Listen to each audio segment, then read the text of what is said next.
think they're running out. Thunder heralds their unstoppable reign. Unscathed, unrivaled. A trophy, a symbol, a legacy, a champion. We begin our story with the pioneers, forged in gold, Fairy's champion ring and medal, relics to be worn with pride. Among champions, one legend outshines all. You play, we carry.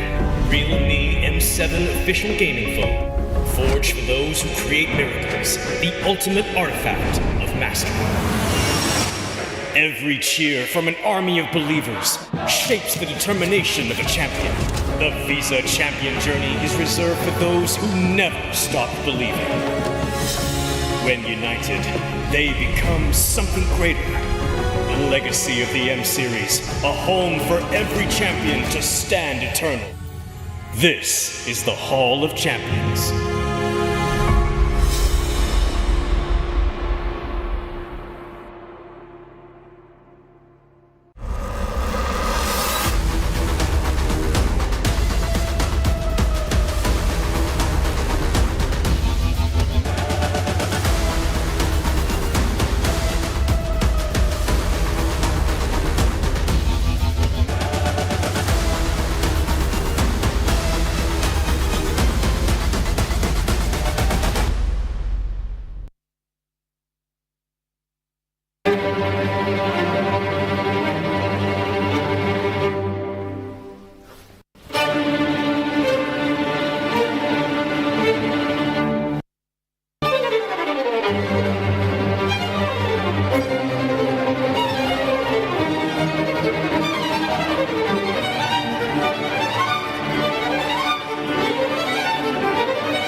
Realme 15 Pro M7 official gaming phone.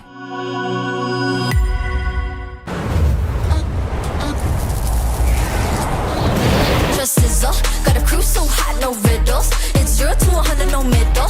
That's right, that's right. When I walk in the room, everybody gonna watch us. R to the I to the S to the E.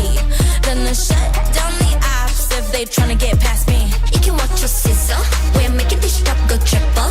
It's 0 to 100, no middle. That's right, that's right. When I walk in the room, we rise as one. Got me wild and free. Now watch us stay fly. Doing it like I do. If you're rolling with me, the best team that unites. When I walk in the room, everybody gotta watch me sizzle.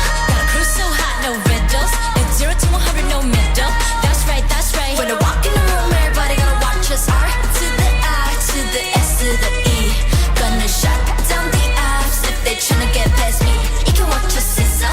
We're making this drop go triple. It's 0 to 100, no middle. That's right, that's right. When I walk in the room, we rise as one. Up, up, up, up, up.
trying to push it, they're running out. It's Thunder heralds their unstoppable reign. Unscathed, unrivaled. A trophy, a symbol, a legacy, a champion. We begin our story with the pioneers, forged in gold, fairies champion ring and medal, relics to be worn with pride.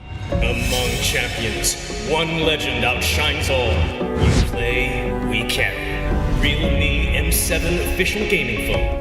Forged for those who create miracles, the ultimate artifact of mastery.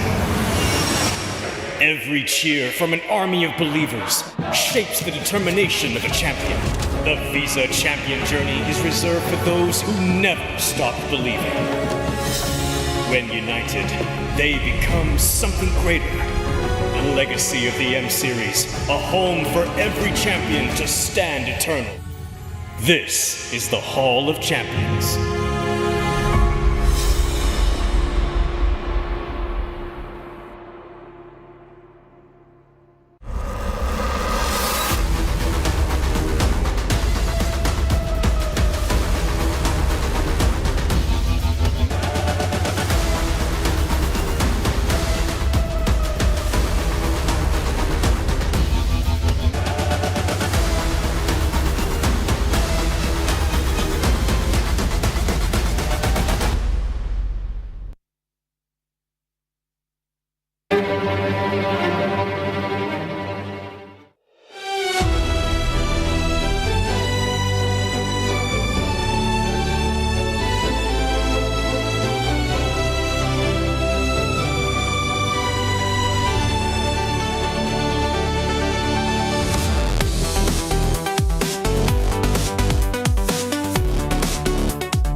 From Jakarta, Indonesia, the battle will start here in the M7 World Championship.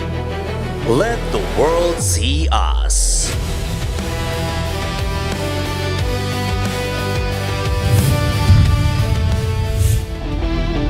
Ladies and gentlemen, this is the M7 World Championship knockout stage. Please welcome your hosts, Rose and Eterna.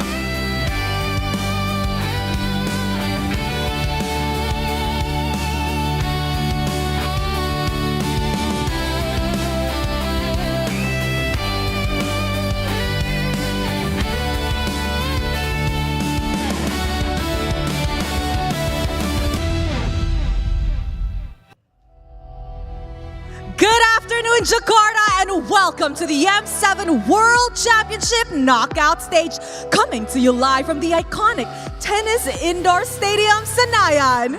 Right here on this stage, this is where legends are tested, dreams are defended, and today we are stepping into day 2 of the knockout stages with not one, but 2 best of 5 matches. Yes, Eterna, and if you are here with us in the arena or you guys are watching from all around the world, it is time to make some noise because today is where every game matters, every fight count, and one mistake can change everything. Our opening match today sees the champions of Malaysia, Selangor Red Giants, taking on the Turkey's Aurora Gaming. Yes, indeed. 2 powerhouses from 2 different regions with some history that dates back all the way to MSC 2024. After that, the stadium is going to get even louder because it's time for the hometown heroes, Alter Ego Esports, to step onto the stage as they face off against Aurora Gaming from the Philippines. You know what, Eterna? I feel like with an Indonesian team playing on home soil, and of course, your countrymen, the crowd behind them, this stadium is going to be absolutely electrifying. I can't wait. Honestly, Rose, I can't wait. I think everyone in the arena can't wait. The casters can't wait. But before we begin our matches, let's check out what's in store for the knockout stages with this video.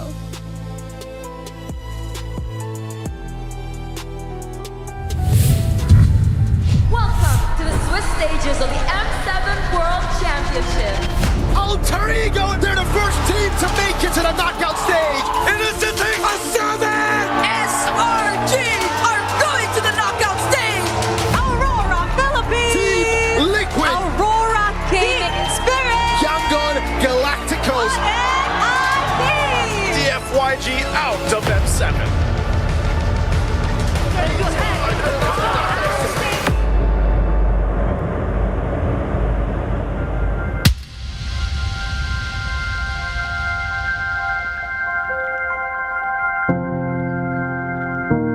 Aku tak pernah menyangka kalau aku sejauh ini.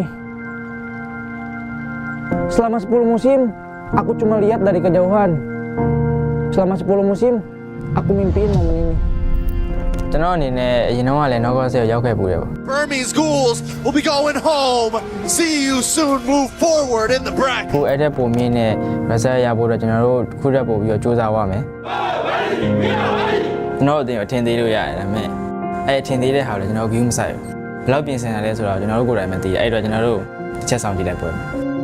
Swiss Stage'de istediğimiz performansı gösteremedik. Biraz sallantılıydı diyebilirim ama Knockout Stage'de kendimizi daha çok gösterip daha çok gelişeceğimize inanıyoruz. Like every other teams, we want to be champions. And that's why we are here. 1, 3, go! Strongest non-CA team.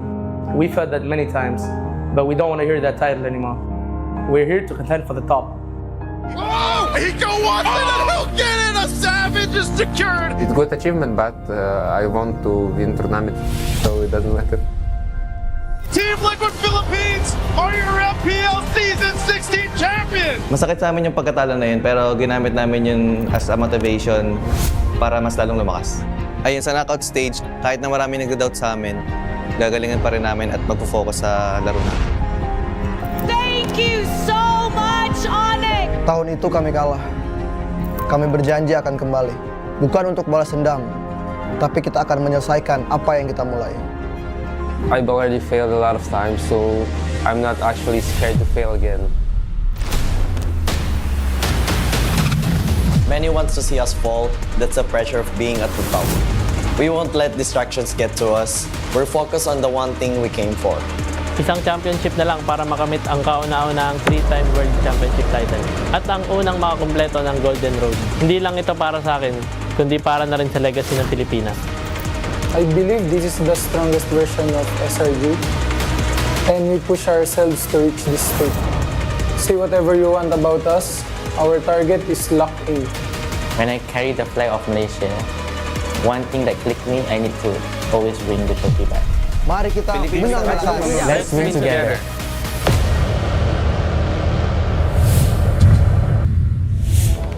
Once again, the beautiful tennis indoor stadium in Senayan is going to be home to MLBB Esports history. Welcome to the party. That is the M7 knockout stages.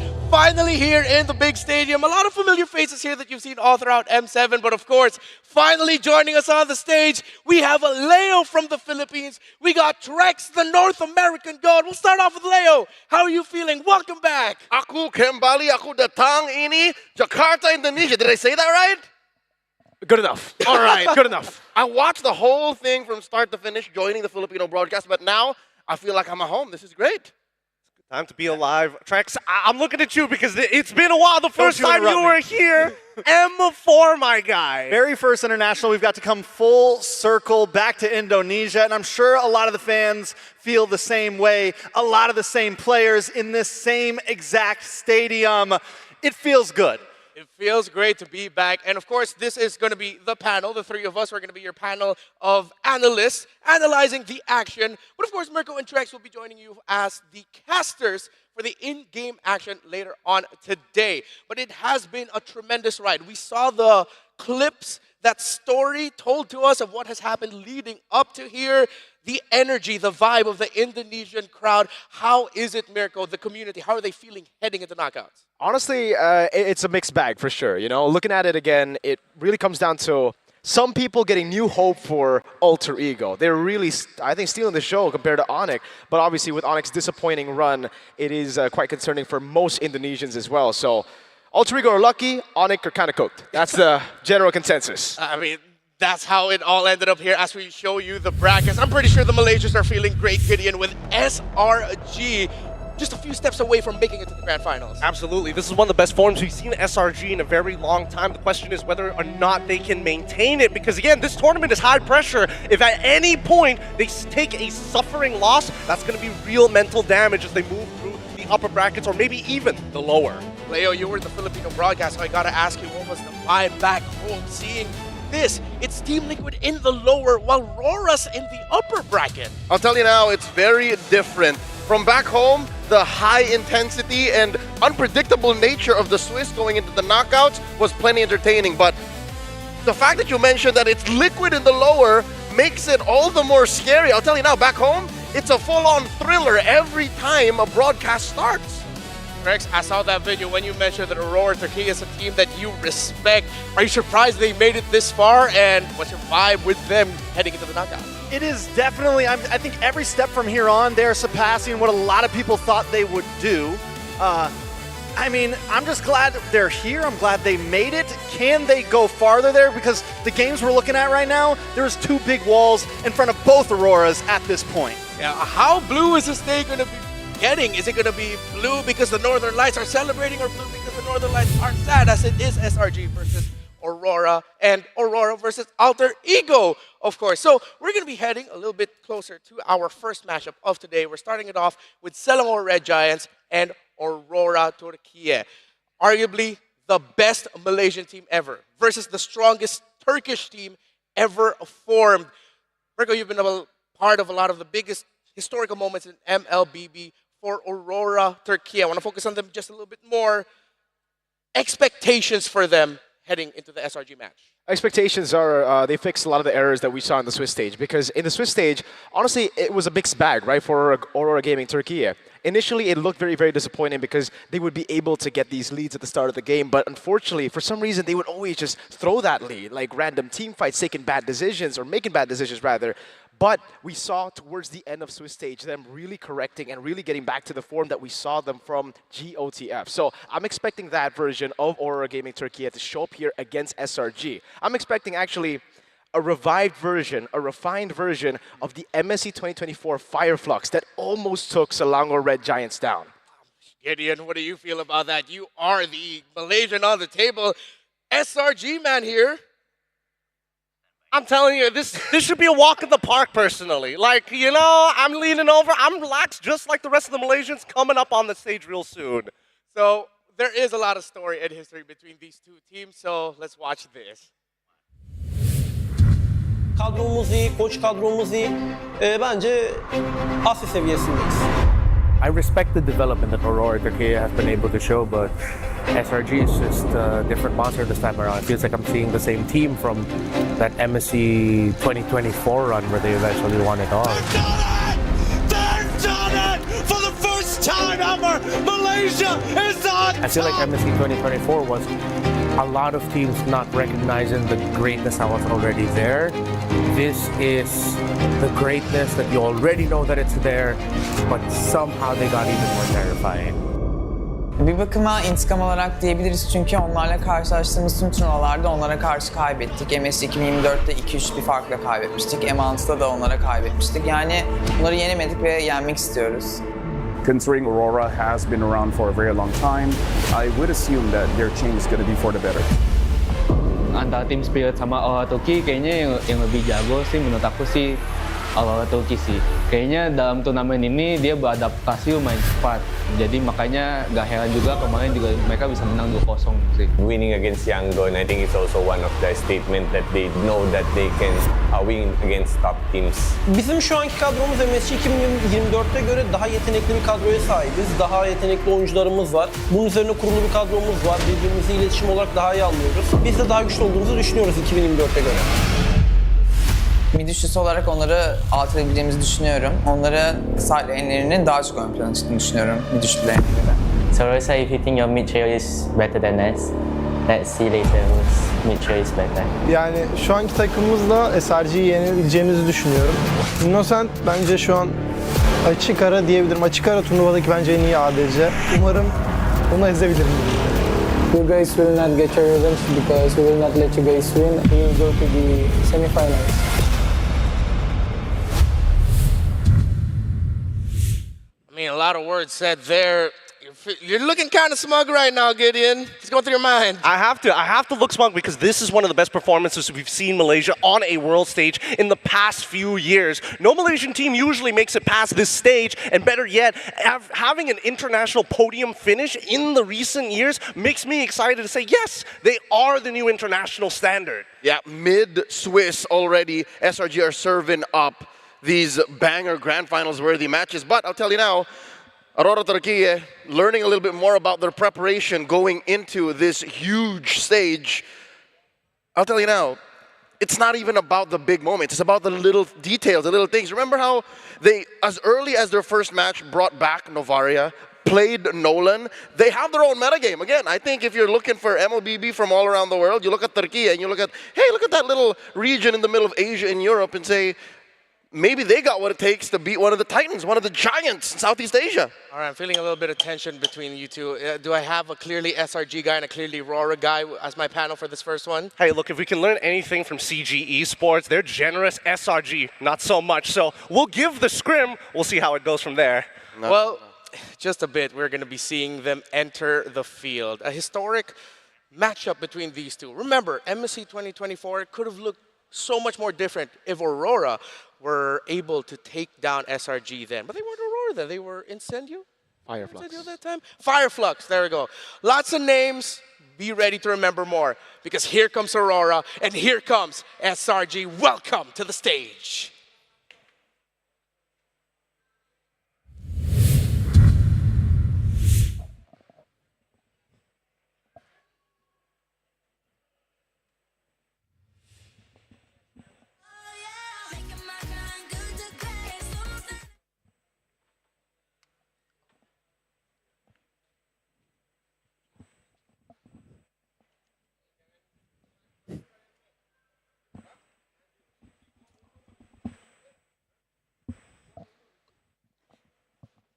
Hailing all the way from Turkey, this is the strongest lineup the region has ever assembled.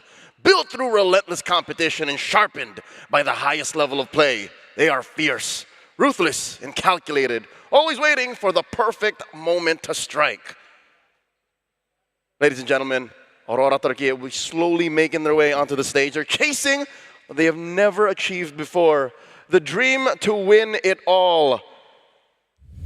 I can't wait. It's just one of those teams. When you look at Aurora, I think of team spirit. When I look at Aurora Gaming, I start thinking about Yangon Galacticos. I'm thinking about the regions out there who are small and are looking to become a pillar to contest the big three. But, I mean, they're the big three for the reasons, so I'm just saying. No, but Aurora Gaming, man, I'm pretty sure they have a lot of exciting moments that you've seen. You've mentioned the Novari, the Nolan, the picks, but their play, this is a different breed of Aurora Turkey that we're seeing. Yep. Again, I think it's a mistake to categorize and lump Aurora Gaming into any box, to be honest, especially with how the knockouts and the Swiss have gone through here in M7. But you're right. Again, when it comes down to gameplay, brass tacks, they have struggled. Again, up and down, up and down. They played, what, 12, 13-minute games. They've also gone and played 25-minute games. So who's to say that in the knockout stage, again, how long did we take a break? What, 3 days since our last competition? This might actually have unlocked a tighter state, especially for the mid-trio. It's just sounding like a more modern approach to current MLBB. You wouldn't make the comparison to Jujutsu Kaisen and Attack on Titan being just as good as the big three of Dragon Ball One Piece alongside with Naruto here. It's not a comparison. It's not even remotely close. Man, these two are really going at it with their pitches towards SRG and Aurora. How do you guys feel about the matchup? No, you go first. Gideon's got a lot of slander right now on the Aurora Turkey name, and I just want to say that Aurora Turkey has been a team outside of SEA. They've been a team that have at least had the opportunity to take down some of the Titans. They've been one of the few non-SEA teams that have been able to get wins over Filipino teams, that have been able to bring SRG to 5 games, that have been able to do these things. Yes, they've had some low lows. They've gotten knocked out of Swiss stage, but when they show up, their highs are high, and I do think there is a lot to be said for them in this upcoming match. I felt that. That wasn't just Trex. That was Mr. Wagner talking to us right now. And hopefully Aurora Turkey got hyped up with that community sentiment, reading into it. A lot of people are just looking at this as, oh, this is going to be a quick ride into the sunset for SRG as they get closer and closer to the grand finals. But the Turkish fans have been vocal. They themselves have said that this is the best form of a Turkish team that we have ever had. We can continue talking a little bit more about them. They've become this mix-up of the best of S2G, the best of what used to be Incendio, Fire, Flux, but then they go up against these guys, the guys on your screen right now. It's an exciting time to be alive. As much as my heart goes out for Aurora Gaming, I wish they were on a different side of the bracket, because SRG is looking to make the penultimate run to deny not only the Golden Road, but actually win an M Series for the Malaysian home people, which has never been done yet. You know what, we're way past the point of I wish the brackets went this way, I wish the Swiss draw went this way. As a Filipino, you know what I'm talking about.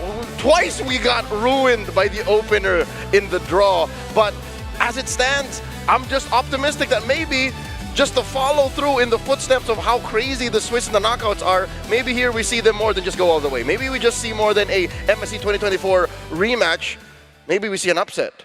Ooh, maybe an upset is on the way. I mean, there's always been something about this team ever since they made their big splash on the stage in M4, where people are like, what's this Turkish team? Who are these names? Who are these players? They can dance with the best of them. And now here they are, arguably one of the biggest matches they will ever face in the international stage against a very familiar foe, very familiar giants. So now I'm looking forward to finally welcoming them both back in. We've treated the entrances differently this time around, so I hope you all enjoy.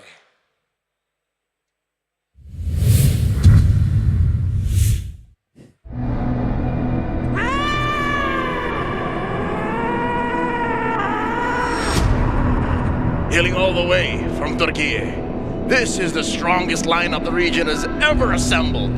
Built through relentless competition, Sharpened by the highest level of play, they are fierce, ruthless, calculated, unorthodox, always waiting for the perfect moment to strike. Chasing what they have never achieved before, the dream to win it all.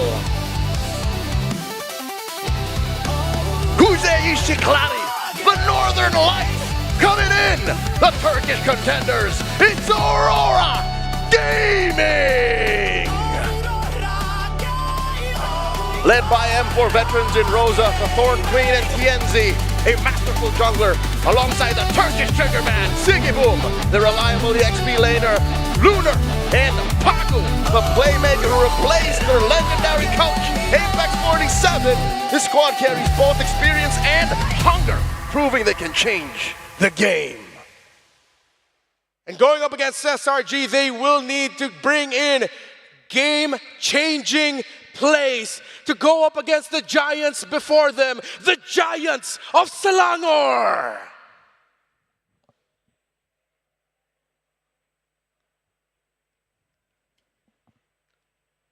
SRG! The Red Giants are on an unstoppable run, taking down some of the strongest teams in their path. They look better than ever. But is this their prime? The ultimate form of Malaysia's finest. Together for more than 2 years, this roster stands united, strengthened by every challenge. With championship chemistry on and off the stage, they've already proven they can reach the top.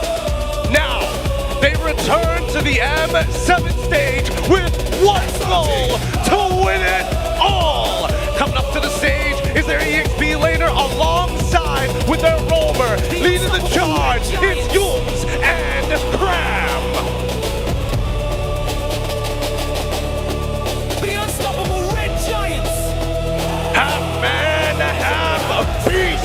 The gold laner, Innocent, alongside with the young jungler, Sakai's.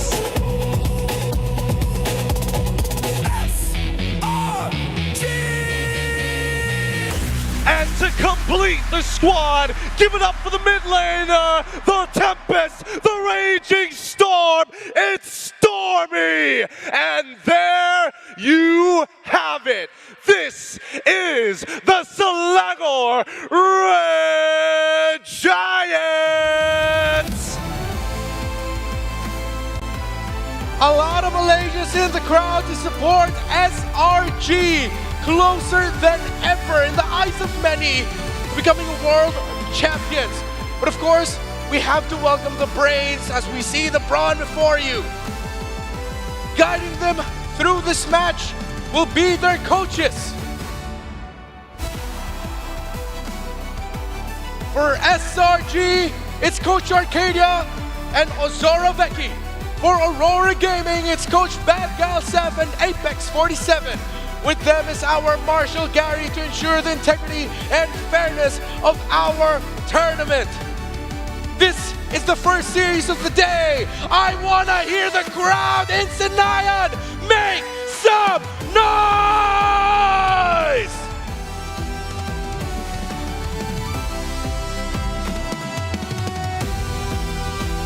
A lot of expectations, but whose will be met today?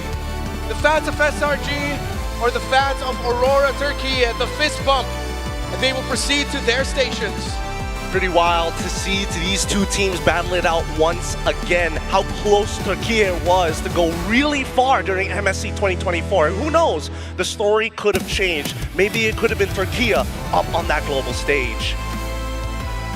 Thinking about Aurora Gaming Turkey's mindset, I'm looking back at just as far as a year ago where they didn't even get to join the knockout stage, and I think that's what's fueling them facing off against Selangor Red Giants. Once again, a reintroduction to 5 of the finest athletes to carry Malaysia's flag: Cram, Sakai, Stormy, Yums, and Innocent.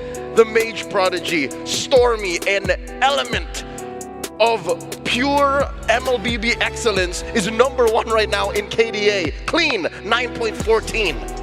And now if we're talking about mid-trios here, we've already looked at the stats of one, but then we look at the other side. They have been to the M Series more times than we can count, with Lunar, Tianzi, Rosa, and now with the addition of Pagu. Sigabum even has his own legacy with S2G beating a Malaysian team in their run last year. But this time round, something feels different about the air. Today just could be a double A system. When it comes to the meta in M7 today, I think this is the most critical towards the roam mid-jungle trio. You mess up one rotation, you mess up how you handle the first two minion waves, and that's it. You're gonna be crawling. But we've also seen teams who have shown that even in a deficit, trying to make that comeback, one big play turns it around. Leo, I gotta ask you here, as we're talking about the roam mid trio, is this just going to be SRG leading the charge and Aurora having to play on the defensive? Or did you see enough from Pagu, Rosa, and Tianzi to show us that they can dance with them in the early game? I don't think Rosa would say anything to the sound of, we can beat your mid trio, if they were second guessing themselves. Looking at the stats, Stormy is up there on the KDA, but you look at damage output and Rosa can hold down the fort. So with that said, I think it's safe to say Aurora Turkey is ready to play to the mid game. They're ready to make sure that their side laners are on point for this one big fight. Maybe around the 15-16 minute mark, turn around. I'm sorry, it just sounds like, you know, Aurora Turkey are looking to try to not lose Wall Maria this time around against the Titans themselves. I mean, they put up the wall in the first place, and that's why it's such a high standard to hit. If we're talking about ways to attack, I think SRG, it's very clear. They said it themselves, we have better laners, so we just compromise your mid-trio. You can try and sandbag us. The rest will do its work. Spoiler alert, the walls never stood as long as you think it would, right? Halfway through the season of that masterpiece of an anime, it didn't even matter.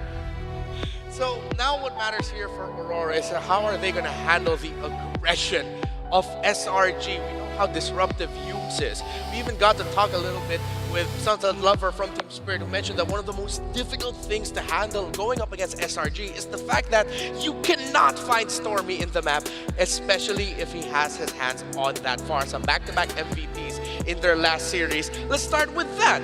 If you are Aurora, are you gonna take it away? Are you gonna ban it? How do you handle Stormy's Farsa? I think the easy answer, ban it.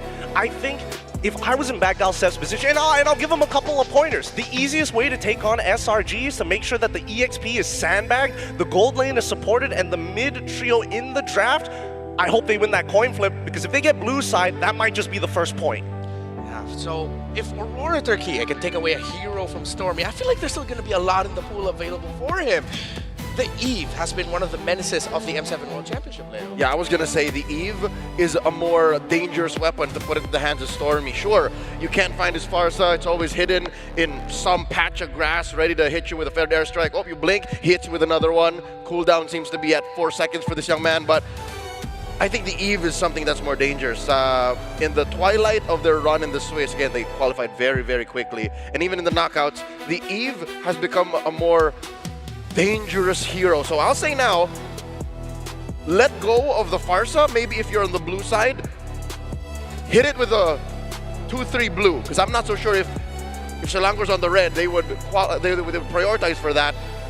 Because again, you're looking at heroes like Sora, who's so good in the gold lane, Claude even, Freya. We saw that Claude can beat Freya. Yep. I mean, it's a really good point to bring up, actually, because on blue side, SRG does have the tech to deal, quote-unquote, deal with the Claude if it ever gets let through. And this is under the assumption as we get into the drafting phase that Aurora Gaming is going to be looking to pick up that Claude for Sigabum, because I don't know about you guys, there's more times than not he probably should have had Winter Crown than a Winds of Nature. It's also been one of the more interesting discussions about the M series so far. Winter Nature versus Winter Crown for Claudes. Beautiful display on the stage. We are going to be in Expanding Rivers. We mentioned the Eve, and that will get banned out by Selangor Red Giants, knowing the fact that if Aurora Turkey decide to rush pick something like, let's say, a Farsa, SRG are just going to throw bodies on him, especially through Grab and even through Innocent if he decides to go on a fighter. You two mentioned the Freya as well. Straight up just banned by SRG. This could be setting up for a Claude pick for first. pretty straightforward, and I think they want to give the question over to BadGalSef and the rest of Aurora. Like, what are you going to do? Are you going to get rid of this Claude? And if so, does that compromise the rest of the team? It means a lot of first pick availabilities for assassin heroes are also going to be up in the air, and flexibility like Sora, for example. Or again, since I have already introduced the idea of playing to not lose, which is again sometimes a good idea, especially when your mid trio is ready for that. Yisun Shin, right here, 2 and 3, rather 1 and 2, because SRG might just go for 1 Claude. Yeah, Claude here for SRG, then for Aurora, Turkey. I really have to lean towards the idea if they're gonna take the Farsa away, take the Farsa, and as you mentioned, the Yisun Shin, if it's gonna be available for them. Claude is open, rather, Kalea is open too. Yes, Kalea is open. It's one of the few starting picks that SRG usually likes to go towards MPLMY specifically. Even here at the Swiss stage, we've seen it only a couple of times. I think right now what we need to know is whether SRG, with this first pick, should give us an indication whether or not they actually have an answer to a potential counter pick Sora if it ever comes through. But as you said, Kalea, first pick locked in. Immediately we see CC from Aurora's side. Oh, could this be an early show from Aurora that they're just going to be leaning towards the double fighters already? I mean, if they go lock in CC and Yisun Shin, then that's pretty much a dead giveaway. But it is the Sora as picked up, so no more secrets. You know where these heroes are going to go.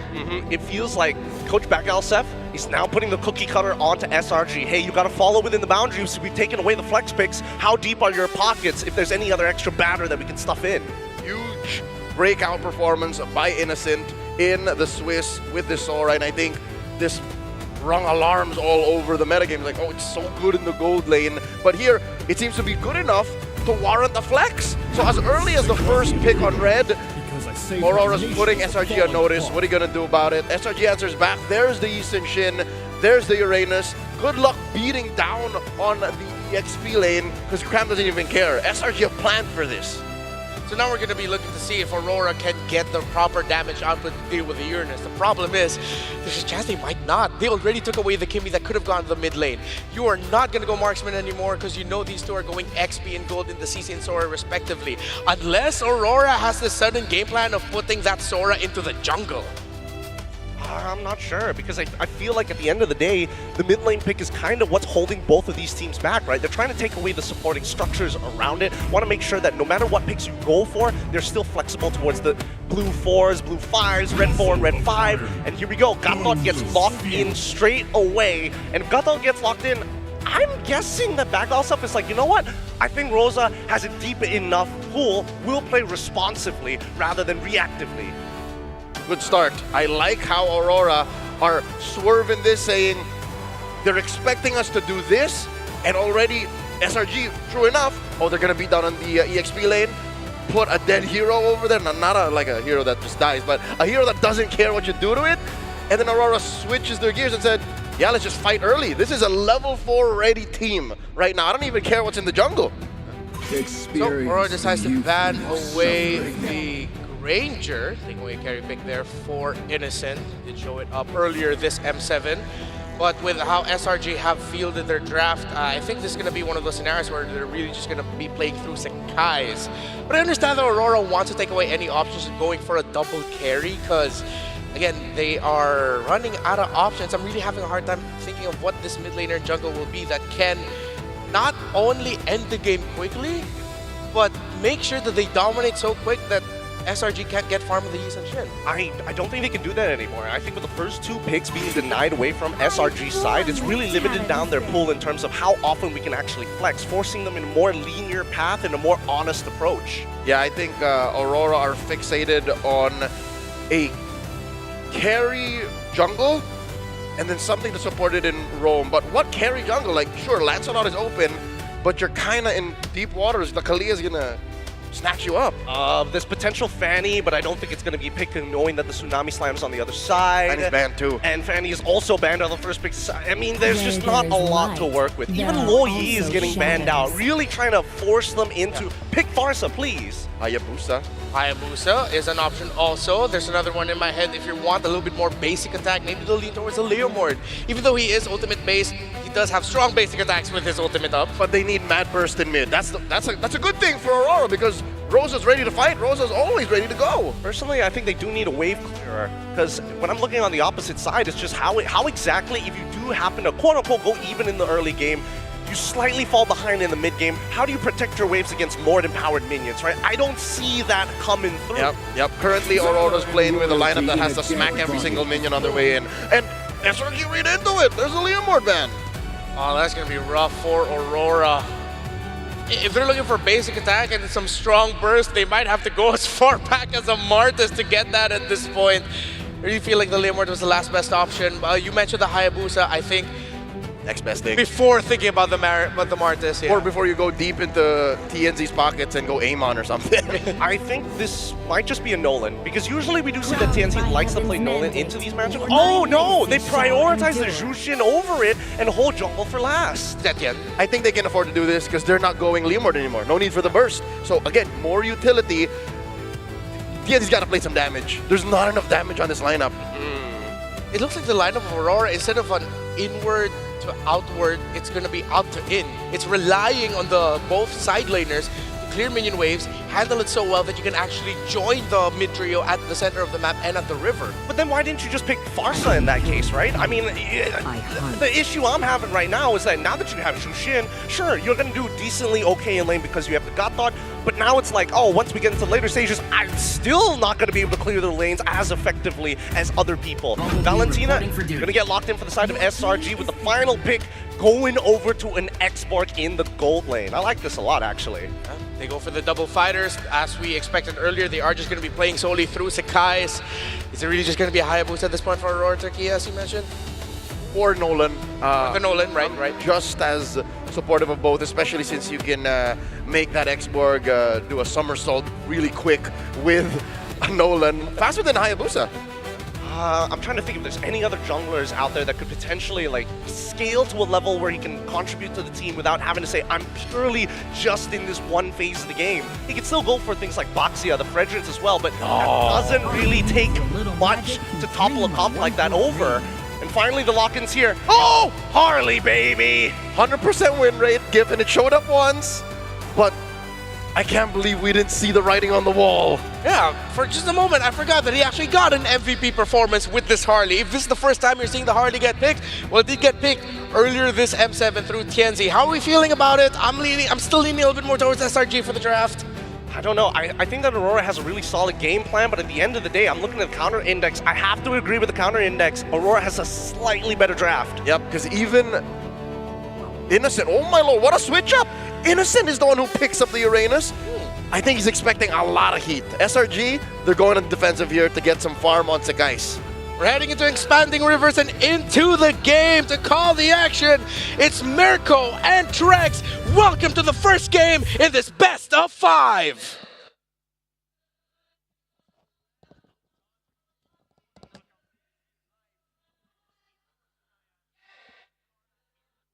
Man, Trex.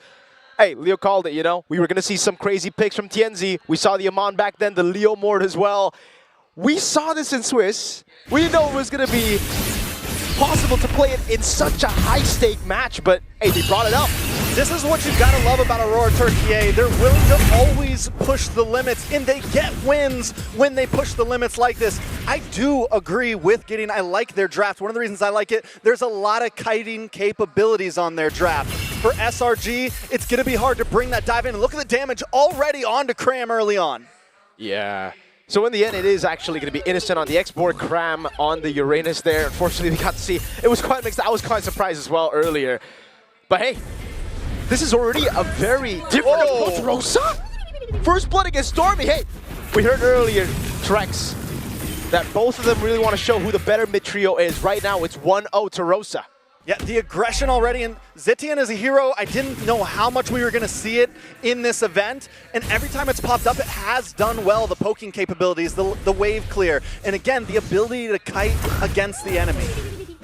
Looking at it again, you know, just going through some of these emblems, and again, the choice for Sigeboom here is actually going to be the Temporal Rain on Sora.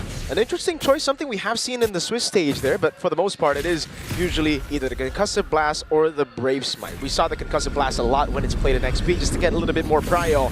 Looks like, again, Aurora Gaming are going to be setting up for Turtle #1 with a whole lot of pick-off potential. Aurora Gaming already, what, a 700 gold lead.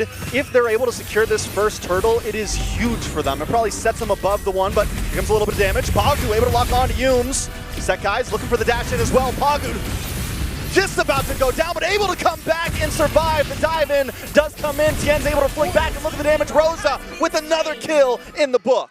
A long team fight, man. Yes, it's great for the Kaleo when you're able to actually get the hits, but they space so well. Innocent and Sigiboom going at it up top. Turtle number one, this should be free, but Lunar. Lunar looking for an angle. Sekai's able to steal it. Can he get away though? Lunar looking for the kill. Can he secure it? Yes, Rosa actually steals it away, but Sekai takes out Lunar. It's a 1-for-1 turtle over to SRG. 3-0 Rosa is going to be a problem though. Yes, they were able to secure the turtle, but there was so much time that Lunar was able to buy. First, these guys was so low, he had to go back a bit, and they were able to get another kill. Now it's Aurora Gaming who actually still have the lead, and honestly, if you look at their composition, they should be able to scale quite well too. It's just, how's the X4 going to play into this game? With Rosa being so far ahead, as Leo said it's going to be very easy to get into somersault. All right, SRG now trying to play the aggressive route. I don't know if this is the route they exactly want to take. I think for them right now, they need to kind of bid their time a little bit. Wait till Cram can get involved in these fights. Wait until Innocent can get involved in these fights. I think when they're grouped up, that's when they're going to do best. Absolutely. We'll see how it goes again. Again, if you guys want to understand a little bit more of this Uranus CC matchup, it is a completely unsalvageable matchup for the CC just because you can't do anything. Usually you at least get tempo around the map or you win out in the matchup. Against the Uranus, you lose out on tempo and Uranus just cannot lose in lane against the CC. Let's take a look at the item builds here. Yeah, they did pick up the Lethal Wanderer there. Nothing too crazy as of yet. Actually an attempt there with a Consecration pop 2 from Cram. Really looking for tempo on the map.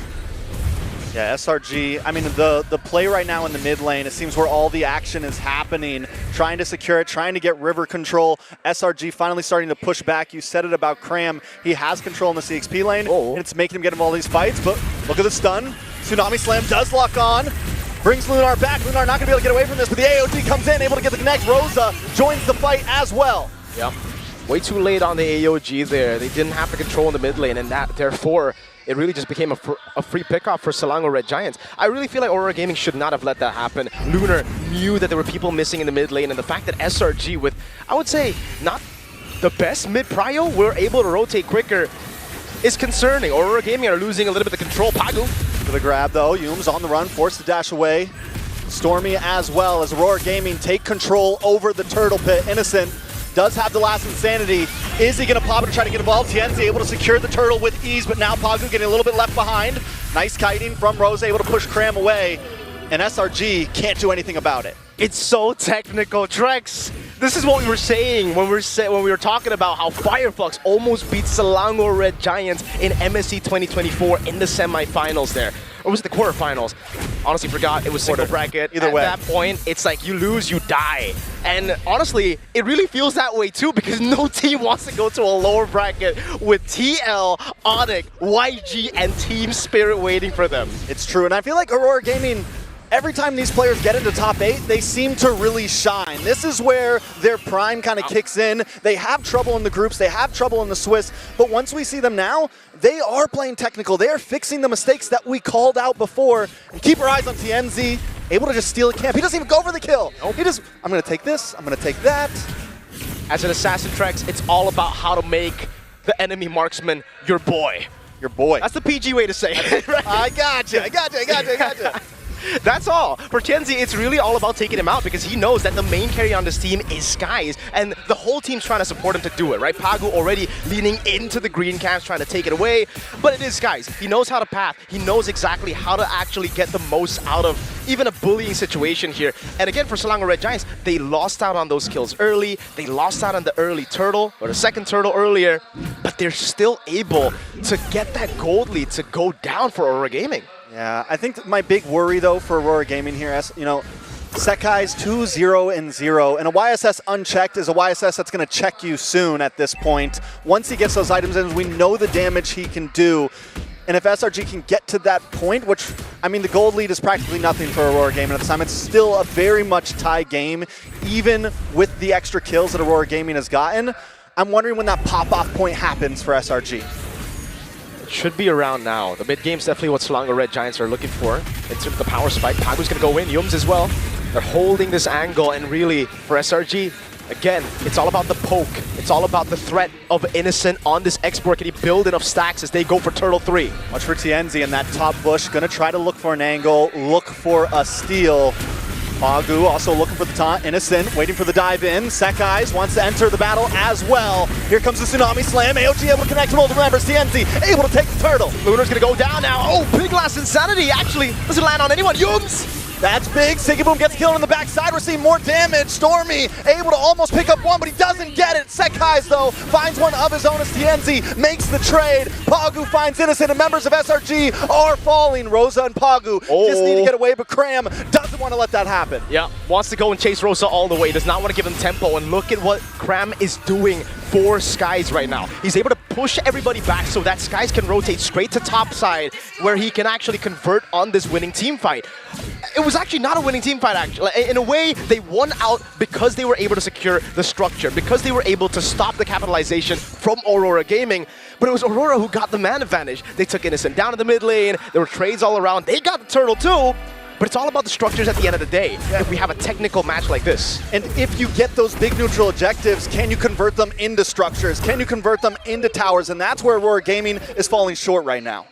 Aurora Gaming are also falling short of making Skies TNZ's boy right now. He's not a little good boy. Right now he's nobody's boy. He's a man. He's his own boy. He's his own boy. He's getting to be a man as we get into the late game, man. He can really start to be independent. Oh, hold on. No way he goes for the Tsunami Slam. Yeah, onto Pagu.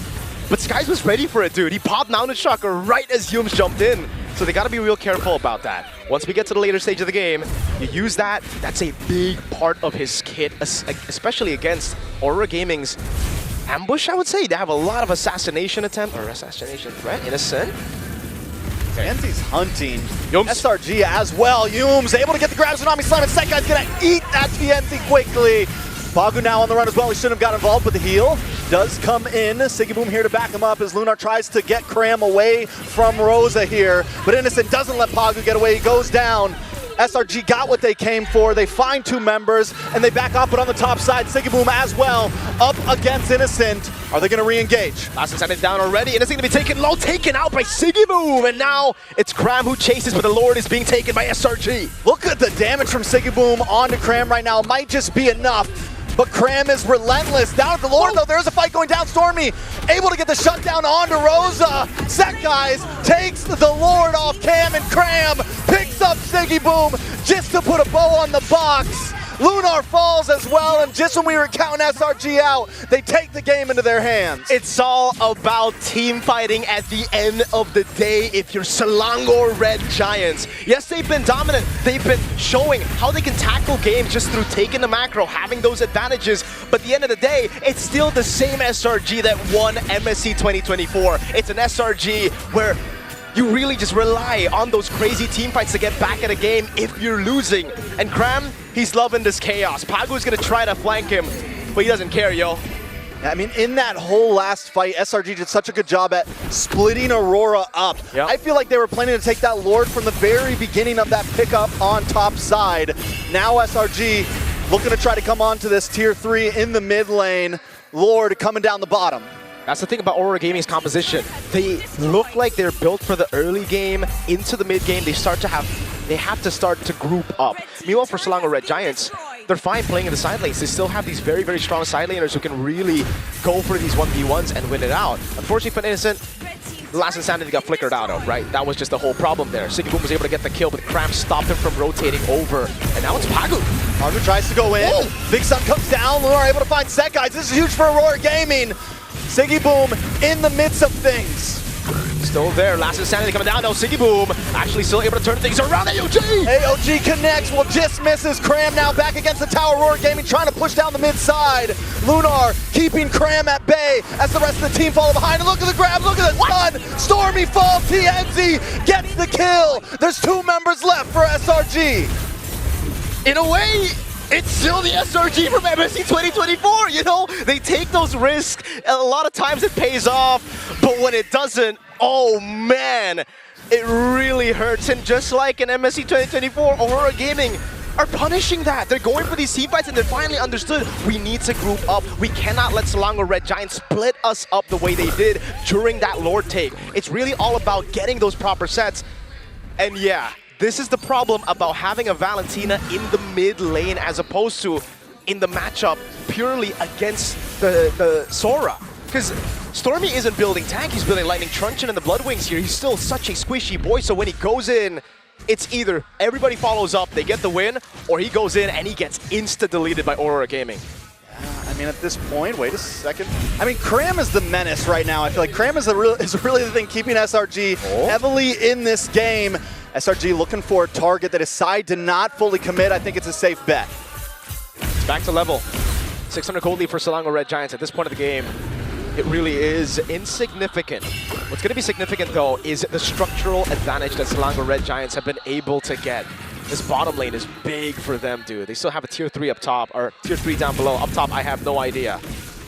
And with Cram up in the top side, it is going to be hard for Aurora Gaming to try to contest this Lord. SRG going to be able to control the macro. Look at the wave already coming in. Aurora Gaming either has to fully commit to a fight or just give it over at this point. Look at this dirty Cram Uranus, man. Constantly flanking, constantly just being a nuisance, forcing Aurora to split. And again, for Selangor Red Giants, after that fight, they know what to do. They need to split them up. And look at Skies already, a quarter HP on the Lord. TNZ flickers back with the trick. Big stun comes in on the multiple members. What? SRG and TNZ steals the Lord right out of their fingers. Siggy Boom gets a kill as well as Aurora Gaming collapse. Sky's still able to trace this away. Lunar goes in and Rosa picks up the kill. The Thorn Queen is back, looking for targets. It's nothing but Cram, Stormy, and Innocent against the Lord in a full push as AOG does not connect, but SRG are still against the ropes. TNZ wasn't able to bully Skies in the early game despite being on an assassin. We were going to say that it was going to be a problem, but TNZ showing up here, stealing away the Lord just like he steals away lunch money from Skies. Innocent, he's going to have to go in. Last Insanity. Oh, that might have been a bad Last Insanity. Will be able to just get away. The Deadly Magic did not pack enough of a punch. Now Cram harassing Rosa. Rosa doesn't have the flicker, did have the flicker, still goes down. What? He's dead. He's dead. Cram wants more. He's looking for more. Exactly. TNZ tries to use a hat trick, wants to reconnect, but here comes Humes. Flicker's wrong and unable to connect to TNZ, but Pavu does get caught. Set guys joining the fight now. Gets a stun. AOG to safety. Aurora Gaming forced to back off the back and forth right now. No base turrets taken just yet. Wait, did the turret just fall up top? Lord knows. Lord knows. Lord knows, folks. Only Lord knows. Only Lord, right now. No turret fell up top. They are still all standing strong. 3 inhibitors for each team. Hey, Aurora Gaming. Castine's Pauldron already for Pagu there. Dominus Ice with the Radiant Armor as well. Taking a look at the itemization here for Rosa. Lightning Truncheon with the Glowing Wand and the Divine Glaive. Yeah, no survivability at all. That's why Cram could just walk through the front line and actually just get to Rosa. So that's going to be the problem as we get into the next few fights, right? Selangor Red Giants will now understand that. The thing is, though, as the panel was already saying, Innocent on this Exborg is great when he can actually get the stacks down. But if his Faraga armor gets taken out so early in the fight, and with Aurora Gaming having that poke with the Zetian, having that all-in with the Sora, it gets really tough for you to keep your Faraga armor up. Not just that, but when you think of Innocent, you think of the half-man, half-beast, you think of the damage dealer, you think of the person that can turn a game around when you're in these positions back against the wall. And I don't think the Exborg is capable of doing that. At this point, it all comes down to Stormy and Sekai's to secure those kills for the team. Now it's all about getting position. Lunar pops in the curtain call already. Try to get some poke down. It's all about playing in the bottom lane. They don't have base turrets, like we said earlier, folks. So it's all going to be the control over the side lane. For Aurora Gaming, it's all about sending someone down below right before the Lord spawn so that they can actually continue to push in or at least stop the shove from coming in from Cram. SRG have the advantage every single time when it comes to the full Lord dance, just because the Uranus is able to play around the bottom lane so easily. So for Aurora Gaming, this is going to be a big blow. Look at Lunar. He's stuck down below, constantly having to deal with the Uranus. and there's no one else you can send. You need Sigibum to be around this Lord fight. You need obviously, Harley to rotate around, and they can't even look for a pick-off on Cram. I really don't think they have enough damage if Cram has Flicker and Consecration. Now, if both those two are burned down, then sure, maybe they could go for it. But then it would just give Selangor Red Giants the green light to be like, all right, let's rush the Lord. At this point, Aurora Gaming has to just kind of get the full team wipe and ignore Cram at this point. You know, get the Lord, get the steal, do something, because Cram is always going to be there. Yeah. He's going to be a nuisance to them. They have to play around it. We're looking at about 17.5 minutes into this game. Aurora Gaming holding a small lead, but we're about to get to the standstill. Full item builds. Cram, though, they do. Consecration comes out. Cram uses the flicker as well, but they're trying to lock on. Up on the Lord. No plays happening. Cram finally falls. Sigiboom able to get the kill. Is this the time for Aurora Gaming to make a play under the Lord? I think it's too late. Selangor Red Giants actually had no control there while Cram was pushing in the bottom lane. An uncharacteristic miscomm coming in. Stormy, oh my god! Look at the damage! The deadly magic of Rosa! Still takes the kill!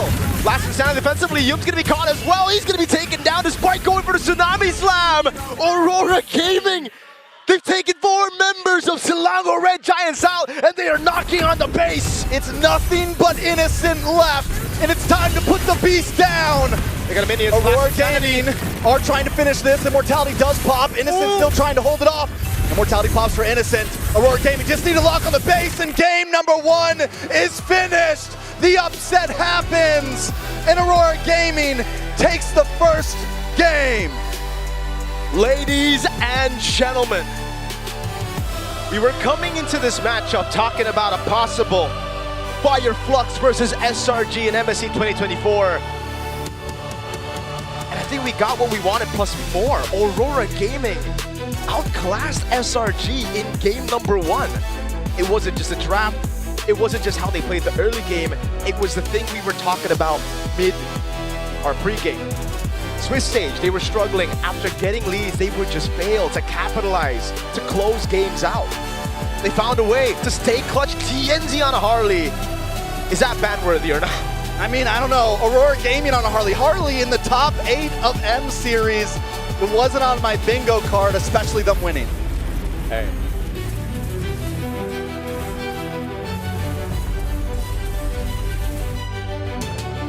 Surprises ready for you. There's a surprise to start off the day. Aurora takes game number 1. And I gotta say, I don't know if that was SRG looking like SRG or SRG in their least SRG version this M7, but I like what I saw from Aurora Turkey.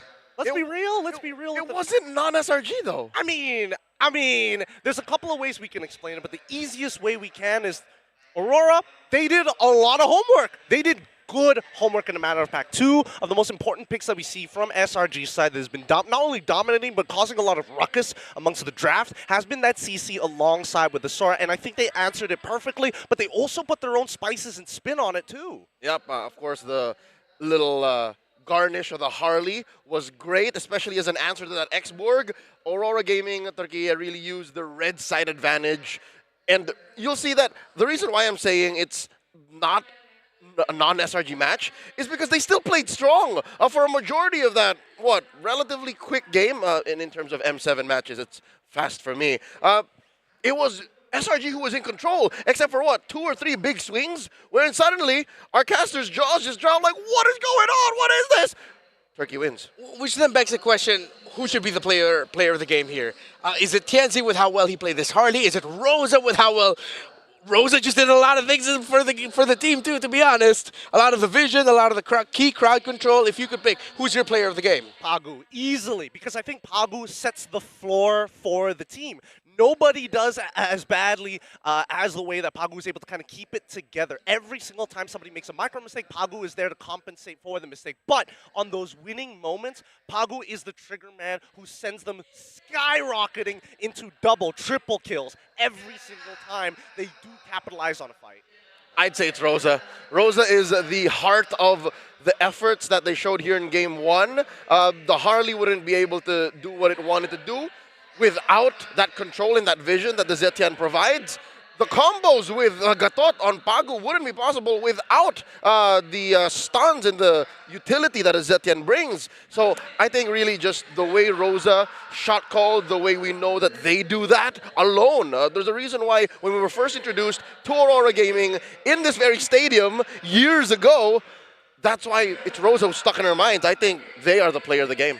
Yeah, I'm going to be leaning towards the Zetian too. You saw Pagu did have some crucial Avatar of Guardians come in, but the impact of the Zetian was different. Usually Zetian's one of those heroes, when I see this kind of lineup, I'm thinking that's not going to have a good time. But then Rosa starts off the game getting the first blood, and when you're a Zetian, that's what you're looking for, funnily enough. The most utility mage that you can think of right now in the meta actually wants to get kills, actually wants to get resources, because then it becomes this double-edged sword, but both sides are really good. One that hurts and one that provides a lot of utility. But here's the thing, right? When we're looking back at the draft, I would say that that 0.7 counter index really just belonged to how they decided to not only take away the core picks, flexible picks, but also made sure that SRG for some reason decided to go Blue 3, I'm going to go Uranus on this. And now you've really streamlined what your comp needed to be. I think that if SRG played to their strengths of, we got strong laners anyway, let's play the lane, this could have been a different showing. For about 85% of this match,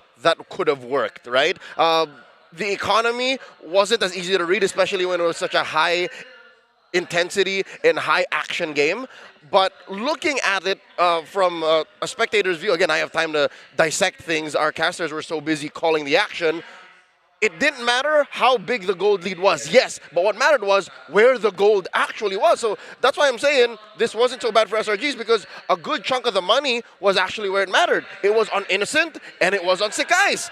Until it wasn't. Until they found Sekais considerably more often, and that's where the problem was. I think they really needed to do better to protect the Sky Prince.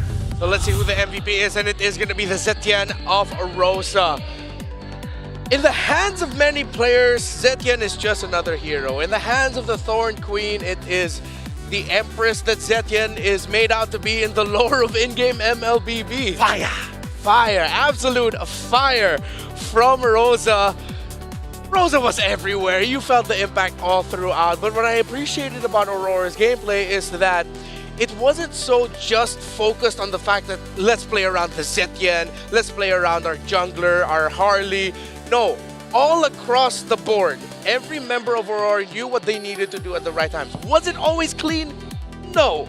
But it worked out in the end. I think this is the greatest example of what technical boxing should look like, right? Because these guys are bobbing and weaving important matters, dancing when it is necessary, but most importantly, they're not throwing their haymakers just for information. A lot of the time, because both compositions had global ultimates, whether it be the Fury of the Phoenix, whether it be the Mountain Shocker, more Mountain Shockers were wasted compared to the Fury of the Phoenix. And if we have to do it per capita, I would say 80% more effective ults were coming out of Rosa than Sekai's. And this comes into play considering the draft. Again, Mount Shockers, I'll agree with you, some of them were wasted because some of them were just really used to see, all right, can they kill us? No, we farm, we go. But every single Fury of the Phoenix led to something. Every single one was always, all right, can we go around? Can we farm? Can we stop Sekai's from turning Tienzi into his boy? Then sure. But I love how the damage currently from again, I don't know how they got away with this. The split between the physical and the magic and the burst and the DPS for Aurora worked out. So I guess this is one of the ways you can balance out Red Side, because Red Side has been losing plenty in the Swiss and the knockouts. Oh, there I am. Yeah, I'm sure Redmark can break it down for us. Yeah, no. We can continue the points on here. So, when it came to how Aurora was playing, there you go, there, join in. When it came to how Aurora was playing, I think they also acknowledged the fact that this Uranus of Cram, we have nothing for it. The last kill on Cram was a total team effort. 3 of us committing everything just to take this Uranus down. But then they said, okay, there's the other school of thought of dealing with the Uranus. Just ignore it. If you're a lot of fighters, if you have so many mobile heroes that can dive, reposition, you don't have to worry because there's not a formation that the Uranus is trying to break. It's the rest of the team that now has to worry. While Cram, stuck with just dancing around dealing damage, is lacking that crowd control. And the thing that Trex mentioned earlier was that the hero for Innocent, what they needed, they couldn't get it. It wasn't... They couldn't be that was like... Cram. That was Cram. Like this. He was at some points, but then eventually he would be. Where's the crying emoji that we have? The what? The It's crying? over here. It's crying somewhere. one. It's somewhere around. Yeah. All in the end, it was Aurora like this. It's all worked out. It all worked out, but I think that SRG definitely was a little rattled when Aurora's good preparation really compromised them on that blue side. They can't go with the same plans, and now that SRG have seen that Aurora are willing to get hyper-technical with them, I think the draft is going to change drastically coming into the next game. Assuming that SRG gets blue side, I would like to see adjustments, but if it does go to that red side in a best-of-5 series, that's when we're going to see a new face. Gideon, that's the fear I have. If SRG overthink this and overcook their draft, that's where Aurora's going to catch them lacking. You mentioned technical boxing. You mentioned doing the right things for the most part. If you look at Aurora, you can see that they're not as technical as I think they feel they are, because this is still unorthodox. You look at this draft, you see what? You see the top 4 teams drafting this way? Even Trek said, a Harley in top 8? I think it's more technical because of it. And here's why. Because it's about spacing. It's about making sure that you stick your foot out and you whiff punish every single time. And that's what Cram did. Think of Cram as the scouting leg. Once they took out that lead leg, they went straight in for the knockout punches. Cram is the jab. Exactly. Cram is the hard jab. It's the hard jab. And that's why this game is all about footsies. Same goes for when you see Innocent trying to go for the last insanity. Yes, he has to do it to clear waves, but at the same time, he's trying to probe a reaction. Does this then beg the question of, was there too much pressure on the Haymaker? Was the Yi Sun Shin way too pressured here with the lineups that were built, with the lineups that were fielded? The guy's had a respectable KDA. He did the most out of it, but you saw that once he goes down, SRG barely had anything left in the tank. I would agree with that, but because of Rosa, it became really easy to whiff punish. Oh no, Cram is 1 unit ahead of everybody else. I'm gonna just beam him down slowly. Same goes for CC. They had a lot of different ways to start poking out their opponents, which is why it felt like for the most part of the game, Turkey can just sit back, relax, and wait until they're too low, and once they start moving back, that's our time to take the space.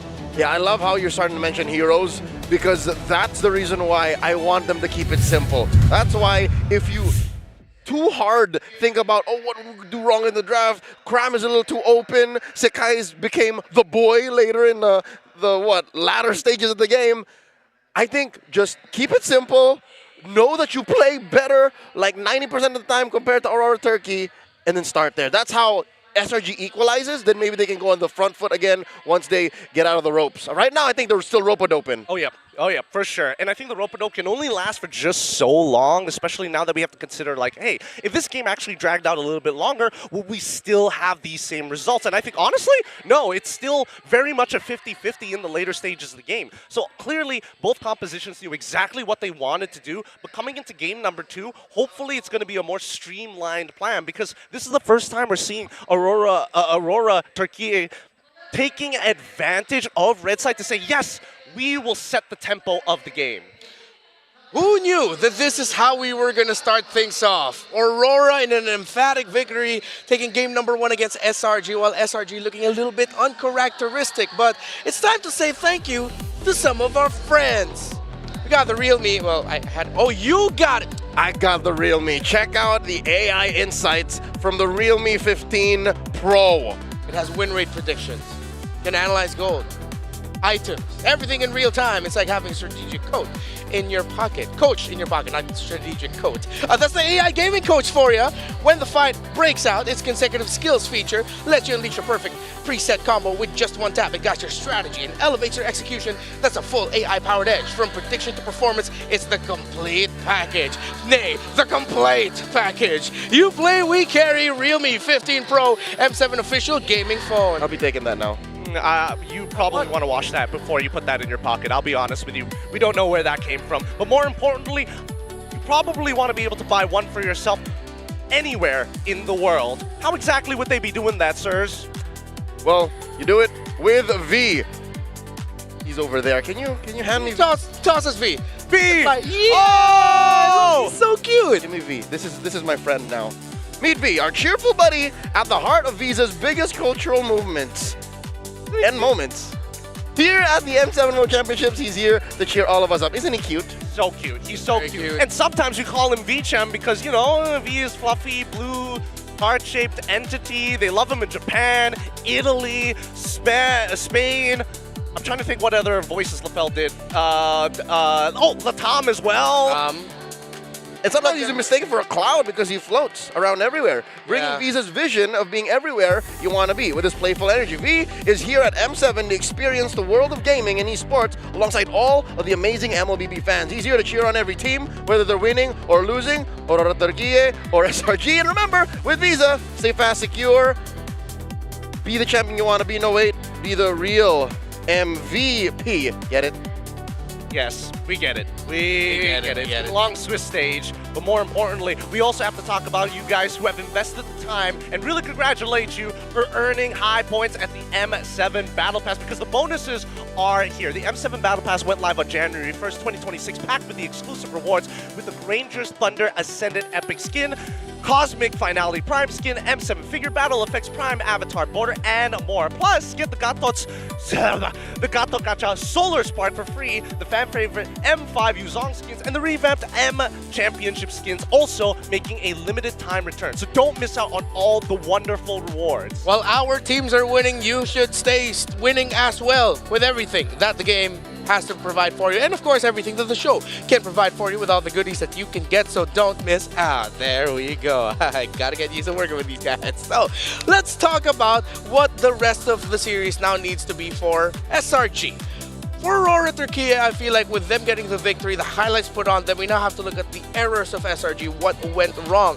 I felt like there was a lot of moments where they were taking some fights that they shouldn't have taken.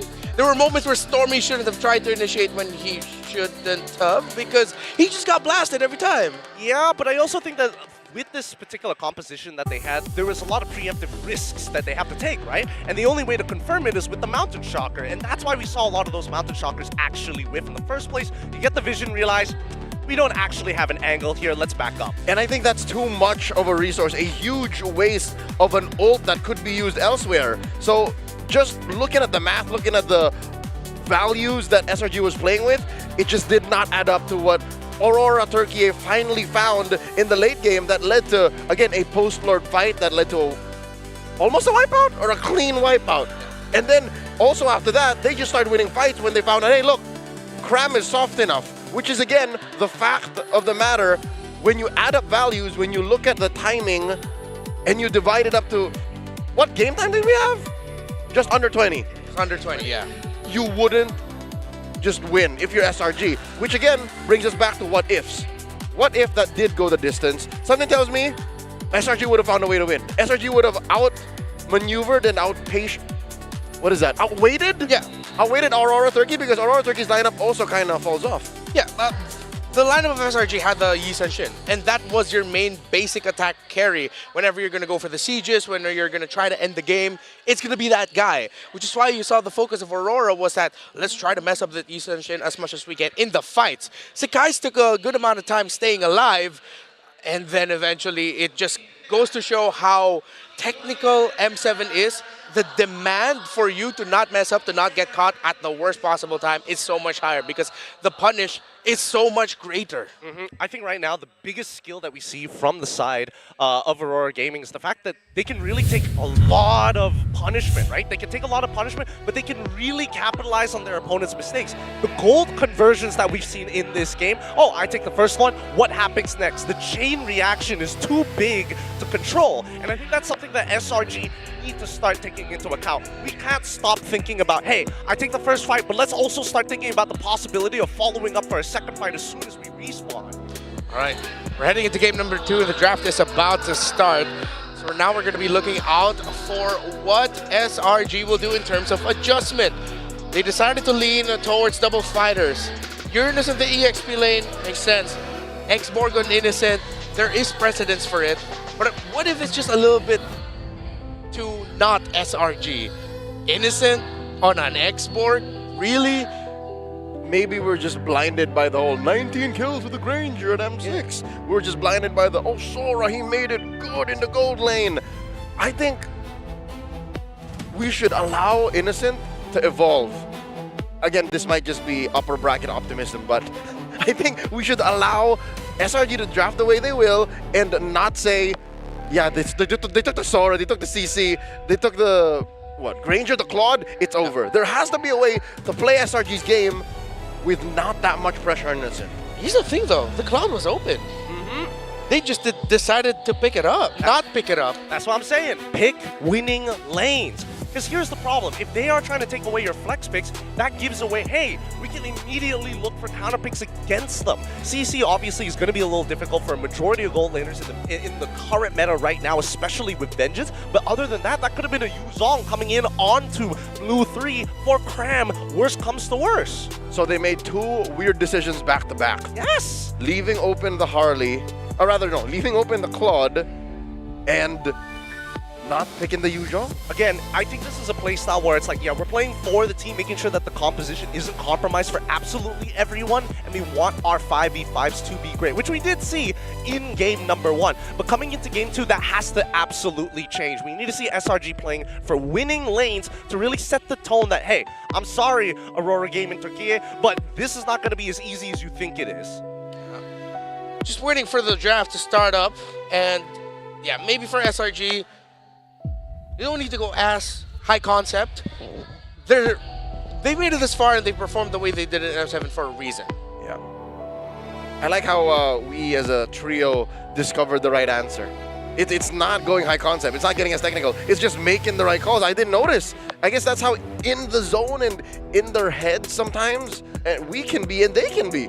Just the fact that the Yuzong was, I didn't even notice the Yuzong was open. That's the thing, right? I feel like it's so many teams, they want to be present, but they also want to be thinking towards the future. But thinking too far ahead, it's like a game of rock, paper, scissors. If you think just a little too far ahead, you might just fall into some random hand throw or a single play that turns catastrophic. And that's definitely going to be leaving a bit of a sting in their minds, but for now, knowing how these professional teams play, the breaking point is if it gets to game 3 and we see just a winning composition drop from 8,000 gold lead right down to 0. Looking back at it though, now as we have discussed SRG and their maybe potentially draft mishaps. Let's look at Aurora Gaming Turkey and how they handled the draft. The Sora CC coming out of nowhere. Usually we think, wow, you guys are already showing the flex this early on. All right, that's brave, but then they made the most out of it. They built around their honesty in the draft. They also acknowledged the problems of giving you something like a Grog, giving Juicin something like a Juicin and a Kimmy. On the other side of the table, Aurora Gaming Turkey just drafted that game so well. Yeah, and they had some really good, really interesting ways to natural synergies, right? Oh, Zetian is able to shred away your MR. Harley takes full advantage of that, and everyone makes contact with Zetian first before they even see the Harley. But now we're right into the drafting phase. We do notice that Aurora is going to be taking blue side. SRG have opted to go to the red side. So Eve, Kimmy, Grog are still the priority bans here, except instead of the Juicin. So Juicin gets taken out by SRG while the Kalea gets taken out. I think SRG do not want to give Pagu a pick-off style roamer. And if the draft shows that a Cho is a bad pick, then they're happy with that. But we now have to consider that the Cho also might show up later for Pagu and Yumes if it looks good for it. Or just revert back to Gatot. Doesn't have to be all in on pickoffs. Now we test Aurora's consistency. Because imagine if Aurora are able to play the way they did in game 1, even from blue. Then that puts SRG in the red zone. Match point. Opening pick is a Sora. Great start. Really good, really good. They knew for a fact that they've seen this pattern before. SRG opens Claude on purpose. They take Sora for themselves, maybe even Valentina after. But now it begs the question, hey, SRG, are you willing to play the opposites this time? If you lock in that Claude for yourself, are you compromised when you pick up Valentina? And I think that's the big key point here. Is Valentina too resource intensive? Does she lose too much mid-priority because of her existence? And you play the whole game of where is this Sora going? How do I run it into you? And you take away one of the main strengths of SRG's red side draft.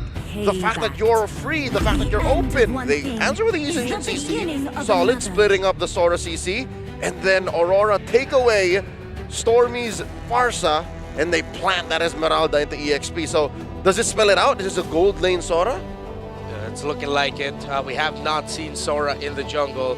I have to say, Aurora Turkey, they have over-prepared for this in the sense that, do you guys see how for 2 games now they've been drafting significantly faster compared to SRG? No. They see an SRG pick and they go, okay, we already know what we're going to pick because we expected you to pick that. Exactly. You can see that there's a lot of foreshadowing, right? They know exactly what the draft pattern was going to roughly look like because SRG always escalates things 1 step at a time. They never go for the 2-step because when they do, that's when they lose games. And now we have the Lunox locked in for the side of SRG. I like that a lot. Gives you a secondary win condition without saying, hey, I lock in the Valentina, I have no mid-prio, good luck everybody else.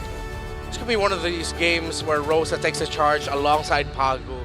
When you usually see a Lunox and Yisanshin going up a matchup that involves a Farsa on the other side, it's them trying to minimize the quicker scale of the Farsa. Like if the Farsa gets early kills, early items, then the Lunox and the Yisanshin just get blasted. So they're just trying to mitigate what could be the damage that could be coming out through the mid lane. To the greatest night show. Oh, welcome to M7, where Harley is now respect banned. Thank you, TNZ. Only against Aurora. Only against Aurora, man. Just like how Hellcurt is banned against Yankon Galacticos in action tomorrow.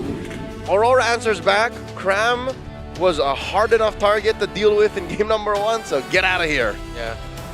They acknowledge that the Uranus was still really annoying to deal with them going towards a little bit more fighter-centric, burst-based heroes. Oh, hold up. SRG. Yuzhong is open once again. I think Aurora should take care of it. Blue 5 ban. I think it would be nicer just to make sure that the laning phase for Luna is going to be super easy. It's like, oh yeah, you're going to ruin Rosa's day with the Lapu Lapu. At least I'll beat you out down till then. Yep. Just trying to decide which EXP laner to go up against then. What you allow. Yuzhong and CC together, Lapu, CC together. So yeah, that is a better question, as you said. What do you allow? What will end up coming through here? I'm leaning towards this CC already going to the gold lane. I'm not even thinking this is going to be an EXP. Yeah. Gentlemen, folks watching at home, this is how important TNZ is to Aurora. They banned 2 specific and weird off-meta, I said off-meta heroes. Oh, Badang. Wait, why did it... Hold on. Why did they get rid of Badang when Tro was still available? Yeah, I think they were overthinking the team fight. No, I think this is because Aurora's thinking about going Joy. Because that's usually the response. It's like Joy, you see Badang on the opposite end. That is true. That's a great point, actually. I can see that happening. But they'll have 3 heroes, all magic-based, and that's 2 mages who are burst and cooldown-based in the center. So they have the Cho. Wouldn't that be a little bit too greedy? I think it was either Cho or Hilda at this point. Yeah. They're expecting to see an assassin. They need somebody to disrupt this Farsa no matter what. And they read into it. They're saying it's more likely a Joy than a Hayabusa. But either way, I think the Cho chicks take care of it, especially Yum's Cho. No matter what, the assassin is going to be a little difficult to play. But the mid priority is what I'm a little concerned about, right? Aurora have a good number of answers just to say, you know what, even if we take a support who doesn't really contribute to team fights but can clear that midway fast, then we can just keep up with the rest of SRG as we fight. Hilda and Lancelot get locked in. Wasn't expecting that, but at least it's a good combination that works good together. Yeah, you get to match the rotational speed of the Cho. You'll both be equally annoying for each lineup. All dive-centered for Aurora, but they do have a bit of range for the Farsa. What's the last pick here for SRG? Still looking for Innocent's pick. Yeah. Just like in game number 1, they kept Innocent's hero a mystery. Do they give him... Here it's gotta matter. Claude's still open. It's either they give him Ruby or something like maybe... Oh man, that's not a lot of dashes anymore. Actually, I mean, it's really just TNZ here, so even if they go Fove, it's not like the worst thing in the world, but it doesn't feel great. I'm not the only one bound by these chains. They got a fighter. God. And CC. Yeah. Phoveus comes in, and as expected, you already saw the Innocent pick with that CC, and it ended up becoming a Phoveus. How are we feeling about the draft heading into game 2? I think, honestly, it's looking a little similar to game number 1. It's a matter of footsies again, right? Who whiffs more often, who punishes harder. And I'm worried about where Sekai's is mentally. After what happened in game 1, where he could have sworn he could farm his way out of a win, this time around, the pressure's even there. Harder because coaches are looking at him, teammates looking at him. Yo, let's try to do that again. I'm going to say, I think it's going to be up to Yums. One Way of the Dragon could inspire greatness from this kid. Especially since the stats say the early to late game potential of the SRG lineup, higher potential. incredibly more compared to Aurora Turkey. Game number 2 in this best of 5. SRG versus Aurora Turkey, with Aurora Turkey taking the lead. Thank you so much, panel. Renmar, Leoman, and Gideon. Bro, Mobile Legends. That's, yeah, I agree. I think that's a good question. Where is Sky's at mentally coming into game number 2? Where is SRG at mentally? I don't think they expected to lose game number 1. I mean, I expected them to tear through Aurora Gaming in my predictions. I mean, I definitely don't want to count SRG out as a team that is going to lose all their mentality from losing one game. But I will say that it's definitely not up. I don't think it went far down, but Aurora Gaming, if they can keep this pace, it's definitely a huge advantage. Up on the top side, though, different from last time. Watch for Rosa. Looking for the stun, able to get some nice damage onto Cram. Cram forced to use the flicker this early on in the game. That's big. Big wins across the board, really, for Aurora Gaming, right? And the fact that they have Purifies on Lunar and on Rosa, this is going to be a problem. Something that we were already hearing from Gideon is the fact that Yome's one way to the dragon can turn things around, can be that big play to set them or to get them into a spot where they're comfortable. But who are you going to kick? TNZ is going to be very difficult to kick. You kick Pagu, I think they're fine with that. Sigiboom, same thing. Yes, you see immunity. And both the guys that you would want to kick have Purify. Purify, wings by wings, ways to get away. I mean, overall, it's a comfortable position for Aurora Gaming. I also love how now that they're in this top 8 bracket, Rosa's getting these aggressive mid laners that can make a difference in a game. I feel like where they fall short sometimes is putting Rosa on something more passive. So I'm glad that Rosa's getting to really show off here. Yeah, and it's also the fact that they're stealing this Farsa away. Something we were talking about last night when we were talking about SRG versus Aurora. You just can't get Stormy or can't let Stormy take the Farsa. TNZ is actually significantly ahead here in XP. Really good pathing from TNZ so far. Hey, it's the same. Assassin versus Marksman. Skies is becoming his boy. I'm wondering if SRG expected Aurora Gaming to come into this game so aggressive, to come into both of these games so aggressive. A lot of time when you see the underdog team, they take it very patient in the laning phase, and they can let these stronger teams kind of run over them. But Turkey is doing the exact opposite right now. They are pressuring hard in the early game, and it almost feels like SRG didn't expect it. But the airstrike does come down. Brilliance is used just to get away, and that's what I mean, the aggression from Turkey. Non-stop pressure on the favorites. Not only for this match, mind you, for this tournament. Or Selangor Red Giants looked so good in the Swiss stage, qualifying 3-0, beating the final boss, TLPH. And maybe it's on us, maybe it's on the viewers. We're the ones who looked at Aurora Gaming as the underdogs. Maybe for Aurora Gaming, that was never the case. Oh, there's that big kick from Yumes, though. Pagu is able to get away quick enough using the flicker. Was that just a misclick? Was it too slow? I think it was just on the brink of the G-Kundo. Tough Boots was also already there for Pagu. The angle would have been kind of off anyway, so Yumes decided, you know what, this is a bad angle. I'm going to step back. Let's take a look at the emblems, though, real quick. We didn't get to see this earlier. It's actually the Vitality plus the Festival of Blood here for Sigibooms, guys. On the top side, look at the puncture through. Thorn Rose does miss. Down comes the feathered airstrike. Pressure after pressure. Can they take the purple buff? Yumes with the G-Kundo through. Looking for the kick, looking for the stun up in the top side. But in comes Pagu, able to take out Stormy. Yumes now on the run. Cram does find Rosa, but it's a trade for Yumes. Rosa for 2. Was it a good trade? Yes, great for Aurora, horrible for Selangor Red Giants. Orange buff went to Aurora Gaming as well, by the way. Great steal, great pickup. Skies, man, it's not just the assassin, it's everybody! He can't even go and walk in his own purple! Oh, he dives in, Siggy, boom! This man, this myth, but will he be able to get away? No, it's a misplay. Innocent finds the retaliation, but Aurora TNZ takes the purple. Now, is that worth it? I don't know, yo. I don't know if I'll give him the gold laner for a purple buff. But I guess it's worth it at the end of the day. Because if you look at it, the carries are Stormy and Skies. Those two. As long as those two don't get the farm they need, it's going to be okay. Graham on the Phobius. This is a problem too, by the way, right? Phobius is the type of hero that needs to snowball, that needs to win the early game, get turtles on his back, and, you know, really start popping off. Yumes goes... Slight miss kick, but right into TNZ, gets the Thorn Rose on a Stormy to force him away. Turtle now down to about 60%. SRG want to try to make the play. Pagu's there, TNZ there as well with the Phantom Execution. The damage comes in and Set Guys goes down. Rosa punches his clock, and now they're collapsing onto SRG. Sigiboom in the back line as Vengeance popped in. And look at Pagu able to find Cram, and now They don't want to give it up. Lunar forcing them back to base. Turtle over to the hands of Aurora Gaming along with the kill. We were expecting. Oh, wait a minute. They go for more mid lane. Stormy can't handle it. TNZ gets the kill. Now a turret to take as well as the orange buff.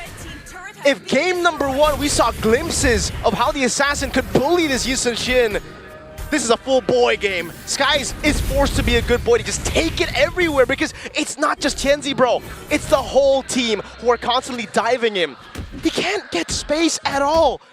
Turrets, turtles, orange buffs, everything, purple buffs. It's all going to Aurora Gaming right now, and Yums might just be the next target trying to find Rosa. But again, the kiting is just phenomenal. He gets away with the dragon, but it doesn't matter. Aurora Gaming won it all. At least Skies gets a purple buff. So there's something, but they lose a turret down below. TNZ still wants to bully him. This is looking like it's getting out of control for Selangor Red Giants. And what do they need to get back in control is the question now, because with such big artillery strikes from Rosa, with him being so far ahead, I don't know. Wait, in a bad spot, but the airstrike comes down. I don't think there's an escape from this one. Rosa on the killing spree. Siggy Boom fearless, the whole team, they just ain't stopping. They do have the artillery. We were talking about it, but I didn't expect under tier 2 against a Vengeance CC. They bursted him down like he was nothing. Siggy Boom used the flicker, so at least there's something that they had to use more to get that kill, but again, the lead is getting out of control, Trex. At this point, how do they feel? What are they going to trade for objectives with? I mean, usually for Selangor Red Giants, you want to just team fight. But I don't think that's the right Gonna try to get the kick, but he misses once again. It takes too much time, and Pagu's already there. SRG, at this point, SRG needs to stop. They just need to hit the brakes a little bit, calm down, stop looking for the kicks. Another turtle into the hands of Aurora Gaming, and this time Aurora Gaming are clapping back. Uh-oh, Mount of Shock already used out. Now it's going to give him to the back line. Gets the kill, shuts down Rosa. That's huge, but Lunar doesn't want to give it up just yet. Cram trying to keep him away into the backside. TNZ with the puncture through Thorn Rose, looking for a target as Cram continues to slam down, but now he's too deep into water as the kill goes into the hands of Siggy Boom. Pagu gets into the bush, Innocent going in, and that's it for now. They're able to take the fights and back away. Like, at that point for Aurora Gaming, they want to go for more Mount of Shock already. It lands, but they have Pagu there to back him up. So, for Aurora Gaming, it was more damage control. They lost Rosa already in that skirmish. Look at the response. Thorn Rose does come down, and here comes TNZ. Brilliance comes in at the last moment, and TNZ cannot secure the kill. But Lunar might not want to give this up. No. Gonna try to cut wave, decides not to force it. Yums. Remember your job. A nice Thorn Rose to get away and not take full damage. Be able to escape, he's gonna puncture back through. TNZ looking for anything here, but now he's in a bad spot. Thorn Rose, Phantom Execution, safety. Again, clean from TNZ. Yums, again, I guess this is why they banned out the Badang in favor of like just seeing the Cho on the other side, is because when you get to top boots, when you are ahead in the early game, there's not really much lock. And for Aurora Gaming, it's all about pushing forward. It's all about being aggressive. It's all about being up in your face. And as long as there's no real lockdown, they can do this. Look, every time they try to get onto Pagu, the flicker comes out and he's breaking their ankles right now, man. He's pulling one for sure, man. He's breaking all the ankles for Selangor Red Giants, and that's plenty. Selangor Red Giants are really reliant on those cycle of skills. If the Lunox doesn't have that ult by the time the Lord spawns, right? If he's able to do that right before the Lord spawns, that's big. It's going to be massive, Mr. Trex. And really massive. And I got to give it up to Aurora Gaming. We talked about pressure in the beginning of this game and how non-stop they have been. And even that a minute ago when TNZ punctures through to the mid lane into 3 members, yeah, he might not get a kill, but they are consistently looking and consistently pressuring them. It's like they're getting in their heads, man. They really are. And I guess the question has been answered a bit, Trex.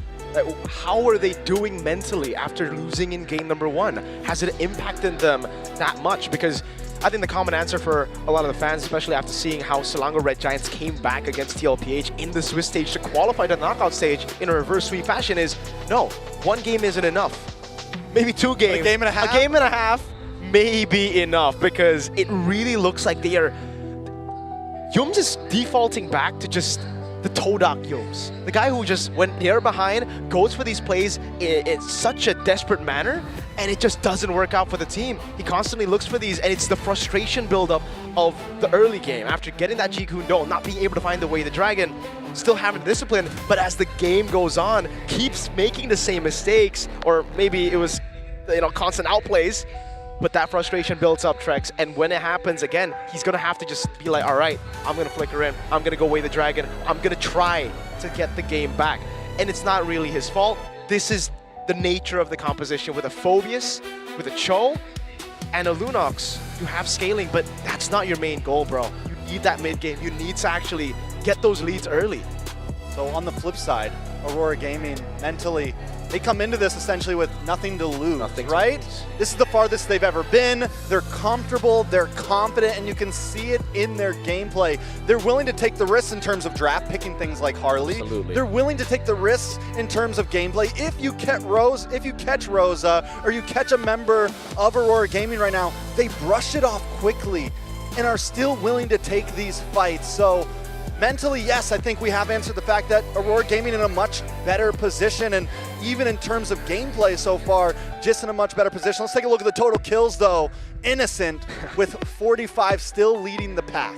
Yeah, before the tournament started in my tier list, I called him the best gold lane in M series, in M7 currently, and I still really stick to that now. It's just the fact that they've been able to shut him down real good. And by shutting down the side laners, I guess we did get to see what Rosa was saying in the interview, right? The side laners are what makes this team special, is what he said. The mid trio, we can beat them. Ooh. So it's all about getting tempo in the mid, getting that gap, and then rotating over, pushing these side laners back and taking their turrets, taking it out of laning phase, putting them into really tough spots.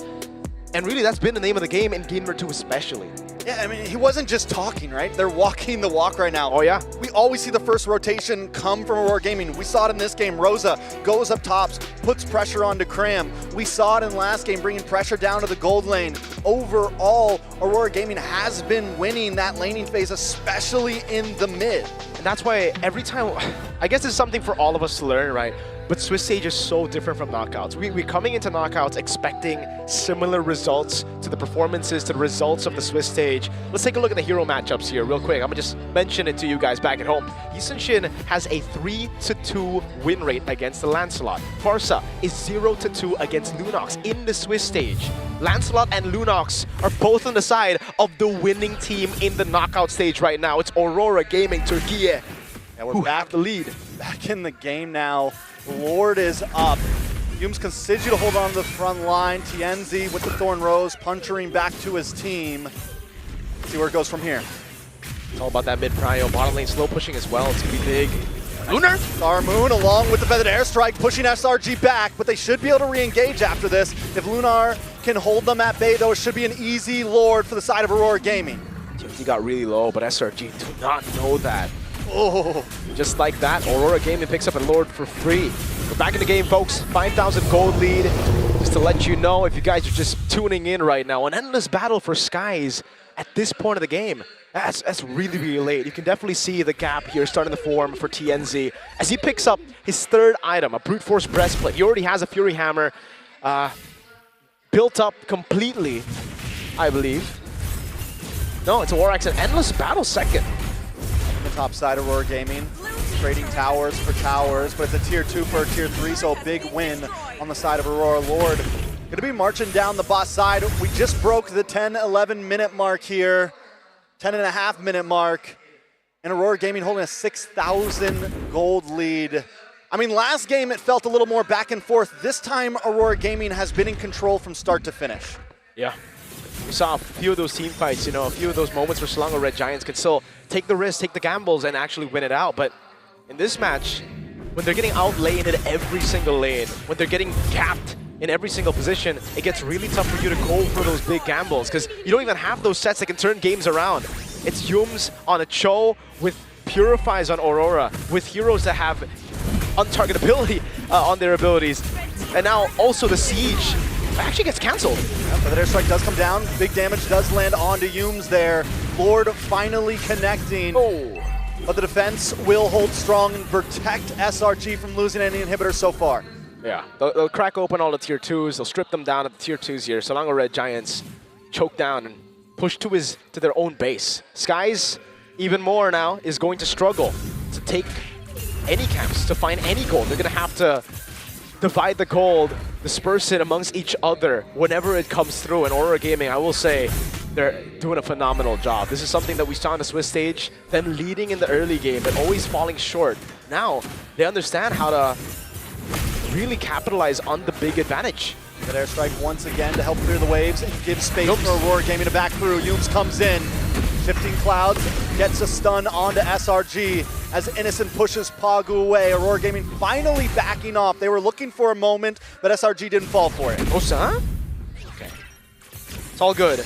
Could have been real bad there if Yums was around to follow it up. But again, even if Yums was there, Purify was still up for Rosa. There were still avenues for Aurora Gaming to just get out, waste some resources, and reset. Now they're going to freeze up the waves.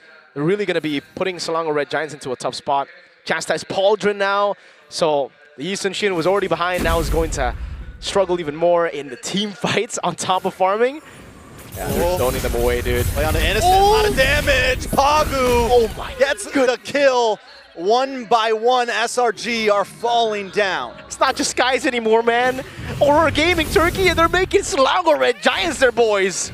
They're boys? They're boys. They're homies? They're little bros. Oh, no! I hate to see it, Yums.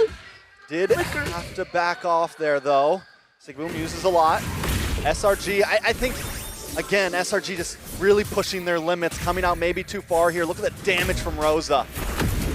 I think we can ask the question already, Trex. Is it a wrap? How's game 3 gonna look? If this is game 2, if this is 1.5 games, the mental drop from Selangor Red Giants, how's game 3 gonna look? Are they gonna be able to fully reset?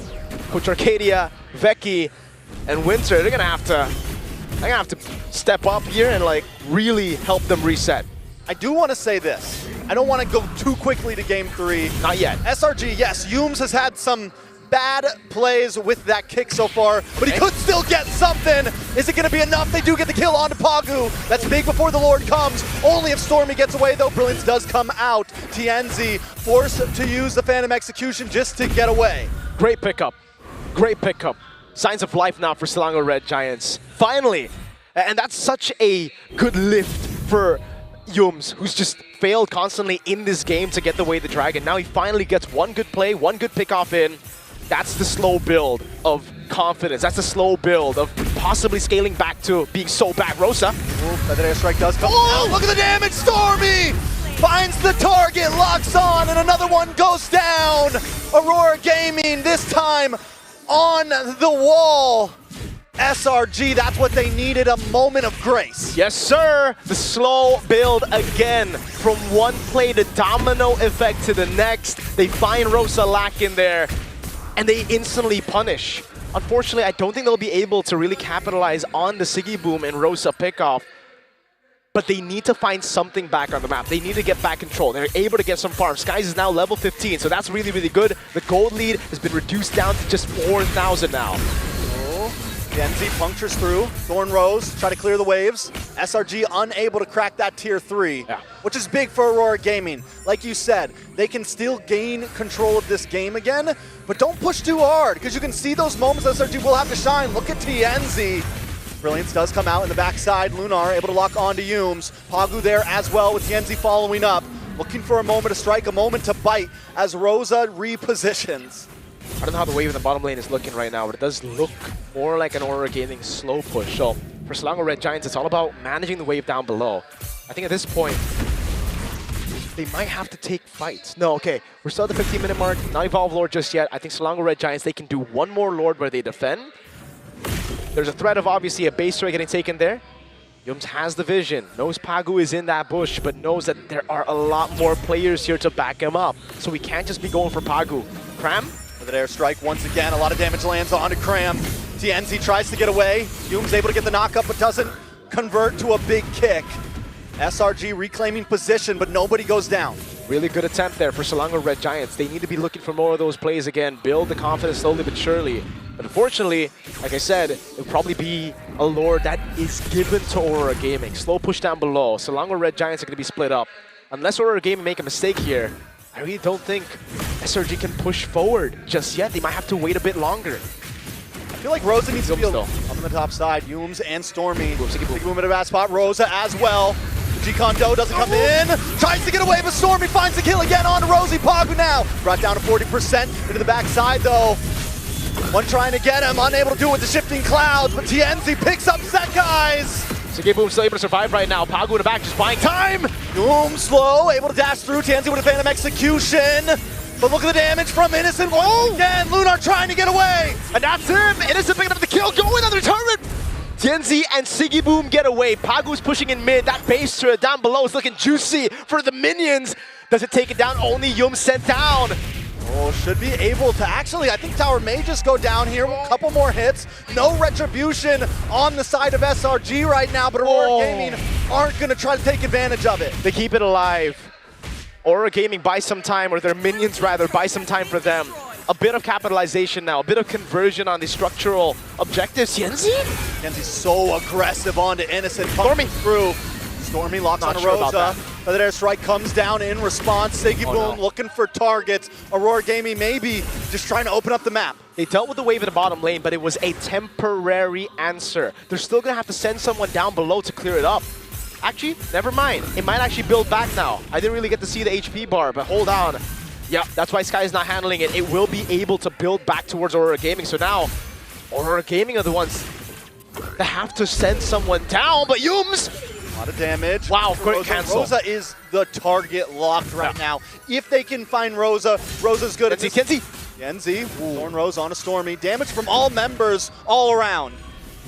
Yums. Now Chugger does come down. TNZ able to get some nice damage on Innocent. Feathered Airstrike as well. The shifting clouds to bring him back. And Cram falls. TNZ picks up the kill. They're going to go on Innocent now. It's an all-in TNZ. Thorn Rose! Oh, Stormy low. Pagu able to find it. And now Lunar's advancing with the rest of Aurora Gaming. TNZ constantly looking for targets. A big falling Star Moon into the backside. Sekai's just trying to get away. And it's a win for Aurora Gaming. 2 members down of Selangor Red Giants. And look at the timer. This is a bad Lord to give. It's an Evolved Lord for Aurora Gaming. And it's free. They're going to have to fight this. It looks like they just want to gamble. They're pushing for Yums, looking for vision. Sekai's theirs as well. TNZ's very, very low. I think they maybe could have with how low 2 members are, but they don't have the information. Exactly. No vision. Aurora Gaming played it perfectly. The way they bobbed and weaved through that team fight, the way they went back and forth.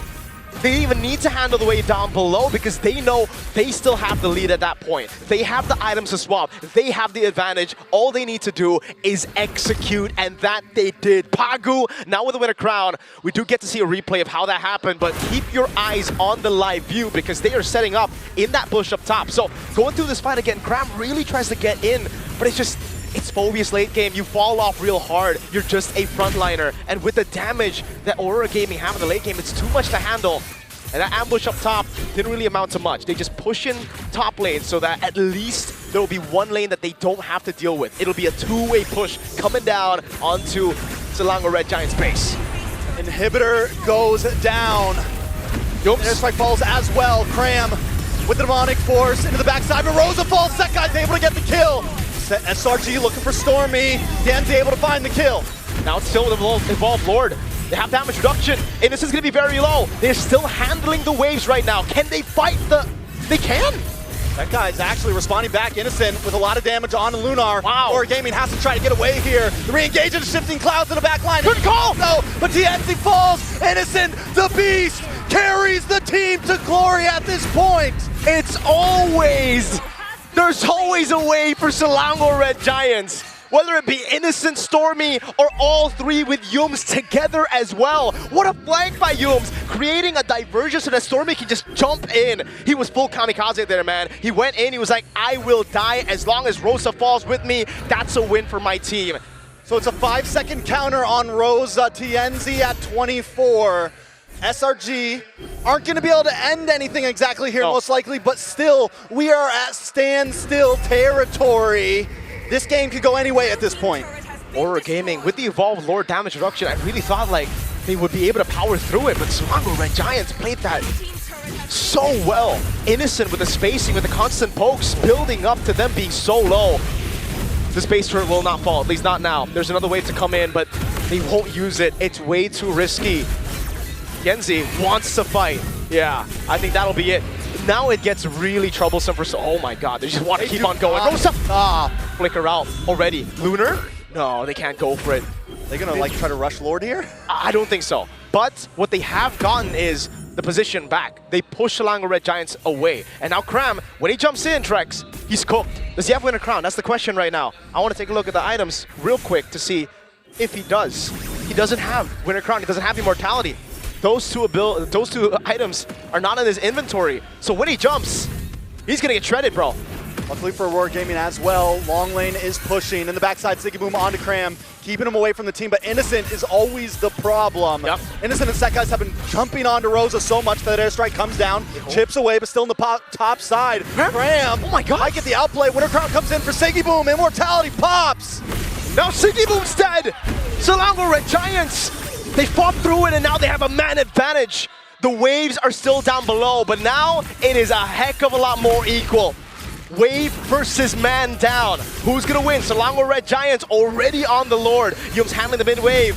Stormy! Airstrike, a lot of damage. Brilliance comes out. It's still not enough. Aurora Gaming mistiming the ults.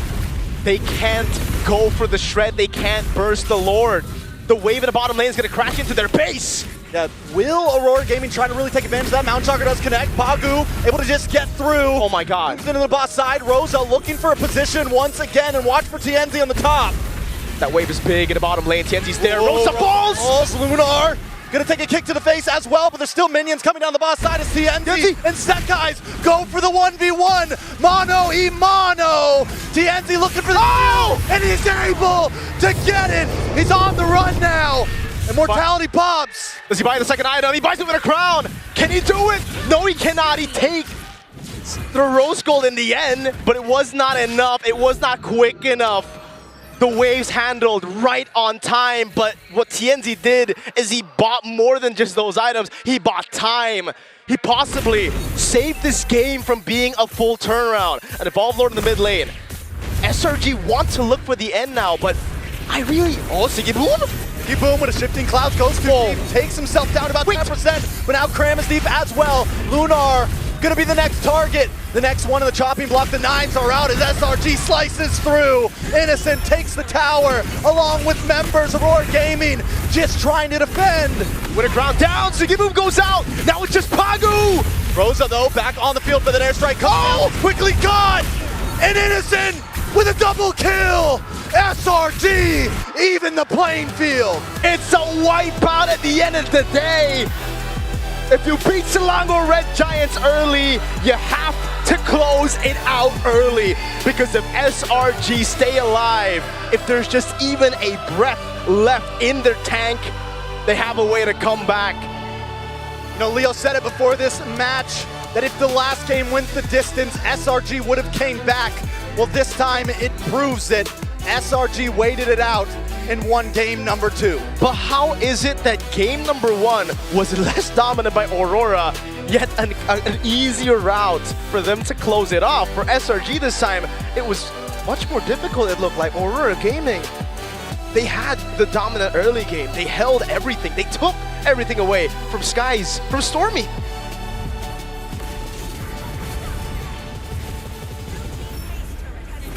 Demands greatness out of all of its competitors. Aurora showed greatness with how they controlled majority of the game. It seems like the G isn't just for Giants, it's also for great comebacks. They held on, SRG. I'm not gonna lie, I was really stressed about that game.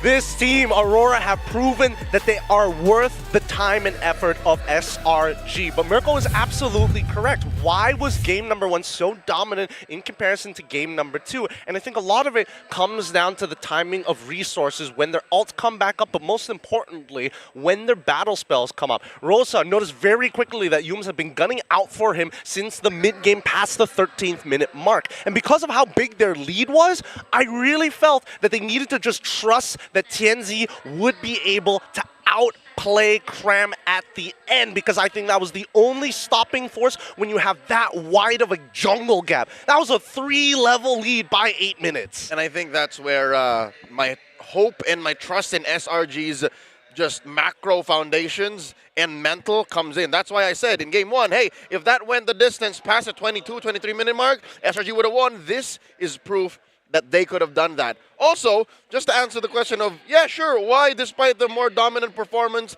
in game two, they still couldn't close it out? May I present a very simple-minded approach, a simple-minded solution, an answer to the question. It's because they didn't have any base hitters. They didn't have any turret smashers. Look at this lineup, all right? Aurora, it's all about fighting. You know what I mean? Sora, Esmeralda, Hilda, Lancelot. If you want to take down objectives, meaning turrets or bases, you got to be in there. But look at SRG. They were meant to hold down the fort. CC, Yisun Shin, Lunox. You know what I mean? Like you could dive in, clear out the front line, clear out waves, and then go back and hide. That's what they did. That's how they held on for so long. And that's why Aurora, despite having a much larger gap in the early game, couldn't finish the job. Yeah, and I feel like the additional value of CC having significantly more damage items, it wasn't just like a War Axe Counter-Strike type of deal. It also had a Sea Halberd. So yeah, they had more base hitters, which means that all the damage that they can dish out isn't just with cooldowns and skills alone, it's with the basic attacks. And that was definitely felt by Aurora. Turkey. And this is something similar that SRG experienced, except they were on the other end. When they went up against Team Liquid, it was Team Liquid who did not have enough base hitters to try and end it quickly. They always had to look for the wipeout. It meant that SRG needed to stay alive and needed to avoid getting wiped out during the defense. Yeah, it sounds like such a simple-minded approach, but sometimes that's what you need. Yeah. You know what I mean? In game one, they had the Harley. That was a right-click Harley, is what they call it in the streets. A basic attack Harley, but here we are awarding our MVP, the right clicker, the base hitter, the basic attack beast, Innocent on that CC. Honestly, pretty disgusting with what he was doing, because really, I think that, hey, Innocent, if you ever feel tired of the gold lane, maybe the EXP is the next calling for you, because he is playing almost pixel perfect. The movement, the sidesteps, it is ridiculous how many Thorn Rose punctures he naturally, a pixel away, just sidestepped it and danced around it like an absolute beast. But when we look at these highlights, I think we'll see the entirety of the story. Rosa is a force of nature. Every single time that feathered airstrike, it was guaranteed value. But the early game already being held down by Sora, Sigubum was making sure that he could take on these one-on-one fights no problem, taking away resources from their opponents, because this is what the game truly was about, a matter of resources. Sakai's was so far behind. He only got BOD as his final item, forcing him to actually convert into a Malefic gun on top of a Rose Gold. Sakai's was Aurora's boy. He was Aurora's boy, and then at the end, he finally turned into the kid. He was after Teat. He was literally just hoping for something to give him the nutrition to make it to this late game, and apparently, through the help of Innocent, they got there. Total team effort to be able to turn things around, but at the same time, on the other side, it seems like it's a tale of very similar approaches. Early on, SRG was like, hey man, we gotta try to make a comeback. Let's overcommit. Let's mess up some kicks. Let's make it look like we've completely lost our mental. While Aurora Turkey goes, thank you, we appreciate it. Let's take control of the game. Wait, suddenly everything changes. Aurora Turkey are getting desperate. Sigibum falling down in that long Lord sequence that TNC eventually won. Well, ironically enough, ended into an SRG win because a lot of members of Aurora Turkey went down. Sigubum should not have gone down there. He thought he had the damage, he had the toolkit to take down. I believe at first it was Innocent, and then it was Cram who decided to show up and say, okay, my turn. They just tag teamed him, took him down, and it wasn't just that. Pagu, maybe 4 or 5 minutes before, got took down outside of base. Questionable decisions in the late game by Aurora trying to end it led to SRG being able to find a turnaround. Well, here's the thing, right? The best metaphor that we can put to kind of encapsulate the game is, yes, unfortunately, Sakai was a babe at the teat, but the question was, where was the parents? Where were people looking for the formula to make sure he finds that nutrition, right? Yums was supposed to be like guy, but yes, as of all adolescent parents, you're kind of fumbling around. You're not sure what you should be doing, on top of the fact that your kid can't walk on its own 2 feet. How many Traceless did we see in the first 6 minutes actually just halfway dashing into a wall, not closing the distance when the kick was initiated? So many of those moments happened to the point where Stormy is like, you know what? I have to use the darkening to make a play. I need to be the secondary carry, and it worked. That's where the diversion happened. Shout out to parents, by the way, you guys are great. Thinking about how SRG couldn't handle the early game, understandable. I think it's a blessing in disguise that they also kept their base, literally the one structure alive, because so many times in this game, for what, 7-8 minutes, Aurora actually got in there. Aurora was in there for the last two Lords. It's just, again, no base hitters. So this is the equivalent of, you know, those kind of parents just make it and saying, hey, kid turned out fine.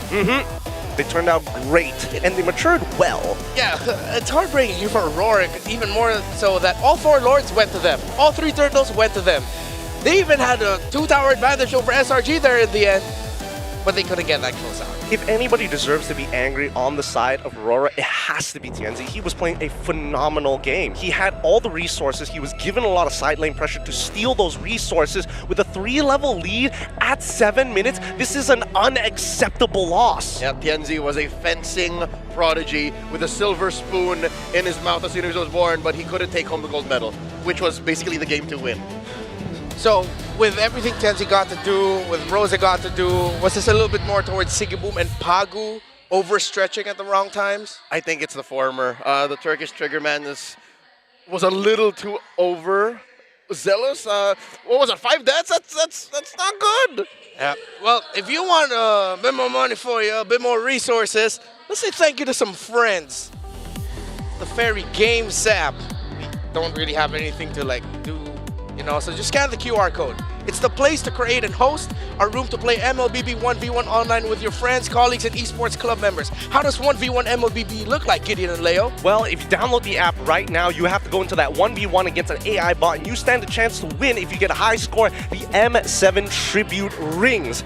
Let me tell you, they look beautiful. Don't forget about the MLBB Diamonds and, of course, the new MLBB skins. Download the Fairy Games app now and register your MLBB ID to start playing. You can play for free until the 25th of January. Of course, it isn't just Fairy Games that makes all of this possible in the M7 World Championship. Well, if you want to look good while watching the M7 World Championship, maybe while playing also, well, there's free skins. Just log in for 13 days between January 9th and 31st server time to unlock Edith's Verdant Night completely free. Pa! Completely free. Pa! Don't miss that easy. Don't miss it. Don't miss it, guys. Again, super easy to do.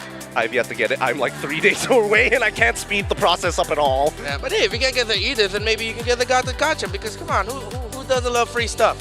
ďakáča's electrifying Solar Spark skin is free when you hit level 45 on the M7 Pass. Keep leveling up and claim your reward. I'm 1 away. I'm at 44 as I woke up this morning and like logged in. So yeah, I'm at level 44, 1 away from the beautiful ďakáča that Pagu really played well in game number 1. I want to see more of that. I think the over-aggressive style of Aurora in game 2 might have been too much. All right. Well, we are at the midpoint of the series. We're not closing out things just yet. SRG versus Aurora Gaming Turkey is still going to be continuing. And yeah, there it is. There's the ďakáča skin for you. That's it, if you want to see it. All right. Well, yeah, go ahead. Claim that. I mean, spoiler alert, we're going to be going on a little bit of a break. So, as we get into game 3, start with Aurora Turkey first. What are your pointers for them to make sure they get the next game? Number 1, I think they got the draft down. They know exactly what they're capable of doing. Blue or red side, I think they know how to put SRG in a weird position. Number 2 is just don't be too weird about it. Don't be too aggressive. That's it. Yeah, for SRG, what are your pointers for them? Win the lane. That's all they got to do. They just have to win lanes. Maybe a slight adjustment in the draft, but we'll see, because again, it's highly risky. It's been a terrific series so far for our very first one here at Tennis Indoor Stadium in Senayan, Jakarta, Indonesia, home of many historic moments in MLBB history. It started off with Aurora delivering an upset, but now SRG has gotten one back. Can they get another, or will Aurora lead the series 2-1? We'll find out after the break.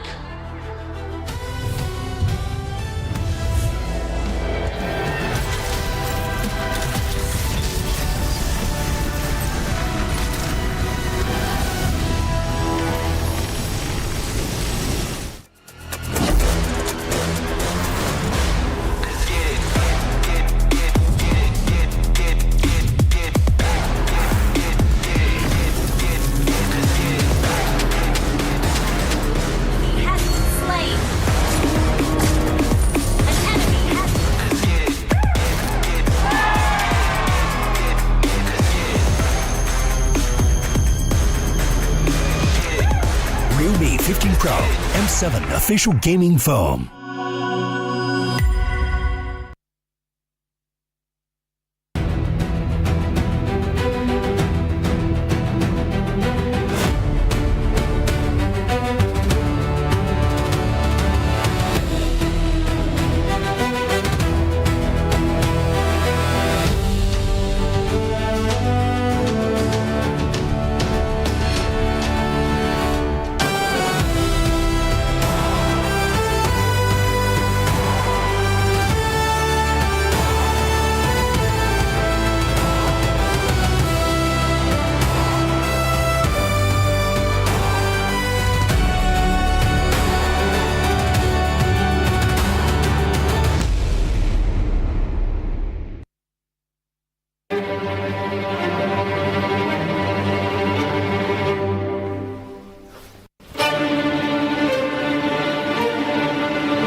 They're running out. Thunder heralds their unstoppable reign. Unscathed, unrivaled. A trophy, a symbol, a legacy, a champion. We begin our story with the pioneers, forged in gold. Fairy's champion ring and medal, relics to be worn with pride. Among champions, one legend outshines all. We play, we carry. Real Me M7 official gaming foam, forged for those who create miracles, the ultimate artifact of mastery. Every cheer from an army of believers shapes the determination of a champion. The Visa Champion journey is reserved for those who never stop believing. When united, they become something greater. The legacy of the M-Series, a home for every champion to stand eternal. This is the Hall of Champions.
Realme 15 Pro M7 official gaming foam.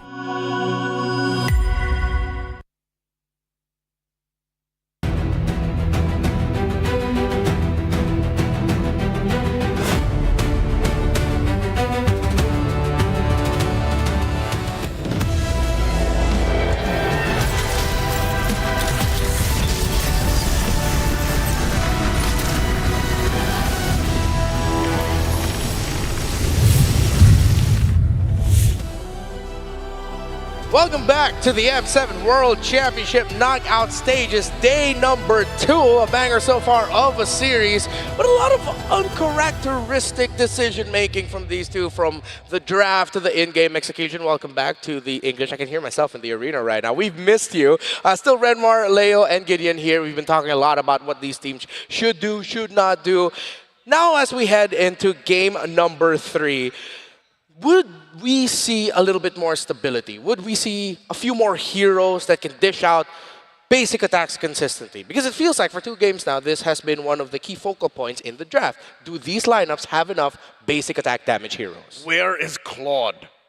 I think personally, I think what it really boils down to, is this the meta? Is this where we're heading to as a global esport, right? Is this what the top of the line is going to be looking like? And it scares me for a couple of reasons, because it feels like we're forgetting the other aspects of the game, right? Again, Claude has been absolutely great. Yes, they has his counter picks, but at the same time, do these fighters really kind of fit the bill when it comes down to late game scaling, and at what cost? Because priority is just so high in a meta that demands so much, especially when you need to make a play. The answer is no. It's clear that even in the upper echelons of MLBB Esports, between the finest of Turkey, the finest of Malaysia, fighters just don't get there. And the reason why SRG won game number 2 was because, sure, they had the Yisun Shin, they held on, they held out, and when you consider the stats of them players roll to roll, you kind of have to throw that out the window, because these are stats based on the Swiss and the earlier days of the knockouts so far. It's clear that this late into the tournament,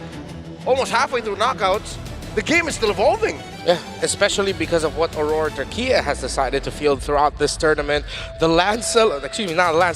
Leomord and Harley now warrant attention from teams going up against Aurora TRKIA because of, well, the respect that you have to give it. And we've seen now Harley is undefeated in the M7 World Championship. Meanwhile, Selangor Red Giants, they've also led some form of innovation here at M7. They weren't the first to show fighter in the gold lanes, but in terms of how it's played, even Sikiboom heading into this matchup mentioned that Innocent, to him, is the best gold laner right now. And the performances of Innocent, especially in that last one, still continue to prove that statement.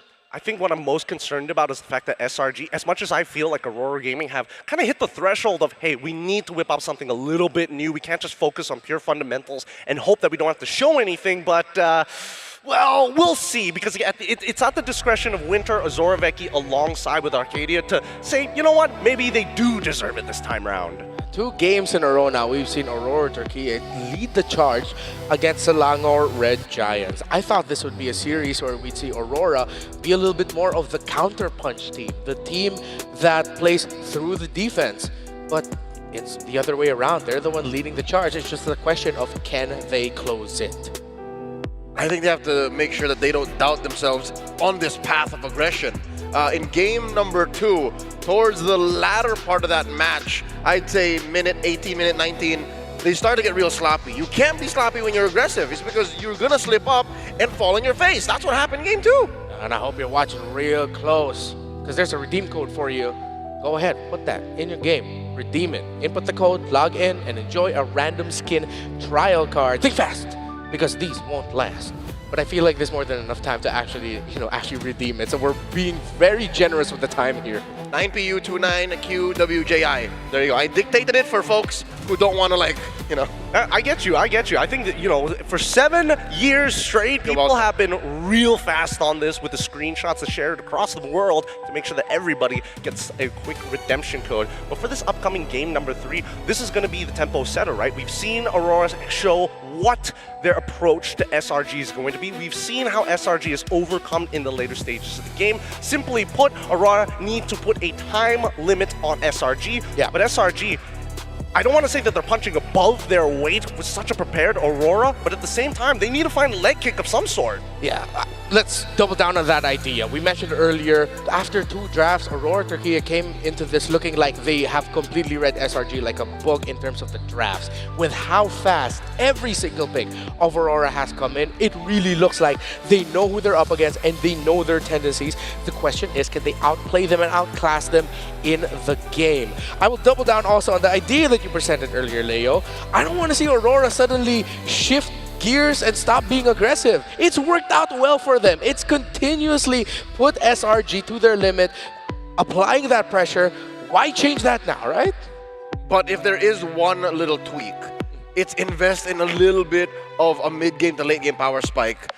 Maybe for one, I hope this is not a full-on reparative approach, like, oh, you went in too far in game 2. Just give SigiBoom a friggin' marksman. Yeah. Just do that so that if ever he does get a little too aggressive, he ends up with something like a Claude or a carry with a flicker, and he moves on forward, wipes out all of SRG. Like, that's best case scenario. I think we can take back from history, right? All the way back into World War II, as we were looking to kind of end that entire catastrophe. It really just comes down to having a secondary win condition, because the first one is just a statement. The second one is to ensure that there is no fighting back. And that's the main idea we need to see from Aurora if they even want to try to push it past those 12 minutes. 40 is about 80 years ago now. That was a long time. I can't remember. I wasn't born then. 80 years. As we look at SigiBoom and Innocent, maybe that's why they keep picking up the Sora for them. We know how great a pick it is, but it also stops Innocent from being able to fight back in the way that we're used to seeing Innocent fight back with that Sora. Except this time around, now they have the CC to think about. Now we're talking about specifics. I'd say find a way to either get the Sora out of the equation or put it on your side, keep it there, but maybe put it on a leash. Like, just make sure that next time you give it to SigiBoom, it's like, SigiBoom, you know what this does, right? Yeah. You know what happens to you when you get your hands on this. Yeah, the 2 games that SigiBoom played on this Sora, I wouldn't call them bad. They were good. They were on a spectrum, let's say it like that. Yeah, but it wasn't the impact that actually delivered the winning conditions. In game number 1, it was, well, the Farsa. In game number 2, you mean the Zetian? Yeah, it was, the Zetian. Game number 2, it was the Farsa, and then you also added that the damage that Tianzi was dishing out as a Lancelot. Yes. The Sora was, really enough, despite all the damage it can dish out, with how it was played by SigiBoom, the timings of it, it was a little bit more utility. It really was, because when you are playing Sora in this particular way, in the gold lane, your job is to get as many ultimate battle spells from your opponents as possible. And as we're trying to make our way into this game, and hopefully we start off with the draft, I need to see who goes to blue side, who goes to red, because I think the only adjustment SRG can make to kind of alleviate the stress that they're going through is with a utility jungler. A possible setup for Fred, a secondary carry, maybe an Arlet Yuzong in the EXP, but so many conditions need to be met. On the chat right now, type it out. Is it Aurora or SRG? Who will win this series? In the fandom wars, the Selangor Red Giants fans going wild in the comment sections in all of our streams. So please, wherever you're watching, comment. Is it Aurora or SRG? Again, we still don't know which team will go to what side, but let's revisit the drafts in terms of the bans first. First 3 bans for SRG in game number 1 were Fanny, Eve, Freya. Game number 2, it was Aurora who decided to ban Eve, Kimmy, Grok. I feel like looking at the draft, if there's someone who could change up their priority, it could be Aurora. Maybe one of the mid lane picks. Is it really warranted of your Aurora to continuously ban Kimmy? Eve, we understand. Grok, understandable. But the Kimmy constantly getting banned here, I feel like that could be something different. I mean, yes, it should be something different, but I think the major problem right now is the fact that SRG refused to give Yi Shin over to Tianzi. And I think that is going to be the main focal point coming into these games, because the jungle has been pretty standardized for SRG, and yet they refuse to move out of it. When there's a lot of reasons to be like, hey, wait a minute, if we have to worry about this Farsa, let's just put you on a Hayabusa, one good Oki Shadow kill, and that's, problem solved. It's another weird pick that we don't see as often anymore. That was really white hot all throughout the Swiss stage, is the Hayabusa. So now you have to consider, where does that put Aurora? Because they're choosing sides. I'd say they're better off red, because again, current trend is red side wins. By being able to close up your draft last, you're able to close up these gaps that possibly could bite you late into the game that you already prepped for. Again, we circle back to have a good damage profile, have good spread, and have things that can take down objectives. I'm not even looking at like a utility choice for Tianzi. Mans is really, really good with assassins right now. I'd say adjust elsewhere. If my sense have it correctly, we actually have not seen Stormy play the Kimmy at this tournament. It's Juicin, Selena, Loi, Zetian, Eve, Farsa, Valentina, and Luna. So everything but. Yeah, everything but. So it seems like Aurora just looking at the Kimi as we cannot control the mid lane if we're up against that hero, similar to the Eve, which does make sense, but something has got to give and something has to change. Let's look at one of the heroes right now that has risen up in stock with all of the great ultimates available. If you are a Valentina, whose ultimate do you steal? I like this. Real world manipulation of Eve or the tectonic charge of Grok? Ready? Ooh, on 3? I have an answer. Are we saying the full alt name or are you going A or B? Full old name for so it's funny. All right. Okay, ready? Yep. 3, 2, 1. Tectonic charge. Ooh, I don't know about that one. I feel like RWM is good. We talking about mid Valentina? We talking about EXP? Who said tech charge? Who said tech charge? I said tech charge. Oh, you did? How many dashes does Valentina have? 2. How many dashes will she have with a tech charge? 2. 3! You would count that as a dash, dude! No. It's a charge, you said! And if you have flicker, you can flicker out too! That's a lot of crowd control and that's a lot of damage too! Sounds like cope, bro. Not entirely wrong, but there's a reason. Discrimination. No, it is the fact that Yve is so highly meta. Guess what? What does Valentina do better than Yve in the RWM? And the fact that you get her base stats plus more, and you utilize generally the same items more effectively in the early stages of the game. Yeah, by picking tech charge, you're useful for like 2 seconds. If you miss it, you're done. Sure, you can get out of there, but your team needs you. But that's the thing, I don't miss. I'm sorry, he's taking a lot of, he's been hanging out with a Filipino sniper. They're literally right across from each other at the hotel. Yeah, it's like our rooms are like right there. So, yeah, you know what? Yeah, maybe I am just a little bit coping. I mean, when I do play the Valentina, and there isn't even on the other side to be fair, I always just get the real world manipulation. But maybe I just wanted to be a spokesperson for all the Valentina Grand cosplayers. I mean, don't get me wrong. I think that Tech Charge is a phenomenal ability which has absolutely disrupted the Swiss and even the wildcard stages here at M7. I don't believe you. But the most important part is the fact that you need that passive. The passive of being, CC immune is what makes this ability as good as it is. It's like a heat-seeking missile. You just got to point in the right direction. Yeah, it's almost impossible to miss. Yes, it's still possible. Like you could aim it the complete opposite direction, but dash backwards or something. Yeah. As we enter the draft for game number 3, hey, Valentina, Grok. Maybe those are more heroes that we could watch out for. We already saw the Valentina earlier. The Grok keeps getting banned out here by Aurora as they do not want to give it to Yumes. Hey. Aurora stays blue. Yeah, they stay blue. And they're still banning on the Kimi and Eve. I think, yeah, that's straight up their priority. But then now there's a chance that SRG might suddenly go for a big swing and pick up the Farsa for themselves. The Lunox worked out, yeah, but I think the Farsa will be able to keep things a little bit more close for them. What's your command? Your team I think that at the very least, considering looking at Sakai's face, he knows that he's going to get targeted, right?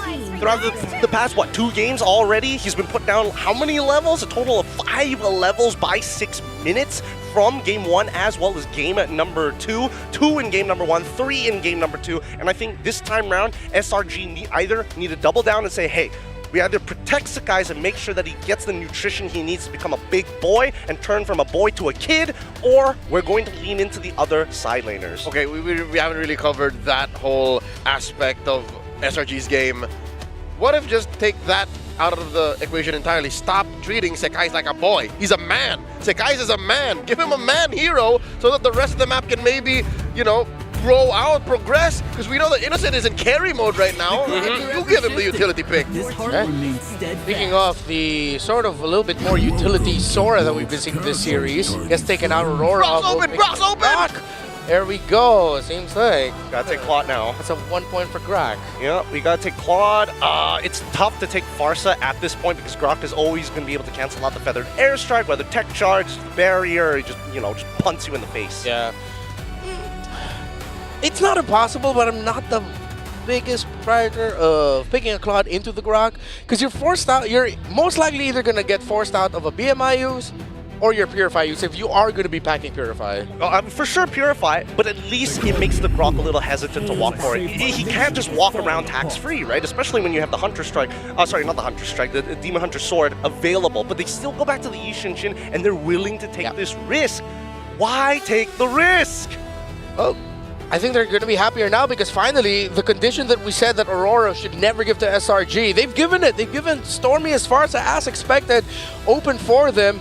But does Aurora now have the tools ready? And if we're gonna see a Claude game, I feel like this is the Claude game now for Aurora. What if Claude Yujong?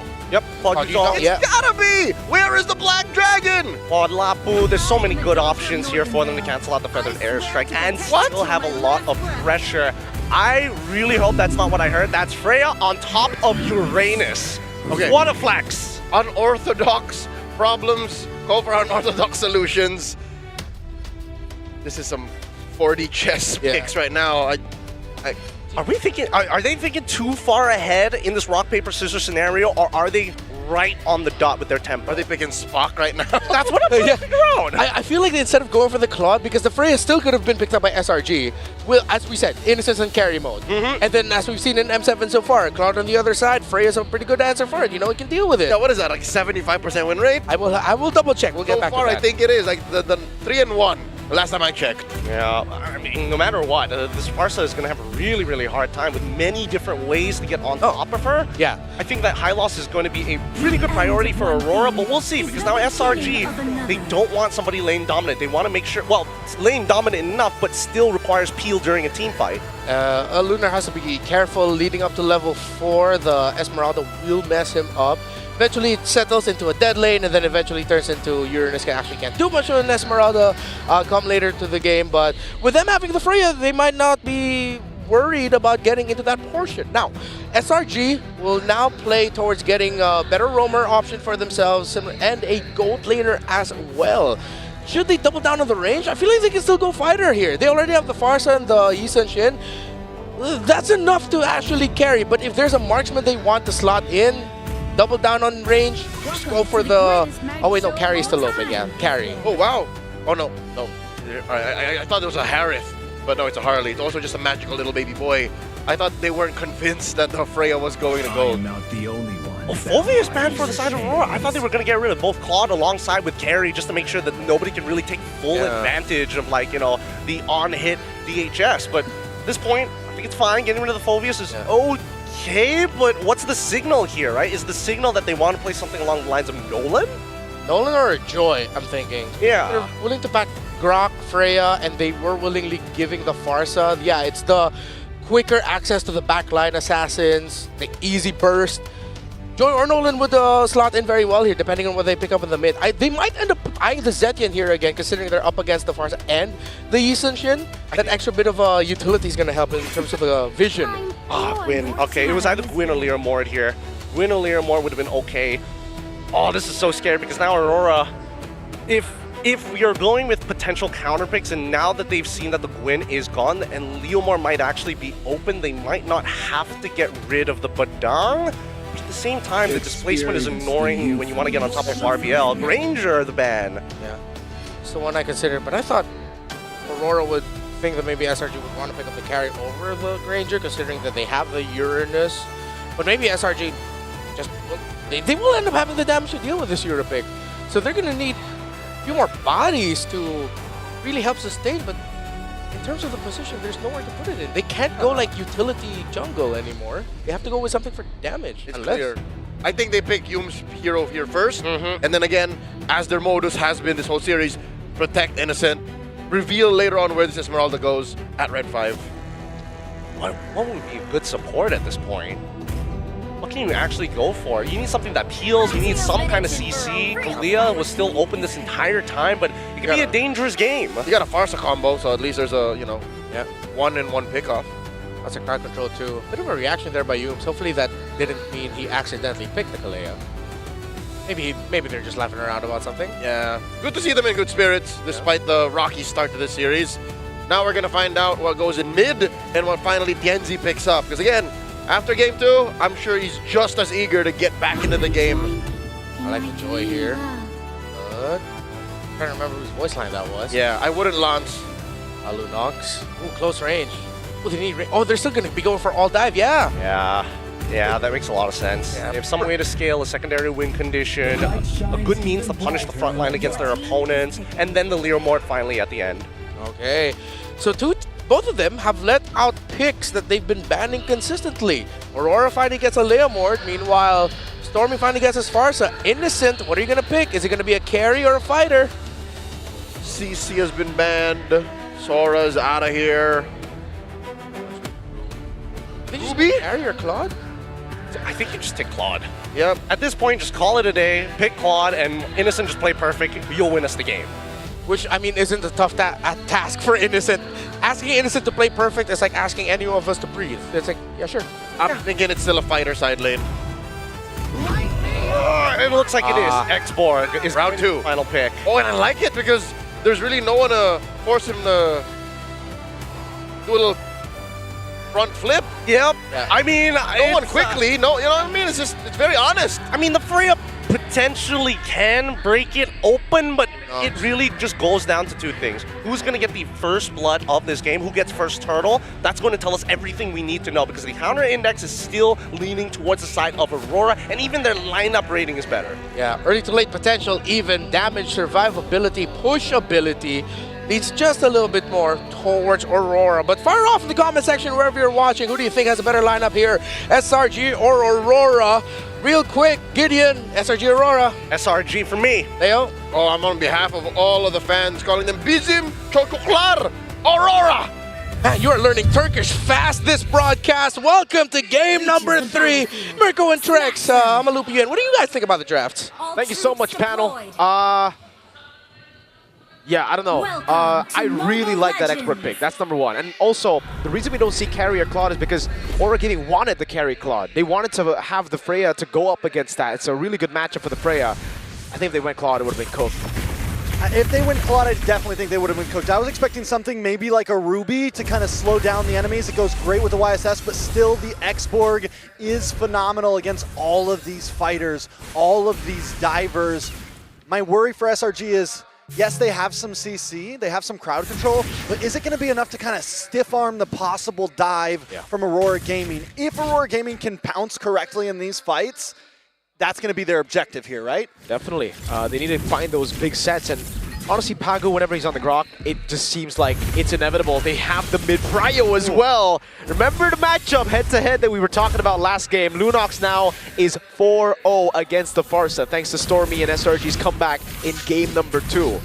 So Rosa definitely, you know, trying to tear a page out of Selangor Red Giants' book, but also, this is a very similar composition to what we saw on the Swiss stage. Alter Ego beat Aurora Gaming with the Freya Leomord in their first match at M7. TNZ being aggressive. This is what I was wondering. Are we going to see Aurora Gaming get as aggressive as they were in the past? Purple buff does go into the hands of TNZ. Out comes the Phantom Steed. Stormy going to try to get involved here. Doesn't have level 4. TNZ re-engages. Just as aggressive as he was on the Assassins as he is now on this Leomord. A fighter is an assassin with more HP, baby. And he's got Barbiel, you know, even more mobility, technically. So, hey, if we're talking about... Wait, hold on. They want to just keep on going. They're bullying these guys again, dude. Not level 4. This is a free turtle for sure. But if we're talking Leomord, the first guy to do it technically was him, and I was at M4 actually. Way back. Incendio Supremacy days. Right? Yes, sir. Yes, sir. The big Tigreal Barbiel play. Yep. And yeah, it's free turtle. Sigiboom's right there, but they will be able to use the last Insanity for Innocent to get away there. Oh, interesting. They even commit a feather airstrike there, trying to take away the gold camp, but now it's, again, just TNZ walking up, stealing camps away, really trying to suffocate Skies in this matchup. Phantom Steed knows there's no flicker on Stormy. Well, Rosa's got his back, but TNZ, and this is the thing, he knows not to fully commit sometimes. He'll use the ult, he'll use the punctures, but look at the damage on Innocent. Innocent not going to be able to get away from this one. Rosa with first blood. That's the thing about using the last Insanity defensively. It takes a while for you to get to Faraga armor back, especially in the early game here. So Aurora Gaming, really good punish up top. The rotation was clean, and even just the feint there with TNZ already using Phantom Steed, it puts Selangor Red Giants into a false sense of security. They were like, oh, there's no way they would dive. You know, the Phantom Steed is down. That airstrike does come down, but TNZ doesn't care. He just wants his purple. You said they were denying. They are starving Sekais right now. Yeah. More damage lands on a Cram. Cram trying to come help out, but Aurora Gaming got what they came for. They quickly back off. Lunar going to be able to use the Consecration, go through this tower to safety. Oh, up top. Whoa, solo kill? No. Innocent flickers out. He's good. But man, this is a struggle for the gold lane, for even Skies in the jungle, especially here. A level down, Sigibu still trying to pressure, trying to threaten Innocent with a solo kill. Takes two turret shots, just Just say, Show 'em. Yep, About yes, that. About that's- that life. It's all about My that boy. right there. You're my boy. Let it be that way, right? For the most part in game number 1 and game number 2, Siggy Boom did boyd Innocent. Like, Innocent was his boy for the most part. That's how we're going to refer to it now. It's the son. Yes. All right. Did he steal the orb? Oh, that guy's deleted. Rosa takes the kill, a nice Tsunami slam, but it's just for you. He's trying to get away, and he dashes under the tower. Lunar looking for another. Rosa with the double kill. Falling Star Moon does land on a 4, but just to commit to his own possible death. Aurora Gaming, 3rd game in a row, controlling the early game. Turrets do not exist for Aurora Gaming in game number 3. Tienzi, I don't know if my eyes deceive me, but I believe Tienzi, he let Barbiel steal the orange, bro. This guys couldn't even handle that, and then right as Barbiel got mounted by Mr. Tienzi, it was all done. Skies saw black and white. My horse is hungry, yo. Let's Barbiel real quick. That's my boy over there. He's hungry for a random monster in the jungle, man. Oh my goodness. Cram in the bottom lane here. No way to get away. Cram gonna go down as well. Rosa 4-0 in 1. The Thorn Queen puncturing through the cracks of SRG. A nice Tsunami slam will get caught up. Lunar taking out Innocent, able to get the kill. SRG finally putting one on the board. All right, but it's still just Lunar right now. Pagu's doing so much. And look at Siggy Boom, dude. He's free farming up top on a Freya. Take a look at his items real quick right now. He's actually not that far ahead, Phantom Steed. Oh my god, Yums taking way too much damage. Rosa is unstoppable. Another kill falls into the hands of Tienzi. Make it a tower next. An orange buff. Once again, Aurora Gaming's taking it all. Bro, Tienzi's crazy with it, man. Barbiel just doesn't stop. Now they go up top, they go for the siege. This comp should be bad at sieging, but they don't care. You know, this is a very similar draft of what SRG did previously with the with the full fighter composition, able to get a win in the Swiss stage. Aurora Gaming have been watching SRG. They are ready for this series. They truly are, man. They've really read SRG out. I think even in the drafts from game number 1, stealing the Sora, and the CC game number 2, stealing the Sora, almost getting it done, but Innocent still performing on the CC. Then here, it's a dive on Skies. Can they do it? Tsunami Slam. Oh, does not connect though. Purify, able to get him to safety. Rosa able to get away. Feathered Airstrike just to keep Aurora Gaming at bay. So the question on our minds though, yes, they're winning again in the early game, but can they close it out? Because that's where they fell short last time. Yeah, that's really the big question right now. And the thing is, if you look at it again, Selangor Red Giants do have good wave clear. They have really good high ground control. On the other side, sieging should be difficult. Again, it isn't that difficult if you're able to take these members down, but now it's really all about baiting Selangor Red Giants into these fights and not getting caught. I think a big part of game number 2 as to how they lost it and how SRG were able to climb back into the game was the fact that Yums, even though he's missing a lot, he found the correct play. Just one, Way the Dragon, got them back to a more confident position, and then the domino effect, bro. Right after that, Siggy Boom fell as well, and I think that's something that he's gonna have to learn if they want to close out game number 3 here. Yeah, they gotta know how to approach it, right? They need to stay aggressive, but also not too aggressive, right? It's a very thin line there that they have to be able to tiptoe. What I will say for don't get too loco, Holmes. I will say this. Carlito, calm down, man. Calm down. Don't do it again. Aurora Gaming in control here. They are taking a lot more this time, though, right? I mean, we're seeing them steal buffs. Yeah. Them steal everything. Like, game number 2 wasn't enough. It wasn't enough. We gotta starve Skies even more. Even feeding stuff to Barbiel. Yeah, if Barbiel gets some, at this point, they might start feeding their minions. They might actually do that. I don't think that's possible. Not a mechanic yet. Who knows? Maybe Moonton might add that in the future, but. Yeah, they are really just doubling down on the early game they had in game number 2 and going even crazier, which I really, really like. I think if there is a way to beat SRG is, gotta put them down before they get back up, dude, because it's inevitable. SRG, with any kind of composition, they will get back up. It's just when. And can you close the game out faster than that, before that timer happens? They were able to do it in game 1. If they're able to win this game, it puts them at match point. It puts them at a huge advantage because how these games are going back and forth. At this point, whoever gets to match point first might just steal it away. Now, onto the topic of SRG, yes, they're behind here. Do we think that they're at a clock like they were last game, where it's like late game, or is this still redeemable around First Lord, things like that? I think they are on a clock. They do have really good scaling still, but the thing is they will struggle to close out the game later on, as long as SRG play it safe. Again, they have really good clear, and once we get to the late game, as long as they're able to delay a few of those lords from getting a base turret, then they should be able to turn things around in those big fights. But, again, at the end of the day, it's defense versus offense. Like, for SRG, it really comes down to, especially with the lead that Aurora have right now, playing inside their base. Xborg, Yisun, Shi, and Farsa, they have to try to clear it. Yeah, so big picture here. Big picture. Big picture. Aurora Gaming has the capabilities to do it. SRG, I don't think it's like endgame clock, but they definitely need to be careful, because with the aggression that Aurora continues to bring, if they do get caught off too much, I don't think Aurora Gaming's gonna let what happened last time happen again. Yeah. Thing is though, Selangor Red Giants have a way to force that on you. It's like, you know, Giants. You don't want it, but Selangor Red Giants are like, bro, I don't care. You gotta take it. And sometimes you gotta take it like a good boy. Phantom Steed again, RBL, over to the turtle. And it's a defensive last insanity. They have good ways to disengage. So they still can actually hover around these neutral objectives. They don't need to give it for free. They can still hover, try to look for a play. If they can't, then they're like, okay, last insanity, flicker out, that's it. You know, I know we talked well about the Xborg, but at this point, another game with Innocent on it, I feel like we don't get to see any aggressive last insanities. Yeah. They're all used defensively. Innocent, you know, he was able to pop off with that CC last game. He's never going to really have the opportunity to pop off here.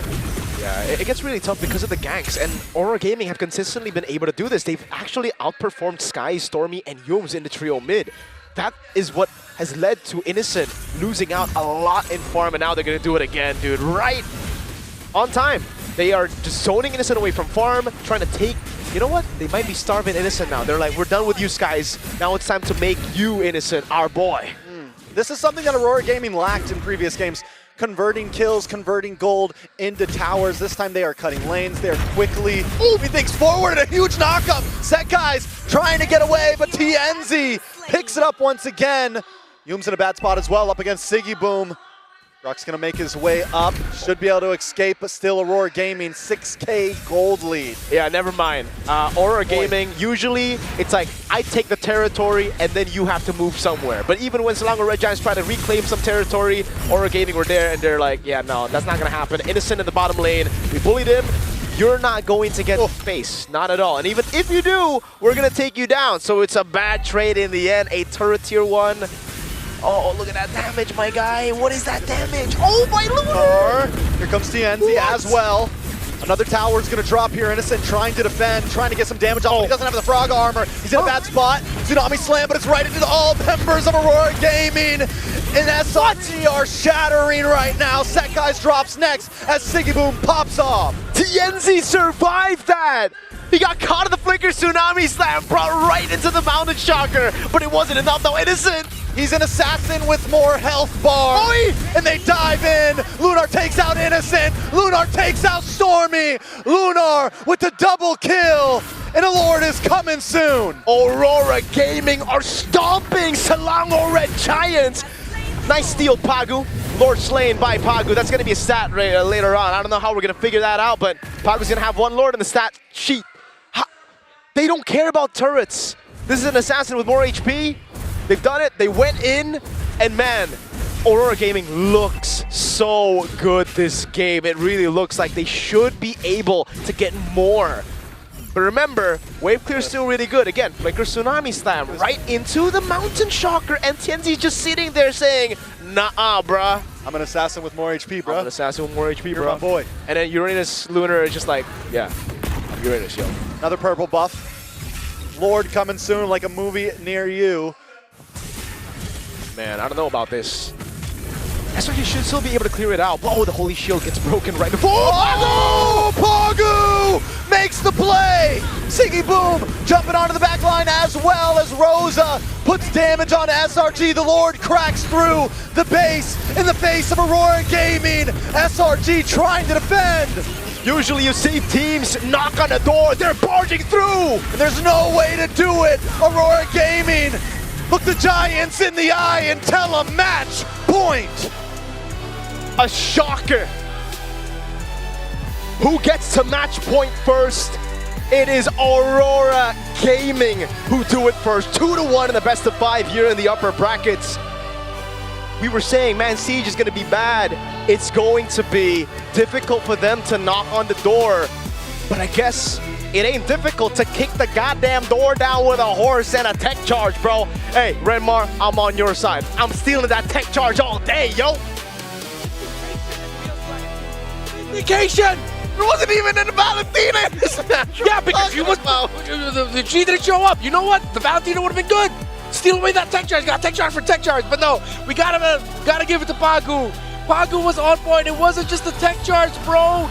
Constantly going into the jungle, setting the tempo. They are setting the narrative of the Rome mid trio story. That is how a Leomord jungle works. Especially with a Freya in the goal. I don't even know how this happened, but you look at this draft without the context, without watching the game, you'd be like, what is going on? Yeah, a lot of bad moves. The early game completely compromised. Multiple losing lanes. Sigubum was initially losing his lane, but was able to recover afterwards after a good call from Pagu to bail him out. And from that point onwards, I have to admit, SRG, you know how to put on a show. You know how to make things interesting. Oh, come on. This is the moment where we're expecting to see the turnaround, because at this point, what else is there? An outclass? Sure. But that's just the early game. Fix that. We're going to have a completely different side. Sounds like Cope right now, dude. You sound like me talking about the Grokkult earlier. I'm telling you, only the real fans are sticking around at this point. Hey, talking about the real fans, I imagine the millions watching from at home in Istanbul, all around Turkey, screaming, Aurora Kazanıyor! Because just one more away, and Aurora drop SRG into the lower bracket. Let that sink in. One game away, and this wasn't even, all right, we're talking about non-SRG games. Game 3 is a non-SRG game. That is the least SRG game I've seen from them in years. The last time I've seen them take a loss like that, not even in MSC against Liquid, it was MSC 2024 when, right before heading into Game 7, then Falcons AP Bren won a Game 6 with a complete stomp with like a Bruno and a Faramis. It was that long ago since we've seen something like this delivered to SRG. We gotta give all the credits to Aurora Turkey's coaching staff. Bad Galsef, Apex 47 said, you know what, I see a guy better than me, his name is Pagu. Put me in the coaching staff, I'm willing to put my seat away and then just help guide this kid. And he is guiding this team alongside Bad Galsef, alongside this new roamer so well. Pagu plays like an absolute star. He's good. I gotta give it to him. He is really nasty on this Grok, because it's not about just the macro and how he rotates and reads into it, because the whole team is prepared for this, but more so his patience of how long he would hold his ability and how decisive when he says, this is a dive angle, tech charge flicker instantly underneath their tower. They know exactly what they want. He's 0-0 and 11 the entirety of the game. If we're talking about pressure, Pagu is rock solid. There's got to be something to his early game builds. I don't know if I tracked it correctly, if even on the hill that he did this, but this man has a penchant for Chastise Pauldron. Early game, this is his first big item. He always picks it up. Something about the way the metagame is evolving and how Moonton has built this new item, gave it to us, seems to be something he figured out first. Yeah, I would love to answer that question, because Chastise Pauldron is a ridiculous item in the early stages, especially if it's first picked, right? Because keep in mind, as he is going into a lot of these fights, who is the target 90% of the time? Oh wait, Yums, if you want to heal, you have to use auto attacks. Imagine if your auto attacks are a little bit slower. Same goes for Yi Shin. If he wants to change from range into melee, worst yet, that's why he goes 0-11. How are you going to kill him with the Chastise Pauldron passive? So this kind of redefines the math involved. Usually you think, oh, it's an anti-attack speed item. I'll get it late game because that's when all of the attack speed items come in. No, you build it early, so they don't even get to build it. It's a limit breaker. What they've done here to put so much focus and priority in the Romid trio, not just in the picks, but in the items, the timers when they invade. Oh! I'm so scared of this Stormy Farsa pick, but we did not feel it at all, because if Yums and Stormy continuously get pressured, that Sekais has no game at all, the Rome mid trio is no longer a question. And even if it was a Sekais they were attacking, I kind of feel bad for Innocent as well. He, you know, picked up the Autobots' scout. He put on a performance from Game 2, and then Game 3, he was forced to play the X-Borg.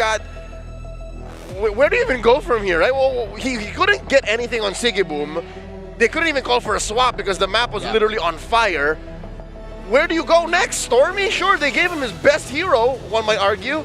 Still a non-starter. Big problem is the fact is Aurora know how to bleed a lead every single time. Oh, Yishinshin's out, he missed his Rechi, perfect. What's next? Because when we see SRG respond to this, who is there to answer the call? 90% of the time, it's going to be the support, the mid laner, or at least the EXP. And we saw that the EXP could not contest. Who has to take the damage? Stormy. We also have to credit Sigiboom with how he handled Innocent in the gold lane. For the first 4 levels, right before Last Insanity was picked up by Innocent, it was him pushing Sigiboom back. He made the great call of, instead of giving up and just going back to base, he dove back under tower knowing like, wait, there's still the damage reduction. I'm going to be able to survive this. I still also have a little bit of shield. And he didn't miss out on that wave, which gave time for the rest of Aurora to back him up, which then eventually led to the first death of Innocent. After that, Sigiboom did not let go of control at all in the gold lane. Innocent was always forced back. It was Sigiboom who was just completely tearing through that X-Borg. And with the mid lane trio already losing, they couldn't help Innocent. And now we go back to the start. Rosa said, our mid trio can beat yours, even if they gave over the best heroes per role, one might argue. I don't think anyone will say Yi Sun-shin is not top 2 heroes right now. No one would say Stormy's Farsa is mid. Hell, the Kalia and Yums, that thing is iconic. Yet still, look at where Aurora is now! Match point! Here's my biggest concern for SRG. Why are they building a composition that's not designed around the laning phase and purely playing for these big team fights, ult-dependent, neutral, objective style of compositions? Because right now, the way that Aurora is playing, alright, you play around your cooldowns, but what happens when you don't? We fight better. Our composition has shorter cooldowns, needs less resources to get more done. And I think that SRG really is leaning too much into this Yi Sun-shin. It needs to change. And if you give it over to TNZ, that might just open up a new prerogative to say, hey, we can now start attacking you in the lanes itself. I was just about to ask, is it time for SRG to let go of the Yi Sun-shin? I think they got to give it up. I may have mentioned once or twice in the draft for Game 3, maybe it's Sekais who can afford a utility pick, and maybe now it's time. Yeah, really needs to get changed up with a pick for Sekais, because that's 3 games in a row. Yes, again, game number 1, his KDA was respectable, but it wasn't really a lot of the impact that we were looking for. Eventually, of course, Aurora took that game number 1. Something needs to change up in the center of the map. It's so interesting that Aurora decided going into this day, hey, we are going to tackle what has been the biggest threat for a lot of teams going up against SRG, and we're going to be able to match that. We also have to credit Rosa from being there every single time Pagu was getting all of that information, disrupting the jungling pattern of Sekais, that Rosa was there to say thank you, Pagu, for all these kills. He ended this 7-0-7. This is one of the best Lunox performances we've had this M7. Yeah, crazy, because if not Pagu, maybe the MVP would have been Rosa. If not Rosa, then maybe TNZ. But the numbers on that Leomord weren't as high as an 11 assist, no death Grok, or a 707 Lunox.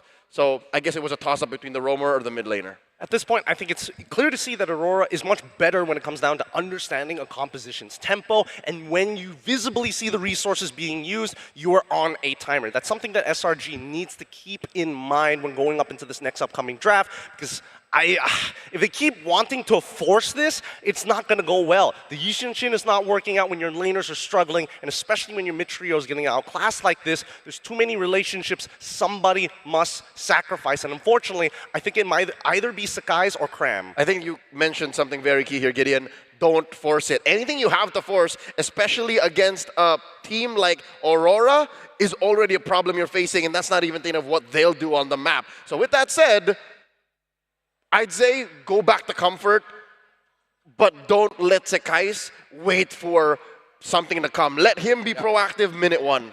Yeah, if Innocent is proactive in lane, and then Sekais is proactive in the jungle, not really disrupted, Yums and Stormy don't even need to rack up kills. They just need to protect their side of the river. And then that's the SRG that we know. It's 3 games now. 3 games. Hey guys, Rose here, and right now I am with a representative from Selangor Red Giants.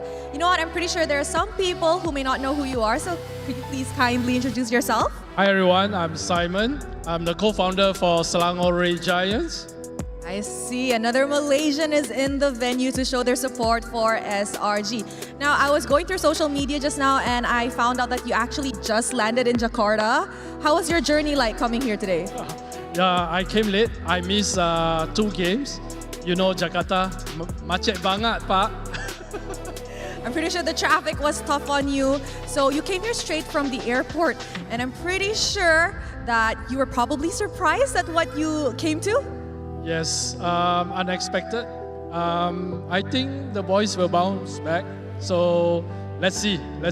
Simon, you still believe that they have what it takes to bounce back? Yes, for sure. A 2-1, but let's talk about you as the co-founder of SRG. What do you think so far about SRG's journey in the M7?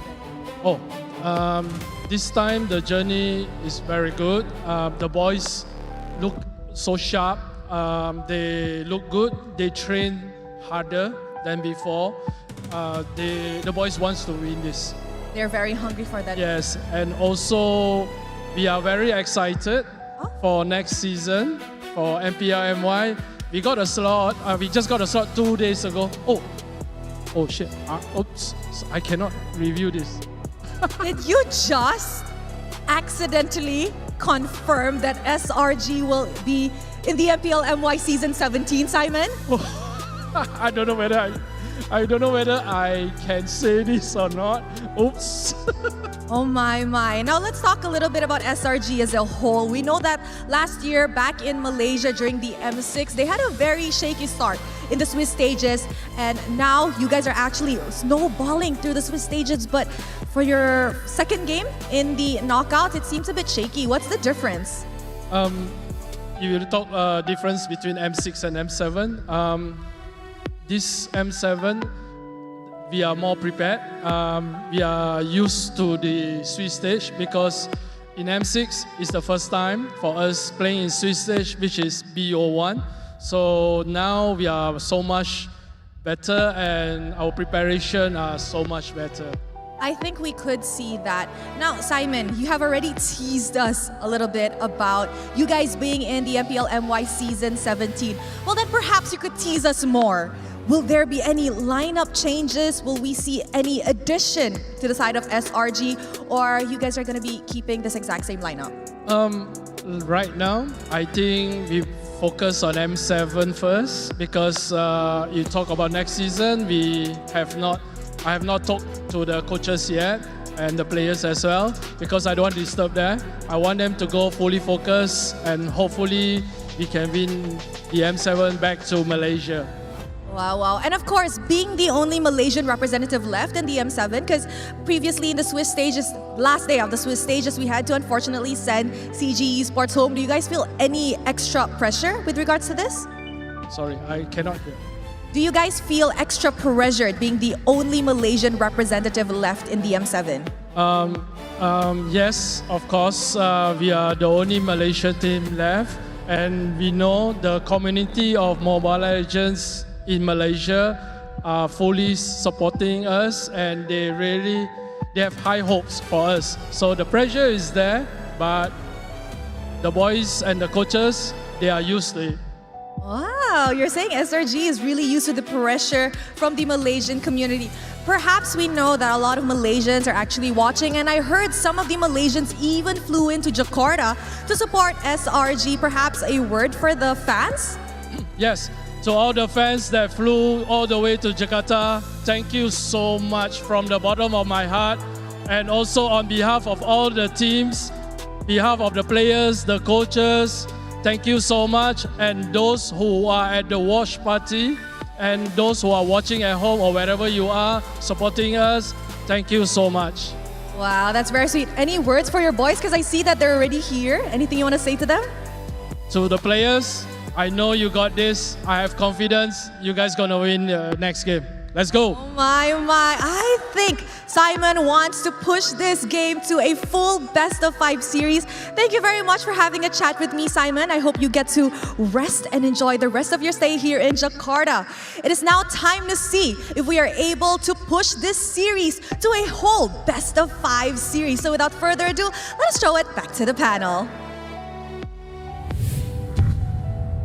The thing, when it comes to these two teams, especially SRG, we know they can recover from a moment like this. So we're going to toss you on over to an interview with Simon that we saw, and it was great to hear from Simon, of course, the co-founder of SRG, to really talk to us more about the team. And, well, now SRG sees them in a very familiar spot that, well, to be fair, they haven't seen in a while. Backs against the wall, lower brackets staring at them. We got to talk about this. What do they do? What do they need to do against this Aurora Turkey squad, who for 3 games now have decimated their mid-trio? Well, I think a lot of it comes down to questioning who's got to take one for the team. And I'm not going to lie, Simon did bring up some really good points here when it comes down to just making sure you can maintain that pressure overall. And it's important that you don't crumble under it. Looking from the facial expressions of the players, guys is trying to keep everybody in check. And I'm pretty sure that Innocent as well as Cram are doing okay, but it's that mid-trio that they've got to work on that laning phase. Too many times we're losing battle spells pre-level 1, pre-level 2, and I think it's less about the mid-trio and more of the mid-duo that's making the difference. Yums and Sekai's, Yums and Stormy. I was going to say, Sekai's, despite being beaten down as a Yisun Shin 3 games in a row, is uncharacteristically okay. You're right. I'd like to say that Yums and Stormy have to step up. And now the question of who's got to give way. Is it someone from both of them or maybe someone else, you know, in the side lanes maybe? Cram!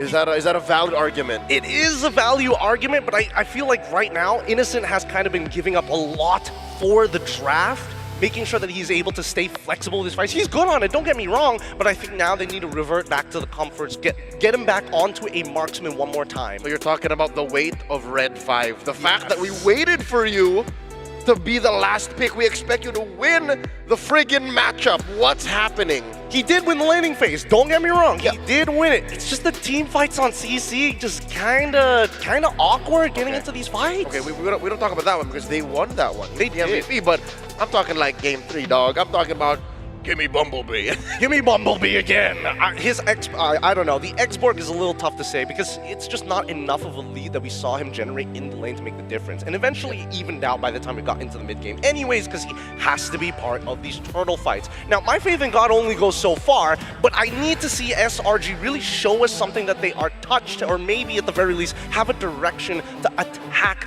Aurora because from the way that I'm seeing right now, if Yums can maintain this type of performance in the 2v2 lane pre-level 1, I think that the game is pretty much done and dusted if he dies again.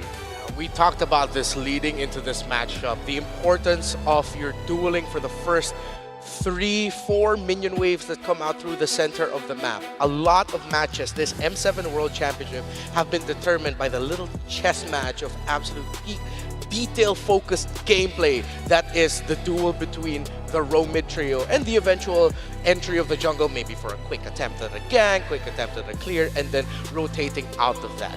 We now look towards Lunar and Cram, who Cram's usual demeanor and personality a little bit more muted this time around, considering that, well, Aurora have been making it hard for Cram to get those moments where he crams out, crams up. Yeah, the last time he was cramming around was him on that Uranus. And then from then on, he's like, wait, I gotta take this seriously. I mean, he used to be incredible, but now it just feels like he will collapse at any time, right? And I think it's at the cost of the draft. If he is given something that can force out plays rather than just Esme and Uranus every single time, we might see a game changer because that's the big problem. All the drafts we've seen so far, where is the tempo breaker? Who's the one who says, I don't care, even though it's not on our turn to attack, I will make the difference. So is it time for Mr. Rusiana to pick up the dragon? Please, dear God, give it to him. Yeah, where has Yuzong been this entire series? He's never played the dragon. Yeah, all right, now, if they want to do setup for the dragon, I do hope that he might have to get rid of that Lunox because I will admit, Rose's Lunox was kind of nasty with it. Like, even if we switch out that Esmeralda for the Yuzong, I think the exact same scenario would have occurred. In game number 2, you were asking about where's that tempo breaker. Well, that's where we saw it. That's where they ended up getting that win. It was through the Phoveus of Cram as well, breaking the tempo of Aurora when they were trying to end it, making the most out of the dark waves, and of course just him being able to jump and draw attention towards him away from the rest of the team. So maybe that's where we have to go back to, picks like that. We haven't even seen Lapu this entire season. Yeah, he has played Lapu, he has played CC, but that's not enough. I think there has to be something else in the proverbial satchel for the team captain of SRG. It's him. I personally am going to pin it on him. He has to be the one to sacrifice to buy the rest of the map time to equal the odds to get us to Game 5. He's done it once before. He might have to do it again. But coming into this draft, let's first answer the most important question. Is it red? Is it blue for either Aurora or SRG? Past 2 games have been Aurora blue side. Been a 1-1 in that regard. SRG goes back to blue, starting it off where we started off this series. Game number 1, they banned out Fanny, Eve, and Freya, while Aurora Gaming banned out Grok, Jusin, and Kimmy. Pretty standard bans all across the board. I want to see if SRG is going to just stick to their guns, right? Ban out the Fanny, get rid of the Eve on top of it. Then we should see from the opposite side that Aurora is not going to touch the pod, so it gets rid of the Jushin. Yup, pretty quickly. Standard bans across the board. Do they do a Kimmy ban last for Aurora in Red 3? And then for SRG, is this a Sora ban? Then they first pick, what, CC or something? Has it come to that? I think it has to be a CC at this point. At this point, sorry. They need a confidence booster. Yeah. They need an absolutely dominating game just to get the mental back in. Still, though, there are a lot of top picks still available. Are they willing to give Yums his Kalea again? Talked about the Claude, you've talked about the Sora. Yes, Claude has not been shown up. Yu Zhong maybe finally does show up as the first pick. CC gets banned by SRG. Ooh, I'd rather ban it. Opening Sora. They're giving Aurora the ultimatum here. Ban the Sora or we pick it first. But yeah, now you wonder, do they put Luna on the Rosa on the Valentina? Or do they risk it? Do they check Siggy Boom and say, Siggy Boom, are you ready to Valentina Gold Lane? I think, is that even a thing? I mean, yes. I think it's more than likely if Claw gets picked up that it's most likely going to be Sora on the opposite side, because I feel like it's more devastating when you have to play Valentina in a laning phase that's not good for you, which is, again, one of the big weak points of picking Valentina just in general. Ban the Sora. So just to avoid the whole situation, just ban the Sora. I think they need to leave it open. And yep, ban of the Uranus. Here it is. Here it is. Sora, Claude, one or the other. Or they just ignore it and go Kalia once again. I don't know, man. I don't know. Yums has kind of been on and off today. If I was in Coach Vecchi's position, I'm looking at Arcadia as just like, give him Claude. Yeah. An innocent carry. And then with all of the very aggressive rotations in the mid, I think SRG keep banking on the idea that we need someone that doesn't need to take time to farm for our gold lane. We need someone that can be impactful right away, because Aurora's taking it to our mid trio, and if we go for a farmer gold, that feels like a loss. Not just a loss. Yeah. It's a loss. The clouds are ever shifting. Oh! Yep, there it is. All right. Well, first, is this SRG's first time on the sword of the series? This series, yes. Yeah, all right. So this is a decision that Coach Bad Galsef and Coach Apex said, okay, it's Operation Match Point. I don't know what that is exactly, but they clearly just let this through. They banned the Uranus. They thought that was more important. Is it right? Is it wrong? We don't know yet.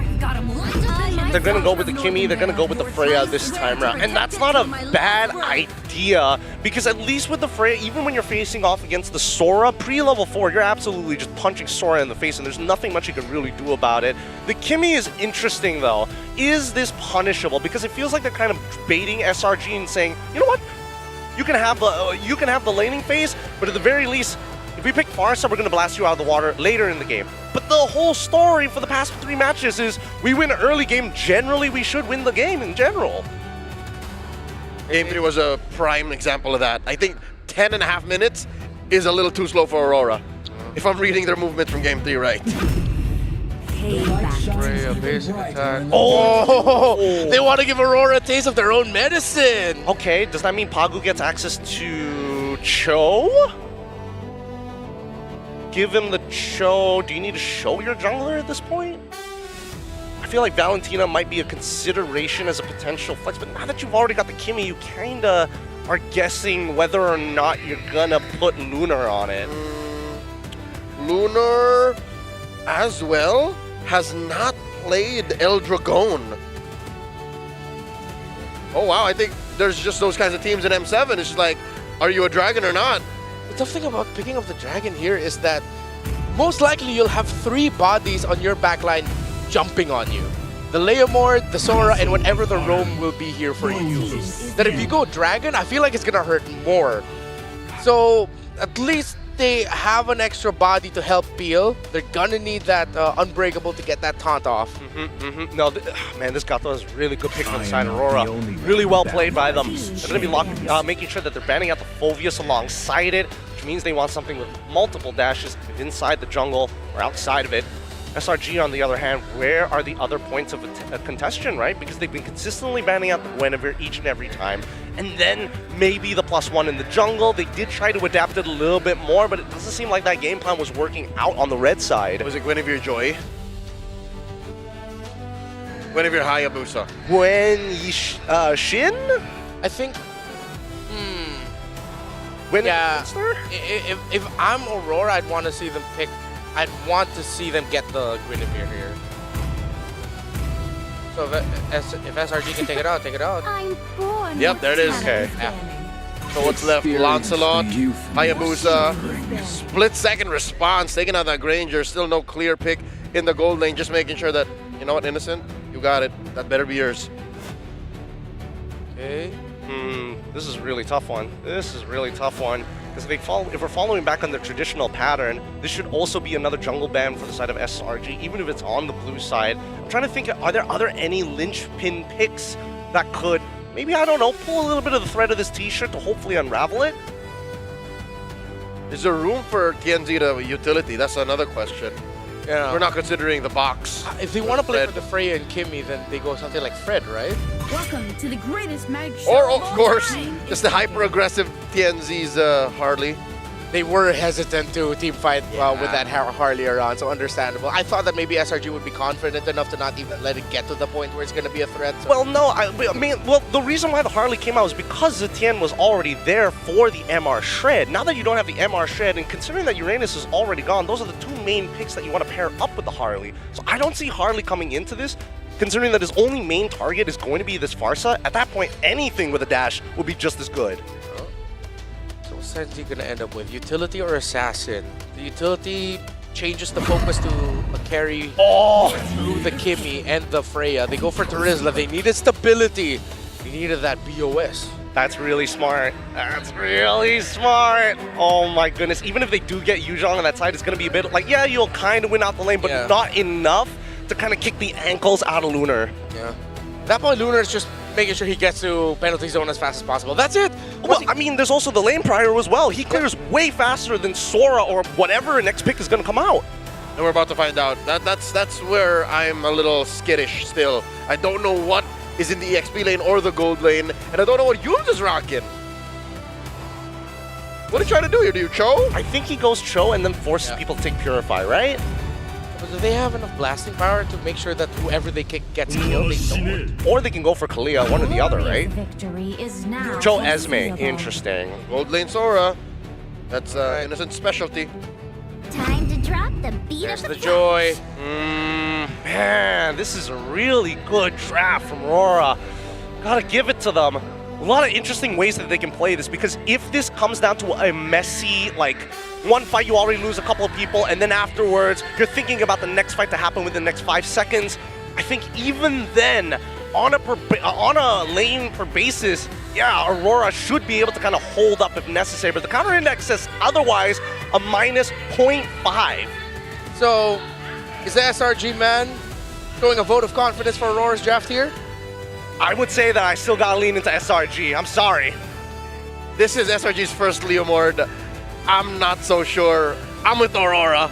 Will we go to Game 5, or will it mean that SRG goes down to the lower bracket here and Aurora Turkey will get their best finish for their region in MLBB history? Mirko, Trex, tell the story. Ladies and gentlemen, welcome to the land of Dawn. Match point for Aurora Gaming. We heard the panel. Gideon is with SRG. Leo is with RORA. I'm with Trex. Trex, who are you with? I am with Aurora Turkey here right now. I think the draft is clean. Don't get me wrong, there's always potential for SRG, but Aurora this time also has a clean late game potential. And that's where SRG's been getting the comeback. So can SRG do what Aurora did last time and aggressively? That is what they need. Wait a second. Cram under the tower. Way too greedy, Cram. Oh my goodness, playing. Let's go back there. Yeah. Playing, oh my god. First blood, possibly Yums takes a lot of damage, able to just dash through with the Shun Po. Okay, so at least Selangor Red Giants are like, we need to try to be more aggressive, right? We need to try to beat Aurora Gaming at their own game, especially considering we have a fighter now in the jungle. But the thing is, they gotta respect the fact that some of these guys are extra tanky, some of these guys have a revitalize still. Pagu didn't even have to use that, and they won it out. Luckily, Yums didn't have to flicker too, so that's a positive. Let's take a look at the emblems here. Nothing too crazy, honestly, all throughout. It's still the weapon mastery for the Freya that we've seen in Swiss stage as well. But yeah, it really is just the standard emblems for everybody. I guess for Stormy, usually we would see some Farsas go for pull yourself together when they're on flickered Farsa, but he wants a bit more mobility with the Wilderness Blessing. I do agree that SRG needs to be aggressive here, but they do still need it. They need Stormy to hit level 4. Yeah. They need that Feathered Airstrike to outrange Rosa. They need Yums to hit level 4. And then I think that's their time to shine, but TNZ, as always, pushing in on the mid. Feathered Airstrike does come down. Stormy finally locks in with the level 4, but uses it right before Turtle. Yeah, that's a big win. Aurora Gaming are really trying to bait out the Phantom Steed away, but it's not going to happen right now. TNC fully stacked up. For an angle, Electrifying Beats comes out. Yums able to get the knock-up, doesn't have the Wave of the Dragon just yet. Rosa trying to lock onto Cram. Turtle still in the hands of SRG right now as TNC's forced to go back to base. Yums surviving there. Could sidestep away from skill 1 to Lunar. Turtle for Selangor Red Giants. Again, through the prio that they have in the bottom lane, XP, they were able to just go in, push forward. Despite Sigiboom being able to rotate, TNZ had lost too much HP, and that's why, for me, the Joy pick is the only thing that I was like, no. The Terizla was amazing. I thought they were just gonna double down into the early game again, but with this Joy now, Electrifying Beats does land on a Cram, but still, Aurora Gaming. I mean, I think it's the right play, but they're taking this game much slower than what we've seen the past 3. That's why I was concerned. Oh my god, the damage! Rosa deleted, Pagu with an AOG, but does not connect and does not help. It's too late. Aurora Gaming on the back foot this time. Again, to go back to the point, that's why I didn't really like the Joy showing up there, because you already have a Kimmy in the mid lane, right? You're not super strong up until mid game. You do have a pretty strong level 1 to 2. That's when you can actually, get all stacks early and then start gunning the Lethal Wanderer down. But after that, this is what happens. You're very vulnerable. And again, Way the Dragon with the Feathered Airstrike, it just cancels you out. And with the Leomord as well there, they can really start snowballing. Selangor Red Giants technically can Aurora Gaming from the past. That's what we've seen. Can they Aurora Gaming, the Aurora Gaming team? At this point, though, TNZ hasn't gone down yet, which is a good thing. Aurora Gaming only at about 1,000 gold lead deficit, 800 to 900 actually. This is the goal, right? Wait for second item spike. Wait for TNZ to come online. And SRG needs to, I think, stop that from happening. They need to, if I'm SRG, I think you push harder here. You really dig in. That's why you got Aurora Gaming right now. You got to go enter the jungle, take things away from TNZ, starve them out, but they're not doing the best at that yet. Like, TNZ is still getting room, and mainly it's because of Pagu constantly is helping them out. Again, Aurora Gaming are kind of used to this. They actually, Lunar is trying his best to stop the cut, but that's not going to happen. Esmeralda's just way stronger there. That does get an advantage coming up on this Turtle. We're going to see Cram most likely rotate right up. Wait a second, up at the top side. A lot of damage. Does land on a Sigiboom. Sigiboom just able to escape. But another Feathered Airstrike goes down from Stormy. Lord up. Look at Pagu and the rest of the team trying to make their way in. No Flicker and no Valkyrie Descent. Ooh, nice kick to the face. TNZ unable to get into the turtle pit. SRG doing such a great job at zoning Aurora Gaming out of these fights. Nothing Aurora Gaming can do right now to deal with this pressure. Again, if we take a look at the blueprint, hold on, Skies again taking away the green camp from Aurora Gaming. Now, Yum's found in a bad spot. They don't have to go in, and they won't.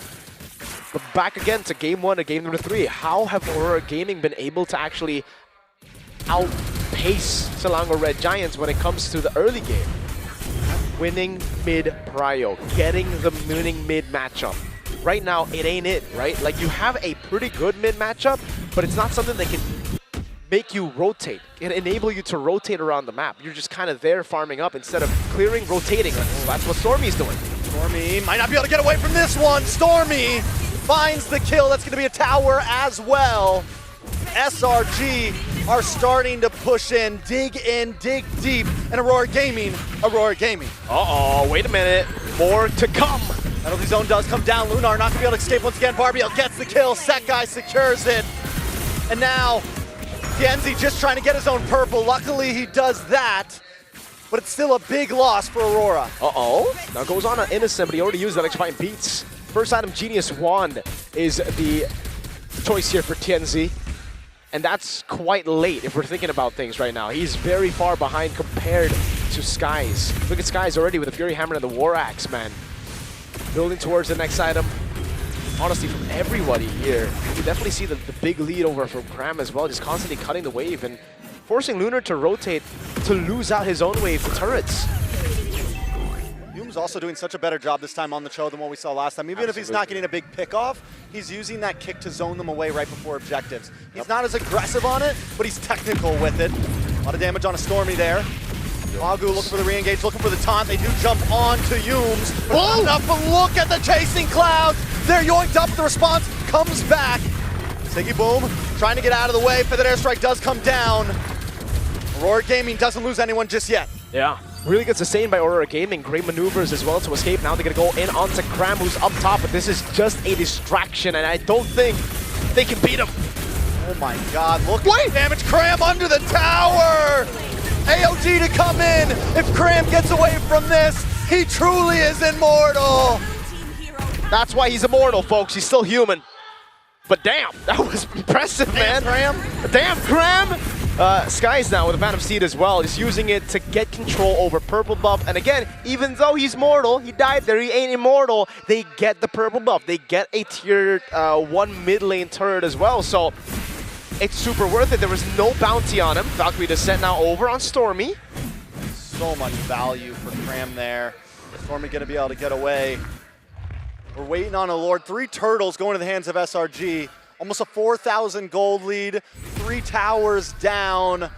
Aurora Gaming are still waiting on that power spike. Yeah, I don't know when it's going to hit, honestly, right? With the Kimmy and the Joy, I guess the Holy Crystal. But the thing is, when you're already on picks like this that need specific timers and you're behind, that means it gets delayed even more. Because once you get the Holy Shield, Selangor Red Giants would already have enough of defenses to deal with it. So then you're going to have to wait for the next power spike, which is Divine Glaive. And at that point, you're just waiting for late game. You're just waiting all the way. And you can't really Aurora Gaming it anymore.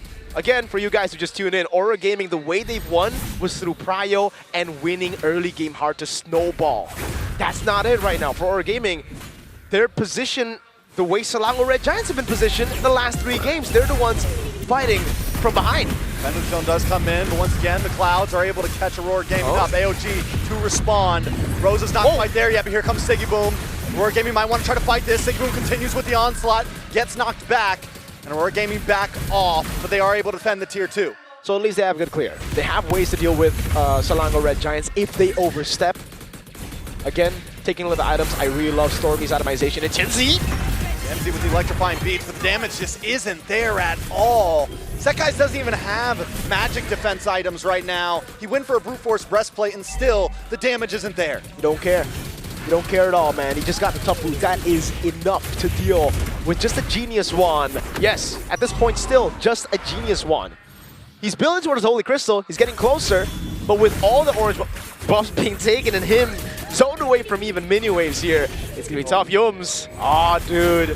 The constant fades from Yums on the Cho. but he's being more patient this time with it, right? He's being more careful this time with it.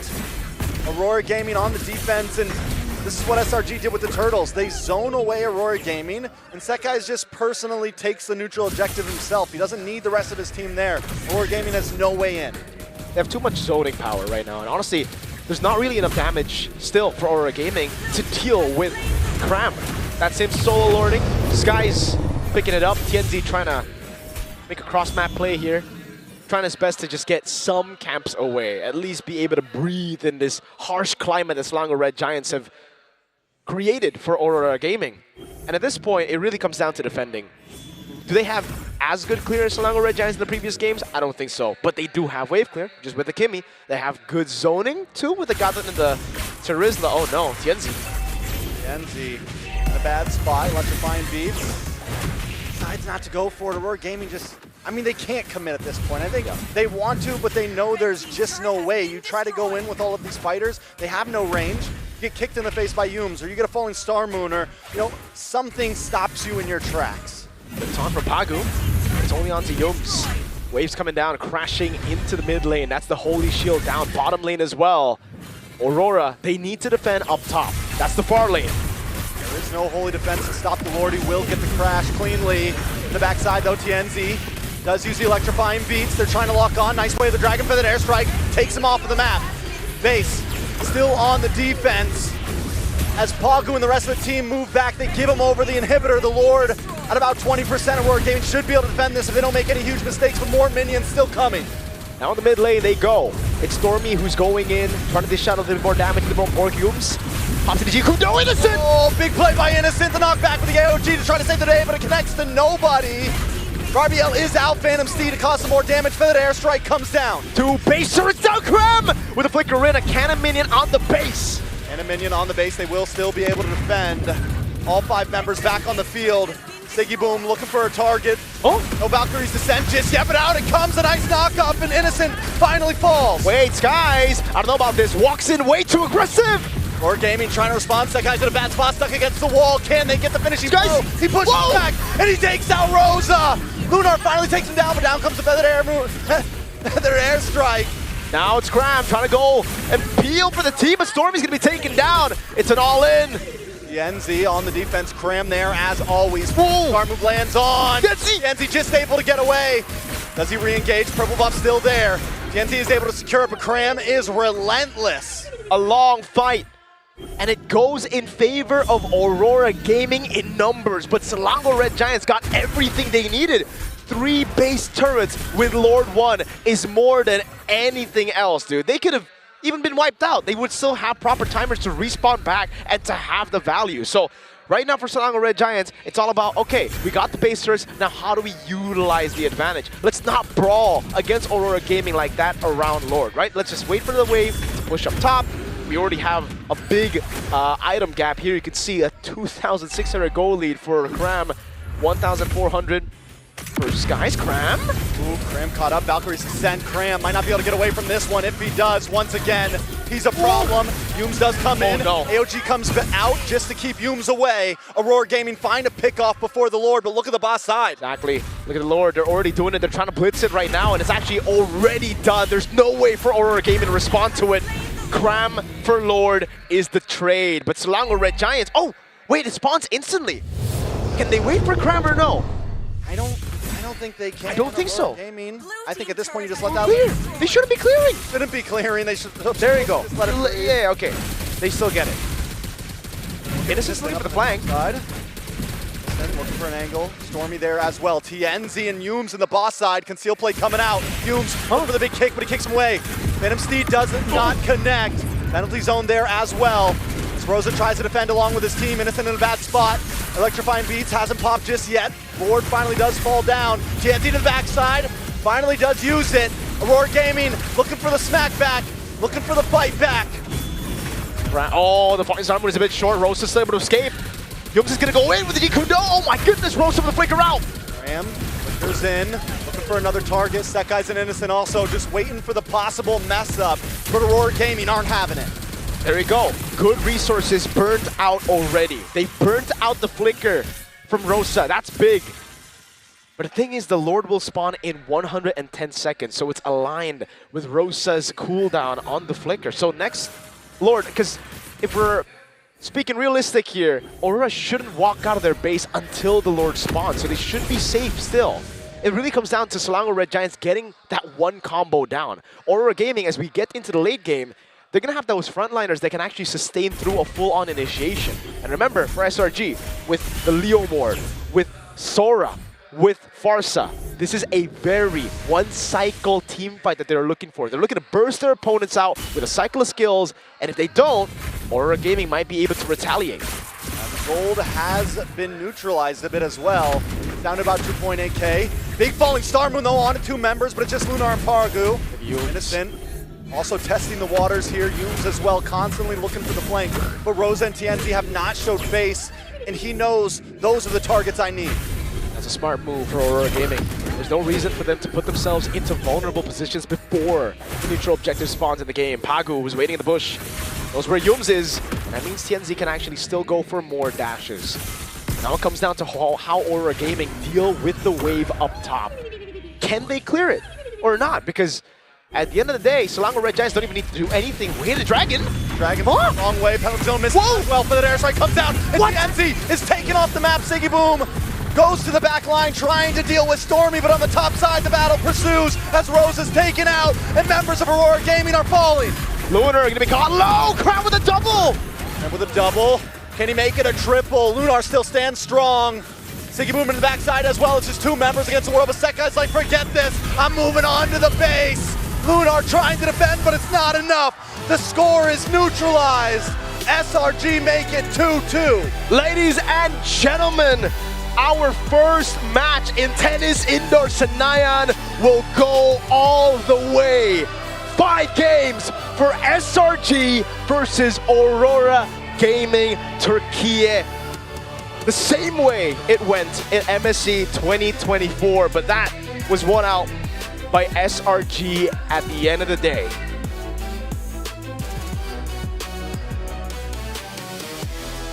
Five games to start it all out for us here.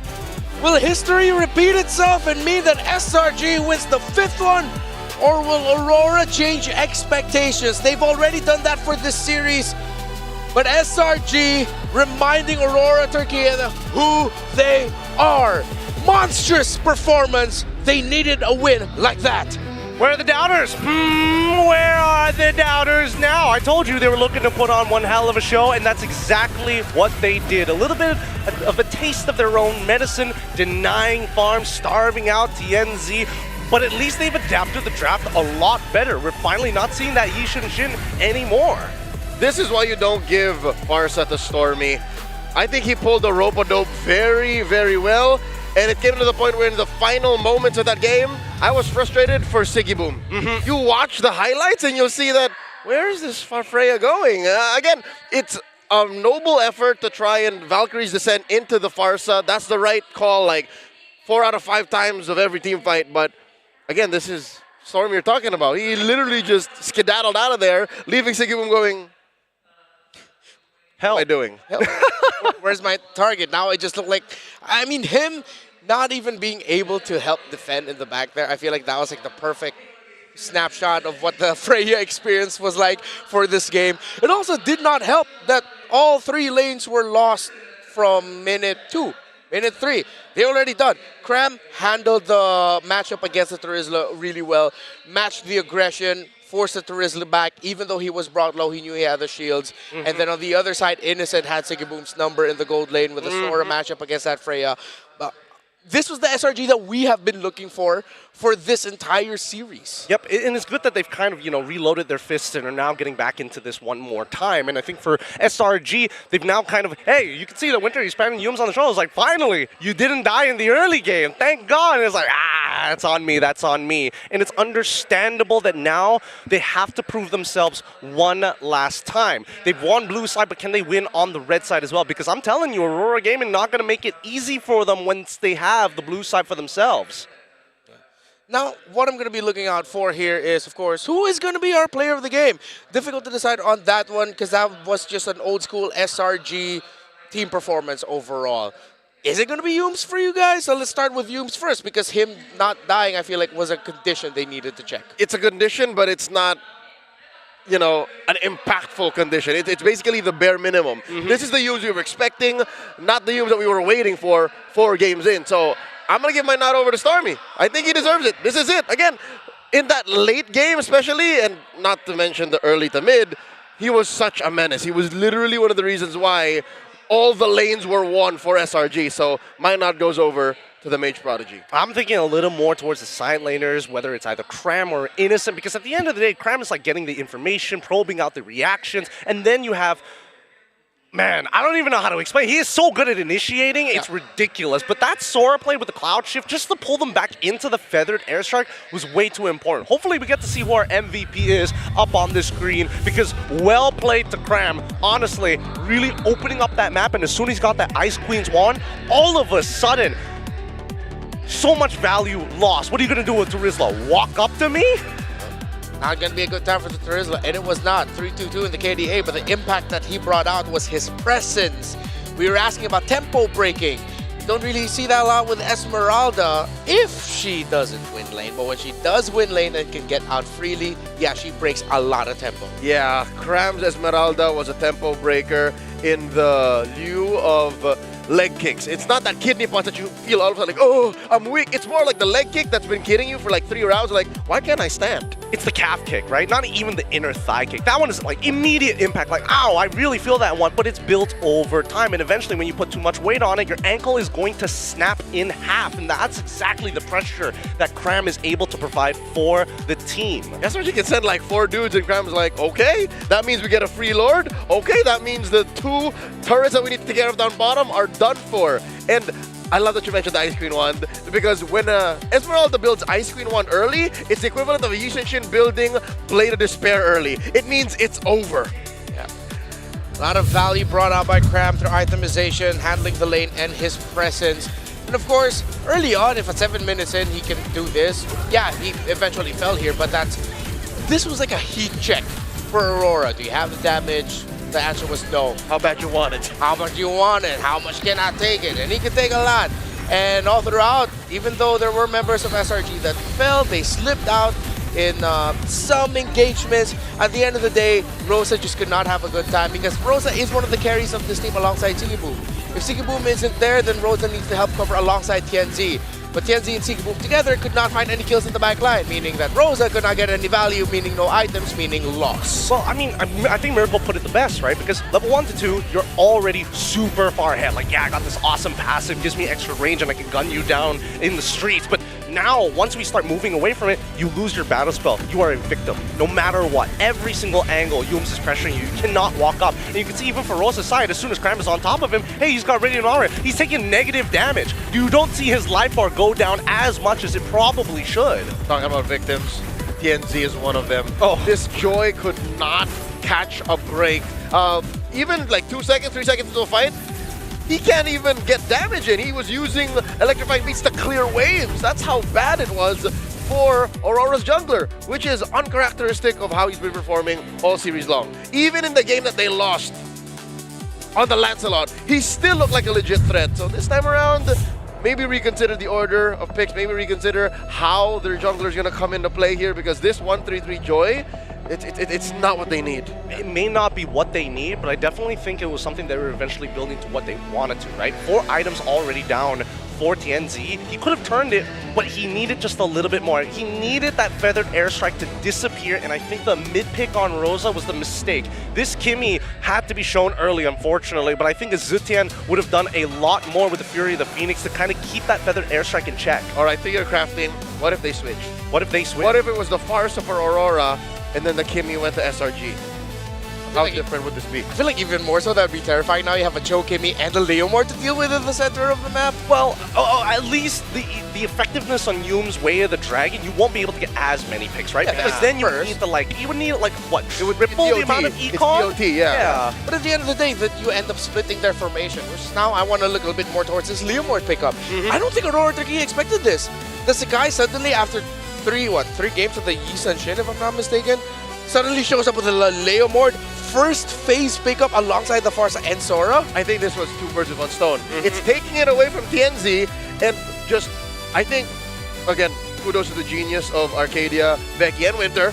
They're like, we can afford to do it. We can swing it. The last two picks will pay for this Leomord. And it did. I think, not to take away from Snake Eyes, but it only did what it did because the rest of the map was already losing for Aurora. The two winning factors in this game really just boil down to Yums not messing up the earlier stages of the game and having a draft that can actually capitalize on it, right? And in the previous drafts, we didn't see much capitalization because Yums was just whiffing a lot of those kicks. Now that he's coming back into form, the rest of SRG can really kind of set themselves up. They feel more in sync this time round, but that's the scary part, right? At any point of time, if they can't win on a red-sided draft, I think it might just be over for SRG. It's a make it or break it now that we're here in game number 5. I'm him.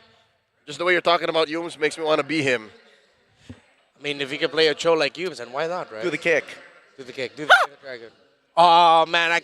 It's sad the camera cut out of that moment. That kick was clean. It was above my head, and I'm like, what, 171? Yeah, I didn't know you had flexibility and athleticism like that. Just take my word for it, I backflipped after. Yeah, and now you speak Turkish too. Well, we're going to be heading to game number 5 for our very first series in the knockouts here at Tennis Indoor. And what a great way to start things off. We're going to be going off on a very short break, but once we get back, we go on over to the decider game. Which one of these two teams will make it to the upper bracket finals first? We shall see. Renmar, Leo, and Gideon will be back. Don't go anywhere.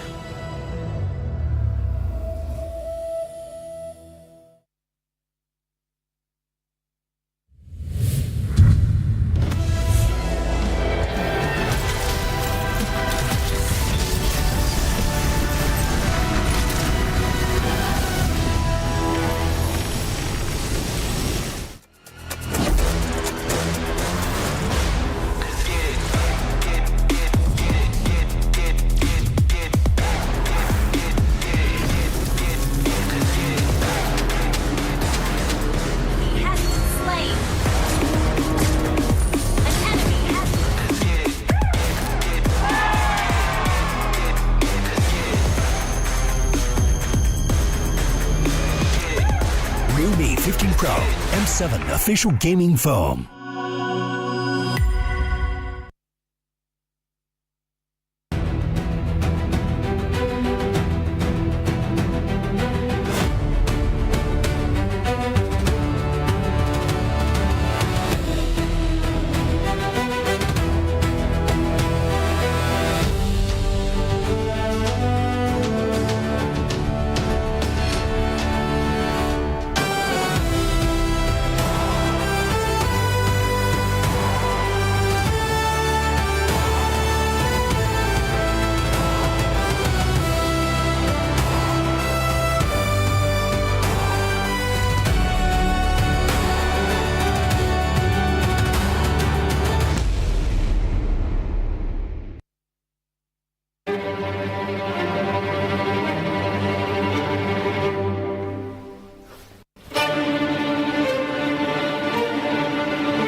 They're running out. Thunder heralds their unstoppable reign. Unscathed, unrivaled. A trophy, a symbol, a legacy, a champion. We begin our story with the pioneers, forged in gold. Fairies champion ring and medal, relics to be worn with pride. Among champions, one legend outshines all. We play, we carry.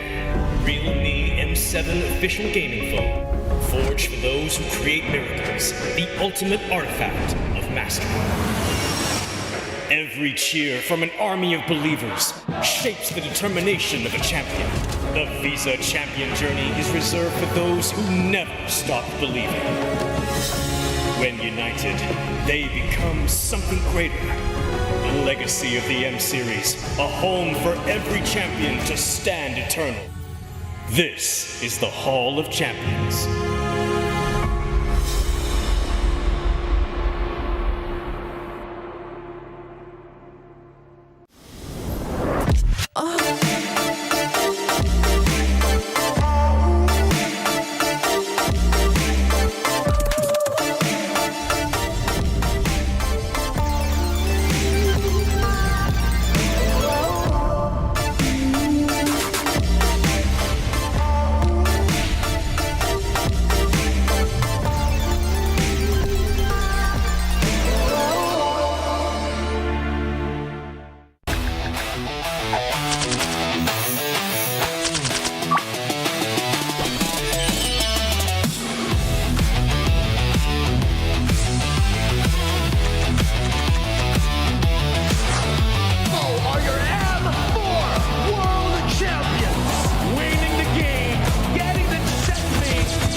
MLBB 15 Pro M7 official gaming foam.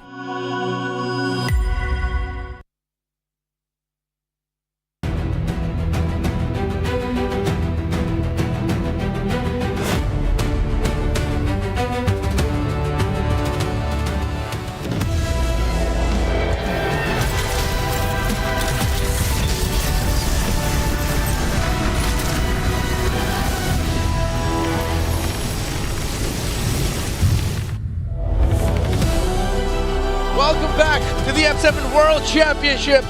Won a final game between Selangor Red Giants and Aurora Gaming from Turkey, and it has been an absolute blast. They have set the bar of what the rest of M7 could be, and I'm glad that we're going all 5 games because now we finally get to see an early game dominant SRG after we've seen 3 games of that from Aurora Gaming Turkey. The drafting, the decisions, the chess match in the draft to the very first 2-3 minion waves at the center, and now it all boils down to this. If you could give one thing specifically to watch out for each team, what would that be? Let's start with Leo for Aurora. What's that one little pointer you want to give them? Sora.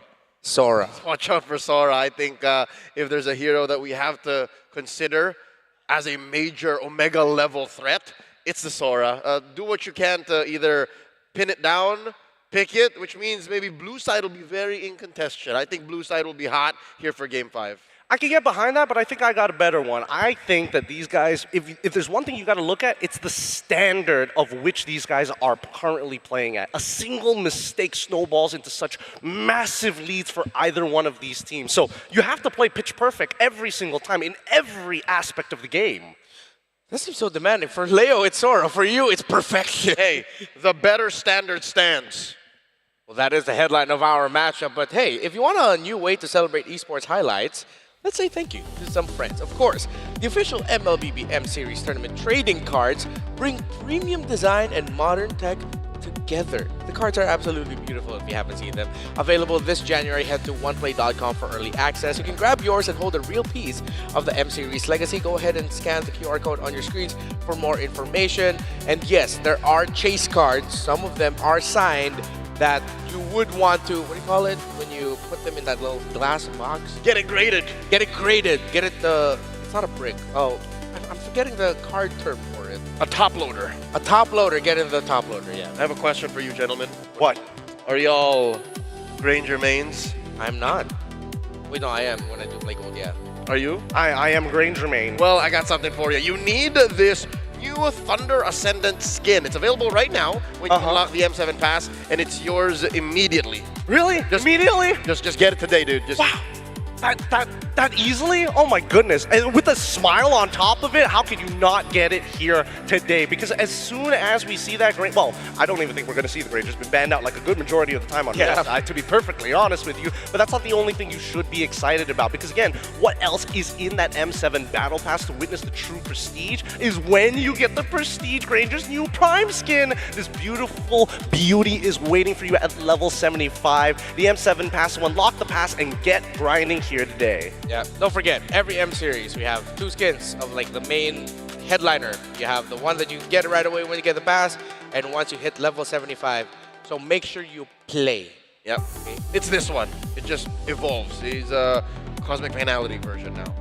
You got wings. It's pretty. We did get to see it a couple of times here in the M7 Swiss stage, and which is interesting that we are seeing less of Granger, like he's being contested. I thought we moved past the Granger Harith days because it eventually became Carry Claude all over again. Fighters now with the Freya coming in. Sora. CC. But there's something about the Granger maybe with his little bits of extra dashes that he can get with this kid that makes teams go, hey, that's annoying. We're playing fighters.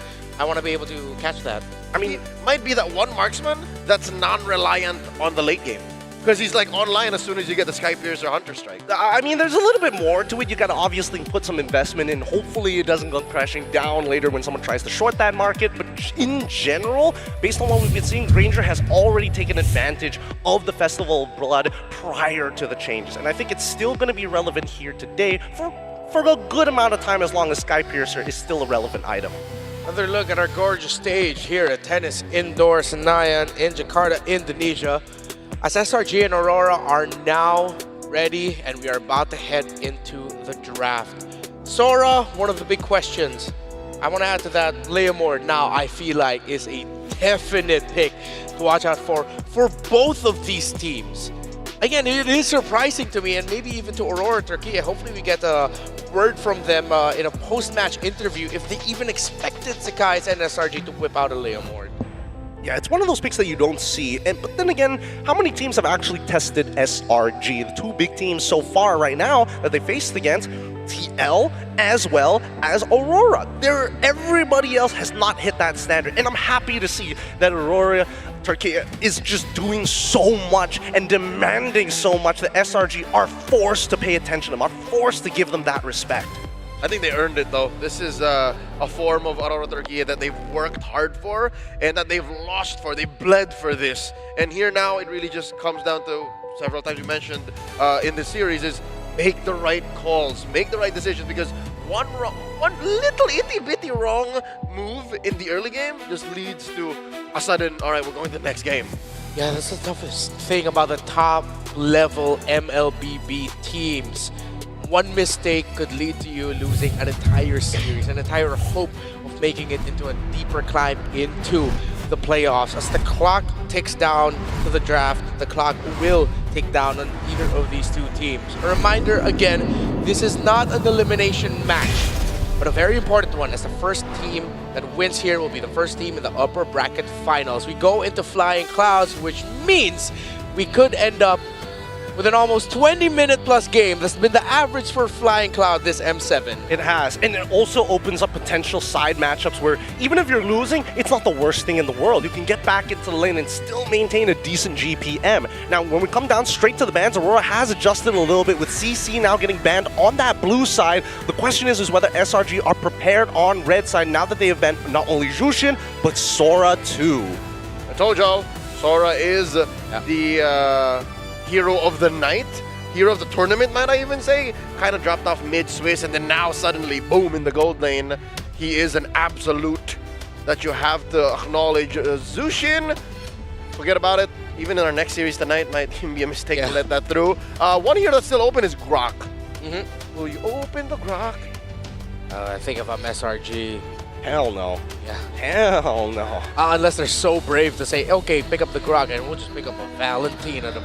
Actually, I don't know what the trade's going to be, because now that CC is gone, CC is a really great linchpin. Not only being able to abuse the fact that she is just so hard to kill overall because of her sustain, but also because she has access to Vengeance. And now that she's kind of out of the question, Vengeance doesn't become as useful if you don't have the raw sustain to back it up. Gentlemen, twice now in the series, whenever Aurora bans Uranus, they lose. So this could be the third time if ever they do drop 2 to 3. I think that their answer is they're going to put Lunar on glue instead of a Turizla. What's your command? Ooh. I'm always a fan of having a good glue around, especially if you've been seeing a lot of fighters and there's a lot of front to backs. But Grok's open. Would you glue in the if you have a Grok, like right now? Not yet. I'd say to give Grok the Pagu, right? That was Be Grok, pretty right? free. Yep, that definitely was Grok. He likes having friends. Yeah. And I mean, Pagu did have that highlight earlier in the M series. It was a game-winning tectonic charge, I believe, against Falcons in game number 3. Yeah, it was an MVP earlier in this series too. Yeah, and an MVP. 0-0-11. I'm pretty sure SRG had that Grok in mind already, so does that mean are they going to show their answer? Will they pick up a Valentina real quick to get a tech charge? Payback time. That sounds like oh no, it's Farsa. Or Leomord winning combination from game 4. Okay.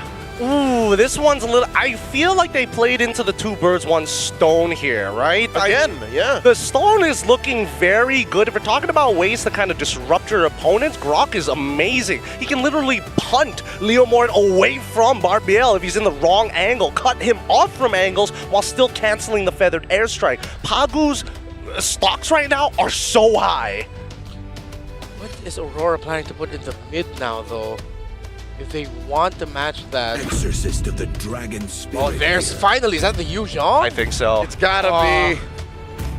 After 4 games, finally the Yuzhong gets some love shown. And it's a Guinevere too. Control on control. And this is his first dragon in M7. Oh my goodness, they've got double the counter picks. They've also have, oh man, a good amount of CC to absolutely crash down onto this mid trio. What could Yums possibly get? I feel like Yums can't even play for the mid trio anymore. And this is also the first time he gets his hands on Guinevere TNZ. SRG has been blocking Guinevere from TNZ all night long. I feel like later on, if they still need the Yums pick, I'd want them to maybe consider a Badang, because with all of that dive, at least a fist break, fist crack combo will even things out in terms of the team fighting. You need that extra control to match with it, but no, they said, you know what, Yums is feeling it. I feel like this is the Yums call of like, Coach, just give me Cho. In Bahasa. In Bahasa. Yeah, all in Bahasa for sure. Man, the stocks of the roamers right now are just so high. There's just so much that needs to be done, right? Very oddly specific for Yums because he still needs to work in tandem with everybody else, but at the very least, they've got Leomord to try and clean things up if he comes at the very end. But Aurora, though, they can push in and out extremely easily. There's only one way of the dragon, right? But they have 3 different ways to stop a feathered airstrike. I think Aurora still wants to go with a static mid lane approach. I mean, if they're going to be playing the Valentinas to steal away the feathered airstrike. Yeah, they did open the Kimmy still. Yeah. Going in the second phase. Lunox is an option. Oh, not anymore. Good ban here by SRG. Very nice. And I think they should also get rid of the Zitian as well. Yeah, for sure. The Zetian would be a menace to deal with. Wait, hold on. I wonder if Rosa is comfortable with playing alone.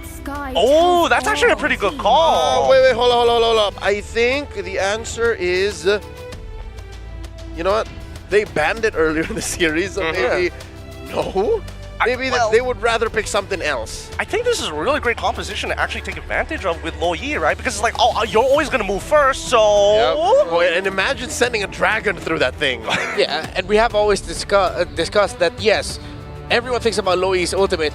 No, not a lot of people remember the fact that she's a menace to deal with in front-to-back team fights. All those little duality procs. And that's all SRG has. They call it the back and forth, in Tagalog. Freya ban, and then Esme ban. Oh, so then what does Aurora have to get rid of at this point? They've already gotten rid of the Uranus. They're worried about the EXP lane because Crime has already kind of opened up a lot of space in the past couple of games, and they want to kind of mitigate how much value. Because Yuzong is great, but one lane gank and he dies his first blood, that laning phase is over. Oh yeah, that's Walmi's 0-2 rule. If a Yuzong dies twice in the early game, it's over. What if, instead of going for the Loyi or something like that, they just pack Hella Wave clear in mid and just threaten every part of the jungle through it? What if they pick up a Lilia? I don't know about that because Lilia has to take Purify, will die to the Feathered Airstrike, and probably will also die to the Leomord as well, right? I feel like as much as Grok is already a quote-unquote technical counter to Leomord alongside with that Farsa, I don't think it's really going to double up on their comp and push for what they're going for. And considering that they are playing a Guinevere in the jungle, that means the carries are going to come through the gold lane and the mid lane. So this might end up becoming another Kimmy game for Rosa. But I feel like that does not have the impact, especially now that you see a Claude. Oh my, this is going to be a tough last 2 picks here for Aurora. Super difficult because they don't know what Cram is going to get access to, and all the major sandbags are gone except for the glue. I think glue is probably the only thing that they're more comfortable with dealing with. Spatial migration, a great way to get in and out of these fights. You don't want to be jumping onto Yuzong anyways unless absolutely necessary, but that Grok's got to be careful. He can't just sit in front and take damage for free. Are there enough dashes to warrant the Phoveus? He's the Phoveus. We'll see with these next 2 picks, actually. Because there's 2, well, technically 3 dashes. 2 mainly coming in from the Yuzong alongside with the spatial migration. Not to forget the super magic as well. Little jumps. The little hops. Oh, if it's a Harrod, then it's a Phoveus. It's got to happen now. Ooh, nice. I like the Novaria, actually. Is this confirmed? It's got to be. I mean, they have the first 3 picks as sort of like, when you think about it, but their potential tools for early to mid game. Then they have the mid to the late game with the Novaria and the Harley. But I feel like the Novaria right now is just... Well, you do have the Guinevere and the Grok to provide you control through the center of the map, but... Phoveus, glue, or low. Yeah. Phoveus, glue, or Arlo. Which would I want to have here? They're all valid. There's a argument for all of them. It's Cram's choice at this point. We've seen glue pop up when there's a Harith on the other side. Phoveus, obviously, of course. I think he's going to go for Phoveus, right? It makes the most sense. If you take, well, actually, unless you take the glue, but they're already taking the Purify, right? Will it grant Alice! Oh, even better. How can we forget? I can't believe we forgot this one. Oh, that's gonna sting, bro. They do not have the damage profile to deal with an Alice once the Alice already has items. This is gonna be one of the toughest climbs in games that Aurora Gaming have ever played on this stage. The lineup looks SRG coded. Leo, what do you think? I'm not so sure if there's enough hope in me to say Aurora, but the dream doesn't end. But I think they go to the lower bracket. I think this is SRG. I think this is SRG for sure. We finally got Innocent back on a marksman. That's the seal. This has already been a day full of surprises, but what if there's one more? What if Aurora Gaming Turkey breaks expectations and actually sends SRG to the lower bracket? Or what if it just goes towards how everyone else expected SRG moving forward? Mirko and Trex, let's go! Ladies and gentlemen, welcome to the Land of Dawn for the final game of this series. The panel thinks it's going to be a repeat of MSC 2024. Well, where SRG won 3-2 against then Fireflux, but now most of that lineup is in Aurora Gaming Turkey. Do you agree, Trex? I'm having trouble with the lineup from Aurora Gaming Turkey right now in terms of their draft. I'm not crazy about the Novaria. Last time we saw Rose on it, it's too passive of a hero for him. Yes, the possibilities are always there, but man, it's going to be a tough game for Aurora. I agree. I really agree as well, man. Selangor Red Giants have...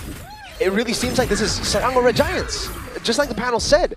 Aurora Gaming, on the other hand, this is such a big leap. Because it's completely different to what they played in Game 1, Game 2, Game 3. I mean, the games that they won, Game 1 and Game 3.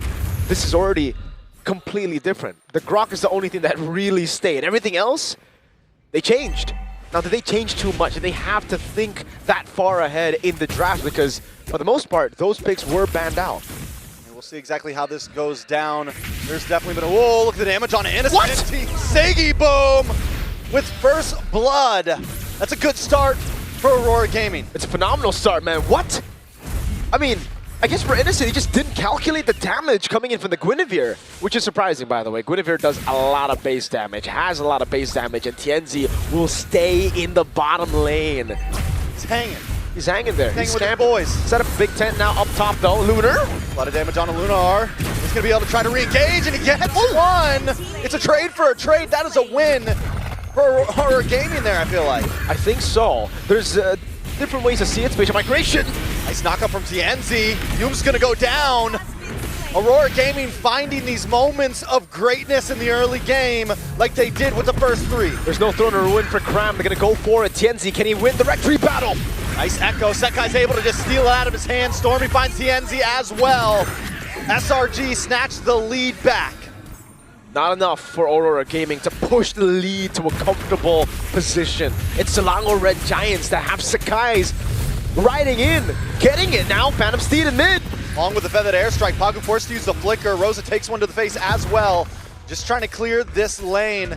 This is something that Aurora Gaming's having trouble with, the mid lane once again, and it's giving SRG freedom to move however they please. And that's the thing, right? Up top, when there was a trade for the Yuzong versus the Farsa, it can be value in a way if Aurora Gaming could capitalize on that fact, but unfortunately they couldn't. So it ended up just being a total loss for Aurora Gaming for the Yuzong. I don't know, I think it was Leo who mentioned you die on the Yuzong twice, it's done, right? That's true. And right now, you already see one death on him, the second death will hurt even more. And the fact that Selangor Red Giants got the turtle, despite Aurora being the ones to hold on to it, that's concerning. TNZ on this Guinevere, he's meant to win those battles. And he is farming. I mean, the gold lead that Aurora Gaming has right now is literally the 200 plus gold that TNZ has. He's the one keeping them in the field here. Taking a look at the mid lane, Stormy also creeping ahead, but overall things still at a major standstill. It's all going to be on the hands of Siggy Boom as well. If we do get to the late game, it's Rosa and Siggy Boom. The rest of the team, they're just there for utility. 4-man gank, Yums! Perfectly angled. Every ult in the book popped out just to take him out. And now they quickly move over to this turtle that's going to be spawning soon. And that's 2. Trex. Is that it? The big 2. Is that a wrap? Not yet. I don't think so, but it is. Because he got a kill. It's closer. Yeah, he got a kill. So maybe we extend it to 3? Yeah, 3? 3 for sure, right? 3. I got a nod and a thumbs up from the 2 Filipino casters here. But Cram is certainly going to make the most out of this situation, man. Constantly going for the hits, blinking out of there, and they're still staying around. Aurora Gaming want to fight for it. They, again, need to fight for it. At this point, if they... Flicker! Offside, Siggy Boom forcing Spawn's force. Okay. Right before Turtle once again, and this stops him from being able to rotate up, as Stormy's there to help out. Let's see. Innocent's actually looking to rotate as well. Never mind, he goes back into the bottom lane. Turtle held down by Cram now. Lunar has Petrify, has the Black Dragon form down below. Looks like Siggy Boom's gonna stay. Oh, Black Dragon keeps seconds away, gets a Petrify. TNZ able to get the Turtle, and down goes Sekai's. Pagu able to secure the kill. Stormy looking for the wings by wings, looking for a position to strike back, but it's too late. Aurora Gaming hit and run. There you go. They needed this real bad. They were desperate for a TNZ. On the other side of the map, though, goes in for the purple bump as well. Innocent caught. Has to be MI. TNZ with a walk up. Oh, really aggressive moves. This is the Aurora that we want to see, though, the aggressive moves. Exactly. I agree. I think this is exactly what we need from Aurora Gaming. It's Aurora Gaming without the draft that they had. Oh, Innocent. Blazing Duet, a lot of damage does lay down, but look at Yums in a bad spot, gets caught by TNZ, and TNZ gets the kill. Aurora Gaming are dissecting their plays right now. And Lunar is keeping Cram at bay. He's making sure that there's no trade available for the rest of the team for Selangor Red Giants to take. But it really seems like they're going to brute force this. Stormy rotating. Oh man, Lunar's just having a rough go at it right now. Every ult once again let out. Tower should fall here unless Rosa can defend. Nothing but a cannon minion left, and yes, Rosa does it. They keep it alive. Despite, oh, great shot on Stormy with the Star Shatter. Despite the kill on Lunar, it's extended even more because of the turtle take, right? So maybe 4 now. We're waiting for that 4th death. And maybe we can say it's all over for him. But even then, it's really all about playing for the utility, because we're thinking about the Yuzong as a way to carry the game. We're thinking of Sanford Yuzong. We're thinking of Edward Yuzong. He's not a killer, you know? But he can still be a zoner. Exactly. He can go for those. He could be a line man, you know? Oh, he could be. He could be a line man. He could be. I think Cram's a better line man on the Alice, but here, Pagu. All right. So yeah, I agree. Yeah, it really is all about setting up. Yums. Oh, beats out the Petrify. Oh, the panic, man. The 3 deaths really got to him. He doesn't want to make it 4. Then it's over. Cram, though, looking to be engaged, but the airstrike does come down. Rosa fires a shot back of his own. Wow. Out comes the Astral Echo, nice. Violent Requiem does land on a Cram. Cram still standing strong and flickers back in. But wait, Cram finally falls. Lunar able to get the kill. That was forced for sure. Now it's a Black Dragon from with no Petrify on Skies, but it's all just to go for Turtle. They know after getting a win, they need to convert, and that they do. Turtle number 3 going to the hands of Aurora Gaming to make it 2-1. A Star Shatter from Rosa, and the scaling's pretty good right now. Aurora Gaming, they're back to a comfortable spot. Yeah, I mean, Rosa's been doing a great job. I was worried about the Novaria, but Rosa is landing those long-range hits every time. And now Stormy in a bad stop brings out the better airstrike, but it doesn't matter. It's too late. Siggy Boom able to find the kill. Set guy's trying to run in and help things out. Violent Requiem plus the winner crown. Oh, and the knockup, Siggy Boom! Yums able to get a couple more shots, but in the backside, TNC does finally fall. Siggy Boom, no mana, it's Skies! Can't get away, not today! Siggy Boom goes down. And that's gonna be a nice even on the playing field. Luckily, Lunar able to take a mid-tier 3. Still not worth it though, right? Losing those 2 boys, I mean, you need Siggy Boom to constantly scale here. The fact that he had no mana and they still stayed, that was definitely them overconfident in the position. And now they get a turret down below Selangor Red Giants. They crack up the top side jungle as well, taking as many camps as possible from TNZ. 2 towers for 2 towers. Aurora Gaming have taken the mid and the bot. SRG, though, have definitely evened the playing field. And I feel at this point, this is when their spike's really going to connect. You definitely feel the fatigue start to creep in for these 2 teams. You know, the calculations that we saw earlier in the series, crisp, clean, is starting to get a little messy here and there, especially for Aurora Gaming. TNZ, oh, that's why the Claude is so feared. Even Swiss, by their airstrike, they're trying to siege this down. Great echo from Rosa, keeps them at bay. Yeah, Aurora Gaming are doing a wonderful job. Both teams know what's on the line here. Whoever wins this, guaranteed 3rd place spot. It gives you a great positioning for any future games, and neither of them want to go down to that lower bracket to face what's coming. Nobody wants lower bracket smoke, bro. You got the Indonesian champions down below, and this is surprising, you got the Filipino champions down below, Team Spirit, and then Yangon Galacticos, 2 teams as well. They can definitely pull a shocker. Oh man, just thinking the lower brackets, how did we get here, dude? On M7, this is an M7 for sure. What an M7. First Lord up. Gold, oh my god, the damage from Rosa is starting to matter though, I will say that. So have you been converted to a Rosa Novaria believer? This didn't believe it earlier. This game. This game? I don't know about future of Rosa Novaria. Nice kick does come down on Pagu. A lot of ults do come out, the Astral Echo connects onto everyone. And SRG are forced to back off. They're going to try to re-angle and look for another engage, but there's no Barbiel left to come after this. No way the Dragon, no Barbiel, no for the airstrike. The cycle is gone, and Aurora want to utilize this window. Innocent might be able to make a play happen here. Cram does dash in. Nice knock up. Purify does pop. That guy's around the backside. Genzi sold. Oh, throwing a ruin the flicker. Genzi! Gloom's able to lock on. Sekai takes the Lord, and Innocent finds Pagu. SRG are looking for the fight. TNZ falls, 2 members down. Aurora Gaming have to back off, but wait a second. Lunar next on the block, just trying to get away. They got the read. Stormy the Prodigy, and now Lunar is caught all alone. All alone against the Lord. He does fall. He buys a little bit of time, but is it going to be enough? I don't think so. I don't think it's enough just yet. Rosa in the mid lane. Yums wants to go for it, but doesn't have the flicker. The Star Shatter goes wide. Lord in the bottom lane. Selangor Red Giants want to push the lead to a comfortable spot. They want to hold this game.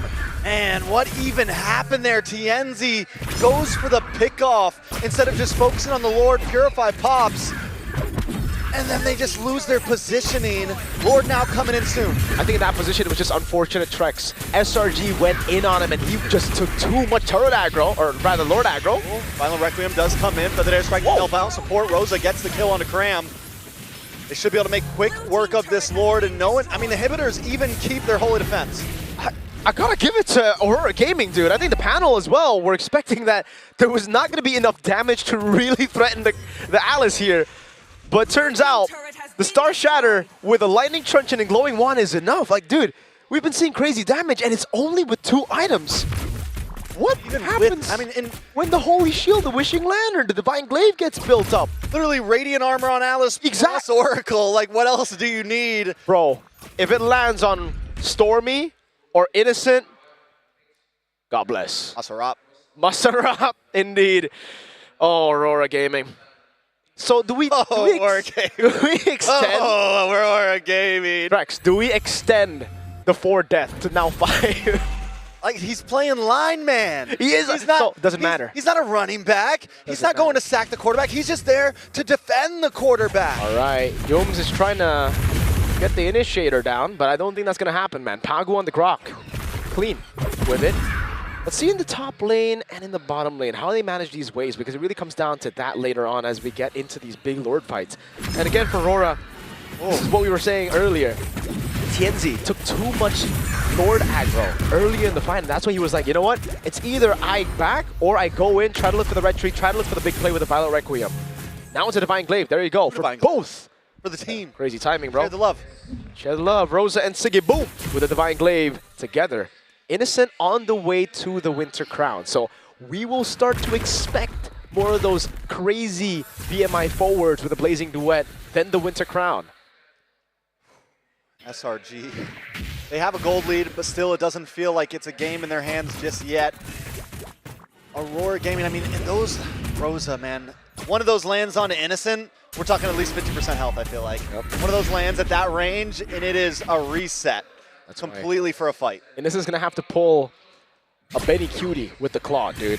Someone who won M4. No, that too maybe, but mainly come in at the end. Try to go for the cleanups. Don't get caught in the Astral Echo, because if you do, that creates a lot of angles for Pagu to bait out the Purify out. And then TNT can just get an easy set. Yums! Oh, big kick. And then airstrike comes down. Pagu tries to get away. Immortality does pop. Black Dragon into the midst of things as well. But Sekai's finds Pagu. And now Aurora Gaming are on the run. A big kick from Yums. Stormy able to take out Siggy Boom. A double kill into the hands of Sekai's. Big throw to Ruin. Catches the Purifier of Siggy Boom. And now they don't want to go for the Lord. Trex, they want to go for the end. They have a big wave in the mid lane. On top of the Cannon Minion that stayed alive. The Star's Shadow was body block. Cram! They may just be able to do this, honestly. It's 15+ second death counters inside of Aurora Gaming. Feathered Airstrike comes down. A nice knife shot with the Violent Requiem, followed up by the Winter Crown. Stormy, wings by wings. SRG are focusing onto the base. The Canyon Minion stands, but it's not enough just yet. Minions defend, and SRG aren't able to finish it. No TNZ, but they've used all their resources. That's going to be in Flying Clouds. Pagu, tech charge! Nice tech charge on Innocent. He does have to BMI still. Dooms. Big kick onto Pagu. That's going to be Pagu caught in the bad spot again in the back. Stormy gets the kill. Just can't do it. Siggy Boom falls as well. It's Rosa and Lunar against SRG right now. Minions still on the base. Rosa trying to defend, but they need another wave. There's a wave in the bottom lane, but that's it. No more wave in mid to really utilize. They're going to have to wait a bit longer. But Aurora Gaming, they've delayed it again. Selangor Red Giants with a 5,000 gold lead are going to go straight for the Lord. There's no way TNZ gets into this Lord pit unless he just walks up, I guess. Yeah, okay. Yeah, that would be crazy, dude. That would literally just be like, that would be suicide. And it's not even 50-50. They have so much EC with Yums there as well. Can they defend a big Lord push right now? Is that possible at this point? It's definitely trouble.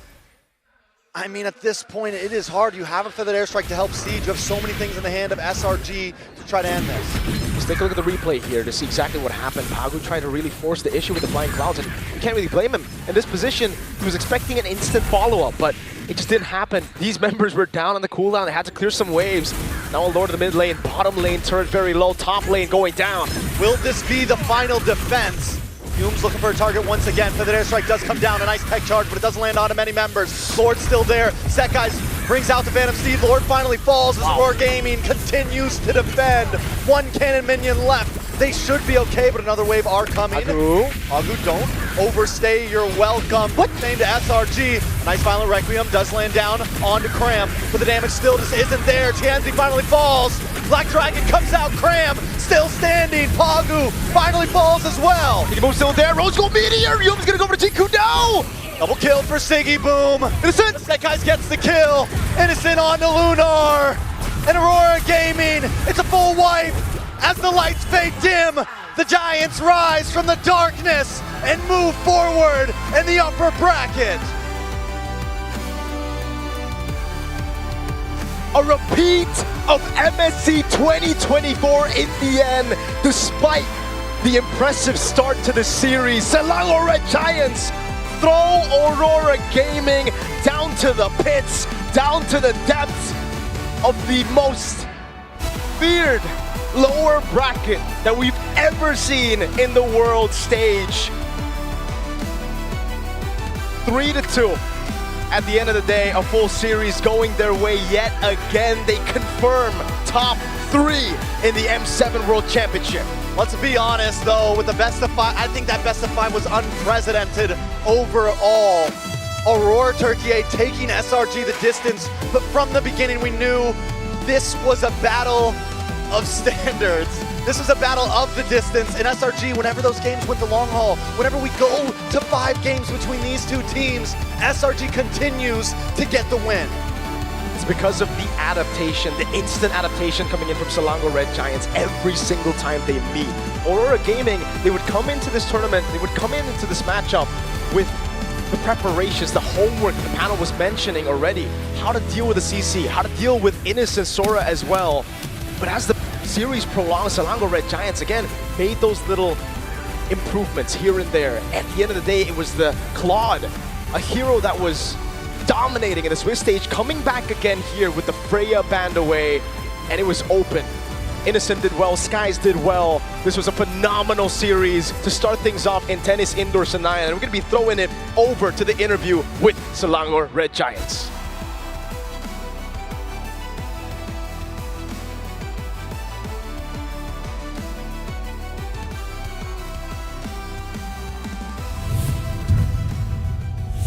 Ladies and gentlemen, Selangor Red Giants is the first team to qualify for the upper bracket finals. I'm hearing a lot of fans in the venue, but you know what? Before we actually excite ourselves even further, let us have a quick chat with the boys. And of course, Stormy, congratulations on that win. Thank you. But let's talk about the game, because a lot of people actually expected SRG to take the win up against Aurora Gaming. But it turned out to be such a hard series. Can you tell us, like, what made this match actually more difficult than you expected? Yeah, it's more difficult than we expected because they are really strong and we admit it. And Alhamdulillah, we won. Alhamdulillah, they won. Wonderful, because we were watching as well backstage and it looked really close, but at the very end you were able to step forward. And now my next question goes over to Yums. Yums, with this win, this means that at least SRG will be placing top 3, and this ties your placement last time around in the last M series. Now, Yums, how confident are you that you can surpass that top 3? Betapa confidentnya Yums untuk surpass your position in the M6 last year? Yeah, I think we're pretty confident and we aiming for champion, not third place. You're aiming for champions this time around and not just the 3rd place. So, Yums, on a scale of 1 to 10, how confident are we on that ranking poll? I think right now we on 10. After this win, it's a 10. I'm pretty sure the Malaysians in the arena and as well as back at home are definitely very much excited for this. Boys, once again, congratulations on such a nerve-wracking game, honestly, on our first day over here at Stadium Indoor Senayan. Thank you very much. And with that, let us show it back to the panel to give us a full breakdown on what happened in this intense full match series. Showing it back to you guys.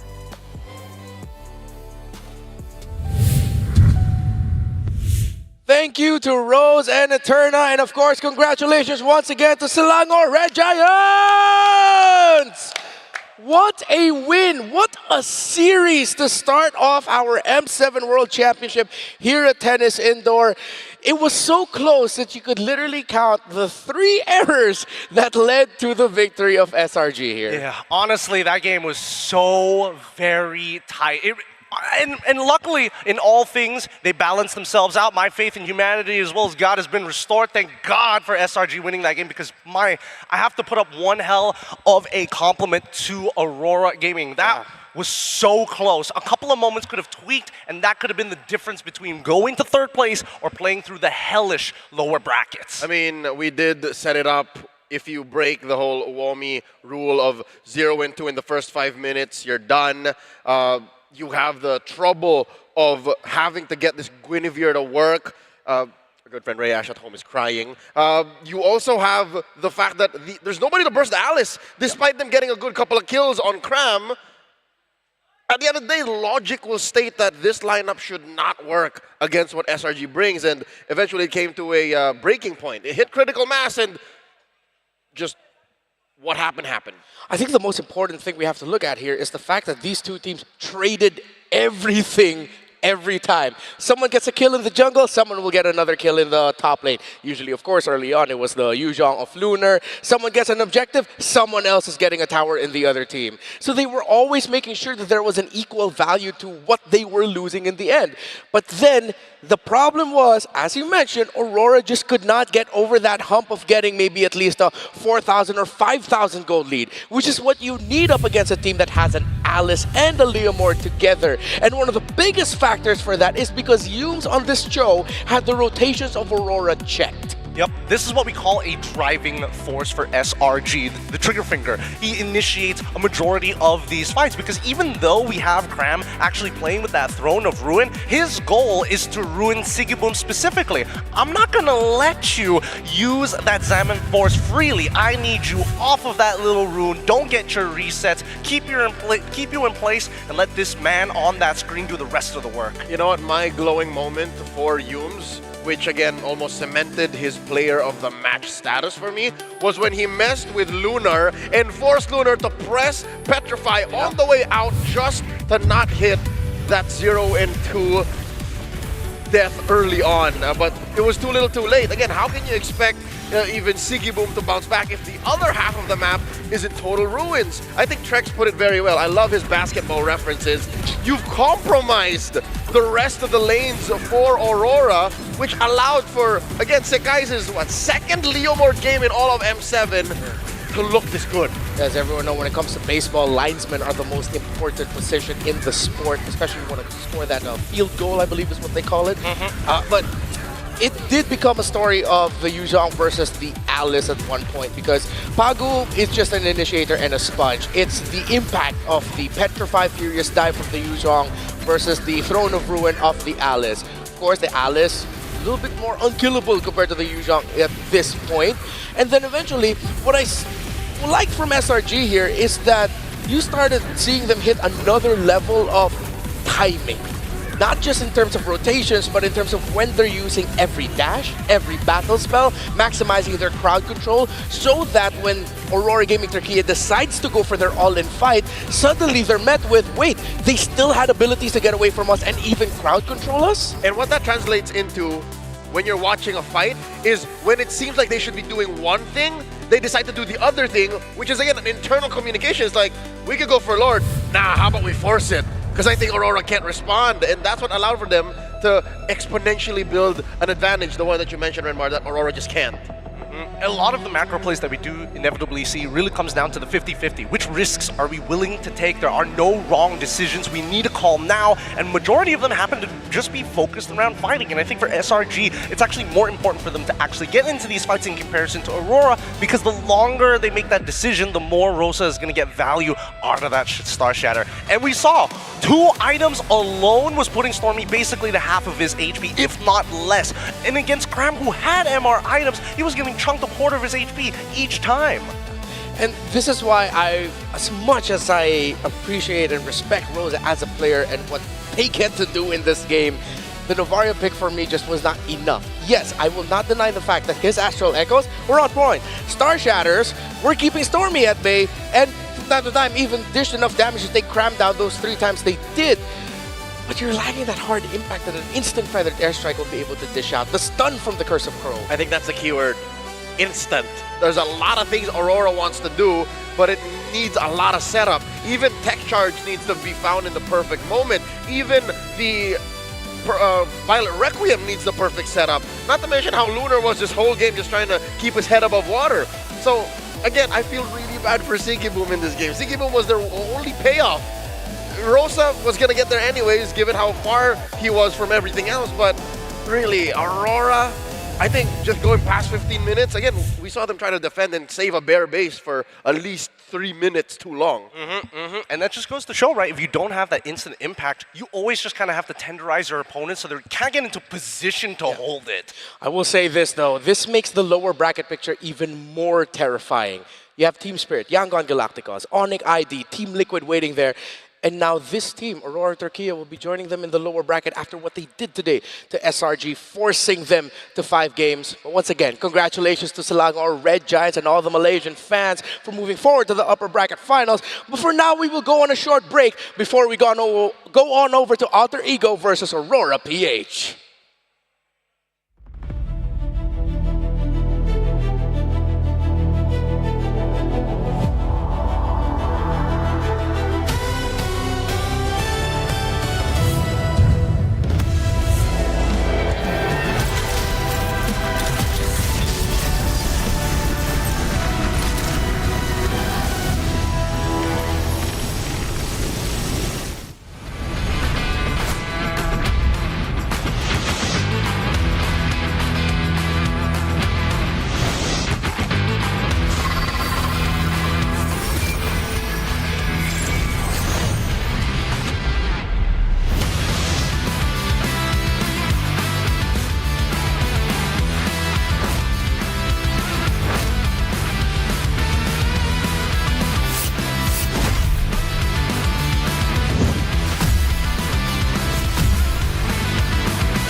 Let's try our first game.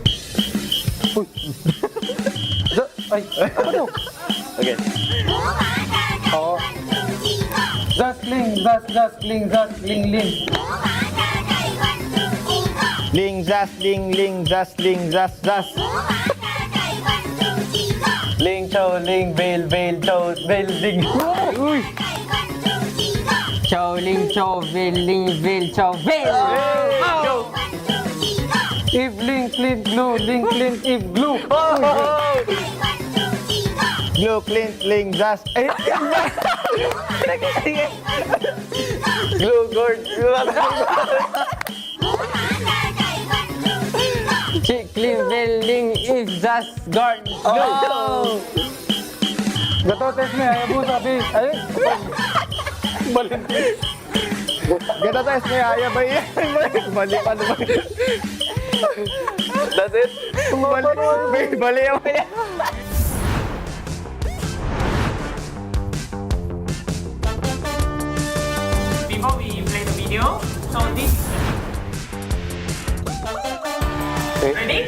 Ready for the video? Mortality right now. CW being brought back to the team right now. Is a Raging Saskor.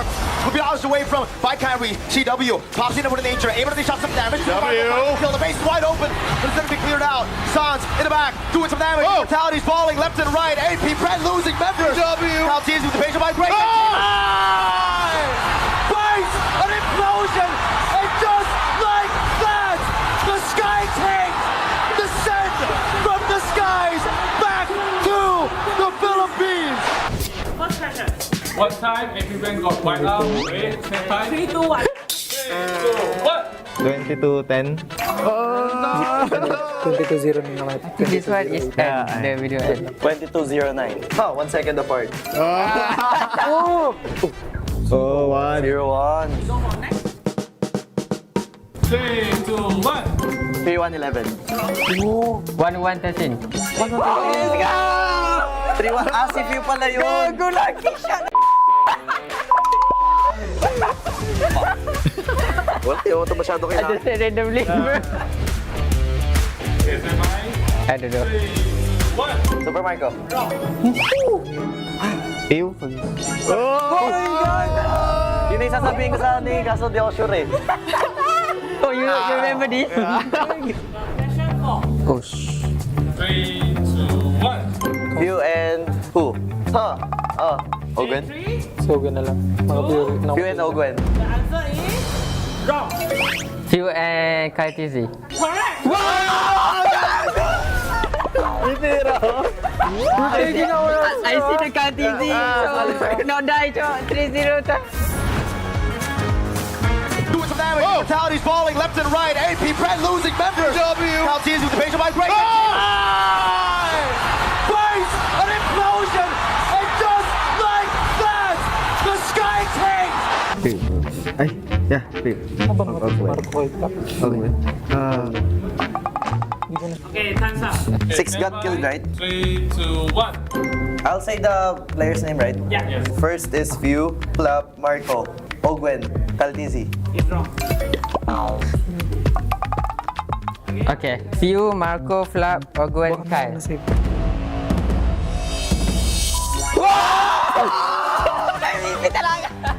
Nice, bro. Tama sila. Hey, Bokeh! You siyempre nun! You Marco Flap? You did that, ha? Wow, Marco Flap.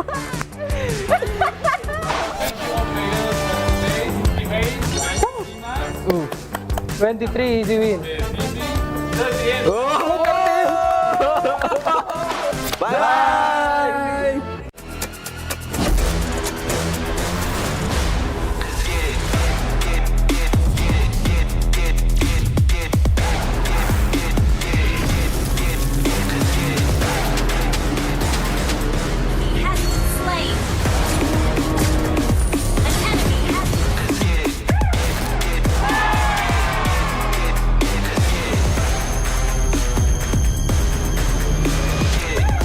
Realme 15 Pro M7 official gaming foam.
Nice, bro. Magic chest user ada. Not good this team. We confuse enemies.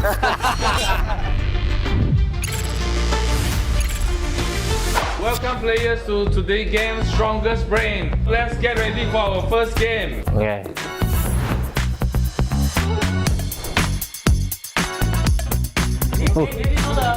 Mid laner. 3, 2, 1. Okay, team A. Okay, Tak apa. Salah kita jawab. Bagi. I trust you, bro. I trust you. Yeah, what's your answer? C. C. It's A. Dah bisa cowok. Dah jawab juga ya. Don't worry. Sorry. I mean, I was sorry. Just guess. Okay. Stand by. 3, 2, 1. Team B. C. Kalau gua main Magic Chess, udah terbuat itu Aurora. Yes, C. Okay, we show the answer. Yeah. Magic Chess. Sia-sia ya. Gak sia-sia main Magic Chess. Stand by. Easy. 3, 2, 1. Team A. A. Yeah. A. Hey. Correct. Easy. Aduh. Okay. Lu try main. Oke. 3, 2, 1. Lu main Magic Chess kan? Gua nggak main Magic Chess. Okay. Based on Magic Chess, ha? C. User Magic Chess. Magic Chess user ada. Kalau based on Magic Chess, ha? Tak ada. Round 2. Oh, okay. Remember the position, be ready to click. Weh, Mek, lu tahu harga tu kat Mek? Start counting. Aduh. Okay, stand by, ha. Gua nggak tahu harga. 1. Kalau physical gua tahu. Team A. It's either A or C. Okay, bro. Let's go, man. What did it? Sama. A. Drop. Okay. Mek, Round 2. suka Mek. Dia jawab second. B. B. Correct. Gak sia-sia, Cok. Gua ambil lader. Okay, gua tahu. Okay. 3, 2, 1. Team A. Let them. 5. I already know the answer. Yeah, I think so. 5. The answer B. 5. The answer B. B. D. B. 5. 5. B. Boy. Boy. But you say 5? So they have different answer. Oh, not good. This team. It's 3. B. Okay. We confuse enemies. Okay. So the answer is B. I know. The answer is B. Yeah. Right. Nice, bro. Yeah. So good. If it was wrong, they would go with 5, bro. Okay, so the next one. Gua nggak faham itu 5-4. Gua pencet. 3, 2, Gua nggak tahu 1. jawabannya. Team B. C. Nggak tahu betul ke tak? 5, 4, D. So the answer is C, right? Ever Okay, and bro. Pangu. Let's go with D. Okay, correct. Nice, bro. I'm a wrong player. Yeah. 3, 2, 1. Oh, I don't know. I don't know. Lu selalu monteng kan? Gua nggak tahu. Let's try again normally, but A or B. 3, Okay, let's try your time. A. wrong. Wrong. Lu Mek. B ya. Gua Mek. B. I got pressured by them.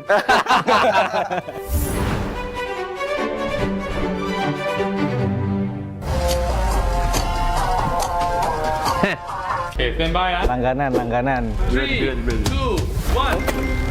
Team B. Can one more. Hey, no. Okay. Gua rasa Mek. Apa? Gua nggak pernah main series masalahnya. Okay. M4. A. Yeah. Gua selalu dengar lagunya. Emang langganan M series nggak ngerti makan ini. The next question. Bukan ya? Bukan kan?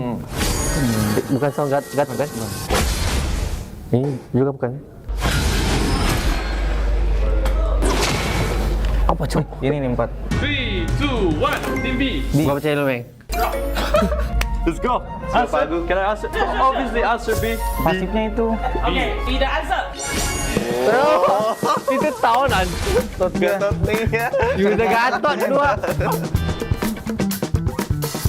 I am the moonlight that breaks through the darkness. You should be ashamed for not trusting yourself. Only light can drive out the darkness. Horology, Mana ni? Minecraft. Gua rasa sebab betul cok. Okay. Stand by. 3, 2, 1. Team A. Tricky question. teammate. What do you think, my teammate? We give them chance. Okay, I trust you, bro. C. Okay. Bang. Lu bet orang, bang. Lu bet orang. Nice bet. Okay. It's not the same. Okay. B. Okay, let us see the answer. Nice bet. Let's go move on. No problem. Next question. So the last one, general one. Stand by. 3, 2, 1. Teammate. A. Yeah, we're going with answer A. Cyclone. Yeah, for sure. Very confident? Yeah, of course. Is it? Every single time.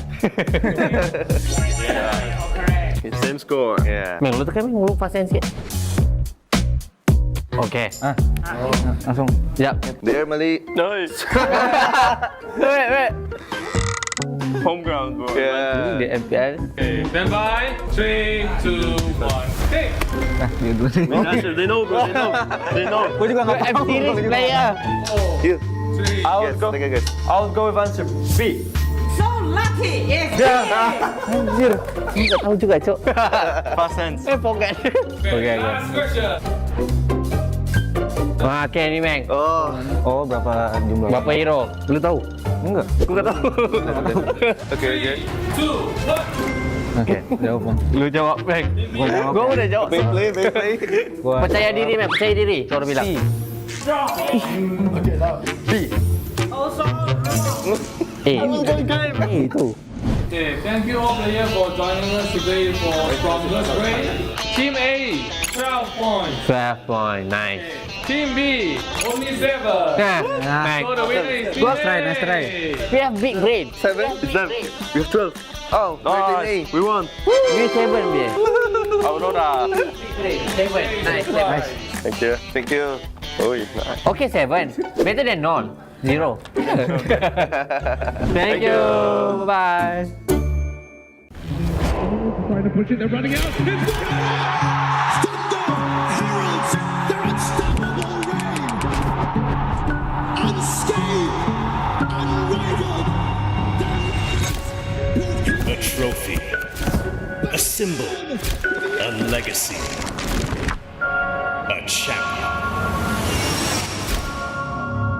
We begin our story with the pioneers, forged in gold, Fairy's champion ring and medal, relics to be worn with pride.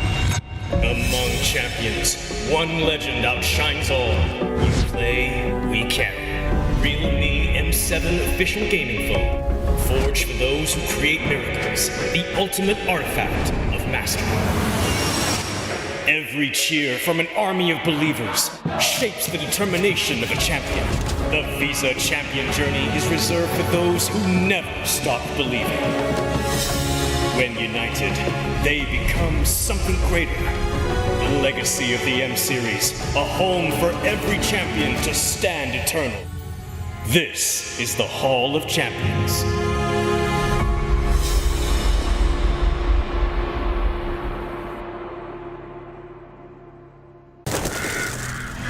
Nothing can withstand the withering. Against the endless erosion, my strength grew weaker by the day.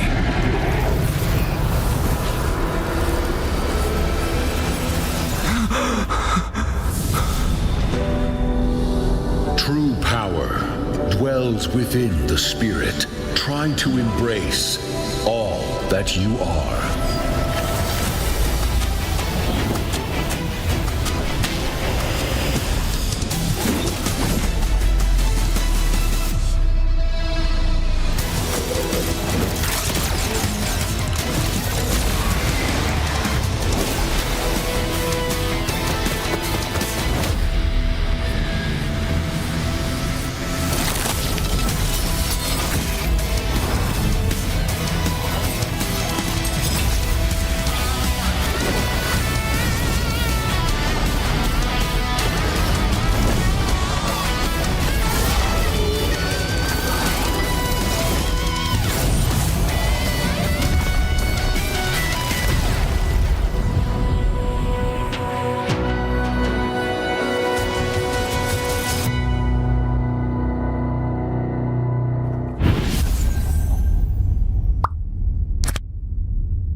to the M7 Carnival, legend.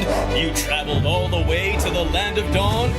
Don't worry, we'll guide you through all the activities and wonderful experiences we have. Here's everything you can do in the M7 Carnival for ticket prices as low as 20,000 rupiah. First stop is the Stage of Legends, filled with performances, music, cheers, the biggest M7 watch party, and a special performance from Stephanie Poetry on the final day of the carnival. Game recognizes game in the M7 Carnival, as we'll be collaborating with the NBA. And history is made here at the M7 Carnival, the first ever MCGG World Championship. The Go 1 Grand Final will be hosted here at Stadion Maja Jakarta. So come join us and feel the energy. Next stop, the Heroes Playground, to take photos with giant hero statues and meet cosplays of heroes from the Land of Dawn. Come to the Hall of Creators and Pros to meet and greet with top content creators. Teams from MPL ID and Legends are here. Line up, take photos, and even walk away with an autograph. Play games in the rewards arena to win prizes from all of our brand partners. It's at the MPL Market. Booths of your favorite teams, exclusive drops, and surprises from your favorite teams. Take a quick bite at GoPay's Land of Dine. We've partnered up with GoPay for your food and drinks. The magic map has shown us all 6 zones in the M7 Carnival. We're calling you to play, explore, and wander. Don't miss out on exclusive gifts ready for visitors worth over 2.5 billion rupiah, including M7 limited edition swag bags, exclusive merch, in-game chests, and special skins. Are you ready, legend? Get your tickets soon, because we can't wait to meet you at the M7 Carnival.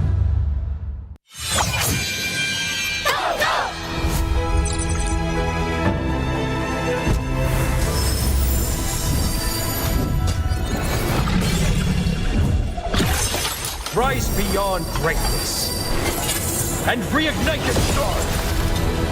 Come then, embrace the struggle.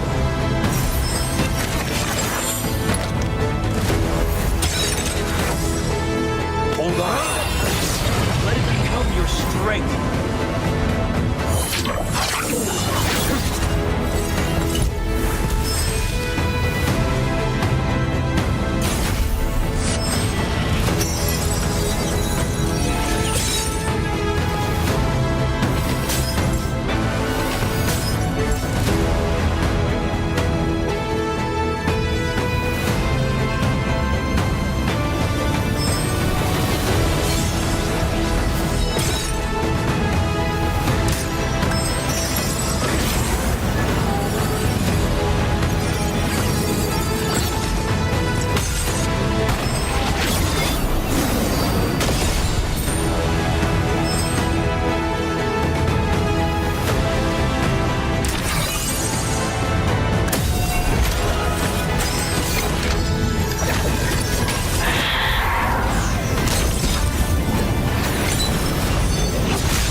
Ya.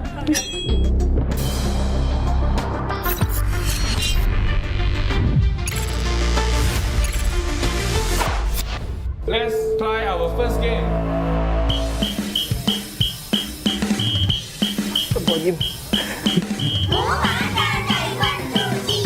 Yin yin sun sun yun sun yin yin.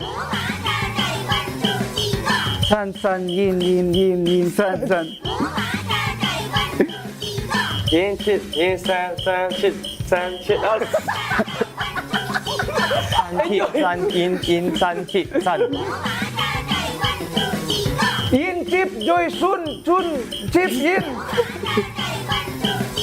San joy chip yin yin joy san chip. Chip be eat to drink out. Will if tiptoe the.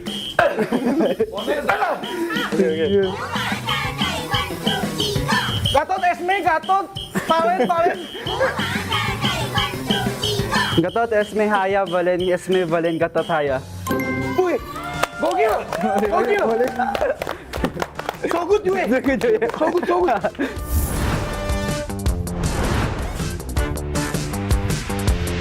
So now, before we show you the video, we'll show you the hints or the tips first. Ready? Ready for the video? Well, pushing those lanes, cutting those lanes the best he can. Right. ROTZ on the hunt though, not gonna let him invade any longer. Wait, he's not out of the water yet. Go! The jukes coming out, the retribution though, they're gonna be looking for him. The shadow kill comes out, he's got no backup just yet. Kyrie, the bomb, the weave! How does he escape? The divine judgment comes out, but Yawi with a set, and Kyrie goes back. Give the grab and kill, everybody's left. Massive play from Kyrie. Onyx Esports, how is he doing it? Kyrie! Nói người tay ở cho em. Not yet. Not yet. Ready for the buzzer? 3, 2, 1. Wow. Tutter 3, hour 5.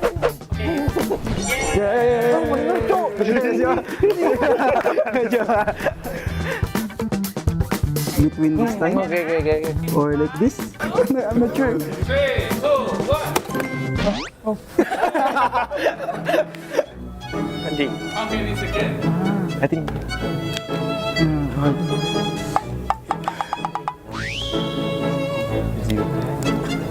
Zero. Yeah. Answer is wrong. We open the choice. Stand by. 3, 2, 1. B. B. It's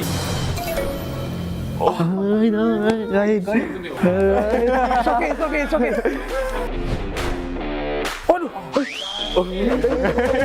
Yeah. 3, 2, 1. Kill, death. Wrong. Can I just say it or? Yeah, should I? you can write down. Kill, death, assist. Oh, part 2, 14. So close, who's the 14? Ah. So, question. Dấu.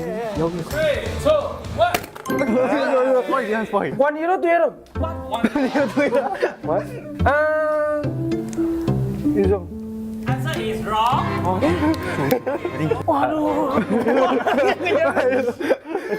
Answer is true. Also wrong.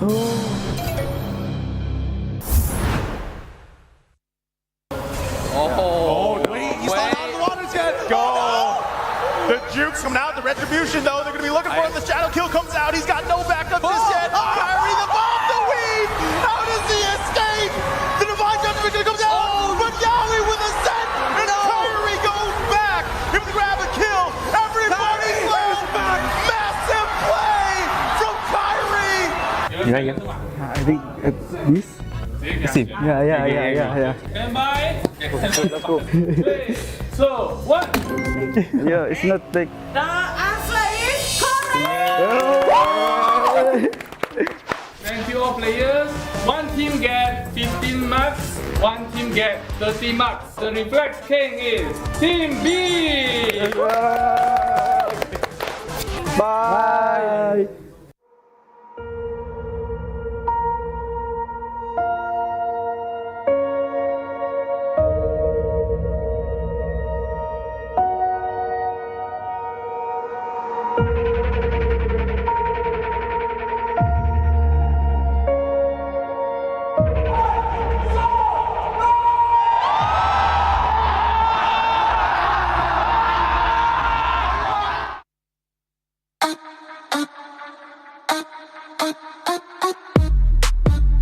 Hi guys, we are Nona! And we are here on our sizzle music video shoot with MLBB! Day 1! If you know the fact about me, I'm playing Mobile Legends like 10 years when I'm high school. I'm a gamer. I'm so happy and so excited because I'm a big fan of Mobile Legends. And I can't wait to see my music video with Mobile Legends. I feel like as Nona, as a group, we've never done a song like this before, and we've never done a collaboration with a game like this before, so it's definitely a first time for everything, but it's opening up a new side of Nona that we've never tried to venture in, so it's really fun, it's exciting, and it's just something new for all of us in the team. Yeah, but it's really fun so far. So, we're going on a date. Bye! Bye! No! Oh my god! Do you afraid? I'm not scared. Maybe if Esther was here, she'd be scared.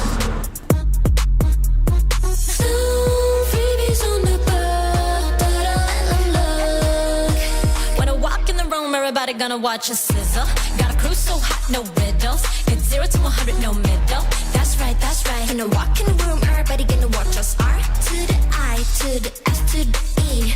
Gonna shut down the apps if they're trying to get past me. Hi everyone, I'm Shaz from Nona. I'm gonna talk about the choreo a little bit here. So this choreo is quite fast. I feel like it's one of our song that is it's actually probably the fastest because it's probably the fastest BPM song that we have so far. But I hope you guys like it. I'm so excited to share this to everyone because it's a different side of Nona that we haven't shown. It's a little bit more cool than like feminine. So yeah. And then wait for Christy's signature move because she's doing a little Gatot Kaca impersonation. So look out for that. That's right, that's right. When I walk in the room, everybody gonna watch us. R to the I, to the S, to the E. Gonna shut down the apps if they tryna get past me. Yes, and we're ready for today. It's a completely new set with AC. Yes, no more sunburn, but no more sunburn.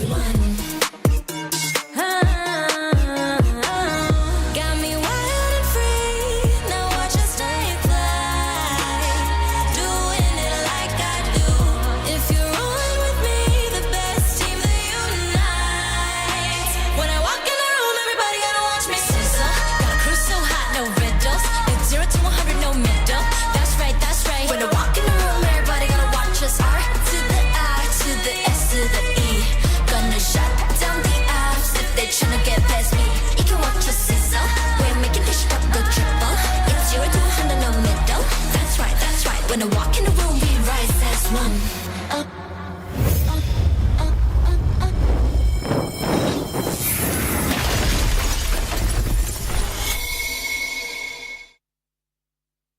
Hi, we are Nona. Did you enjoy our music video? We had so much fun filming it. And we have a special performance at N7 MLBB World Championship Grand Final. See you!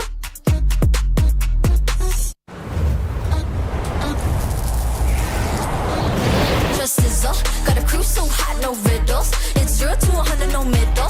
That's right, that's right. When I walk in the room, everybody gonna watch us. R to the I, to the S, to the E. Gonna shut down the apps if they tryna get past me. You can watch us sizzle. We're making this drop go triple. It's 0 to 100, no middle. That's right, that's right. When I walk in the room, we rise as one.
let's try our first game.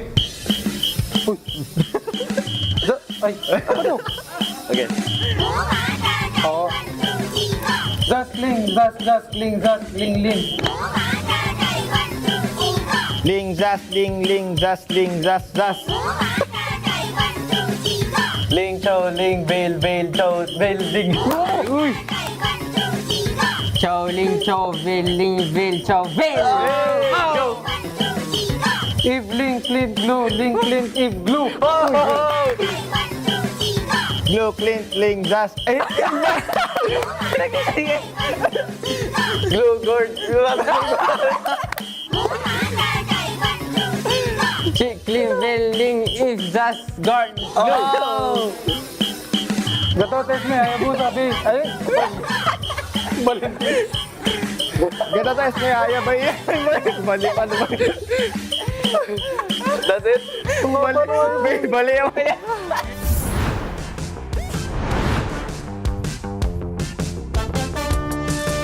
Before we play the video, so this is ready? Ready for the video? Mortality right now. CW to be brought back to the team right now. Is a regular Sascorn. Will be hours away from by Kyrie. CW pops in with an nature. Able to dish out some damage. Kill. The base is wide open. But it's going to be cleared out. Sans in the back doing some damage. Mortality's falling left and right. AP Brent losing members. Now teams with the patient by break. Base an implosion. And just like that, the sky tank descend from the skies back to the Philippines. First question. What time everyone got white out? Wait, same time. 3, 2, 1. 22:10. 22-0 na naman. This one is end. The video end. 22:09. 1 second apart. Oh! 1. 0-1. 3, 2, 1. 3-1-11. 1-1-13. 3-1. Si View pala yun. Go, lucky shot! Wala, yung ito masyado I just said randomly. I don't know. 3, 1. Super Marco. Ew. Oh my God! Yun yung sasabihin ko sa ni, kaso di ako sure eh. Oh, you remember this? Question 4. Oh, 3, 2, 1. View and who? Ogwen? so gana lang. Mga pure. View and Ogwen. The answer is wrong. Few and Kaitizi. Correct.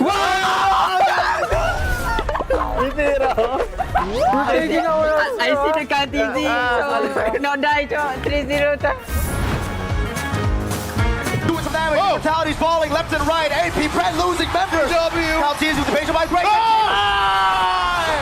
Base an implosion. And just like that, the sky tank. Ay, yeah, View. Ogwen. Okay, time's up.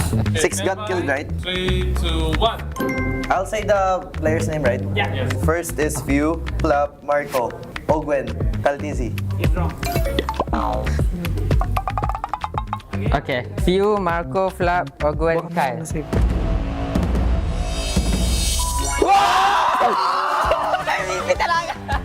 Nice, bro. Tama sila. Hey, Poke! You might- your brain, right? You might have laughed. You didn't have Wow.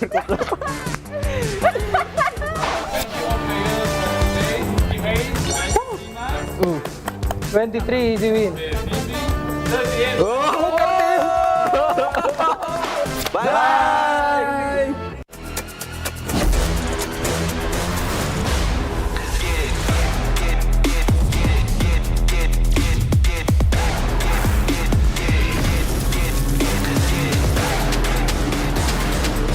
Has slain. An enemy has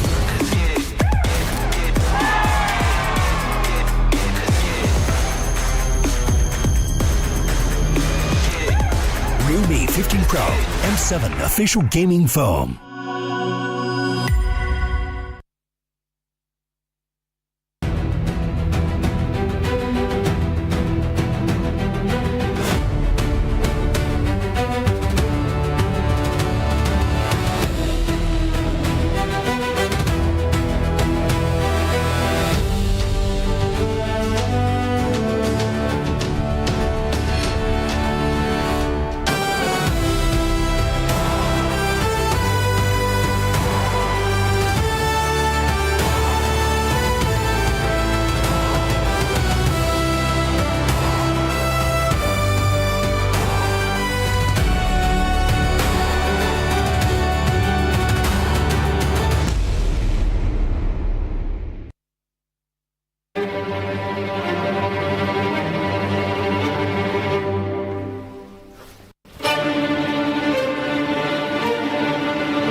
Jakarta, Indonesia, the battle will start here in M7 World Championship.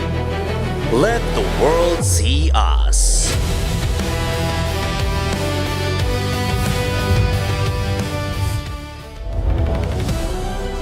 Welcome back to the M7 World Championship, and you see the arena has filled up with Indonesian and Alter Ego fans as they will be going up against Aurora Gaming Philippines for the second and last match of the day. We welcome you back to the English broadcast. My name is Renmar, still here with Leo, Gideon, Mirko, and Trex. And what a sight to behold to everyone making noise right there. Terima kasih. Everyone is so great. The energy in the arena is alive. But Mirko and Trex, how are you two feeling after casting that first series? Yeah, I'm feeling great. If there's a way to pump the crowd up, to pump the viewers back at home up, it's definitely that first match, man. It's definitely a way to set the tone for the rest of the knockout stage. It's a way to make sure that people don't want to miss out on a game or a series just because they thought it wasn't going to be hype. At this point, all braces are off. And I am excited to see what Aurora Gaming Philippines and Alter Ego has in store for us. You're going to hear a little bit more from Mirko and Trex later on as they will be casting this series here on the English broadcast. But I'm still here with my esteemed panel in Leo and Gideon. And pretty familiar feelings. You guys were here at the M4 World Championship at the height of all the Indonesian teams. And very familiar vibe for you guys? Is it weird? I don't know if you'll agree with me. It's familiar, but very different. Same, but not at all. Totally agree. Mainly because of the representatives here. I think this is one of the few times we were expecting that the Indonesian entire crowd was going to show up, but the support and love for AE can be felt in the arena. There's Alter champs all over, inside and out, and I think, if I'm not mistaken, they're still making their way into the stadium. And that was Ghostface from Scream in the crowd too, as we are going to be watching Indonesia and Philippines, their fate rekindles rivalry. As these two teams, who were the second placers in their home region tournaments, defeated their own champions to make it to this spot here. A tale as old as time in MLBB Esports, Indonesia versus the Philippines.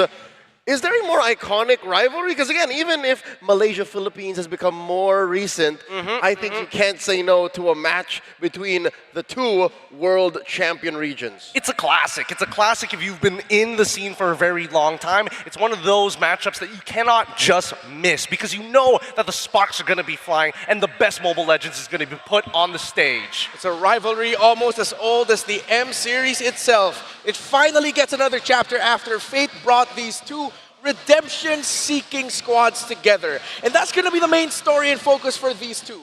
Redemption. They've both gone through their fair share of heartbreaks, not just in recent memory, but for a good amount of the memory for these two organizations. Obviously, Aurora being younger compared to Alter Ego in the MLBB scene. But now, I feel like going into this is going to be a tougher test for Aurora because it is not 5v5, it is what, close to 1,000 versus 5? I feel like we've talked about this many times. When it comes down to crowds and silencing them, I think that the Philippines really knows how to put that full stop. You see here the two poster boys of the matchup, Nino and Edward. Storyline from second place to world championship contenders for these two. Alter Ego, not a lot of expectations for their season, but they then brought honor to the Alter champs by finally making it back to the M series. Meanwhile, for Aurora, a different, more heartbreaking story. Dominating majority of MPLPH before falling to Team Liquid in the grand finals. Consistency, talent, excellence, and loyalty. These two faces are icons of that. Nino waited, 10 seasons to finally step foot on international stage. And here's the thing, Edward, he's been here literally for the past half a decade. He's been here and he's still kicking and he's looking to beat the allegations on behalf of his squad. I mean, honestly, I think that there's a lot of things that we're going to be addressing throughout this match, but I'm leaning towards AE because when you're talking about, yes, of course, Nino is going to be leading the charge, but what about the rest of the team? They have no international experience in comparison to this Filipino powerhouse coming from halfway across the world. Within Southeast Asia, we know that they are better, but the hunger we see in AE is different.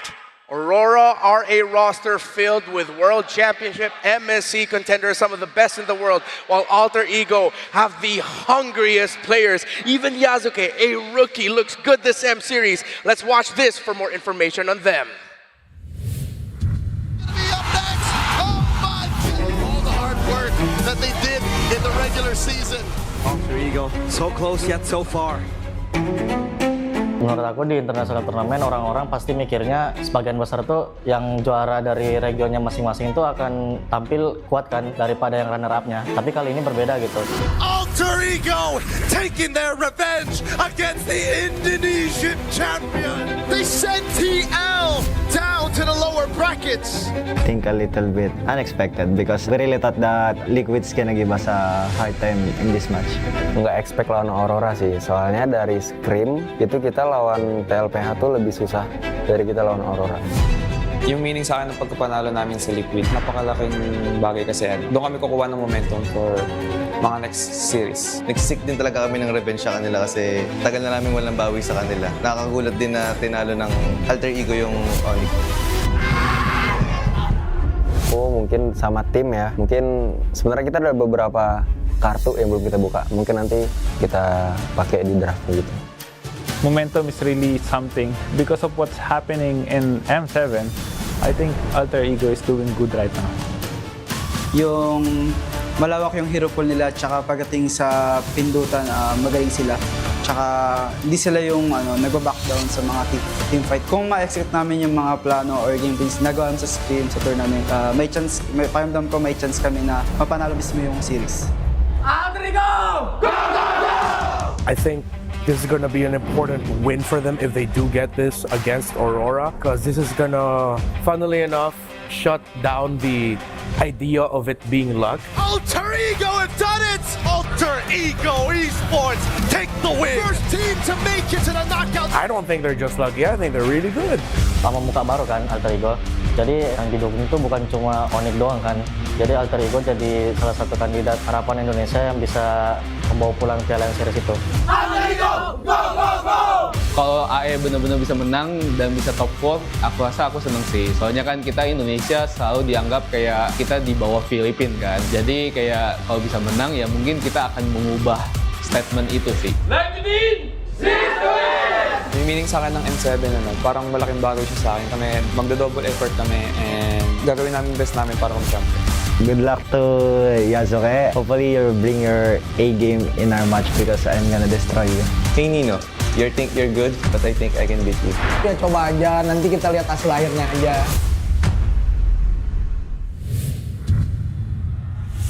A lot of respect between these two, but of course, when you respect someone so much, sometimes you gotta talk a little bit of smack just to show it to them. We have to first talk about and acknowledge Alter Ego. With the Indonesian champions Onyx Indonesia in the lower bracket, they have become a new people's champion here in Indonesia, and they have yet to drop a single game in M7 so far. 100% match and game win rate.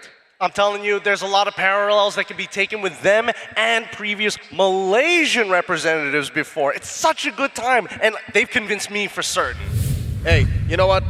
Hard times breed better men, and Aurora have faced all of the hardships, not just here in Indonesia, but even on the trip out. It's no secret that online, everybody's saying they can do it. Everybody's saying they're the C word, but I'll be honest with you, when you look at the stats, it's clear that Aurora are packing heat.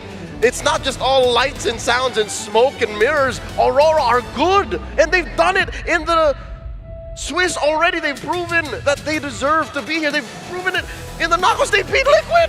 Yeah, the only team they've lost to so far in M7 is Team Liquid Philippines. CFU, Team Zone, Team Spirit, and in the knockouts, Team Liquid Philippines felt the pain of loss against Aurora.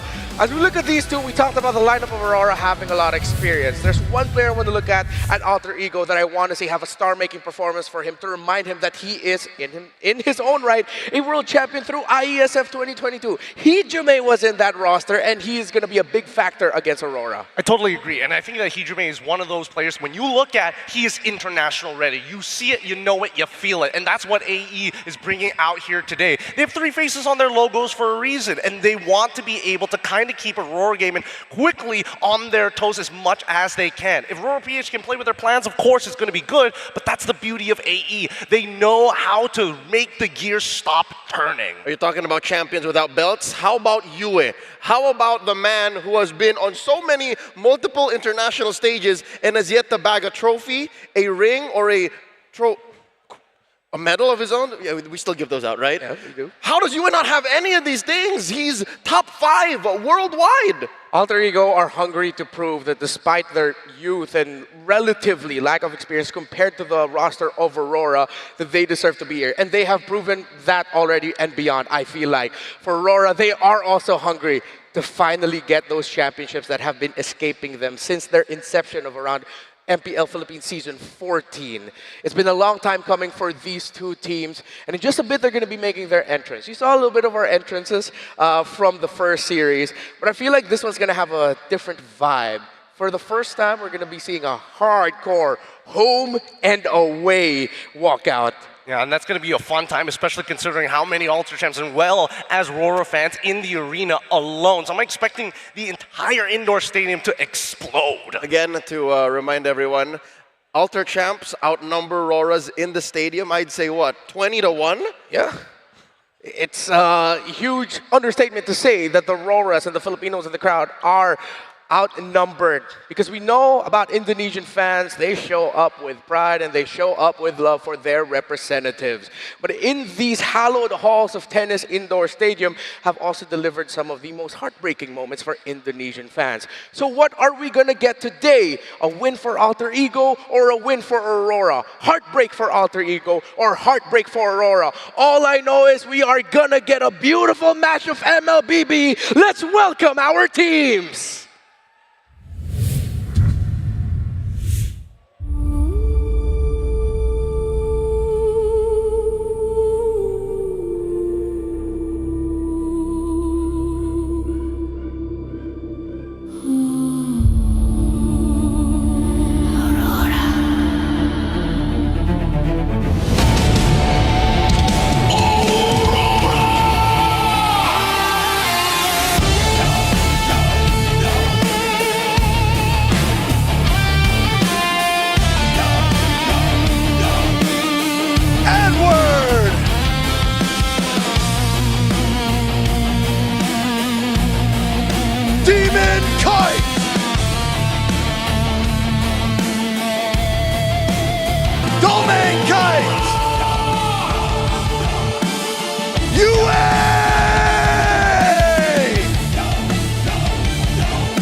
Lights within, sees the win. Aurora Gaming Philippines!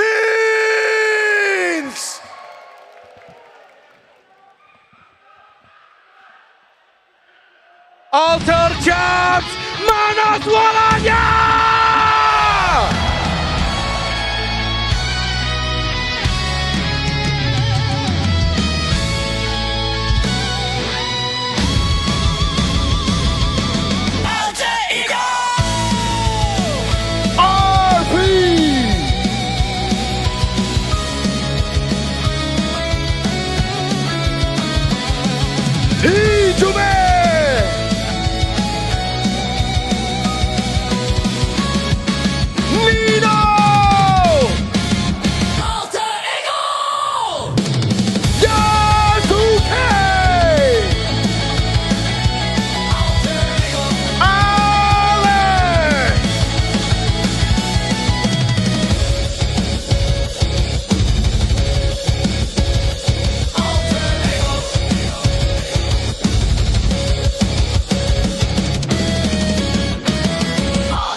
Indonesia, let me hear you say, go, go, go for Alter Ego!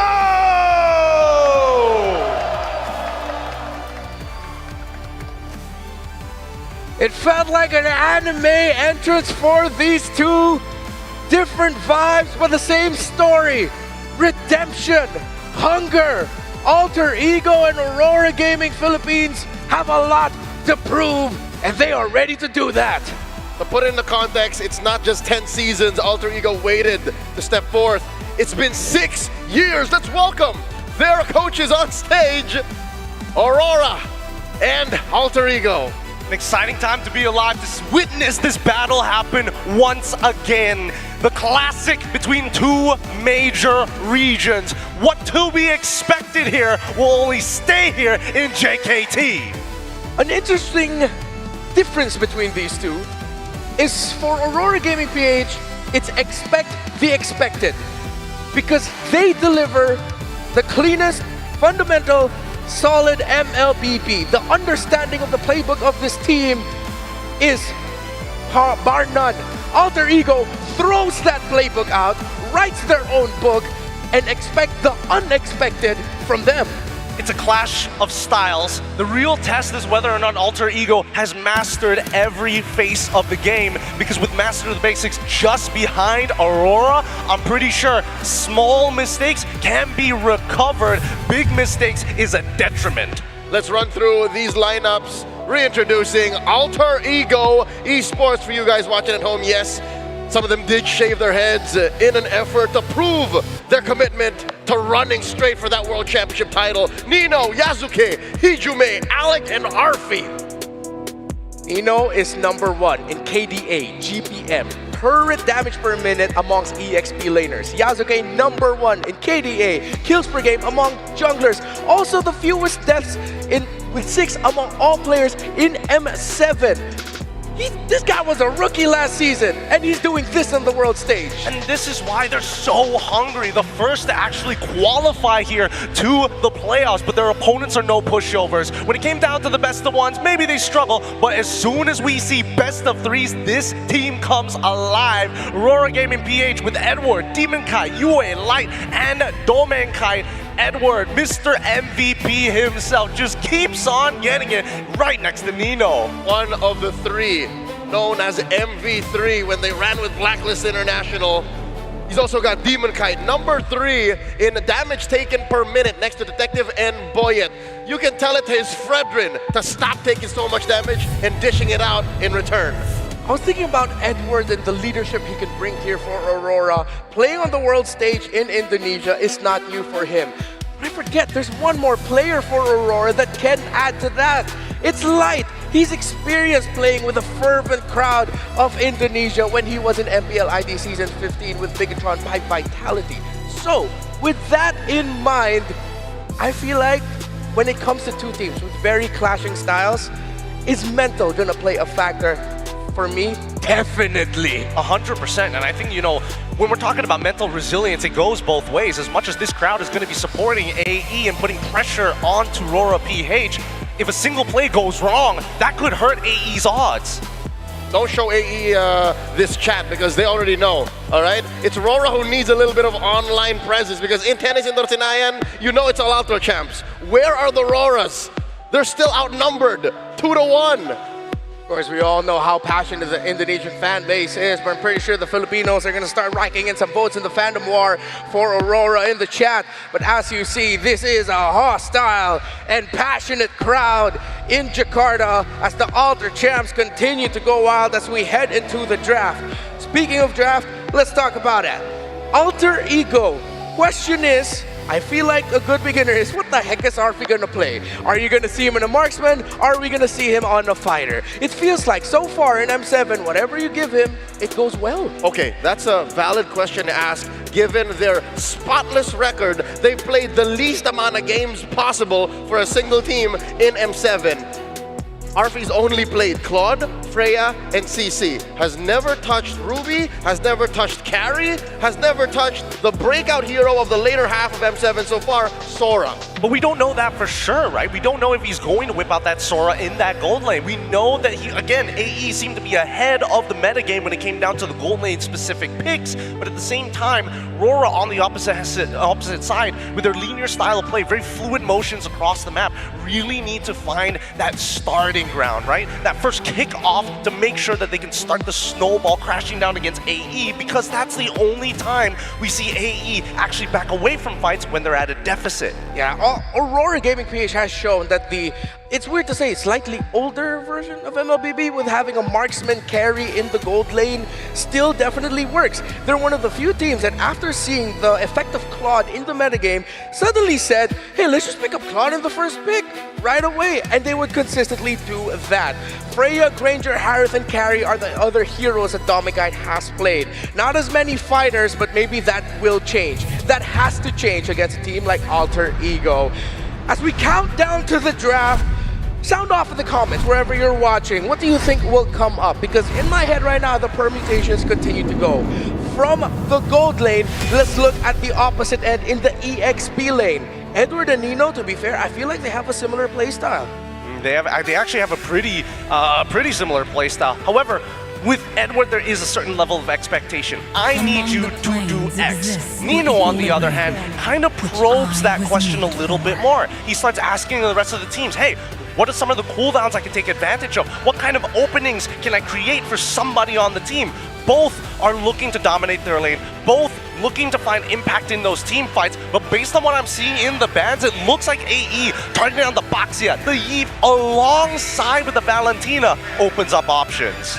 I'm smelling a Sora early on. Oh yeah. That's what that Valentina is telegraphing, as well as a Farsa. Sometimes you just want to put it out there. Well, Aurora are willing to give the Sora as they take out the Juicin, available here for Alter Ego, flexible, and of course, they will go for it. Okay, so they've already got the Sora in hand. No counter Valentina to get ahead in this game. RORA have a number of options to play here.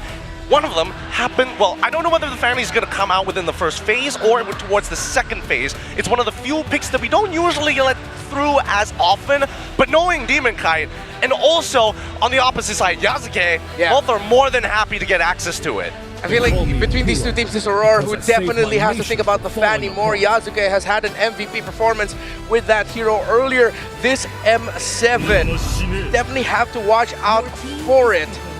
Now, it's the Cho and the YSS. Still very basic standard Aurora. Expecting the Fanny to come through, they already pick up the Cho. The Fanny doesn't even have to come in now. I think it would be a mistake for AE to pull out the Fanny this early. Sure, Fanny's good, but Aurora's ready for it. I think AE would be best and wise to not jump the gun. And nope, they're going the opposite direction. They're going for a fighter in the jungle. Leomord, they showed this early in the Swiss. And now, after that series between SRG and Aurora Turquie, we know that it stonks. Yeah, and it looks like they want to play for the earlier stages of the game based on what we're seeing here, right? On the opposite side, RORA, I want to see how they want to actually maintain control over that mid lane. They've got the Cho, so technically with Concussive Blast, you will be able to get through it without much of a problem. I think the real question is whether or not they're going to target specifically against Light instead of pushing the waves, and then looking to invade after. Look to punish, right? Hurt the 2v2. Exactly. For Aurora, seeing the lineup of Alter Ego, that is ruthless aggression. Aurora can't go PG here. They have to go Attitude era style if they want to. And Cho and Farsa are a simple way to do that through the center of the map, but then you're going to have a power pick for Edward that will have so much impact that the aggression of Alter Ego can be stopped. If not stopped, at least just tempered a bit. Is Uranus open? Uranus is still open. It could get banned out in the second phase. There you go. Like a lot of the sandbags might be targeted, but if AE don't ban it, RORA got away with it. They should get the Uranus. All right, so the Kalia gets banned though. The follow-up from the side, from AE. Yeah, no, it looks like AE looks to be the one to say, you know what, we don't want a sandbag for the Sora. Yeah. So I like that for Alter Ego, they've really done their homework against Aurora here.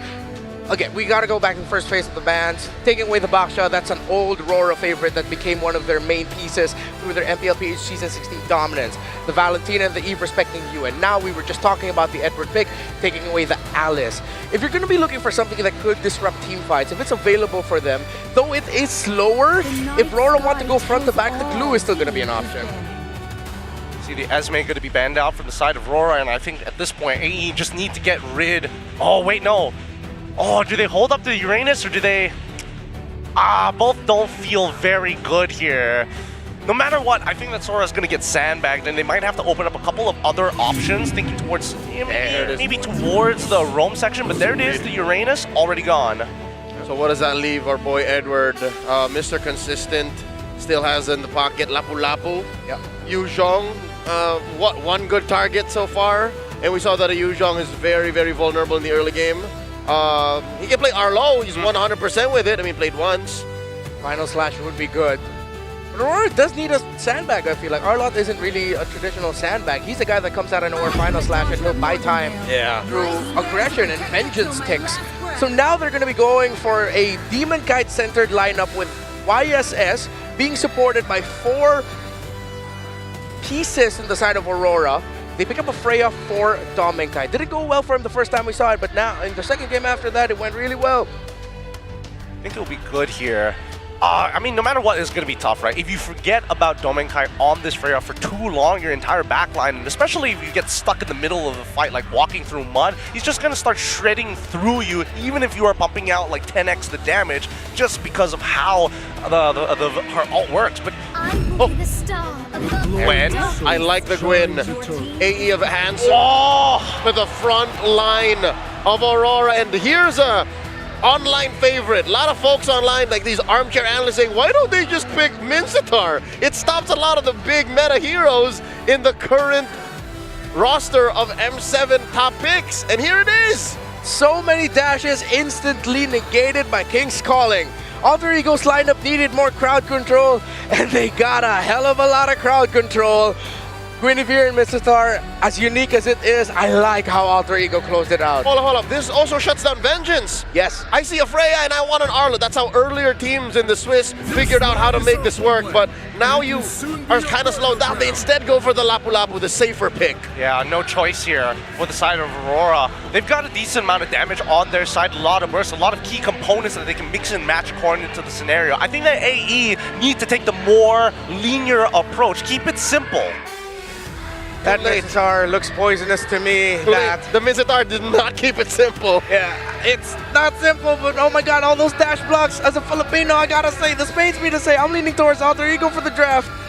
I'm saying AE for sure. I'll keep it close to the chest. Until the Mincetar proves it's worth its pick, I'm saying Aurora. Well, let's see how it's gonna work as we enter Flying Clouds and what is sure to be an electric 5-game series, best of 5, Alter Ego, Aurora, Indonesia, and the Philippines. Welcome to another chapter to this long story. Mirko and Trex, let's go! Thank you, Renmar, Gideon, and Leo. It's Trex here with Mirko once again. It's day 2, series 2, Alter Ego facing up against Aurora Gaming. Now, Mirko, they gave their predictions on the draft. How are you feeling about it yourself? Hey, Alter Ego are very, very lucky, you know, so I think Aurora got this. I gotcha. The Aurora got this, just that simple, that easy. No questions asked, no hold bars. Now, when I take a look at the mid lane, I do think one thing. We saw something similar in the last series, a similar lineup in the mid, and the Farza and the Cho seem to do well. You get the rotations, you get the aggression, but we are seeing Alter Ego already trying to push in. Yeah, this is what they like to do, man. With the composition that's so aggressive, they just want to push the tempo.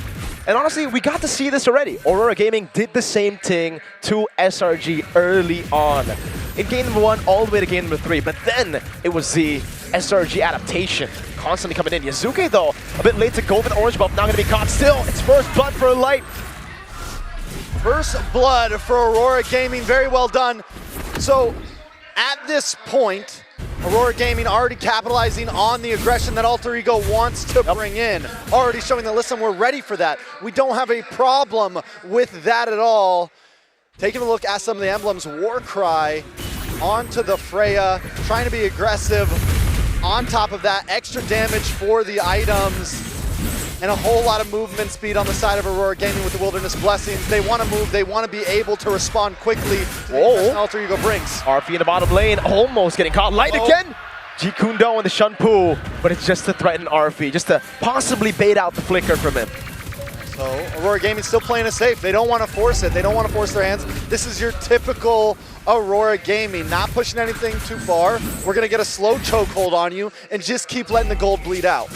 Turtle number 1 already started up by Aurora Gaming Philippines. Demon Kite free there. Yazuki pops in Phantom's T. That's a Purify up by Yue. As Nino walks up, it's going to be the red chip from Demon Kite to pick it up. Demon Kite very, very low. Nino able to flicker in, getting the kill down. Yue able to find the response though.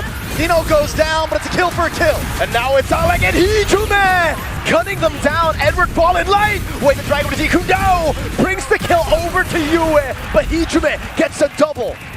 That's a huge win for Alter Ego.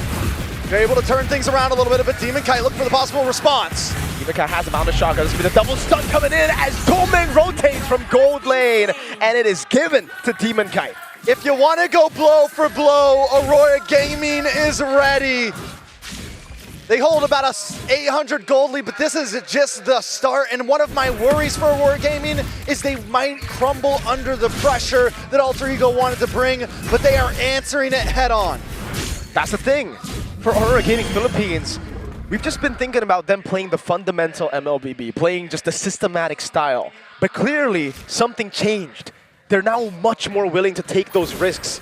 It was already seen in the match against TLPH. There's only one way you can beat TLPH, and it's not just to play that systematic game, it's not to play that safe game. You need to take those gambles, and with the players they have in the lineup now, you can't doubt that they can. You can't doubt that they can execute all of those crazy gambles. They finally hit their second form, you know? Yep. They finally moved forward. They've come out of the cocoon. Aurora Gaming took a while. Is ready to flap their wings. It took a while, for sure. But this is a very different team than what we've seen in previous internationals. Absolutely. And if they keep this pace, it looks good. Alec play. He's on the Purify. Nino going to be walking up as well. Now bringing Light over. That's it. Nothing happens. That's it. Easy peasy, lemon squeezy, no major problems. And again, this is what Aurora Gaming want. What I'm really excited for is Edward on this Lapu Lapu. When are we going to see that really come into play in these fights? We didn't get to see a lot of those big backlane divers in the last set of matches. But now we see Edward on a proactive EXP laner, and you know how much he loves it. I mean, listen, he's whoa! Murphy, he tried to go for the hook before. He pops into King's Calling just to dash out. Light goes over the way of the Dragon, but it's actually kind of off, and now it's Nino in the back line. Up the top side, Nino able to push him away, and now they're going to move on to the Turtle. Yazuki holding onto it. The Phantom Steed already used up now. Alec going to the back line. That's Edward with a jump in. Live with the Kuno as well. Yazuki's down. Demon Kite able to take one down. Turtle still up. Demon Kite picking it up. Now it's going to all in now with the Violent Requiem. But Demon Kite takes him out. And it's Tomeng who slices Nino to bits to get a double. Now a feathered airstrike just pounding Arfi down. That's going to help secure this tier 3 on the bottom side. Like, just to mess with your head a little bit, man. Just to get in your mental. XBTR, by the way. My goat! Anyways, yeah, no. Light is just so annoying. Every single time he's on the Cho, Trex, he wants you to make that extra move. He wants to cancel out your recalls. He wants to cancel out your skills. And even if the way the Dragon is off, a lot of times that's a feint. That's a setup for something else. And in that case, it was Edward with the follow-up. All right, in the mid side, Yue and Light continue to control. Alter Ego now, they're at a point, is it time to kind of hit the brakes a little bit? Maybe we can't take them on with a super aggressive play style. Yasuke is 0-3-2. It's not where you want to be on a Leomord. We've seen Leomords do great when they can get that early aggression, but they haven't been able to do that. So now we have to completely rethink our strategy if we're Alter Ego. What's that going to be? Right now, I guess it's minimize losses. 2,000 gold lead for Aurora Gaming Philippines. It's trying to look for those mid-game power spikes. But at the end of the day, this Alter Ego Esports lineup is very reliant on a cycle of skills. They need to go in and that's it, right? With the instant or with the straight-up initiation, you need to get a win. Aurora Gaming Philippines, they have a Freya that can play it long. They have, I would say, actually, they're the Yisun Shin as well. They can constantly just go for continuous damage on top of the fact that he can go for burst too. And Alter Ego very reliant as well on all 5 members kind of being together in these fights. They don't have much of a split pushing composition. And when you are in the behind place that they're in right now, that's what you're looking for. Small plays on the map. Maybe you get a tier 3 on the bot side. Maybe you get one on the top side. Something that you can take. But the problem is, if they send someone down, it's going to be a long time until they can get back to the turtle pit. Or the rest of your members are going to all get cut off, and all of these skills, like you said, need to be used in a cycle. Warax does finally get locked in for Yasuke. Wow. That's a late first item. Especially for Yasuke, dude. This guy has always just been ahead of the enemy junglers when we saw him in the Swiss stage. Domeng forcing it out. Now, good dodge away from the hook. RP goes over to King's Calling. Traction pulse coming down, but Domeng gets out and has that flare as well with a recall spam. Now it's away the Dragon lock-in. Is that Nino down? Spatial migration with the Valorant in the back. Nino gonna be taken out. Now it's Domeng and Demon Kite helping each other out as Yuzuke walks away. But Edward pops in the stun, doesn't go for it. Rora should be able to get this for free. Rora treated that turtle like it was a lord, systematically getting the kick, bringing the rest of the team down. At least Yasuke gets a purple here. It's the first time we've seen them able to trade something in a loss, but it's still not a great trade. Perfect turtle for Aurora Gaming Philippines, and they're just going to have this steady build. If Alter Ego Esports aren't going to bring the chaos to them, this is Aurora Gaming Philippines' comfort zone. Ali with a spatial migration again on Yue, but he knows there's a Purify on his hand, so he can't just go all in, and they have to deal with Domeng Kite somehow. Traction pulse there, Yuzuke! Try to go for the chase, but Yue is flying, yo. That's what happens when you're at a 3.5k gold deficit. Even when you get the big plays, you don't always get the kills. And this is what Alter Ego Esports is going to be looking at for a bit now. Taking a look at the items. Minsathar takes up the Scythe. Going to work into DHS next. Is that a DHS coming up? I believe so. Yeah, I think he is going to be going for the attack speed build here. Is it going to be a fast boy? I don't. But I don't know if it's going to help. You know, Leo said until we see the Minsathar work, you still got to doubt it. And right now, I'm definitely doubting it. Yeah. We haven't seen anything from it. An all-in onto Ollie with the way of Dragon as well. They just go all in for him, and it works. Alter Ego, we're in no position to help the roamer. 0-3 and 2, the gold lead now getting out of control. I would honestly say that Aurora Gaming is the one that's bringing the chaos. Yes, it's organized chaos, but they are the ones that are being hyper-aggressive here. Alter Ego had about 30 seconds of hyper-aggression in the very beginning. They paid the price for it. And Aurora Gaming, once they smelled the blood, they came for it. It's like, fine, we can do this. We can play this. They have the Lapu, they have the Farza, they have the damage. And to top it off, they have this Freya who can also just bully the front line.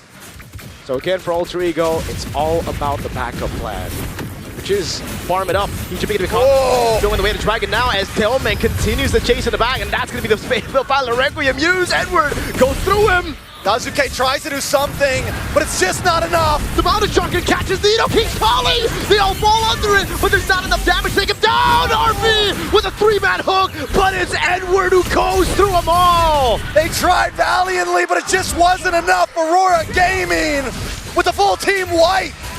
Agent Zero, Mr. Consistent, just swinging that sword on Alter Ego, picking up a triple, and now a free Lord. No, for a second it looked good. It looked possible for Alter Ego, but the dreams were crushed in the hands of Edward there. And now a Lord into the hands of Aurora Gaming PH. I'm thinking some towers are going down here. I think so too. Alter Ego don't have the best clear with this composition. It's a team fighting comp, a composition built to have a lead by this point of the game, to be able to actually dictate the fights. But now it's Aurora Gaming dictating everything. What a read by Domeng down below. Knows Alec was there. Alter Ego are getting read out as RP goes for the King's Calling again. Now they'll be able to actually get a kill. But now they're caught in the bad spot as Edward goes in for the Bravest Spider. That's a conceal use. Traction pulse, dodge away from by the CC immunity as he goes back in. Nice Mountain Shocker does land down onto Alec. They're forced to back off. Forward up top. Alter Ego want to play it slow. They already got one member. Now they can try to distract Aurora Gaming Philippines as they clear up these minion waves that are coming at them. And obviously the Lord up top. They are trying their best not to let it charge through. And yeah, they will be able to do it. Yeah, honestly, Aurora Gaming PH takes this push slow. No major towers lost. They only lose one tier 2 on the top side. And this is going to be able to bide a little bit of time for Alter Ego Esports. And from what we saw last time, they do have some pick potential. So maybe that is the strategy. Look for one member at a time. Keep yourself in the game until everyone can fight together. And that's the thing about the Minsathar right now, right? You can't purify out of the King's Calling. When you're in there, you're stuck. You got to deal more damage than your opponents. You have to just go in. And for Tomenkai, the fact that he was picked off meant that Aurora Gaming Philippines had to take it slow. There was no other way they would be able to siege with just 4 members with a double fighter composition. You know, there is also one wild card on the side of Alter Ego here. What's that? That is the Sora. We've seen teams from we saw SRG do it, we saw Innocent do it, get savages, even from behind. One big power play, once the gold gets to that point, once the items locked in, then the possibilities are there. Can Alter Ego pull it off, though? Here's the catch, though. Going tank. He's going tank. Nino is an XP laner, and we've seen from the Sora as an XP, it's mainly just, Nino actually just walks over Light. Yasuke actually spots Light. He buys the immortality in time as Nino goes in. They know everybody's in the bottom lane now. The all-in over on Light as Alec rotates as well. Spatial migration going away from, and there you go. Light just styling on him up top. What? They tried. They tried. They couldn't land a skill on him. Light's too good at video games. That's Sora for you, baby. That's what? That's Tank Sora. That's Tank Sora. Honestly, even if it's damage Sora, I really don't think he would be able to shred Light. But yes, that is Tank Sora, just tickling the choke. Tickling the choke. That's Pauldron at least though, but the backlane on the other side too. So they have a way to deal with Yisun Shin. But who gonna deal with Yue? Who gonna deal with Yue? You gonna deal with Yue. What, physically? Mentally? Mentally? I don't think I can. Oh, maybe if I complimented him enough, then we can actually do that. Like catch him off guard. You'd be like, hey, you look great right now, and then bang. You know? Could be, you know, send those curveballs. Hijime actually picks up the win of nature, and it's an endless battle for Yasuke, who is 0-4, by the way. Again, the stats earlier, Renmar said it, he's #1 in KDA and kills per game, but this game he's gotten 0 kills, and it's looking like a free lord as Nino tries to look for an opening. Tomenkai goes for the poke. RP gonna look for the hook, won't be able to find it now. Yasuke as well pops into Phantom Steed, but Yue gets away with the Purify. And the Lord resets at that. Aurora Gaming gonna move back. King's calling. What's going on with RP right now? Tried to read Light's movement. He tried to go for the King's Calling as Light goes in for the Jikundo. He thought he had Flicker, but it's a miscalculation. And now with no big ultimate, they have to give it away. Alec for spatial migration, able to find Yue in the backline as Nino walks it forward and actually gets Demon Kite down. Yasuke steals the Lord! And now it's an all-out fight as Yasuke still on the horse going in. Hijime! Going for the damage now. It's a pumping forward. Light loses the immortality. Hijime in the backline over on Yue, cutting him down! The bait was in. Hijime with a double kill, making a triple! And now it's just Agent Zero! Hijime goes in again as the famous fighter coming in against 4 members. What can he do? Edward with the jump, Hijime with the nature, and now it's the sun coming in as Edward tries his best to stay alive. But Hijime gets the shutdown and an unofficial maniac. It's a maniac in my book, whether you like it or not. The stat might not be there, but Hijime picks up the pieces. Alter Ego Esports just turned the tables. They were behind about 2,000 gold. Now they've got a lead, plus a Lord, marching down. There's something about them that keeps them going. It's the hunger of always falling short. Aurora Gaming Philippines, on the other hand, though, took that fight despite knowing the Phantom Steed was used. There were so many windows that were closing for Alter Ego, but Aurora Gaming Philippines never let it fully close. They fought while there was a little bit of a gap between. I mean, it all started with that Violent Requiem, right? It all started with that Nino jumps in. And now, Valkyrie Descent getting into safety. Tomenkai, no Purify. It's Demon Kite up top and Light. Take a look at Light. Hiding in the bush, ready to pull up, jump up out the cut. Can he do it? I don't know. It looks like he's going to be going back to base possibly. Lord crashing in. Hijime buys immortality as well. He has 7 kills now. The wait and bait, the shake and bake, the Ricky Bobby. Okay. Light gets out. Alter Ego have swapped the game around. Now it's them who have the advantage in the structures, in the goal department. We're getting to a point where the goal won't really matter too much. But trust me, those structures will, going in all alone. That's 1v3. Now Edward walking in, Wave the Dragon, locking RP down with a Mountain Shocker as well. Edward picking up the kill, now he goes through them with Tomenkai. Alec on the back spot, Edward! Hijime continues to get free shots though. Edward slicing through them. Can they get to Hijime? No, they cannot. 30 seconds on the Lord. Alter Ego can still breathe, but they have lost their gold lead. Now it's Light looking for the angle again for the Jikundo. They have to give the orange buff away. So Tomenkai walks up, and Hijime is able to get that jetpack over the wall. Another airstrike does come down. The Steed comes out. And Aurora Gaming are looking for a tower. There's a minion and a cannon together. Valkyrie descent to the backline. Hijume no flicker earlier, baited out by the feathered airstrike. Mid lane baser now taken down, and Aurora Gaming Philippines set their sights on the neutral objective. Here's the kicker, right? Alter Ego, they flip the table, they get a gold lead, they get a Lord, they get so much presence on the map. But I was worried what was going to happen is they were going to push too far. They should have taken that, calm down, claim ground, wait for Lord, and keep position. Aurora Gaming, on the other hand, they do the opposite. They take a quick tower and they leave. Fine, we got what we wanted. It's a classic Nino moment, but not the Nino of now, the Nino of old. Look at the back though. This is a flanking Freya. Look at it get Yazuki. Look at it get Hijume, who doesn't have flicker. Valkyrie catching Hijume there. About to win the nature, buys a little bit more time. The rest of the team goes to the back line as Hijume loses immortality. And now it's Yazuki trying to peel him off. Rose gold immediate from Hijume, but he gets shut down. Arfi can do nothing to save his team right now. He's shredded away. Now it's Demon Kai looking for the chase on Alec. Goes through him like he's just, oh my goodness. Immortality down is in the mid lane. It's a big fight going on now. Who's going to win that one? As Demon Kai gets a double kill, and in the mid lane, it is Nino taken down. And Aurora wipe Alter Ego out. There is nothing they can do at this point, Aurora Gaming. It is all over for game number 1. It's the start to the best of 5 that the Filipinos would definitely be happy with. We saw some push and pull, but in the end, Aurora Gaming met chaos with determination in game number 1 and kept it clean. We thought it was going to be fight fire with water. They said fight fire with fire, but even hotter fire. And a little bit of water. A little bit of ice. Aurora Gaming brought the full package. A little bit of dirt as well. A little dirt in their eyes. Sand in their eyes. Remar, how you feeling about it? Guys, we're well past September. Why bring in Earth, Wind, and Fire? What's with all the element talk here? But my, oh my, Aurora Gaming PH. I have a question for the panel. Is Edward still even human at this point? Oh.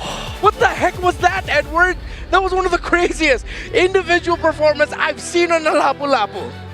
There's a reason why even the coach of Team Liquid, Coach Tic Tac, when saying, who do you think of when I say Lapu-Lapu? He says Edward. For understandable reasons, man. Like, can you imagine being in Hijume's position, understanding that he must not lose his stacks on the Sky Piercer, forced to early swap out his items in Winds of Nature just to survive in a 1v3 scenario against a full HP Edward? How crazy is that? That is economic suicide. Legit, he lost so much gold just to be able to make up for it and to survive the force of nature that is Abunjingjing. That's the one nickname that they missed out on. Yeah. Practice beats theory. A game theory about this Minotaur. Again, it was high concept. You saw the vision. We were scared of the vision. But when it came to the execution, I don't know how many reps Arfi has had on this Minotaur. But I'm sorry, it was glaring. It was there. We saw what happened. This Minotaur is the room until today. Like, it's still not good, right? The movie's still not good.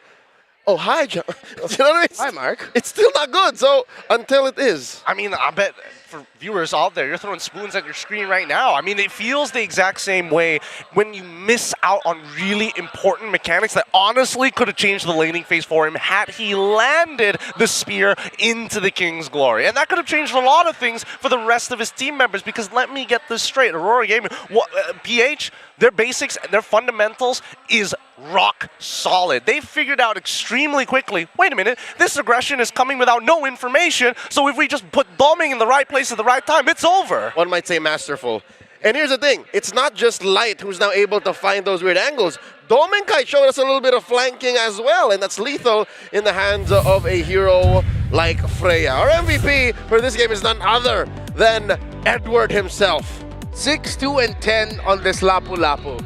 And in the few King's Callings that looked like it would be a massive threat to Aurora Gaming PH, it was Edward saying, hey, I'm free of it, and I still got my Landshaker ready to go. I'm saving my flicker for the counter set, and I will get it. 6-2-10. What he also did in the mid lane after what was the eventual wipeout of Aurora at the center, Edward buying time actually was great for Aurora. Instead of falling back, that meant that Alter Ego couldn't get as many turns as sooner as they could have. I mean, honestly, what really stands out to me from Aurora, and yes, you did bring up some good points because it really does come down to the positioning of where these fights were going to occur, because AE did not care about choke points. They were caring about how much impact they could get out of their plays, and that costed them so very much. And I'm going to make an argument here. Again, so many good moments where you're catching multiple people, but it's not inside the King's Calling, and that's something that they need to be really hyper aware of. And I think that's a major symptom of Alter Ego's draft.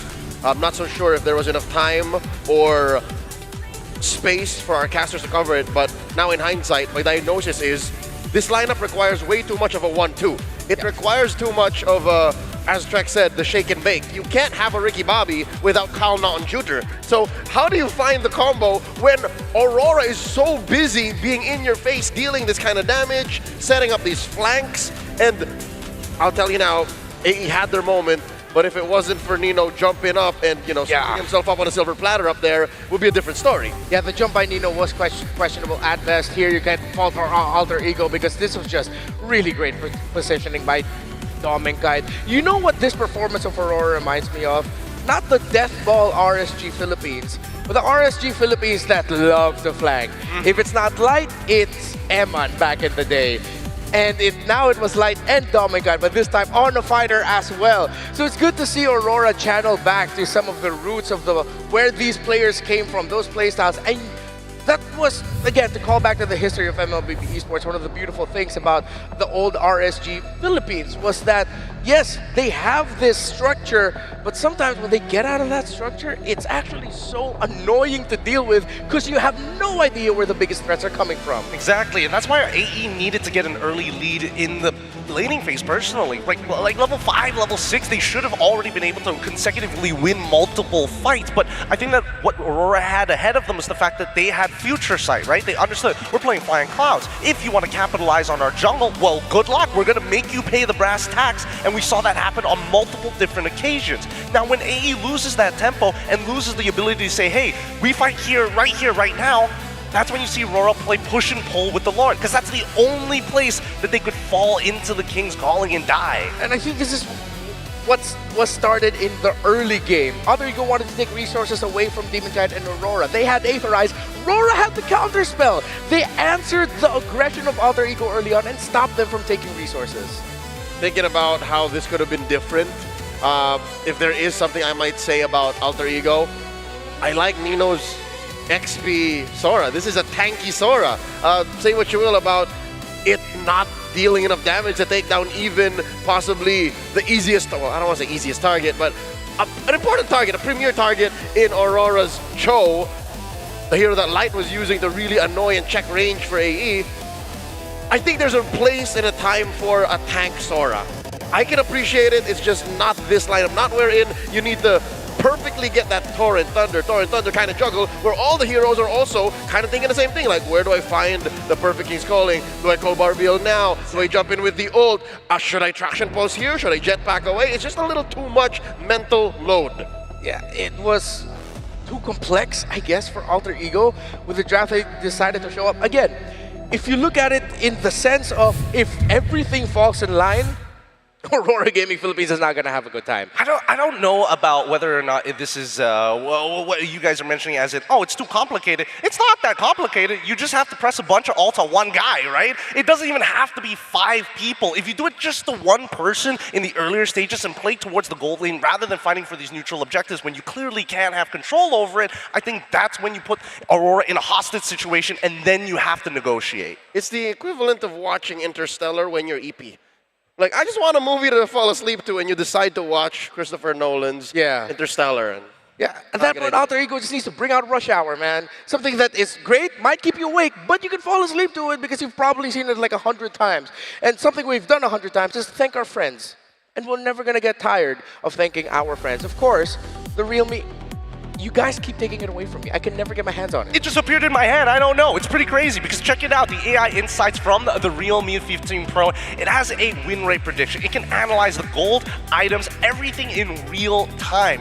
it's like having a strategic coach in your pocket. That's the AI gaming coach for you. But it doesn't stop there. When the fight breaks out, its consecutive skill features lets you unleash a perfect pre-set combo with just one tap. It guides your strategies and elevates your execution. That's a full AI-powered edge. From predictions to performance, it's the complete package. You play, we carry. Realme 15 Pro M7's official gaming phone. Yeah, get your hands on that phone now if you want to excel in your games, if you want to play pro-level style MLBB, get that. But, you know, maybe you're going to need to purchase it first. Why don't you get Visa with you? And of course, we got our wonderful friend V back here on stage. I am not V. This is V. Yeah, over here. Okay, there you go. That's the mascot. Right here. This one. Get a zoom on in this one, all right? Meet V, our cheerful little buddy. All right, there you go. Surprise! He's here at the M7 World Championship to cheer us all. Ain't he cute? Sometimes we call him V-chan because he's very kawaii. But when you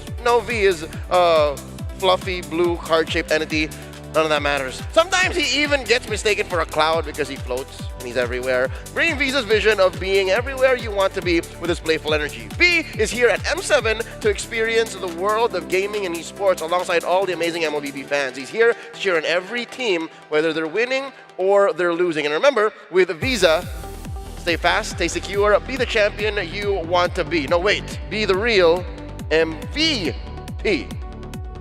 That's V for you. I want to hear a quick little thing from V. So V, what do you think about that first match? Brother, that first match was something else. I can't wait to see what else these two show. Yeah. Thanks, V. I love how V sounds like that now. Yeah, he sounds like the macho man himself, and he honestly has a lot more strong opinions than I thought he was. I thought he was supporting both teams, whether they're winning or losing. But if we're talking about winning and losing, you have to look at your friends deep in their eyes and say, hey, the MLBB Rising Open or the MRO Season 5 is coming back. It's still open for everyone and flexible to join. So now, with major upgrades, earn hero power from victories based on your weekly champion rank, and team up with friends to form a 5-player team to compete. Rewards are stacked. Win or lose, earn MRO points to redeem permanent skins, exclusive avatar borders, and more. Climb the weekly championships to qualify for the championship. Win bigger prizes and keep the M7 passion alive. All right, in and out of the game, we got the great events coming at you, of course. I mean, you also have the carnival here in M7. You have M7 itself, everything happening in the game. So a lot of excitement. And that was an exciting start to this series, dare I say. Even though it was a little bit more Aurora Gaming PH sided, we did see some crowd hyped up moments for Alter Ego with that turnaround that they got. But again, a reminder for Alter Ego, when you're going up against a team like Aurora Gaming PH, you cannot get too overzealous thinking if you're going to get a great set. If you're that close to the base, with Aurora having the lead, you cannot take that jump. I love how early on in this series, as we learned like 3 or 4 games into the first, a single mistake is punishable by a wipeout and game loss. That is the consequences of playing in the upper bracket and, you know, playing at this level of MLBB Esports. Like, again, 1 match away from locking in for the grand finals after you win this. It's a higher standard that they're playing at, and that's something that all teams need to keep in mind. There's no underestimating your opponents anymore. You really have to take advantage of the small things that are happening in the game. But I feel like AE, they're hungry for it. That's why everything is so messy. Yeah, that's the first game they dropped this M7 World Championship. Alter Ego, the second place team coming from Indonesia with the hopes of a country looking for glory on the world stage. I want to hear more about their story, so let's watch this together. Hoki, ya hoki simpelnya beruntung kawan-kawan.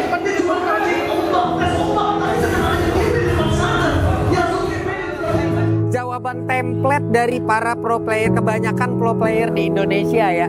Jadi kalau ditanya kenapa tadi bisa menang, hoki. Cuman kan namanya AE mode hoki ya, jadi ya kita lihat dulu sih hokinya gimana sih. Cuman kalau gue pribadi gue berharap banget soalnya Indonesia menang maupun AEK maupun Onyx sih. Pertama kali harusnya pas di final sih, karena pas Alter Ego dapat tiket M Series, CEO-nya bilang itu hoki. Kita tuh playernya gampang besar kepala, jadi kayak kita habis menang, kita egonya tinggi kan pasti. Nah jadi sebisa mungkin kita bilang itu hoki, bukan karena kita jago gitu. I think my player is kinda unique. We can say like anomaly, a lot of anomaly in our team. Yeah, the personality, will do or anything. It's hard to explain. Yeah, so it's kind of tough. Khusus alter ego, jangan dipuji. Pokoknya dia hoki. Alter ego masuk M Series hoki. Di Swisted hoki. Menang 3-0 dari tiap matchnya hoki. Hoki harus dibarengin sama skill dan pengetahuan tim alter ego juga sih. Menurutku setelah mengalahkan Onyx, kita itu 50-50. 50 luck and 50 skill. Yang gue lihat sih ya mereka lumayan beda lah sama yang kayak di Grand Final MPL kemarin lah. Mereka lebih disiplin, terus dari draftnya juga unpredictable. Di M7 ini kayak dikit lah mereka blundernya, terus kayak mereka tuh berani banget perang-perang gitu sih yang gue lihat. Kayak tanpa ragu, kayak pede banget gitu. Mereka kayak berapi-api lah, pengen banget internasional juga. Apalagi mau juara, mau balas dendam juga ke Onyx, sama mau buktiin lah, pengen banget membuktikan diri mereka tuh jago. Emang kompetisi tuh hoki, jadi kadang tuh ngumpul punya pemain terbaik atau tim terbaik belum tentu juara gitu. Jadi belum tentu juga bisa qualified ke M Series. Dibutuhkan hokinya. Cuman kalau AE ya hokinya ya tahu tinggi aja sih.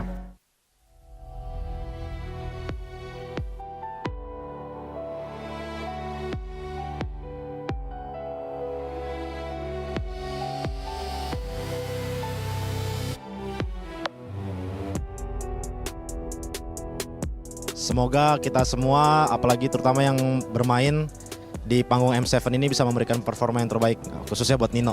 Jangan kecewain gua, No. Apalagi Kodel, Win. 2, 3. Semangat buat alter ego. Buat tim AE, lu pada main sebisanya kayak biasa aja dengan lepas. Soalnya lu menang juga tergantung hoki. Betul. Betul ya? Siapa kita? Siapa kita? Alter ego. Hoki.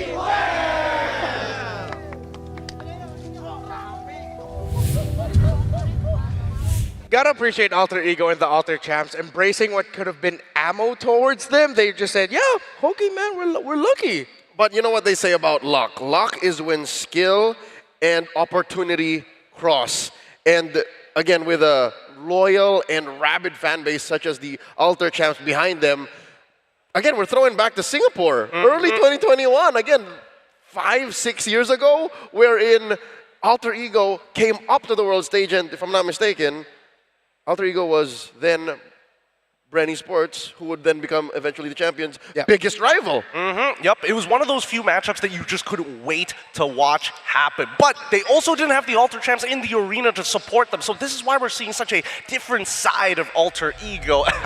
The many faces, of course. Yeah, so which face, which mask do we get to see this time around? There are 3 masks, and maybe if you play around with the masks a bit too much, it might just end up becoming a sweep. So the first mask apparently was Minsithar. What's the second one gonna be? You know what? I think even that game had several masks. I'd like to consider the Guinevere as another. There's a few other safe, quote-unquote, roamers, but instead they went straight for the one that had the good 1-2. But if you can't catch the 1-2, you're kind of left there dying often. So I dare say stick to a max of 1 cheeky mask. 1 cheeky mask? I don't know, because it feels like if you have 1 cheeky mask, people like Light, Domenkai, or Demonkai in this particular case, if he happens to get a utility jungler, is looking to disrupt the trigger man in the first place, right? Anybody looking to initiate usually gets gunned down by Yue. I think that's why AE is making sure that they are looking for diverse angles to kind of keep AE on their Aurora on their toes, right? Look at your back, look in front of you. You don't know which way it's coming from. So it's Gila or nothing. Oh, that sounds dangerous. Hey, that sounds lucky to me. Well, going up against a team like Aurora, how Gila can you get up until you reach that boiling point of can you actually stop this team? We did see shades of hope, though, of course, from Alter Ego with what they were able to get in terms of wins within the game, but they just could not get that big win to completely turn things around. Actually, no, I have to correct myself. They got that win, but then decided to get greedy and get another win, which eventually got turned in front of them. Yeah, and I think if anything needed to change, it's just the fact that the cycling of their abilities, their ults take forever. I mean, this including Sora, but Minsithar, for an example, Leomord as well. There's a decent amount of waiting time. Traction Pulse. Traction if Pulse. you miss, yeah. you miss is kind of left out there. he's gonna wilt eventually. And that's why whenever we see RORA take these fights, just look at their ults real quick. Look at how many resources they actually still have. Yeah. They're hyper patient because they know AE usually is the one who likes to try to stretch out the rubber band. Yeah, and that's something we have to credit Aurora for. Again, they always had those extra battle spells, that extra bit of dash, or that sudden crowd control ability that they were holding on to turn the fight later.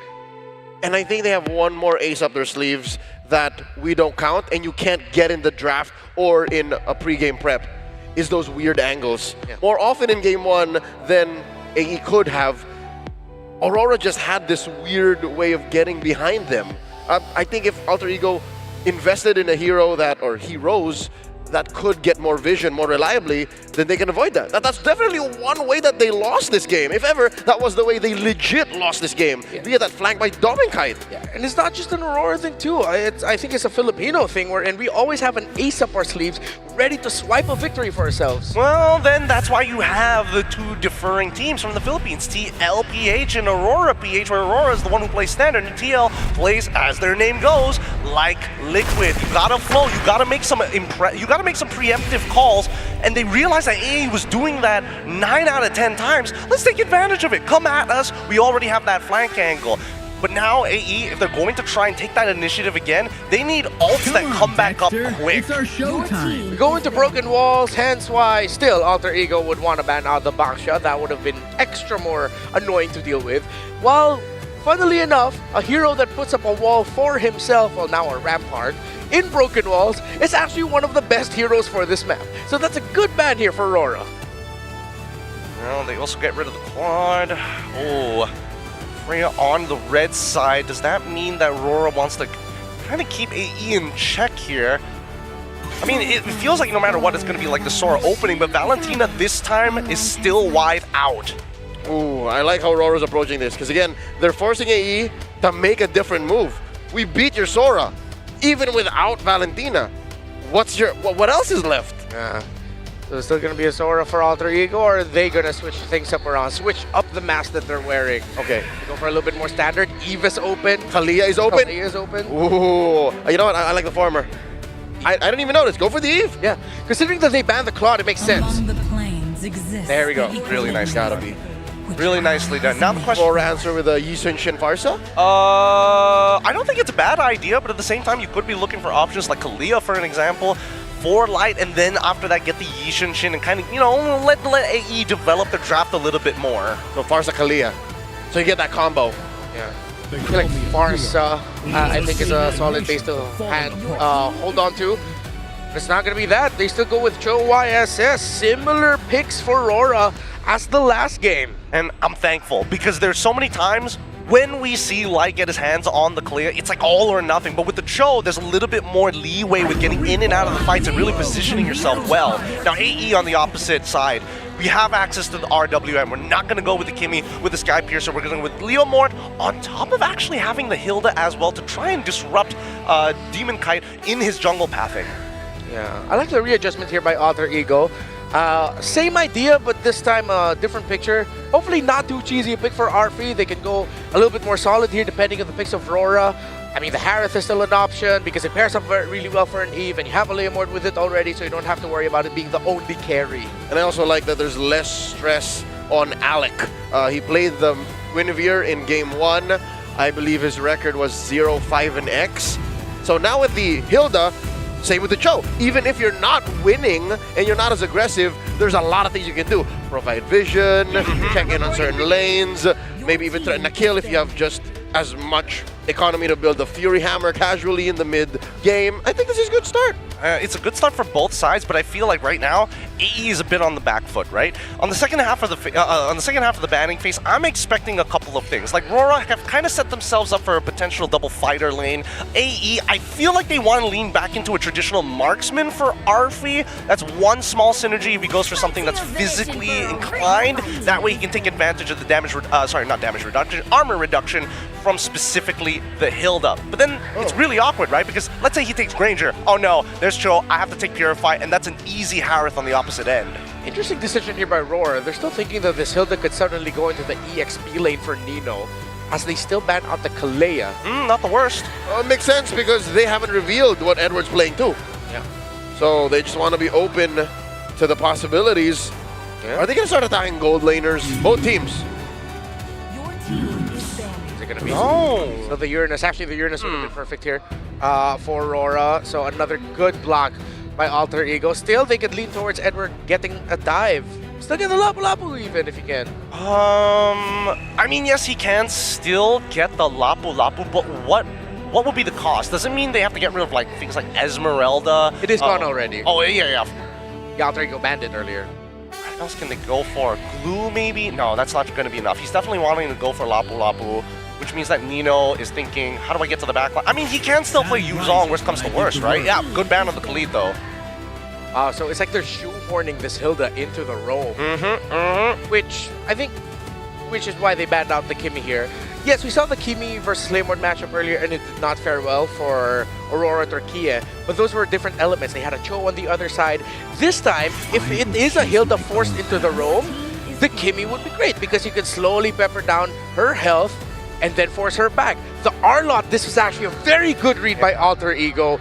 Would have messed up the more honest approach that Alter Ego has drafted so far. So they're more willing to run themselves into the Lapu Lapu. Yeah. They're looking at Aurora saying, let's do that again, Mr. MVP. Let's do that again. What if it ends up becoming a Alice for Edward as the last pick if Alter Ego's damage profile isn't right? The Claude's already gone. Now they have the Harith as well. Wait. Oh, yikes. There's going to be a Phoveus for Alter Ego if ever.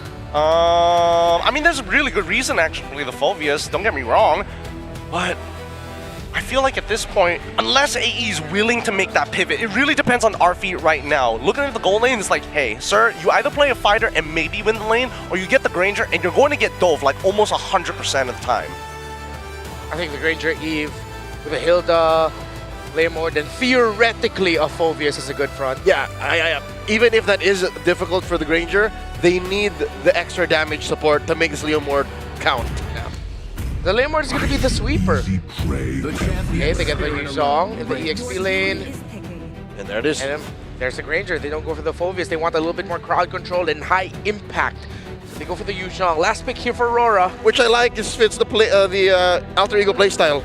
I don't want them to go 50-50. Yeah, but now, I'm really vibing with the Alice, but that's a lot of magic damage. You might need a bit more physical. Well, honestly, what else do you have? What other options are better, right? We need something that's tanky, that can peel, that helps like 3 of our squishies on top of our initiator, who isn't considered to be the tankiest in that role. Alice or Lapu. I lop back to Lapu, just get the DR when you can just go Alice and have like, oh, I'm never gonna die. But it's going to be Aurora. It's a question of like that early to mid and the the damage profile. So it's all in on Demonkind. That's it. That's the only physical that they're looking for. But I'm afraid that this demands too much economy. That is actually a good point. What if Aurora doesn't even get to the point where their own Alice is going to be a problem? What if Alter Ego ends up taking control of the early game? But they do have a Cho and Kimi, so vibe here. Which lineup are you guys going for? My vibe is leaning a little towards AE because this depends on their laning phase. If their laning phase doesn't go well, RORA will take full control. They have the timer, the 0 and 2 under 5 minutes timer on the Yuzong. So with that said, I'll be a little more optimistic. Maybe RORA's got this. I'm leaning towards RORA, but I'm watching out for RF on that Granger, man. He was a menace with it through MPL Indonesia Season 16, and he might show the world and let the world see him on that Granger. Game number 2 of Aurora versus Alter Ego. Mirko and Trex, how you guys doing? We're feeling good. We're ready. Aurora Gaming start things off 1-0. Alter Ego now need to make a statement to try to even things out, Mirko. Yeah, think about the Granger on RF. It got to a point where me and Sheffin started calling him the Granger Merchant. Then he pulled out every random gold laner you can think about, the Uranus goal, all that, and we were like, forgive us, RF. We were not familiar with your game. So now that he's back on the Granger, it's actually interesting. Are the fighter goals just not working after last game? They tried the mid-to-third. Was that too loco? Because RF, he's definitely still got it! Almost a solo kill. Doming having the flicker early. Speak of the devil, Arfi already making plays on the Granger. Now, I really like this Hilda. I think this is something that's going to give Alter Ego the ability to be as aggressive as they wanted to be last game. They can get into their face, they can steal camps like what we just saw, and it's going to give Yasuke the freedom to also move into enemy territory. Yeah, just look at the winning lanes. They were already talking about it, Alter Ego definitely, oh my goodness, even down below, Nino with the Petrify. All inning Edward, forcing him back. At least Demon Kite will be able to go up top to cancel out free Cold Crab take for RP. But again, for Alter Ego, now they have 3 winning lanes to play around. Yeah, I mean, 3 winning lanes, a winning river, a winning map at this point, and it feels comfortable for them. This is what I think they wanted to bring last game, but they just didn't have the draft. I like the YZ pick as well. It's going to work great with this RWM later on in the game. I mean, they have this death box that they created. It's dangerous. He's going to go all in onto Demon Kite, but he has the Traceless, so he pops it in, gets away with the Mounted Shocker, but that is a free XP Crab over onto Nino, and that gets him level 4. As now, this really should be a free neutral objective for Alter Ego. Yisun Chin was already down, he was too low. If he comes around here, Nino just pops into Black Dragon, and then it's cooked. It might even be a free purple. Try to convert it into a purple for sure. Once Yasuke shows up, it's going to be hell. Yeah, there you go. Black Dragon form used up. Yasuke still saving the Retribution. Didn't use it earlier. Throwing a ruin in the flicker combo into the back line as Nino gets cooked by the Jikundo. Alec, gun down. Yue picking up the kill. RWM there. Whoa, burst through Edward. Nino, though, gets the Petrify. A lot of damage on a Demon Kite. It takes him out. With the DOT as Yasuke stampedes through Aurora Gaming Philippines. Now this is the start that Alter Ego wanted last game, but can only find in game 2. We're second in that last fight. I was a little worried, but wait a second, Yasuke caught up in the midst. Yeah, with the Jikundo, but he's all good. Yue doesn't deal nearly enough damage to really threaten Yasuke right now. As I was saying in that previous fight, it felt like Aurora Gaming had the advantage. Nino, even getting low, the AE were able to kind of back off and then re-enter into the fight and turn it into their own hands. Yep. Yasuke with the steed is feeling clean. Up in the top side, maybe a play, but AE just continuing to get vision, continuing to get information. You gotta constantly put the pressure down onto Aurora Gaming Philippines, and at this point, it's surprising that the lead isn't higher.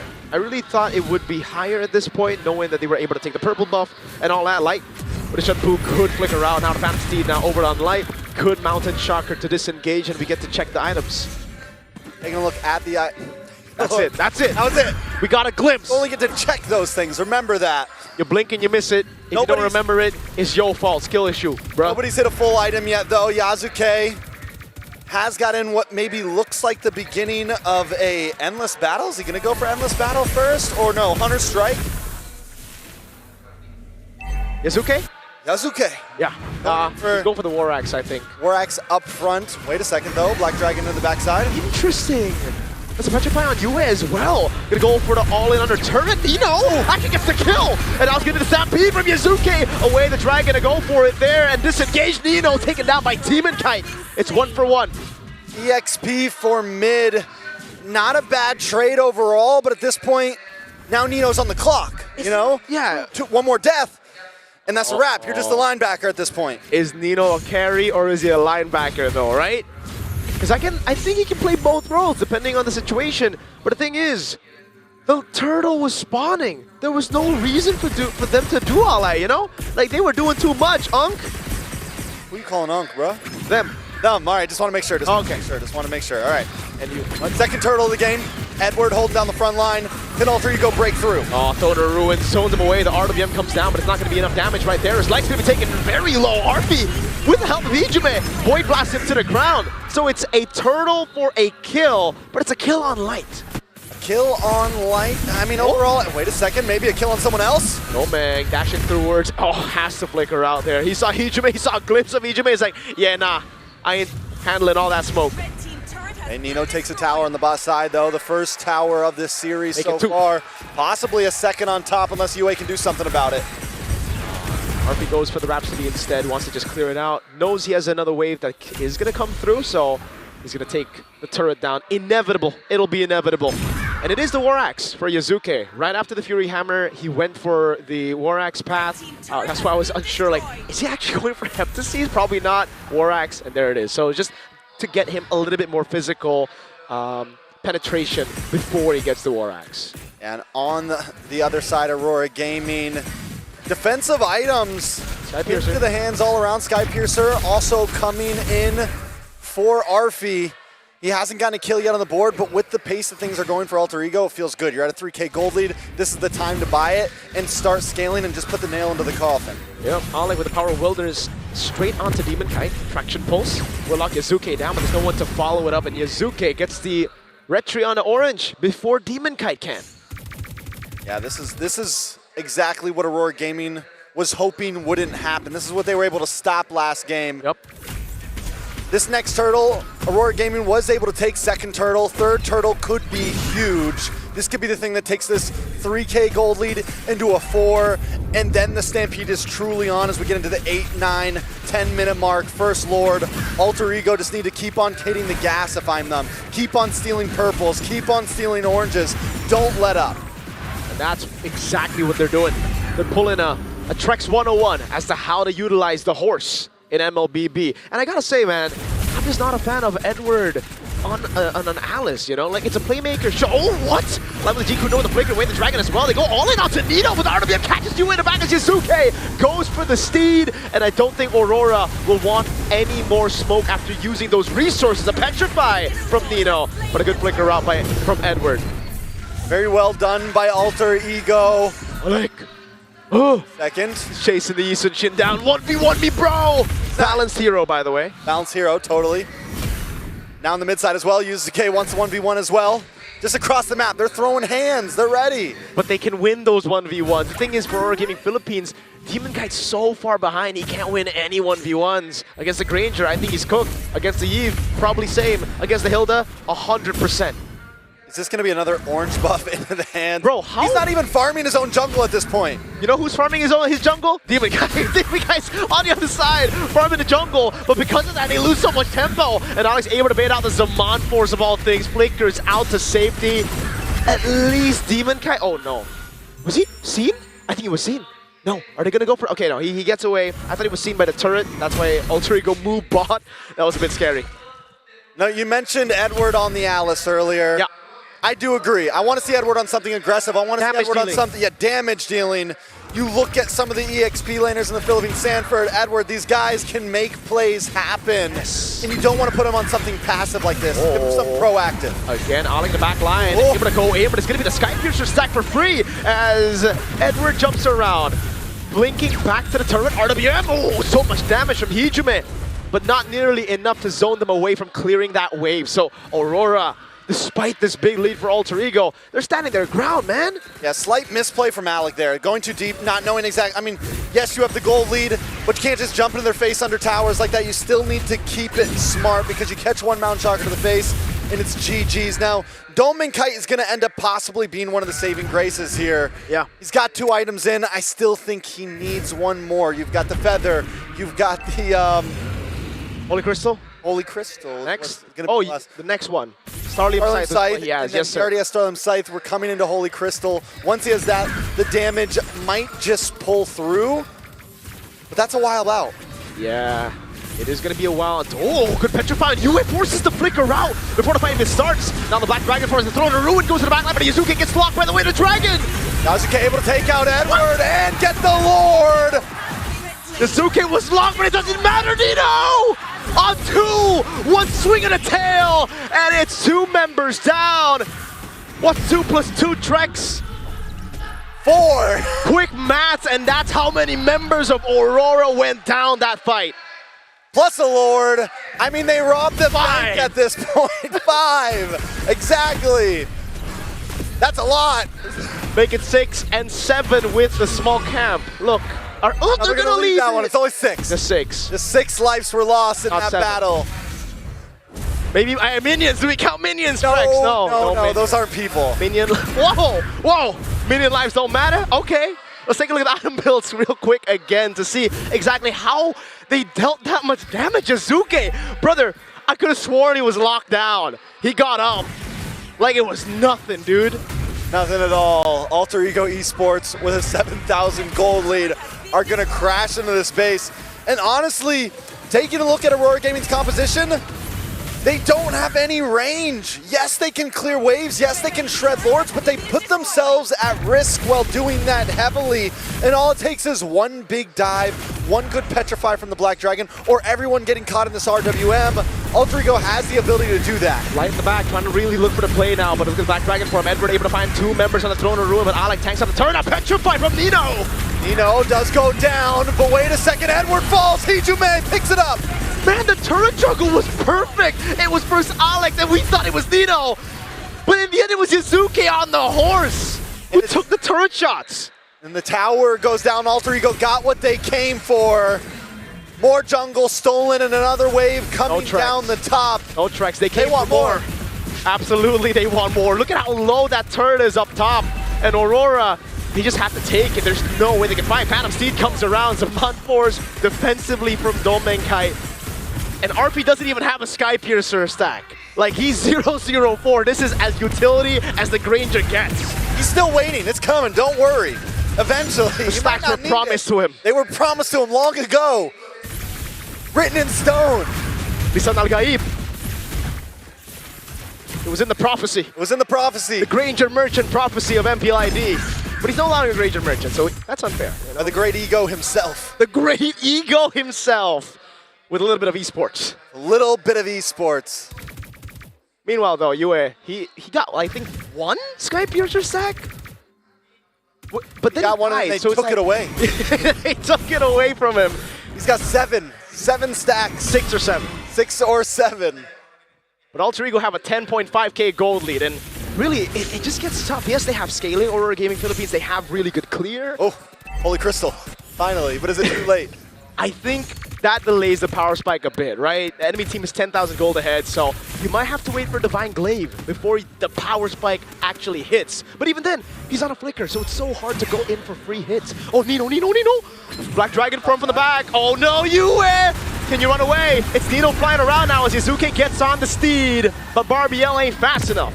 He ain't fast enough, but can he go back to the Lord? And with that, a lot of ults are gone from ΔRIGO. Edward on 2, Zaman Force from Domain! Dive to the back, RP! Gets Edward down to petrify! From Nino! And the stacks that were promised came true! It's now RP with a triple kill! And he's looking for more! One that's Sonata! That's RP gets a maniac! Yasuke now gonna move in! And Arfi, the stacks were promised and the game will be as well. It's just Demon Kite left. Pops in the Mountain Shocker. Alec tanks up the turret and they go all in, even under the fountain. It's 1-1. ΔRIGO tie the series. This is only game 2 of the knockouts. And so far, we continuously are going the distance. The stadium feels it. And I think us casters feel it as well. Renmar, Gideon, Leo, how we doing? I'm feeling it. I'm definitely feeling it too. ΔRIGO, they take the condition. We pose the question, what if it actually gets to the point where the Alice is not a problem? And it definitely happened. It did not get to the point where it was a problem. ΔRIGO, Nino, leading the charge. Was too expensive a lineup, I'll tell you now. We were waiting for that third item on Domenkite. Demon Kite was struggling, he was begging, he was starving for a majority of this very short game in context of how long the rest of today's matches were. So, again, I think it's Aurora. It's them. It's on them now to say they spent too much time. They were too confident saying we can get the farm. I think simply put, there were just not enough winning lanes. And when you thought that Domenkai was going to be the one right at level 1, proven wrong, that Arfi, he still got it on that Granger. I am so impressed with the way that AE finds these insane angles. However, the commitment coming out of AE, similarly to the Ultra Champs, unwavering. Does it look bad? Do we use a lot of ults? Doesn't matter, we go. I mean, call back to MPL Philippines Season 16 playoffs. Early on, we were like, how are we going to solve this Alice problem? It didn't take long until Yu Zhang came back and said, now I am the solution to the Alice problem in the lane. It is demanding of any Alice player, no matter how consistent and great they are, to lane up against that Yuzhong, and that became the perfect answer to the Alice. Yeah, Aurora's lineup did not live up to the ultimatum of give it 2 deaths before 5 minutes, and the big sandworm in the sky is solved. It's not. This is Nino playing like a carry Yuzhong. As he should, because he played that laning phase phenomenally. Getting an early Petrify to get a crazy trade to completely negate the lane from Alice's side, set the tempo for the upcoming turtle. Because by the time he had Black Dragon form, he was like, what, 12 seconds off the Petrify to use again? Let's see who the MVP is. I wouldn't be surprised if it's Nino. Of course it's Nino. 4-1 and 3 on this Yuzhong. The Petrify, the Furious Dives, the aggression set by him alongside Alec, providing all of the space that the rest of Alter Ego needed.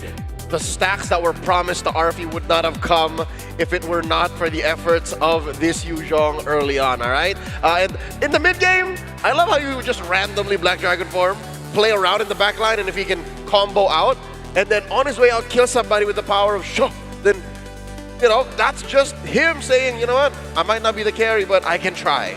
And I love the way that he's conditioning all the weaker, well, softer members from the side of Aurora, like Yue, for an example. He was starting to recognize, wait a minute, and even Light recognized, wait, when he's in that Black Dragon form, he's using Petri in the middle of the air to set up that combo rather than just the Furious Dive, which is why we saw a lot of preemptive flickers throughout the game. Once that standard was set and the conversions from turtle fights turned into purple buffs, I think it was fairly quick that Aurora was like, man, these fights are near impossible to win. Gideon Renmar, I'm glad that Nino showed us this kind of performance because I thought I was getting an aneurysm. I thought I was in a fever dream saying, yo, is Yuzhong cooked? Is he just suddenly out of the metagame? Because we saw very little of it throughout the day.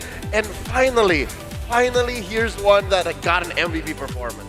My sleeper hit for this game was actually Hijime. I brought up earlier about how his already World Championship experience for country, for Indonesia in IESF 2022 will be a factor.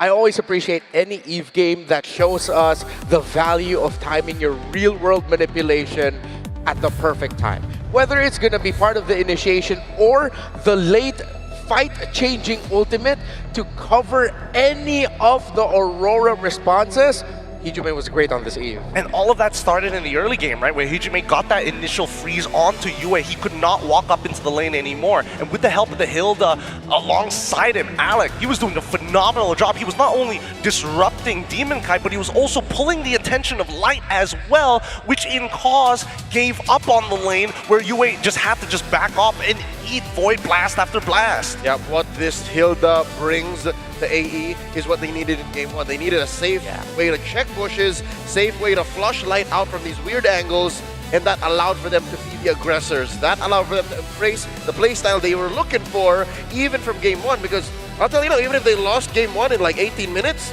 they were still playing an alter ego playstyle. Talking about Hijime, right? Just to circle it back, he got so many friggin' kills in game 1. To add to the value of the Alter Ego lineup here, in game number 1, we made a huge point about how Aurora timed abilities, timed battle spells. What then if you're up against a lineup that just forces you to use those? Because if you don't, then you're gonna get set on easily by any member of Alter Ego. So this aggression was, I feel like, a little bit more calculated in terms of forcing out key resources from the members of Aurora. Well, it certainly helps when they were ahead in terms of gold, right? When you're 2,000 ahead, it feels a lot more comfortable. When you're 10K ahead, it feels like you can do no wrong. And I think in this particular game, it's a good case study for whether or not how much aggression is good and how much value do you get from an ultimate. Because let's keep in mind, Hijime, he was trying to use the RWM to get a T1, right? To deny space from Aurora to be able to touch that wave. Luckily, Aurora was able to clear it out, but the same impact goes, right? How much impact can that RWM get? And that was the question every single time they 5v5. Yeah, compounding interest. If this aggression leads to you choking out on economy, we will continue, we will do it. It's just, they were lucky, again, Hockey, that it was more than just compounding interest. It was legit, just sheer value in gold, in EXP, and in blood. 13-4 in 13 minutes, that's a kill per minute. I feel like this is a learning for Aurora, though, that if they decide to lean towards a lineup that is a little bit more counter-focused, it's not going to end well for them. With Alter Ego, the aggression that they show, that once they have that lead, it's hard for them to let go and hard to take it back of your Aurora. If there's one thing that I now want to put under a microscope, it's that Kimmy pick at third. We saw the Hilda, we saw the Leomord, and theoretically, having the Kimmy this time around against an Hilda is, okay, Hilda's charging up at me, I'm constantly peppering it with basic attacks. But then that was already after you saw the Eve. Now if it's Leomord and Hilda plus the Eve, the Kimmy value goes down. Yeah, well, actually, I would say that if the laning phase went better, you could handle the Leo, because Leomord only comes in one direction 90% of the time, and at least when you are playing that traditional front to back, Kimmy gets a lot of value when her passive is up, and you can kind of gun multiple people down when they're coming at you. The problem is that, oh man, I gotta give it to them. The mid lane do it's just quickly throw sand in their eyes, duck under the punch, quickly attack the jungle, pull attention, and then they punished Light. Because every time he walks across that map, the brass tax was high. How many times did he actually have to recall throughout those fights? You count, you turn it back, and you count. Yeah. Really difficult decisions here for Aurora, which led to Alter Ego ending up with a lineup that plays more to their strengths with even more value. I mean, we can't take away from the fact that their game #1 lineup does play to their strengths, except this time around, it's not so coded with, hey, let's make sure we layer everything really well at the same time. This one is like, we can wait on the real world manipulation, just throw Barbiel out, it'll be okay. It's pretty freestyle, and I think that definitely incentivized more fighting, and I guess it's just a nightmare for Aurora that they picked a scaling lineup. They can't afford to do that, not to La Familia. Yeah. So for Aurora, maybe for the next games, they're going to want to draft the lineup, especially through the EXP lane, having a little bit more impact right away. And maybe this might be a learning also. Don't give Nino the Yu Zhang because he's really good at it, especially when he gets the ball rolling. But now it's time for us to get an interview with some very familiar faces in the Indonesian community. And it's time for us, the global MLBB Esports community, to learn more about them. Thank you so much, casters. It's Eterna here in the venue right now, and it's now a 1-to-1 between Aurora Philippines as well as Alter Ego. Now, Eterna's here not alone because right now we have Van Strong as well as Rin. So, welcome, boys. Welcome. Welcome. Welcome juga. Okay. Van Strong, we want to know, what does it feel like watching from the sidelines and considering that Alter Ego was able to come back here in game #2? Dari POV gue sih game 2 bisa comeback karena kita udah reset aja sih. Karena game 1 yang gue lihat ya kita kayak nervous aja. Terus udah ke-solve problemnya game 2 ya kita main at our base lah. Okay, so he mentioned that they were able to come back in game #2 because the game plan was a lot more solid. And of course they were able to come back because they're not nervous anymore. Apparently in game #1 there were nerves. Kenapa?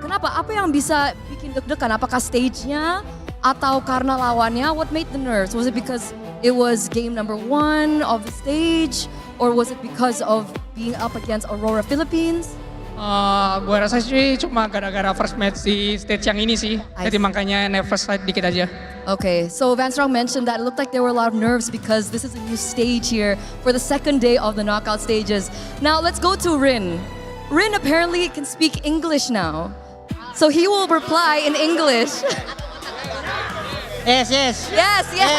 Of course. Okay, Rin, because you're so good at English, we're gonna ask you here. Rin, why is everyone bald? Karena enak aja, nggak gerah.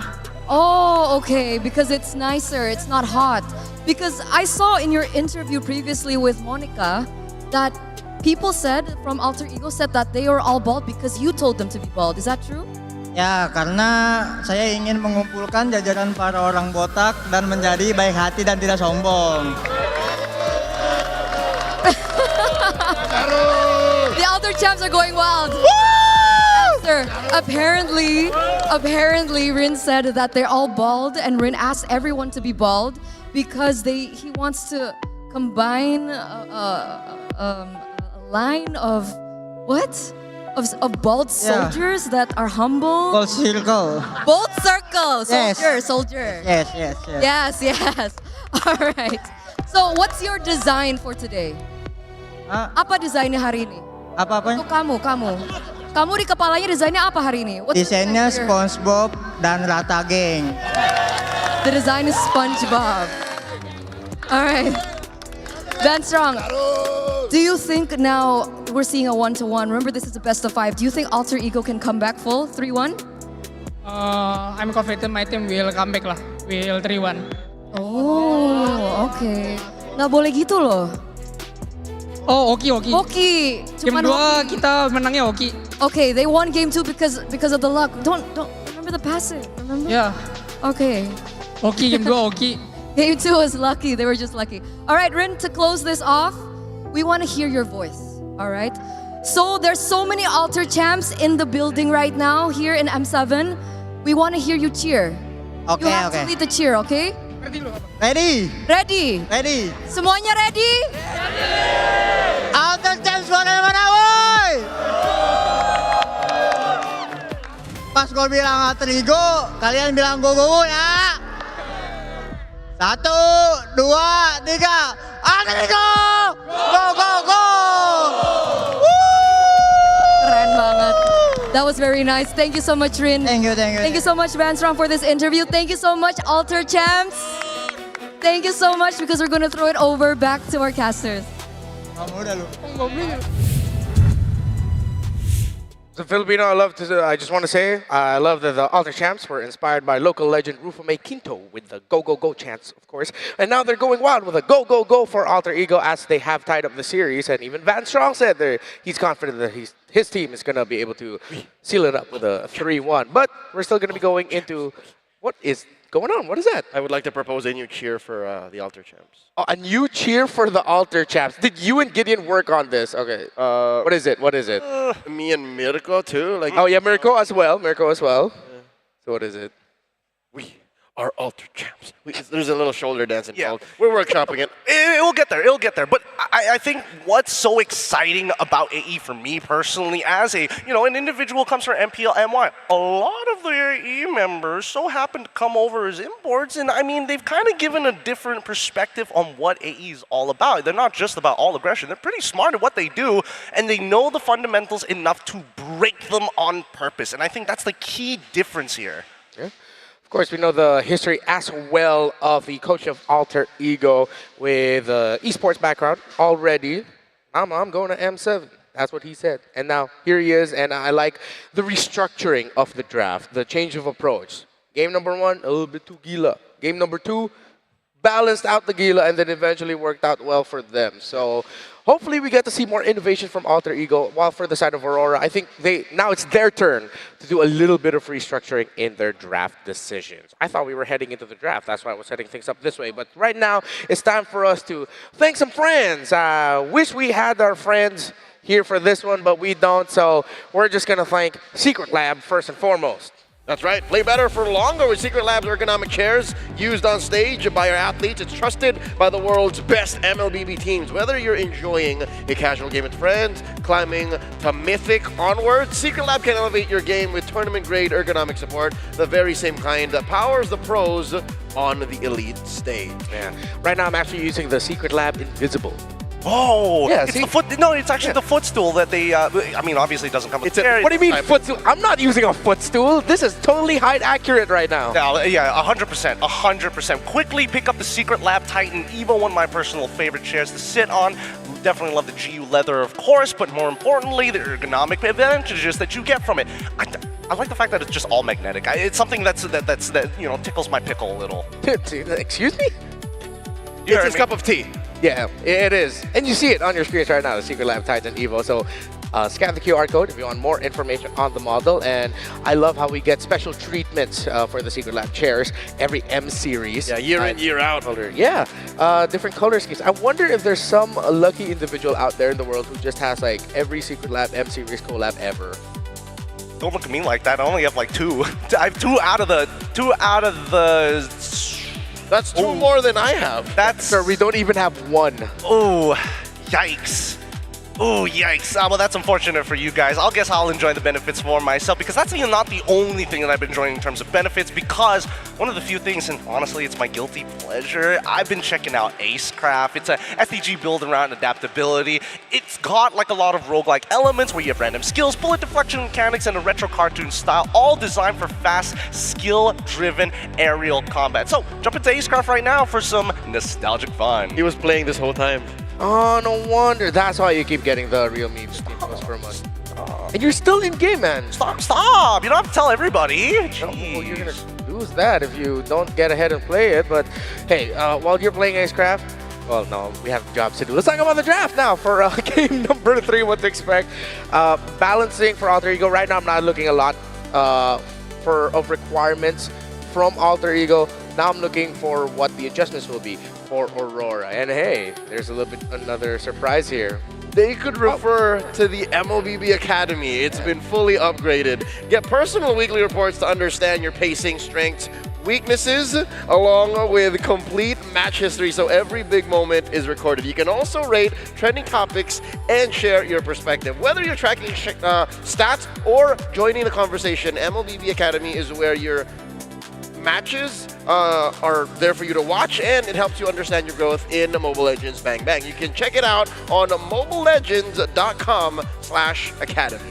Thank you to all our friends, and of course to everything that we have available for you as MLBB grows into the phenomenon that it is in 2026 moving forward as well. So now, this actually would have been a smoother transition to talk about the draft. So let's talk about the draft for Aurora. I think with our conversations earlier, what we're looking for Aurora now is quite simple. Impact for Edward and not taking too long for scale. And that last point, yes, just to rephrase, respect the economic balance. Like, don't try to cram as much, oh, we need EXP, we need this gold in this little time, assuming that AE is going to let you do it. Well, I personally think that I feel like Aurora needs to grow a bigger ego, right? I feel like they need to be like, no, I'm picking these heroes, I'm gonna beat you in lane, end of story. Because that's honestly what happened in game number 2 for AE side. So it's not like Aurora is bad in any means. Let's just micro them out. Dare I say, I feel like that game 2 draft was actually them showing a bit of their ego. Them picking up that Kimmy and thinking that, hey, we can win the mid. Assuming they'll get away with it. Assuming they'll get away with it. Edward ending up with Alice, even though we've already seen that Yuzong gives Alice a lot of trouble. It's like, you can get away with it. Yeah. So now, the ego is there. I think it's, again, what was the statement that you mentioned about economic? Respect the economic balance. Respect the economic balance. I think if they practice too much ego is what would cause their downfall, on the contrary, because again, this team is known to have mastered the basics because, you know, it's upon their coach's name, and they're just so good at the fundamental game that is MLBB. So I'd say use that, do that. I think the bigger question they have to answer is how do they deal with these sanctions and tariffs that's supposedly coming from AE side? Because every single time they move out of the lane, how many people have to recall? How many people have to pay the tax? I know what you're talking about. The aggro tax. Exactly. If you want to go from lane to lane, get that double wave, guess who's waiting? It's Daddy Nino. If you want to make sure that your jungle is safe, guess who's checking in? Just throw in random, well, for the most part, magic damage in there is Hijume. So, again, respect that approach that AE is definitely going to bring in. It's very simple MLBB terms for Aurora. More money, more faster. I think it's the simplest form that we can put it. More money, more faster. Respect the economic balance. Let's see if they're going to do just that for the draft for game number 3. As I'm pretty sure if Alter Ego go into the next one with a match point lead, this crowd is going to be way behind them to making sure that they seal the deal. We go into dangerous grass. I love grass. And now I love the picks that can come out here. Alter Ego might actually want to bring back Hilda, as it is great in grass. Huh. Well, this is interesting. I mean, the Grok is banned out. This time the Fanny Freya alongside with the Leomord is getting banned out. I'm not sure if this is the right approach from the side of Aurora, because they are escalating and adapting from game to game with minor changes across the board. Every ban in blue in the first phase is basically them just taking off the restraints. Because with these bans, and literally the one ban left for Alter Ego, you know, what's going to be left out there? Kalia, Eve, Farsa, Sora, like all of these high priority targets are coming through, and they're getting a good trade in mid for sure. Eve or Zushin. I didn't even mention Zushin. So is Zushin gonna show up now? I mean, it kind of depends, right? Gotta be Zushin. I mean, Yue can play both of them, which is why I feel like it's kind of up to him. Coach is going to be asking him, like, what do you feel into here today? And we'll adjust accordingly, because no matter what, I feel like on AE side, Hijime has made nasty moves on this Eve. He might get it again, but at the same time, they can set up for the eventual Claude. So yeah, the Eve is a good thing to consider, but there goes the juicing. It does go up. Claude, right? Because again, Aurora already made their bet and said, let's try to give him the Eve. It couldn't be that bad. And I think in their minds, they looked back at game 2 and said, it wasn't that bad. Go for the Zushin. And there it is. Good call, Gideon. It is the even Claude, as the Freya is no longer an issue here for Aurora. So what's the matchup going to be for domikite? How does he want to handle this Claude now? Don't tell me he's just going to fall into the carry. He's up against a lineup with an Eve. Ranger. You want a combo. You want to get, you know, the damage on whoever you slam. What? Really? The Khalid was going to be the go-to here rather than just exposing the EXP laner early on? But they also get the Harith as well, and I think it's a little more comfortable from Domikite's POV. It's like, yeah, sure, you are a WM, but as soon as it's gone, that's when I'm going to be running through you. This is like too hardcore comfort. The Khalid, I can make a bit of a weak case for. A case is there, but it's weak. The Harith, I don't know. I don't like the Khalid this early because it's so easy for Alter Ego to invest in tiny crowd controls to counter the quicksand guard. Yep. There's a lot of easy ways to kind of deal with it. Valentina going to be the follow-up ban for the side of AE. It feels like they've got this in the bag, but I know RORA ain't going to just let this go for free. Now, the only thing I think the Khalid is a little strange here is because they could have shown EXP. They could have shown EXP very early on and really hammer it down. It's a lot strange. It's not just a little strange. Yeah, I mean, and really just force Nino to be like, hey, if you didn't get the Sora now or later down the line, you would have to play sandbag. I'm thinking that Aurora decided to go for the Khalid early on because they probably were already thinking, okay, we want fast tempo because we're up against a Claude, we want to take control of the center. Khalid's one of the best heroes to do that, sure. They were probably already thinking that Alter Ego is just going to ban it out in the second phase. Let's go ahead and pick it up in the first phase. I'm not to say that it's the perfect reason to go forward, but that could be the vision that they are going for. Not the biggest supporter of it, but I sort of see what they wanted to go for. It's a tough one. It's a real tough one here. Ban the Gwen. What else do you have to worry about here? Because there's a really good argument for AE to also just lean into the Fredrin if necessary. Yeah. Are they blocking out junglers? Is that what they're looking at this Guinevere as? I suppose, but there's still no pick on Alec, and we know Alec, you know, at least kind of prefers the Gwyn. Roam. Are they just going to match it up with Hilda? Roam in jungle. I think he goes chill, right? Yeah. Gets chill, forces Harith to take the Purify. Same goes for Claude on the opposite. And actually, Claude doesn't need it.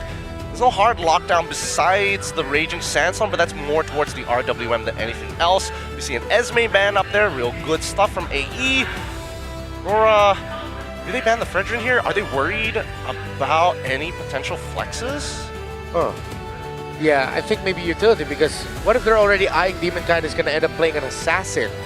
Baksha gone, Grog gone, Leomord gone, Fanny gone. He could just end up falling into... I think the Lancelot might be a bit tough. Yeah, I think it is looking towards an Assassin for him, either the Lancelot or the Hayabusa. That's right. They just go Fredrin here, right? Yeah. Because if not, why did you ban out Boxia without getting rid of the other utility jungle on purpose? Yeah. That might have been a decision made from a different time. Again, we're going to the second phase now. Oh, the denial of high loss. I like this a lot, actually. Okay, Alec gets a huge zoning tool in addition to the real-world manipulation. And now you know that Aurora won't have a roamer with Revitalize or any heal utility. Usually one of the factors you have to look out for when there's a high loss, Gatot, Kalea on either lineups is that can the other roamer match that healing for the rest of the team? Now the answer is no. And I don't think Aurora will have any picks left in the remaining picks to actually match that utility. Unless they shock and go Khalid XP, then pick up a roam still. But it's been a while. It's been a while, and it's up against the Sora. Quicksand Guard's not going to be the best. So they go Lapu-Lapu for XP. They need a little bit more dive to go with it. They get the Fredrin? Okay, that's fine. That's fine. Somebody was eventually going to get the Fredrin, right? We were all banking on it. I'm just surprised they wanted to go Lapu instead of Uranus here. Okay, Aurora repaired the economic balance, but I'm afraid that it's not aggressive enough to deal with the current metagame, especially the way Alter Ego plays. But it might just work, because again, it's at least a safer package than whatever they were playing with in game 2. Okay, the Fredrin will struggle theoretically against the high loss of the Eve alone. But then I think they were playing in the card of, okay, Alter Ego are expecting us to go Assassin. Nope, let's go ahead and pick up the Fredrin, so maybe this time they get forced into the Assassin. Will it be? Jin? Alright. Yeah. That was the only option that they could probably go for there. That's still flexible enough and still can actually find space in between in these fights. Oh man, this one's a little interesting, right? Because now they have double divers to actually deal with the RGM. It's clear that Hijume is the bigger problem. Yeah. Good understanding of the impact of Hijume earlier, and when we look at the lineup rating, it leans heavily favored towards RORA. It's surprising. Damage profile, not my favorite, but yeah, I'm leaning towards them for this one. Yep, the fundamentals that you're capable of executing with Aurora's lineup from early, mid to late. I like it. I'm in love. This might just get them to match point. I'm seeing the way that AE has been playing so far. That momentum should be able to compensate for this. And honestly, if they don't go fast enough, it might just be over. Game number 3 in this best-of-5 series. 2 teams looking to redeem themselves in the eyes of the world. Drex, Mirko, say something smart. Something smart. Something smart is what Mirko and Trex always say as we jump into the land of Dawn. If you're just joining us, it's 1-1 right now between AE and Aurora Gaming. Mirko, we want to see Edward on something proactive. He picks up the Lapu-Lapu. My only problem with their draft right now, at least for me though, is this Khalid. Yeah. The Khalid is, I don't know, for me the Harith is quite questionable as well, honestly, going up against the Claude, right? Like, it isn't a winning matchup for Doming. Earlier, we saw the Granger versus Harith. We saw level 1. It was great for the Granger. But this time against the Claude, Claude's just going to outscale the Harith. And once you get Winner Crown, very difficult to deal with. Yeah, the draft is clean, but Aurora Gaming definitely goes a little bit outside the box. Oh, yeah. Whereas Alter Ego brings us back to some simplistic Swiss stage type drafts. You have the Claude, you have the Sora, you have this Hylos. Just keeping it simple, a very straightforward draft overall. And it's just crazy to see because, like, sure, Zeusin is amazing, but is it, oh my god, light! The Khalid, that's a flicker! Void Blast, first blood for Hijume! That's huge for the side of Alter Ego, not only a first blood, plus a flicker. You get a lot of value out of that. A lot of times players will just let themselves die and not use the flicker, but now you've lost even more. Oh man, Yue really tried there. He made him miss at least one cannon minion, but yes, flickers down there. It's gonna be quite big, and again at the bottom lane, Arfi already winning it out, just purely from sustain. Because the thing is about the Claude, right? If you're up against the Harith, back then at least, the Harith will win in the trades, and then you're gonna be forced back. But here, you never lose a trade in a way, because even if you lose a trade, 2 hits and you're back to almost full HP. The Fighter Emblem just gives you so much sustain. Exactly. Normally the Harith with the range. Wait a second, to the mid side, RWM. Oh man, they be caught. RWM doing so much damage on Yue. And that's another flicker down for Revitalize for Alec. 2 flickers down before the turtle. You know, on a bad spot in the air, taken down by the Khalid now. A good taunt landing on Alec. He's trying to get away. Hijume providing enough support. The Appraiser's Wrath nowhere near enough damage to take the horse down, but they regain control off the turtle, and now it should be free. Yazuke will not make it free though. They will take as many green camps. He will counter jungle as many camps as possible, but this is why they go Khalid. It's very difficult to farm up against him. Raging Sandstorm used up, but again, for Yue, no flicker. He's gonna chill on that one. You know, in the top lane, solo kill against Edward. Revenge was served in the top lane. Just in a moment of Aurora Gaming starting to control the map, Alter Ego fights back. I do want to talk about this Khalid a little bit more. Renmar did say you get that laning phase aggression. He outputs amazing damage in those first 4 levels, and Aurora Gaming have been capitalizing on that. They've been taking advantage of the quick movements. Luckily, Alter Ego, though, is able to find some plays for themselves in the midst of it all. Let's take a look at the items here. Quick check. Nothing too crazy. It's the rush for the DHS for Arfi as usual. And yeah, the Azure Blade plus the little book there to get you instant dashes, instant unlead dashes. Dreadnought armor for Fredrin. He's probably going to switch over into some magic defense as well, so he can get a little bit of best of both worlds. Turtle's not going to be up for 50 seconds, and Alter Ego just continuously hunting for something. Oh, they get out the Crimson Beacon. Radiant Sandstorm with the Flicker over, landing on Yazuki. Now the RBM coming down as Yazuki is still able to survive. Popping him out of Shocker before he dies as Hijume gets a trade on, and now it's Nino! That's big. Demon Kite goes down. It's a 2-for-1 currently. Bravest Fighter, the stun dodged away from Alter Ego. Walk away with the win. Demon Kite and Light down. But the thing is, it's a utility jungler and a tank for one of your carries. I mean, it's still worth it, but it's like... I think taking jungle is what made that worth it. If you don't take jungle, it's definitely not worth it. But the fact that Demon Kite goes down, maybe Alter Ego's able to get a small advantage in terms of levels. Maybe they can convert that into an advantage on this next retry. And also, that fight proves to us why a lot of Soras have been going for the Concussive Blast over Racefight. He just rotates so quickly. Light up top, trying to get the pressure back for him. Alec with a walk up the Tonto. Comes around for Demon Kite. Yazuki's walking up as well. The Bravest Fighter coming out for Edward. That's a free turtle again to Demon Kite. 2 on the board with no response from Alter Ego. Nino, CC immune, brings Demon Kite into the turret range. Now Raging Sandstorm, good flicker from Nino, but he's gonna be caught, and it's Yue who gets the kill. Alter Ego can do nothing about it right now. Even with the last turtle, they know we don't want to get into this. 1 taunt and you're all down. Flickers him on for Yazuki, able to escape. RWM coming down on him, but Hijume, oh my god, Domeng is able to survive through it all with the unlimited dashes. And Hijume falls, Yazuki with the traceless forward. Light going in. Looking for more. Aurora Gaming just continue put on the pressure, but Yazuki wants to maybe jump back. Alter Ego, no, they can't take the fights right now. It's just the reality of the situation. There was nothing they seem to be able to do. They lay down a nice RDM, they do something perfectly, but Aurora Gaming still ends up winning. They have the damage, but they also have the defense.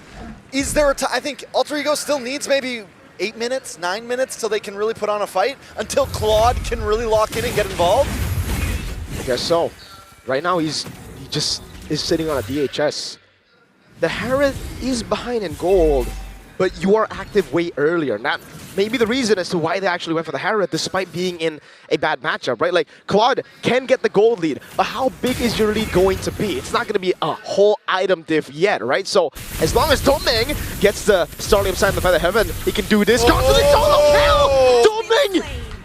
Oh my goodness! Now the Mountain Shock with the Glorious Pathway in the mid lane. Alter Ego just cannot get any trades on the map. They can't get anything at all, let alone trades. I mean, he's literally diving under towers. It's not even a trade to be found. Who gonna stop him? Nobody. Nobody gonna stop Domeng. Zaman Force in, he knew Arfi did not have his flicker, and it was just the bang bang in Mobile Legends, man. You know, straight up. We're talking about Domeng, but for me, it's Yue, 2-0-1, even earlier in that fight. Yes, Domeng didn't drop it. Yue's the one who dives in with the beacon, able to output the damage. And normally it doesn't seem, normally for me at least, the Jushians aren't chunking away, but Yue makes it look nasty. Hey, speaking of Yue, give it the all in from Nino, going on to Yue, goes for damage as well! Yue able to survive for such a long time, and Nino had already used the flicker, he still goes in on the turret, but it's a trade at least. Nino knew, once he saw the Zaman's Force coming, it's like, all right, I have to fully commit. It's like, at least be complimenting him too much. At least get the trade. Nino he wants you to compliment him, bro. That's what he wants. You talk about Yue, he's like, nah, I want some of that, man. That's a stun, though. Landing on light. Oh, whoa. Okay, hey, it's a safe play. Better safe than sorry, right? All right, so taking a look at the items, still only a DHS for the Claude.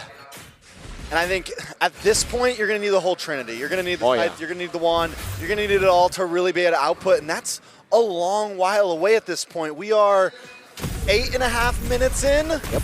8.5 minutes in.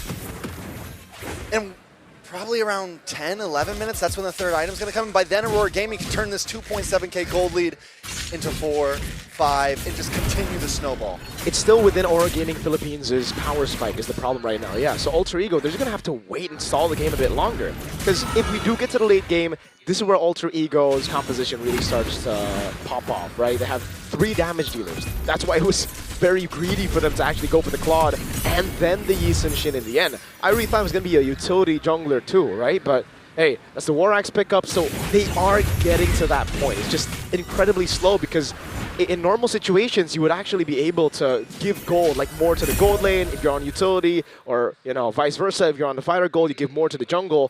Now everyone's kind of like looking for gold everywhere on the map, and it's just getting tough because Light has so much ground clearance on this Khalid. It's so easy for him to rotate top, bot again, everywhere to stop the guys from farming or to counter jungle. You know, what's insane about this as well is Alter Ego got so many picks that we considered power picks. Oh, yeah. They get this Claude, they have the RWM, they have big play potential here, but they're just not able to make it all work. Let's see. Lord, already taking half HP now. RP walking up, pops into BMI as Edward jumps in with the Brave Spider. That's Raging Sands with the Blinker into the back line. It binds Hijume. He pops into RWM, but it's a bit too late. And Yakuze is trying to do something, but he's just not able to output the damage. Traces is out to safety. Nino still kind of in the midst of it all, doing more damage over on Demon Kevin. RP goes in now on Yue, and it takes him down. It's just a 2-for-2 at the end of the day. Yazuke, did he get taken down? No. 2 for 2 plus a Lord. Yue, Light, Hajume, and Alec all fall. But the tower's gonna fall next, and Aurora Gaming PH continues to push forward. 3.2k gold lead. Now, even if Alter Ego hit their power spike again, if Aurora are able to build a lead that bypasses that power spike, it's going to be big trouble for Alter Ego. They will have good clear still with the Eve, with the Yi Sun Shin. Let's take a look at the replay to see exactly what happened in that fight. I mean, it's just a full-on dive in the backside. And look at Yazuke. Normally, that many free hits, you're going to be able to take someone out, but the damage just isn't there yet. Arfi as well, chipping away on a UA. It takes forever to even get a kill. Arfi died! Live View Raging Sandstorm now locked Nino down! Both the side laners of Alter Ego were caught lacking. Uh-oh. They'll play as well. Alter Ego just trying to defend. All the holy defenses are popping.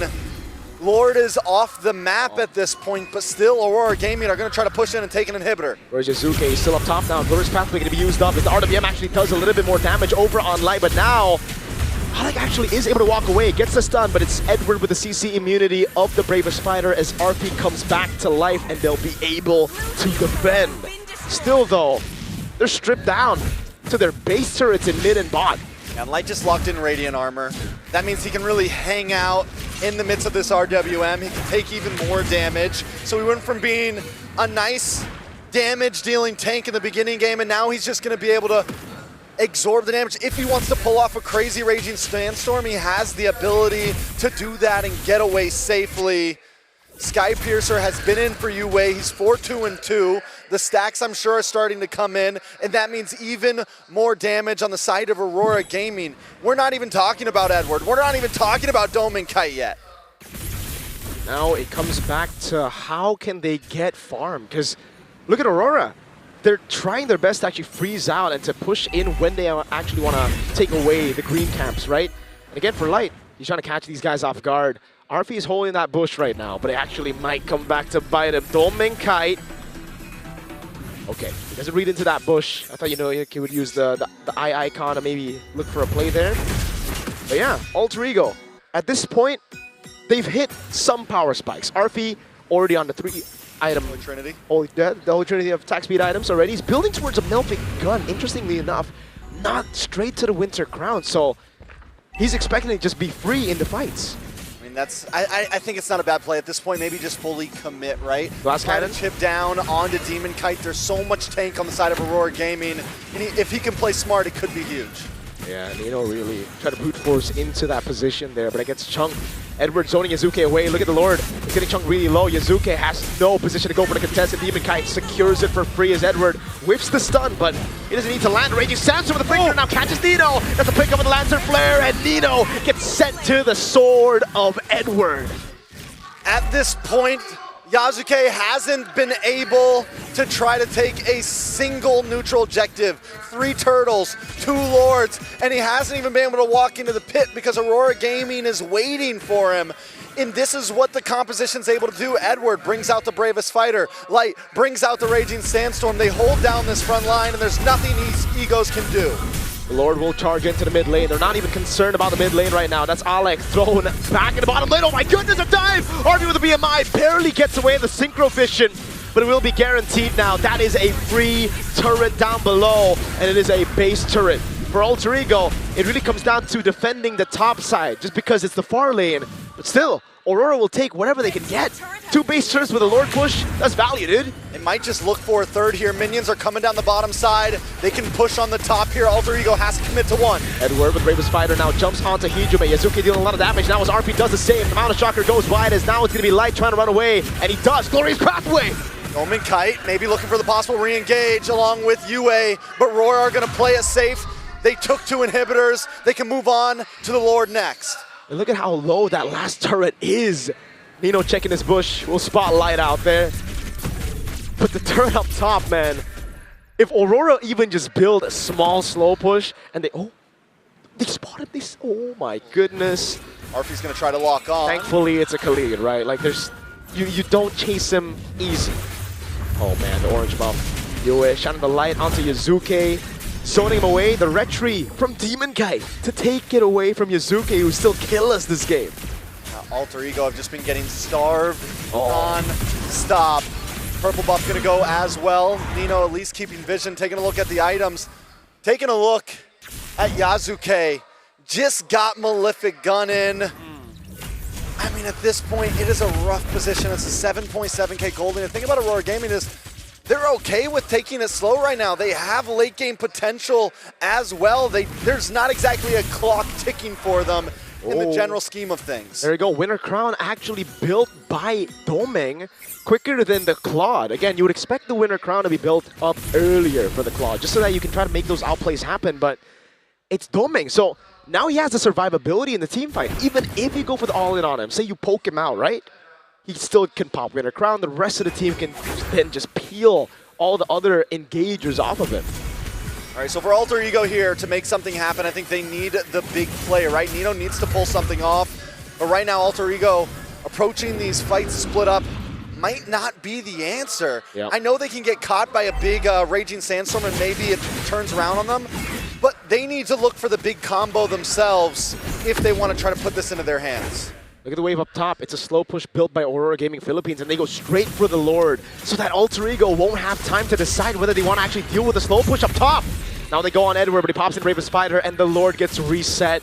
Masterful Lord dance by Aurora Gaming Philippines. That slow push, remember how low the turret is up top.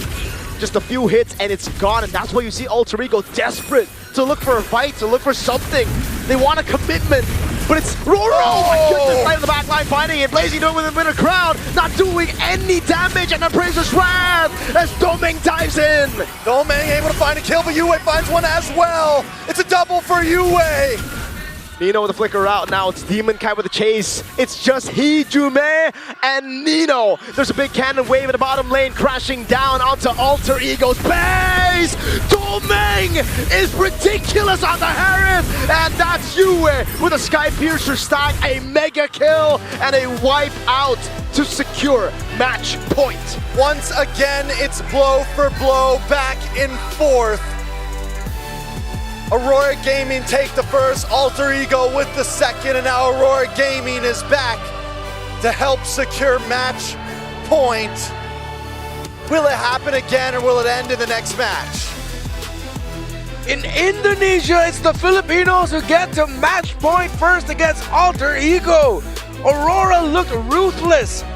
And now I understand the Harris pick. That was a confidence pick from Domeng Kite.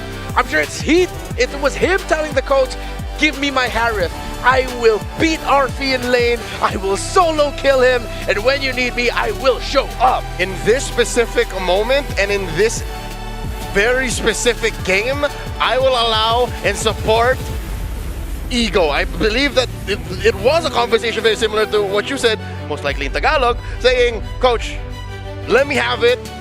Let me have it. And for the majority of the game, we'll see it more in the highlights. I'm pretty sure they were all saying, Meng tingin, just kill him, just kill him. And then cut to Demon Kai, just hands behind his head. I'll play whatever you want, coach. Anything. Give me anything. And he continues to perform. I mean, the way we see RORA play this game, masterful, really. They gave no opportunities. They were making sure that Nino didn't have good angles. They were also making sure that Domeng, hey, he's already doing a great job. But notice that the Claw wasn't able to get any effective blazing duets, in a matter of fact. And the times that he did, okay, it's not that bad. But I do feel like the Winter Crown needed to show up a little bit earlier than the Malefic Gun. I think that's the only small thing that could have changed, but really, man, how do you even approach that when Yue is already controlling your front line, moving them around like Lego pieces? I think this supports the theory we had going into the draft as to why they went for the Jushin first, is because they already saw the Eve. They were aware of what Hijime was capable of. Not to downplay how good this mid laner of Alter Ego is, but in that very specific situation, if Yue gets his hands on the ultimate utility mage in this current metagame, then the Eve's strengths are almost nullified. The center of the map for Aurora, their objective taking was fantastic. But if Dominicai did not have the game that he had, then the value that they got at the time that they got it would have been much later in the game. But since Dominicai straight up defeated RV in lane 4-0-6, perfect Harith game, despite going up against a lineup that has an Eve, you gotta give it to Dominicai, man. Yeah, it's not like they set up for him as well. It's not like they put RP in a position where he has to take Purify. He had the flicker to run away. They just made sure that he used that one resource and said, hey, Domeng, he's all yours. Do whatever you want with him. And he finds these kills consistently because he has access to this one battle spell that most marksmen are forced off of in these type of positions where they have to hyper carry. And this is because of the built-in resilience Harith has. Even without the Zaman Force, you put him in his own ult, then you can forget about pinning him down. This white-haired, little hyperactive Leonin boy will have his way with you. And now I understand. Again, Aurora are one of the few teams to not only serve up the first couple of losses to Alter Ego in all of M7, but also they're one of the few teams to take the Ube strat, quote-unquote, this far into this metagame. Yeah, what I appreciate about Aurora Gaming's drafting decisions in game number 3 was, yes, we did get to see more Ego, not just through the Harith, but then now we even see the value of the Khalid paired up with the Jushin and Brethren. I think we were looking at the Khalid a little bit too much in the tunnel vision of just the hero alone, but then we forgot the elements around it. The inescapable threat of every Jushin is that at one point, it will peel the Sky Piercer, which means that everything that the Kali does will end up being rewarded. Even if it's a trade, it's gonna be a kill for the Jushin and the stack. At the same time, even if you fall down, bro, Demon Guy took so much damage in this game and survived. He only had 1 death. The team fighting of Aurora was so disruptive to what Alter Ego wanted to do that now I understand the beauty of the Jushin Khalid Harith, and then closing it out with a Fredrin. They were blocking the aggression of Alter Ego. And they're doing it at basically tax-free, right? Because Khalid is one of the few heroes who actually has self-sustain with Quicksand Guard. So even if he's getting beaten up, okay, I'll just sit in the bush for a little bit, wait a couple more seconds, do it again, and I'm back to full. And what I was afraid of, that would bite them in the behind, getting that Khalid early on, didn't even really matter. Again, you mentioned, this is dangerous grass. You go in, and you use the Quicksand Guard there. You give Alter Ego something to think about, something to hunt down, and that, in my opinion, is the tax that RORA put on Alter Ego. The fact that they have to think about so many different aspects while hunting down the Harith slowed down their Alter Ego aggression. Now, if we learn anything from game number 2, we noticed that the brass tax was too high. Coming into game number 3, I think this is one way to kind of opt in, bypass that tax in the first place, right? With this Khalid, hey, Yue, do you need help in the laning phase? This should technically be the hardest laning phase for you. What do we focus on? Clear the wave. Yue, if you harass, you make sure that you don't take any damage. I will absorb it for you, and now we're redistributing it onto the right targets, which which is why Hijime wasn't able to hit the power spikes on time and never felt comfortable enough like he was in game 1 and 2. Yeah. Let's continue the theme here of the M7 World Championship about looking at the mid-trios. Hijime lacking that timing for the power spike. Let's look at Light. He started off this game with a death. A very quick one at that. In most cases, you'd think, oh no, Aurora's not going to be able to be aggressive and actually take it to the jungle of Alter Ego. But that wasn't true. Light said, all right, I'm going to still go out into their jungle and still get vision. They're not going to stop me. And then now, Yue, since he didn't die in that initial trade, he's actually still safe. My mid laner is fine. And that's going to be the trade I'm going to be looking at. Yes, they might take me down, bring me down low, but can they finish me off eventually? It eventually became no, because Yue was slowly taking away the members of Alter Ego. Then add to the fact that Demon Cat's gonna suddenly show up, suddenly become an unkillable presence in front of Alter Ego, difficult to deal with. But that's the thing, right? As much as Yue was able to do all of these things, that's where it really saddens me when Nino, he goes into his damage form, right? He goes into that Lightning Thunder form, and he's not utilizing it 100%, right? There are times where you don't need the CC immunity when you're running away. Just turn into the Lightning Form and get those iframes to actually close the distance, if not create more distance against your opponent. But I was hoping to see Nino trade his life more to force Yue to ult early on. If he could do that a couple more times, I think this game would have looked a lot differently. I'm worried about how this will dictate the game, well, mostly by the draft going into game 4. Because now we see that even against one of the strongest teams in M7, Alter Ego, Aurora, can play on a spectrum of different kind of lineups. You know what I mean? Like, they don't have to play fighter side lane anymore. They can play Harith side lane, they can play Ube utility style, and who knows, maybe now it's Alter Ego who has an identity crisis. Maybe having so many masks is now being a struggle for them. Because look, we played multi-core here, and I'm the economy guy, and I'm looking at this now, it's like, that's one of the reasons why they couldn't fight back, is because they were too busy getting farm on both Yasuke and on Arfi, which is, again, a non-starter. How do you even begin? All right, Jerome Powell, I'll tell you how they needed it to begin. Really, it just boiled down to whether or not Hylos is able to find that initial glorious pathway. Because there were a couple that were really good at cutting them off, but nobody's in position to take advantage of the scenario. So at that point, I think that Alter Ego, from game number 1, didn't want to play a traditional style against RORA of all people. The way it sounds like is, for Alter Ego, the way this could have worked is if they won the lane, right? Mm-hmm. So, and that's not going to work. Sometimes you have to understand that we have to give up the lane. And if you can't play that long game, then you're in trouble. Well, great points here on the panel, and I'm pretty sure that's going to tell a better story once we head into the draft for game number 4. But it's time now to remind you that our Patrick skin. I was about to say something there, but they completely slipped out of my mind. The Clue Patrick skin is also available in-game now. Don't miss it. It is the hottest hit of the it's not the summer. What do you call January? It's not part of summer yet. Of the new year. Of the new year. Of the new year. The hottest movie of the new year, it's Clue Patrick skin. As previously seen and shown off by Patrick Vinuya of Team Liquid Philippines and his performance on that glue, and multiple other glue performances that we've seen here in the M7 World Championship and in previous tournaments. It is, and I will die on this hill, the best skin we've ever made in game. It's such a good skin that honestly, I think they needed to start pouring it into the other things that Munton has already produced at this point, right? I mean, it could go into Instagram, but I think personally that maybe Magic Chess Go-Go? How about a synergy for just SpongeBob and Patrick in Magic Chess Go-Go? I know that that's a long shot, but what you can do now, though, is go in starting February 8th, no, rather, until February 8th. Now to February 8th, you can reach level 45 in the Go One Pass to unlock Yuzhong, Emerald Dragon for free. Purchase the Go One Pass to instantly unlock Yuzhong's Go One skin, Dragon Shade, that's what I'm using now, and reach level 75 to unlock Yuzhong's Prime Skin, Cosmic Dragon. I'm far off from that, but if I may say, I am my neighborhood's number 6 Yuzhong. Ooh, that's great for you. And I like how Yuzhong did actually shake up the meta a little bit in MCGG. And hey, that whole SpongeBob Patrick thing that we're wishing for might not be far off. I mean, KOF eventually made it to MCGG. So what if, right? Like, SpongeBob and Patrick can be like Iori and K? Yes. Yeah. They can be like 2 different skins, and they have synergies. Yeah, the Chevalier one. Yeah. Trying to think of a good one. What would we?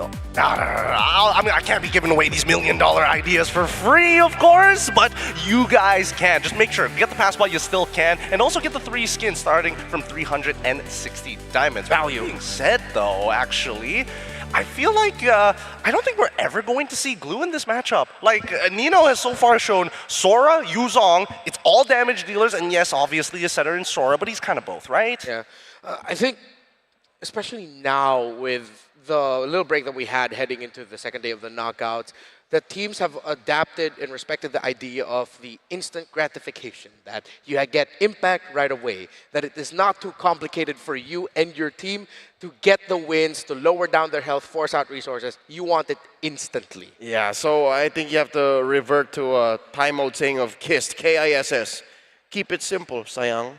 That's localized. That or get into drop shipping, I don't know, something. They need to find that instant value and instant money straight away. So that's why I'm concerned, because so far it's been an entire battle of looking for those leads for 3 games straight. So as we head into game number 4, let's revisit the team head-to-head to maybe help contextualize the stats and what to expect between these two.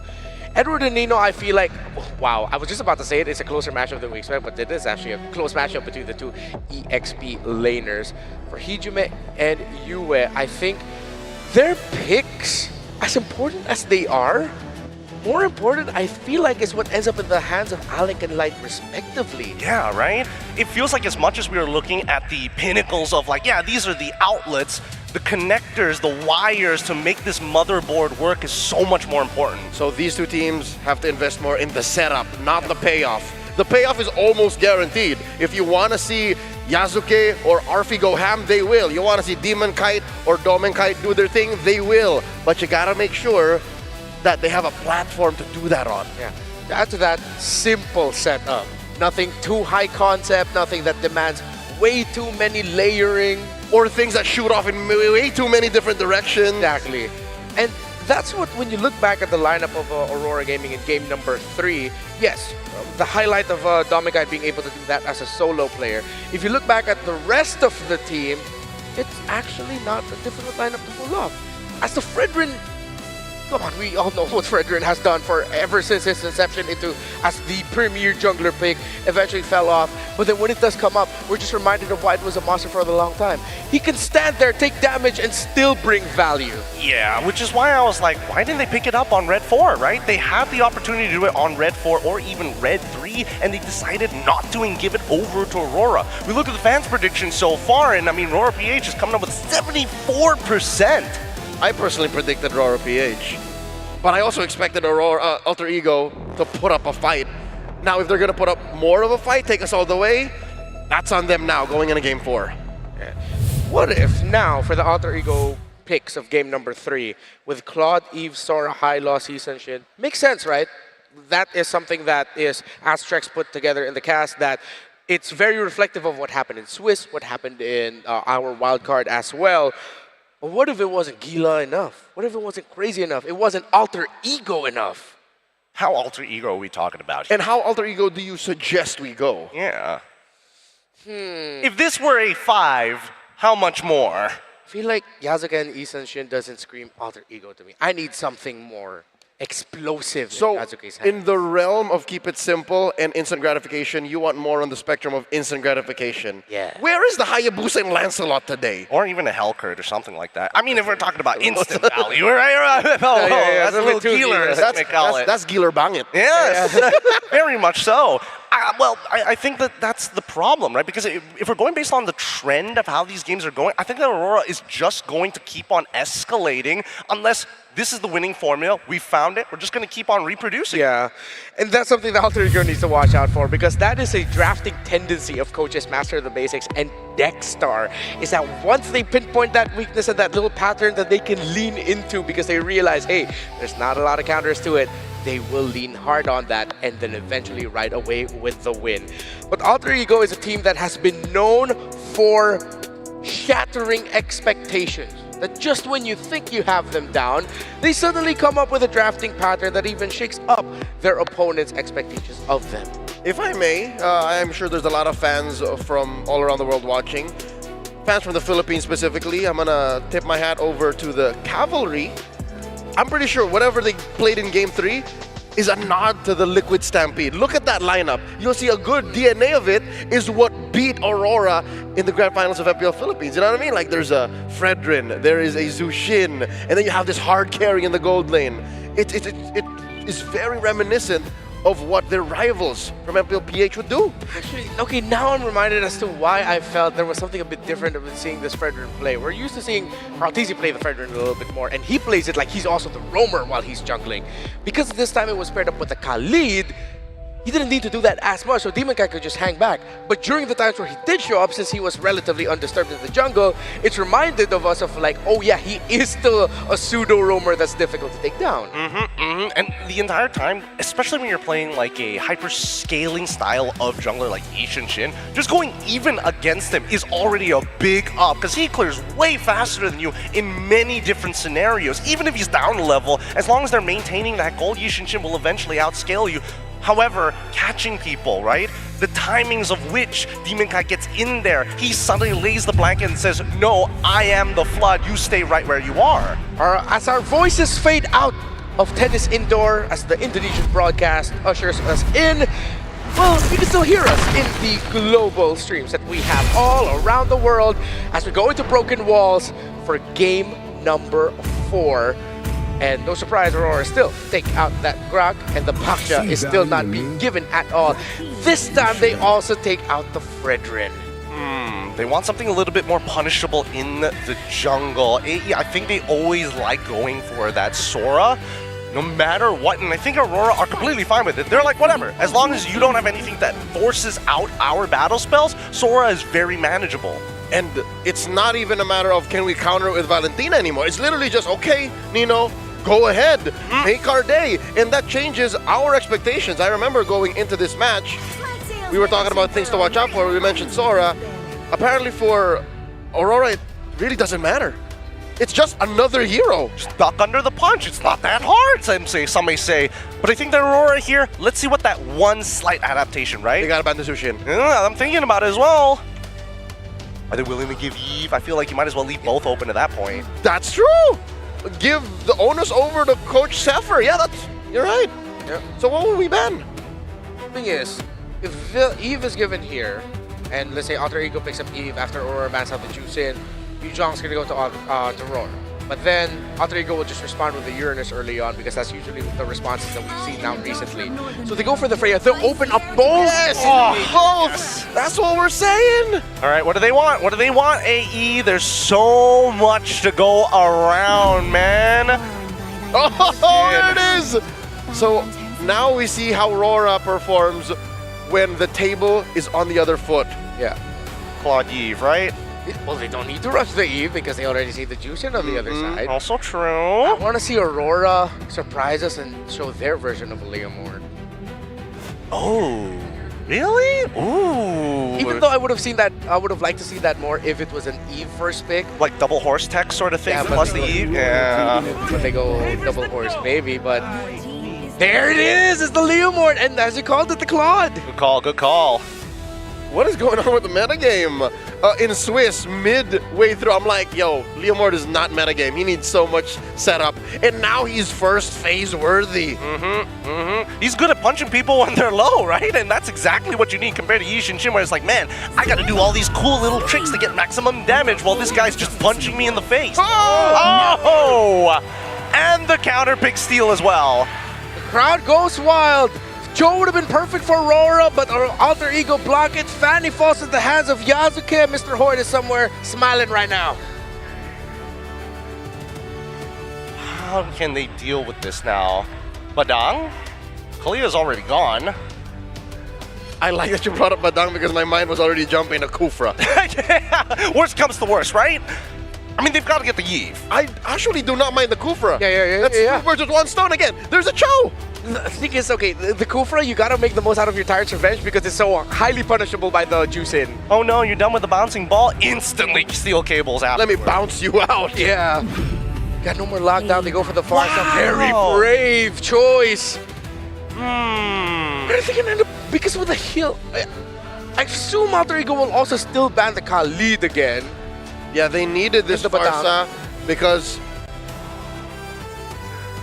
short and sweet, right? Instant gratification. Yeah. If it was the Eve, you're not sure if the Leomord can clean house. So they need the Farsa, better mobility, better support for Leomord's cleanup. But what do they do to respond to the Fanny? Is it a legit option to not care? I think it's just about trying to control the Fanny at this point, right? You've already got your first 3 picks locked in. That's your at this damage. point. That's all the damage you need. Yeah, that's all the damage you need. Now the question is, how do we get an EXP laner who's able to kind of mess with the Fanny in her jungle, most importantly? If we can steal away the purple buff, that would be the most ideal option, but he still hasn't even locked in what's going into the gold lane.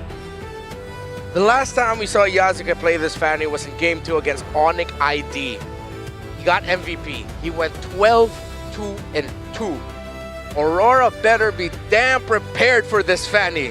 Because Yasuke, despite him being a rookie in the last MPL ID season, is not afraid to play this. The Gacha gets taken out. I thought they lead more towards the Badang ban. Very rare that Master of the Basics, Coach Dexter, Khalad let things slip through. Yes.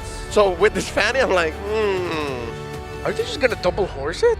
They might double horse it, but I think the Gato ban is mainly so that AE ensures that the mid lane is somewhat contestable, and I think that's going to be a difficult match, right? Because you're expecting Light to get decent damage on towards, some decent damage at least towards Hijume's side, but now that you have like both Jushin alongside with the troll, there's so many moments where a 2v1 scenario is a guaranteed flicker. Arlot ban. So they're trying to take away the best surprise setup heroes here for Nino. Ooh. The Uranus is still a good option for Alter-Ego, not gonna lie, despite there being the presence of the clock. Oh, that's a good read. Taking out the chip. that's a good way to kind of just surprise the Fanny out of the sky. What if? Oh no, that's gonna be tough if they go for like something like a Kaja or a Franco. The Kaja, Franco, Kufa are all in the same little bucket. Yeah. Like, break glass in case of emergency. Yeah. And also because I'm always thinking about the juice in there, which is why Kufa is sort of like an off pick, even Franco. Kaja are on off pick, which is why the safest is just either Badang or go for the high lows and go double horsies. Question, how good is Arfi on Sora? How good is Arfi on Sora?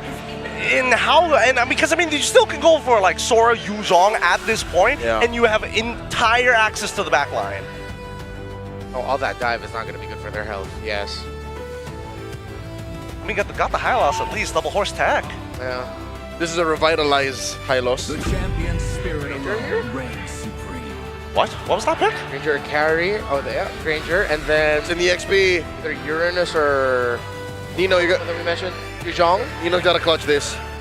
I think he's gonna play Yuzhong, it's right? It's either aggression or something to hold down the formation. Yeah. Man, this is a tough choice. What would I prefer? Sora or Yuzhong in this particular section? Or do I just like sandbag the lane? Lapu's open too. So many good options. Yep, there you go. Lapu. Are you signaling Benedetta? No, Lapu. It's a safer pick. It's right in the middle of the Yuzhong and whatever the hell else what was the other? Uranus. This is the middle ground. Is this now time for Edward to show off? It's my turn to play Sora? Can, maybe. Oh, the Esmeralda's still open. It is. It is his time to show off. This is gonna be quite a game. We've seen the small adaptations throughout the entirety of the draft. Everybody has a rough idea of what they want to do and what they're most comfortable at doing. And now that it is kind of surmounted at this point, the last changes are going to come down for these players, but the game plan, where are we headed to? Do we start purple straight away, or do we opt to go right into a full clear? This is Edward's second game on the Sora. I played it on the 15th of January against Team Spirit and won. Here's with the stats. Early to mid-game for Alter Ego. Looks really good. The mid to the late game potential is where it falls for Aurora. Broken walls again. Game number 4. Will we go to another game number 5? Or will the Northern Lights fly into the upper bracket finals to meet Selangor Red Giants? They lead 2-1. The Alter Champs going wild for their hometown heroes. And now it's time to go wild for Trex and Mirko. What's up, guys? Trex, Mirko still here. Bringing you in this in-game action. You know, Aurora Gaming brought us to match point, Mirko. But if there was a draft that could tie things up, I feel like this is it for Alter Ego. Absolutely. Alter Ego got a lot of the things that they wanted in the draft here. They went for the trades here and there. And honestly think, hey, it's a perfect setup for Yazuke on a Fanny. So far, I believe it's still at 100% win rate. And I literally just scrolled on TikTok earlier to find Yazuke with a Chad jaw. It's a kind of a meme, you know, the Sigma male meme. Light's gonna be taken down by Yazuke on the Fanny. And the caption says, "Me when I get Fanny." So that's perfect right there as he gets first blood. Beautiful timing, and you know, the panel was worried about the Farza. They were worried about the draft of Aurora PH in the first half. And it's true, how do they deal with this Fanny? And my guess was, we try to steal buffs, we try to get aggressive, but they're already falling behind on that. And if they let Alter Ego just continue this type of momentum, it doesn't really seem like there's a chance. And again, RP is back on the Granger. A lot of people will probably say, you know, the Granger is horrible against the Claude, which I agree. In normal cases, it is. But if you're good at the Granger, every matchup works. All you need to do is stay level against your opponent. Don't get too crazy with it. And then later, as your team wins, you start getting those Sky Piercer stacks. I think that's exactly the route that RP is going to take. In this game particularly, I think for the most part, Swiss stage as well, we've been seeing more purified Grangers, right? This is finally a Flicker Granger, so he's expecting not to be the threat. He's expecting to be the Shadow Striker. Exactly. The thing is, Aurora Gaming has their hands full with the Fanny already. They have something else that they have to deal with. For me, the Granger just kind of feels like insurance for mid to late game, some possibilities. If Yazuke is able to distract them and keep all eyes on him, then Arfi can just kind of farm for free. Arfi can get to that point where he has the opportunity to pop off as well. On the side of Aurora Gaming, though, I think a lot of this is going to come down on Light holding the front line, along with Edward getting these stuns, you know, putting the stiff arm out against Yazuke. Again, RF doing a really good job in the lane. Feathered Airstrike instant. Crimson Beacon. Hijime will not allow himself to get poked, but then he walks back in range to get poked.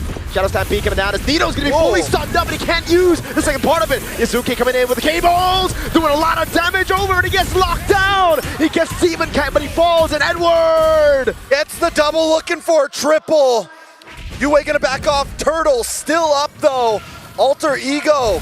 They're starting to fall down. They might get the kill on the Light here, though. And they will. It's Alec who picks up the kill, and we are back to 3-2. A big fight, and honestly, with how Alter Ego were in that position, with how they were holding that position, I feel like that was an Aurora win.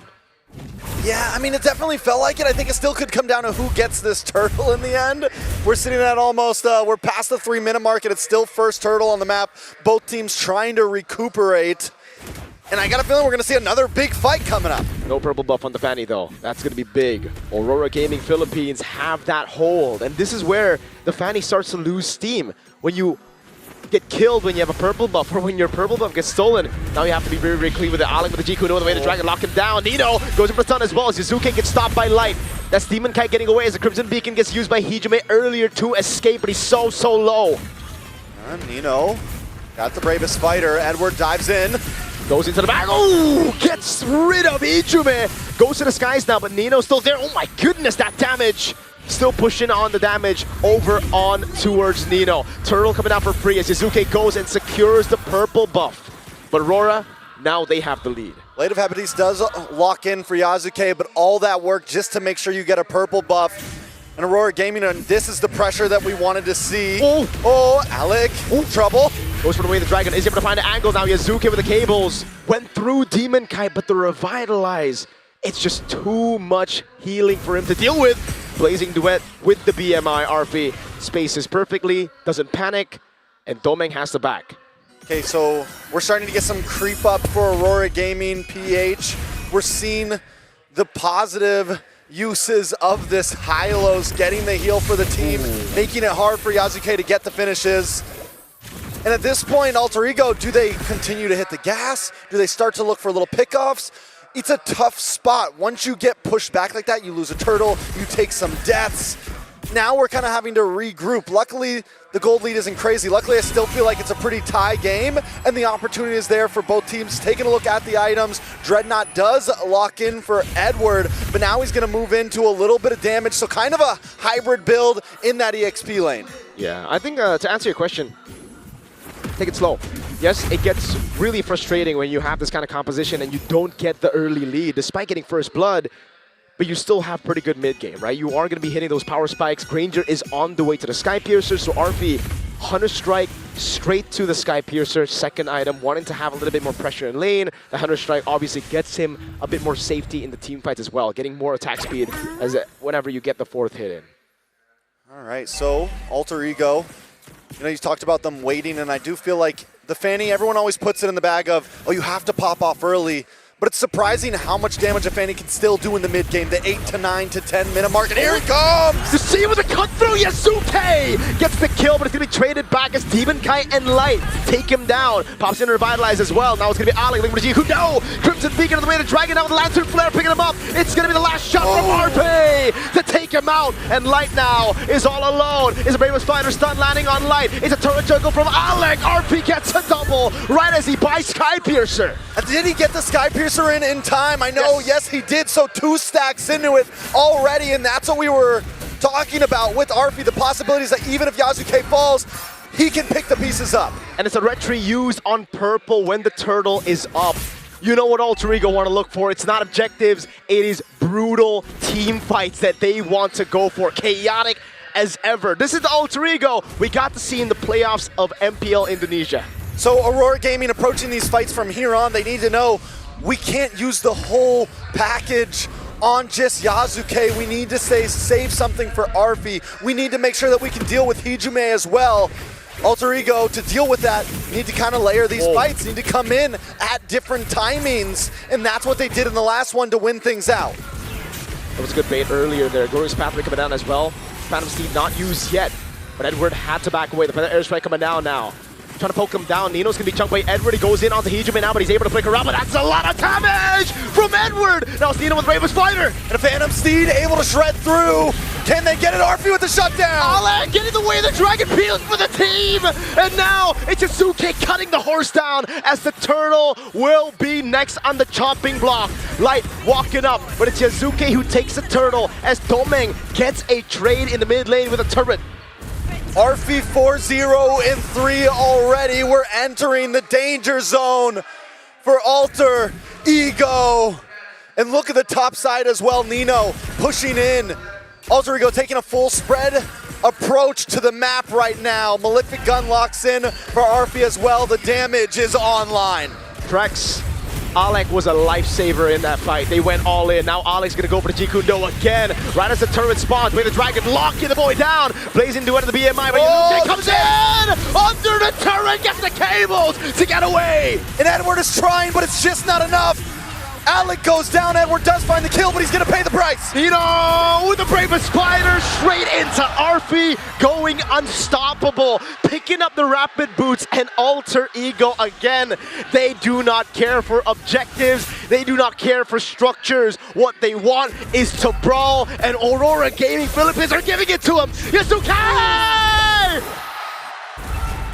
He's a monster! Under the tower, 1v1, jungler versus jungler.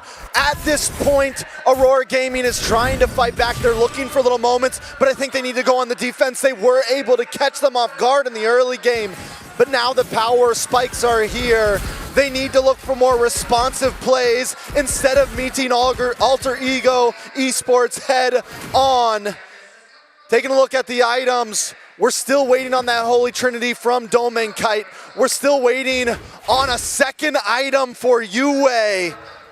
The damage dealers just don't have the damage yet, and Leo Mort is normally something that can help control the early game, and since he has died as well, Aurora Gaming is stuck playing catch up. Lord's gonna be coming up in just a few seconds. And in my mind, I don't think Aurora Gaming should try to force the fight on it. I agree. I think they have proper amounts of wave clear to deal with the Lord. But having said that though, are we really sure? Because all they need to do is bait out one stun. Now they're going to go in on the turret. Oh, much damage over the domain cap, but Edward jumps into the back line. Nino going to be able to take the turret, but Wallach again! He's able to find the way to Dragon as RB gets peeled! And now he goes for the monster kill. The Phantom Steed used by Demon Kite. And now Alter Ego will go straight for the Lord. Edward has to hit the brakes. He has to calm down. This is what I meant. Aurora Gaming, yes, I know they weren't trying to force a fight, but they could have just walked away from that engage from Alter Ego. Even if they lose the tier 3 in the mid, it would have been better than what happened now. I said this when I was casting MPL ID, but it just felt like every time Alter Ego played, it was so messy. And it wasn't just them, it was their opponents too. Nino goes for the stun, BMI away from Domeng.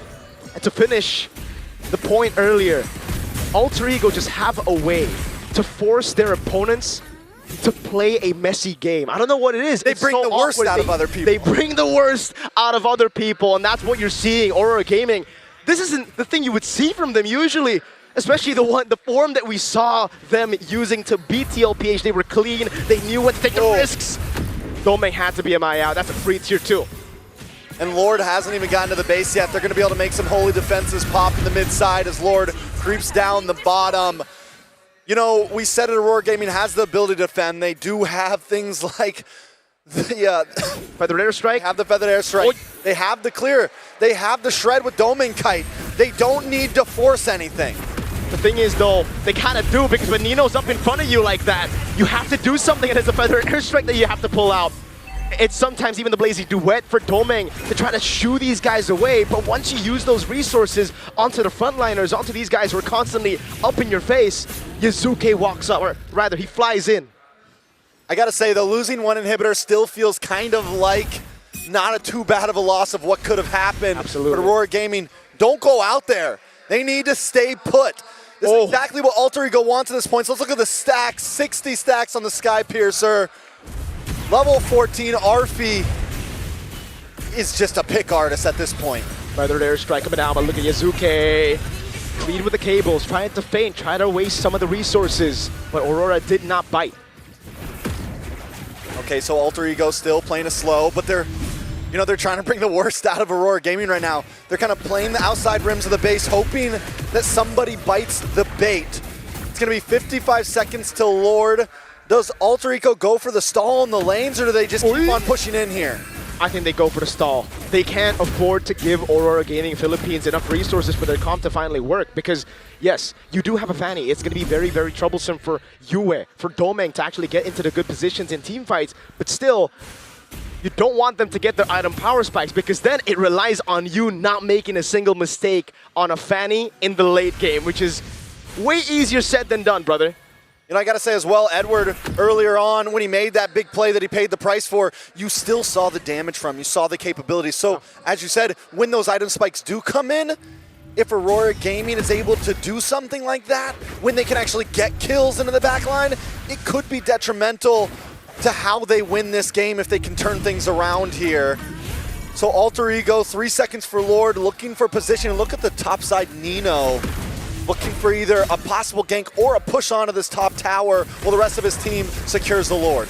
That was also the position he was holding in game number 2 on the Sora when the team was leading. That ultimately was a throw from Nino. But this time, Aurora do not show their faces up top. Maybe actually just Domeng. Nino gonna be chased down, the Lord already taken by Yazuke. And that's it for Domeng. He goes back to the BMI, and now another siege. Every time you see him with the cables, man, you just don't know, red tree. But this time it is Demon Kite who's the one who secures the orange buff. Arfi with the range right now. Taking a look at the items. Arfi is maxed out at this point. Yazuke looking for a 6. He does pick up the brute force breastplate for a little bit of defense there. A 2,000 gold lead over Demon Kite. And Yue, I think that's been the major problem right now for Aurora Gaming. He's got 2 items in right now. And it's not going to be looking good right now as they crash into the base. Nino looking for the angle now with the Bravest Spider as well. As that's going to be line knocked up. That's Yasuke! In the background of the cutthroat, finding the Forza! That's a shutdown though as Leomore gets the pick up. Edward! ďomenkite as well, trying to get some free shots with the Blazing Duet. With a nature from RB! Now he goes for the gun down on ďomenkite. It's another shot into the midst of it all as ďomenkite's able to space away. A double for ďomenkite. Lord cleared up. Nino holding the fort. But Aurora somehow defend. Not somehow, they do it well, they do it cleanly. Yes, Yasuke gets the kill, but they quickly take him off the map. Arfi hangs out a little bit too long, gets chipped down low, is forced to leave the base, and then the beautiful Blazing Duet to push them away as well from ďomenkite. Aurora Gaming, I don't think there was a better way they could have defended that. And now, it's the big question mark to Alter Ego. You have the stacks, you have the lead, you have 3 base turrets.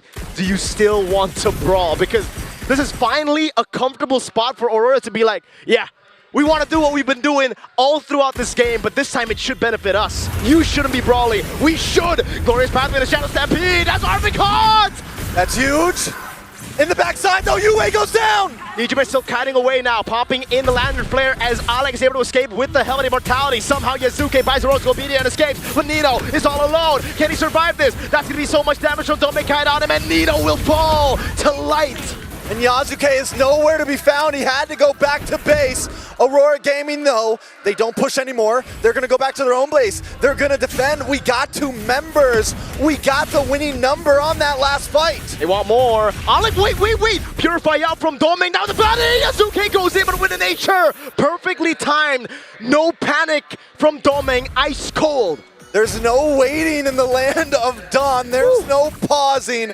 At this point, Aurora Gaming has checked the boxes. They found their timing, and they're the ones who want to brawl. They're the ones who are forcing the fight because they know, listen, we have no inhibitors. We have nothing to defend. Exactly. We have to try to force a fight and get this next Lord. And this is the adaptation, the improvement that we've seen from Aurora Gaming Philippines. Well, we've criticized them in the past for being too systematic, being too safe. Now they pull the trigger when it matters. It's only the last Lord that matters. One Lord to rule them all. Now the cable's coming in now as ďomenkite is able to get on the horse. Shizuke will lose that rapid refusion to ďomenkite, and then ďomenkite with the Blazing Duet in the back, a little bit of crowd as well. That's him down, Alex taken out. It's gonna be RB next to Paul and Ijume. Edward's trying to do something here. He's able to get some final damage. Nino wants to get away. It's him and Yasuke against the world, but he can't survive. Yue takes him out, and now it's just 1. They got a big Lord in the mid lane crashing down. Wave in the bottom and top lane pushing towards Aurora. Yasuke, can he do it? That's a hard bill to sign. Yasuke against 4. Let's see it. Yasuke with the cables constantly down. The Glorious Pathway will slow him out as that's going to be Yasuke sucked up. And it's ďomenkite who kills Yasuke. Aurora Gaming Philippines secure top 3. Just when Alter Ego thought they had it, once again, the Philippines shut them down. Aurora Gaming shows so many faces of style there. From patience to aggression. They've got the full book right now, and this is what we wanted to see them. Can they match the chaos? Can they match the patience? Can they hold out to the late game or take it in the early game? And I feel like in that best of 5, we saw all of those things checked off. This is a team, in my eyes, that can go the distance. The answer is yes, we got our answer, and Aurora Gaming Philippines. They beat TLPH in the play-ins of knockouts. Now they beat Alter Ego. Next up, it's the Selangor Red Giants, who are already waiting in the upper brackets after a clutch victory against Aurora Gaming Turkey and their brothers. What a series overall, what a night overall. Aurora Gaming, a team that so many people felt like, could they make it this far? Could they get to top 8 at this point? They've secured top 3 at a minimum. And whether they win or lose tomorrow, whoever ends up facing them, there was a lot to say. Let's throw it over to the panel though. How we doing, guys?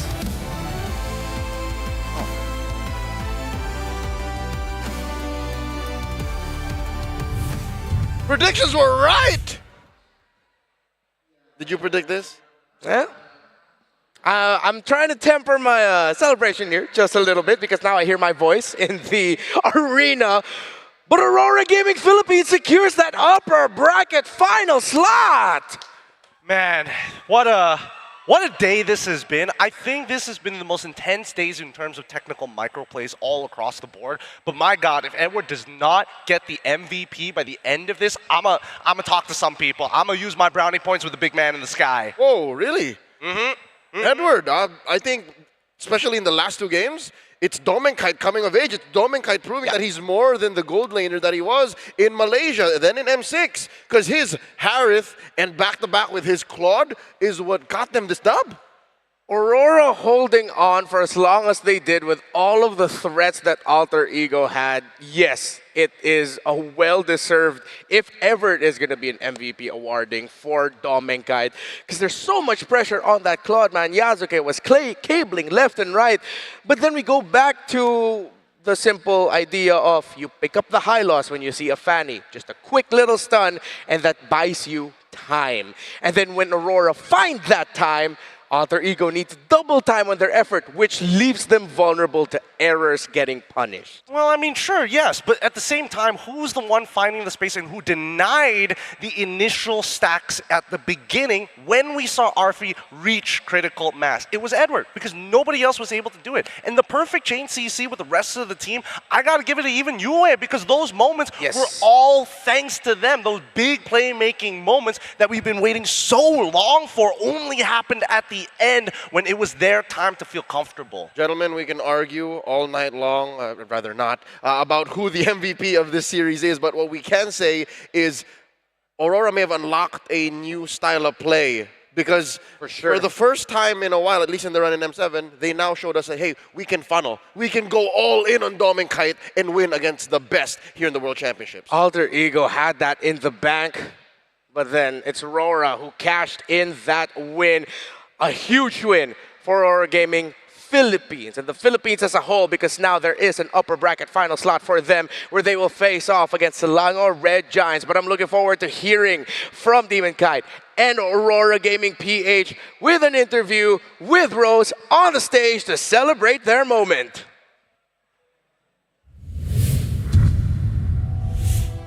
Congratulations once again to Aurora Gaming Philippines!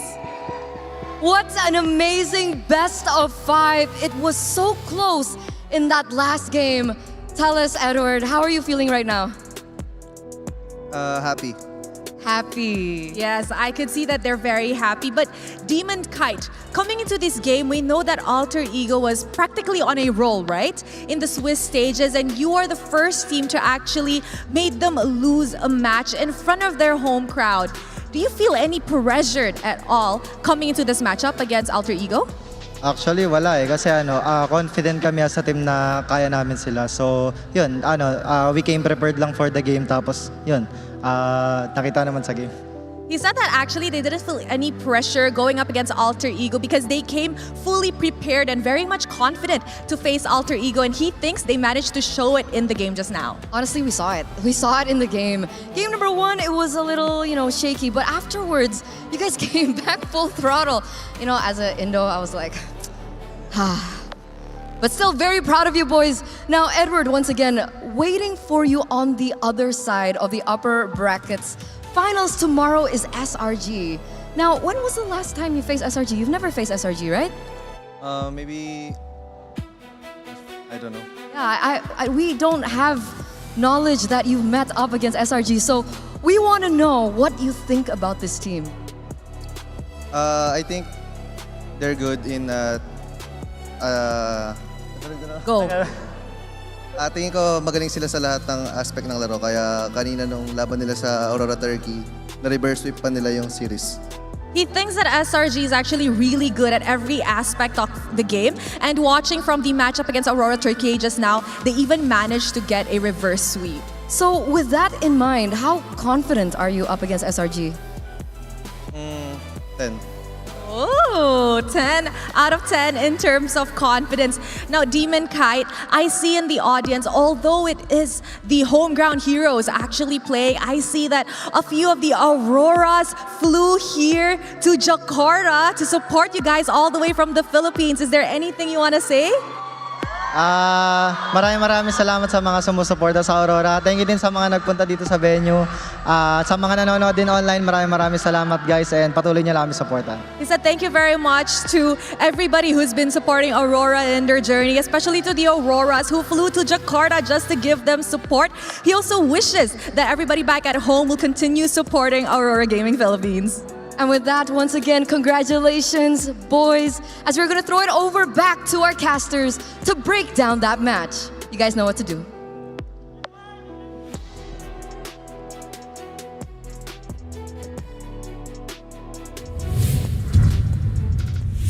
Thank you to Rose and the tournament, and of course, always great to hear from Edward and Demon Kite, and good to see that there are some Filipinos who showed up in the crowd here despite the overwhelming amount of the Indonesian fans here. But it was a tremendous effort from Alter Ego and the Alter Champs showing up. But at the end of the day, Aurora Gaming PH takes that W, and with a very impressive turnaround win at that.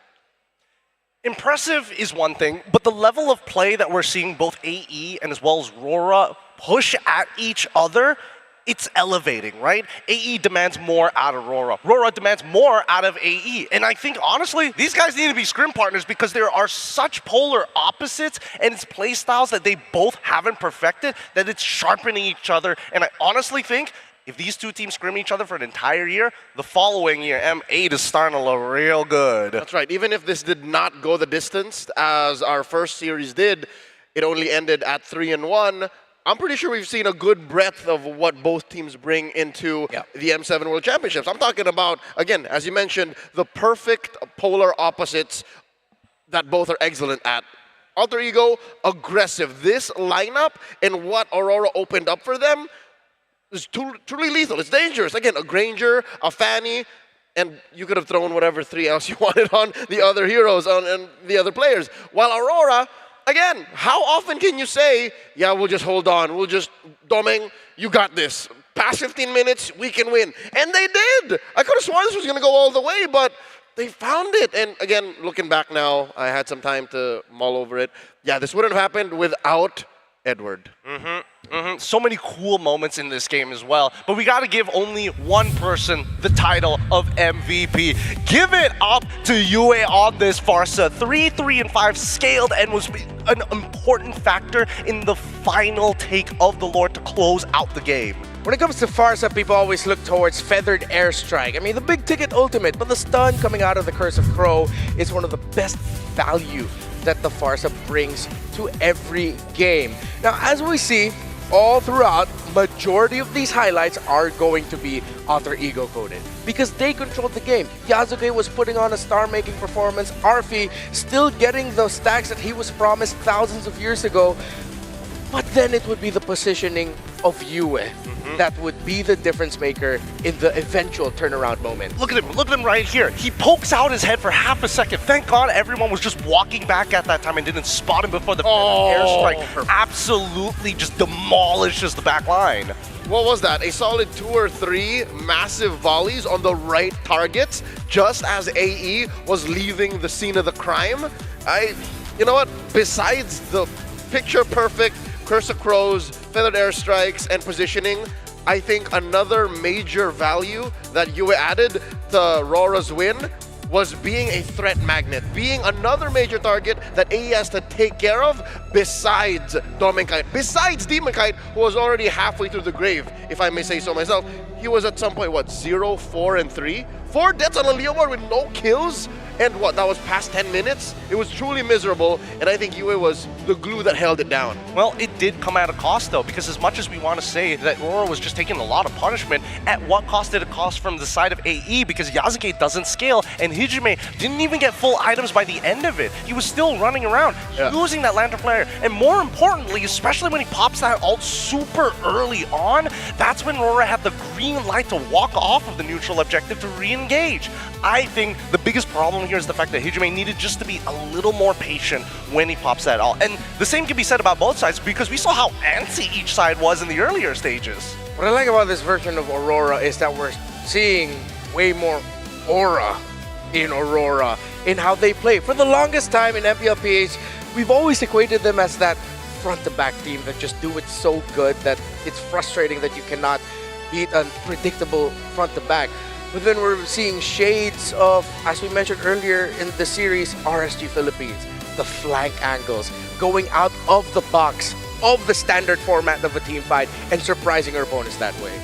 And that's why I say that both of these teams are such great polar opposites that just sharpen each other, because at some point Edward looked at himself as like, wait, nothing's gonna happen, and this guy's playing like Diablo. I beat Diablo so hard out of the international, he gave up on his career, so I gotta make sure that Nino feels that same pressure. I enjoyed this series tremendously. Not because of the result only, but because, of course, it was just a great showcase of these two. We didn't get to see 5, but it's one of those games that, this is what I always love to say with score lines like these, you have to watch the game to see the full story of how they were able to flex their key identities. If I may argue, Game 4 was 4 and 5 abridged. Because again, Alter Ego was winning 80% of that game up until Domeng and the rest of Aurora said, yeah, no, it's over. Yeah. Even more so now, this cements Alter Ego because of the performance as a threat. And now SRG has to closely look at Aurora Gaming PH and go, wait, with what happened to us against Turkey, what will happen against us, against a team like this? Let's take a close look again at the brackets. You already know the story for the upper bracket. Well, let's take a close look at what the lower bracket drama looks like. You know, wrapping up everything that has happened here today, we now see that from this point onwards, match 9 already is going to send someone right into the grand finals in a best-of-5 match, and that's RORA versus SRG. But then we look at those who have dropped down into the lower brackets. Holy, it's either Aurora Turkey Gaming facing off against Onyx or TL, AE either facing off against TS or YG. All of those round 1 lower bracket matchups are matches between champions. Each region's respective #1 going into the World Championships are facing off tomorrow. ECA's Finest versus the Burmese Giants. Onyx versus Team Liquid, and then of course, who's gonna be first at the grand finals, we'll find out tomorrow night. We have a long day ahead of us, but the stories will be told. An elimination between champions, who gets to go to the grand finals first, and 2 dark horse contenders looking to prove themselves worthy of continuing to climb forward. It is a massive day for the M7 World Championship tomorrow. But before that, how do you guys feel about what we saw today? It's been terrific. We went to almost 10 games. We got 9. To be honest, every time I look at Mobile Legends, you would imagine that this game has already been cracked open, but the skill expression, the love of the game, and the passion that we are seeing from these players on the Land of Dawn really shows there's more to it than it seems. I can't wait for tomorrow to start. If today was any measurement of how the metagame will evolve, tomorrow should be better. Thank you, terima kasih, maraming salamat to everyone who watched what has been a stellar first day here at the historic tennis indoor. The M7 World Championship will still have days moving forward. Tomorrow is going to be a huge one. On behalf of Mirko and Trex, and of course Rose and Eterna as well, my name is Renmar. This has been a pleasure sharing the desk with Leo and Gideon. We'll see you tomorrow for a triple header M7 World Championship knockout stage, day 3. Good night and good fight.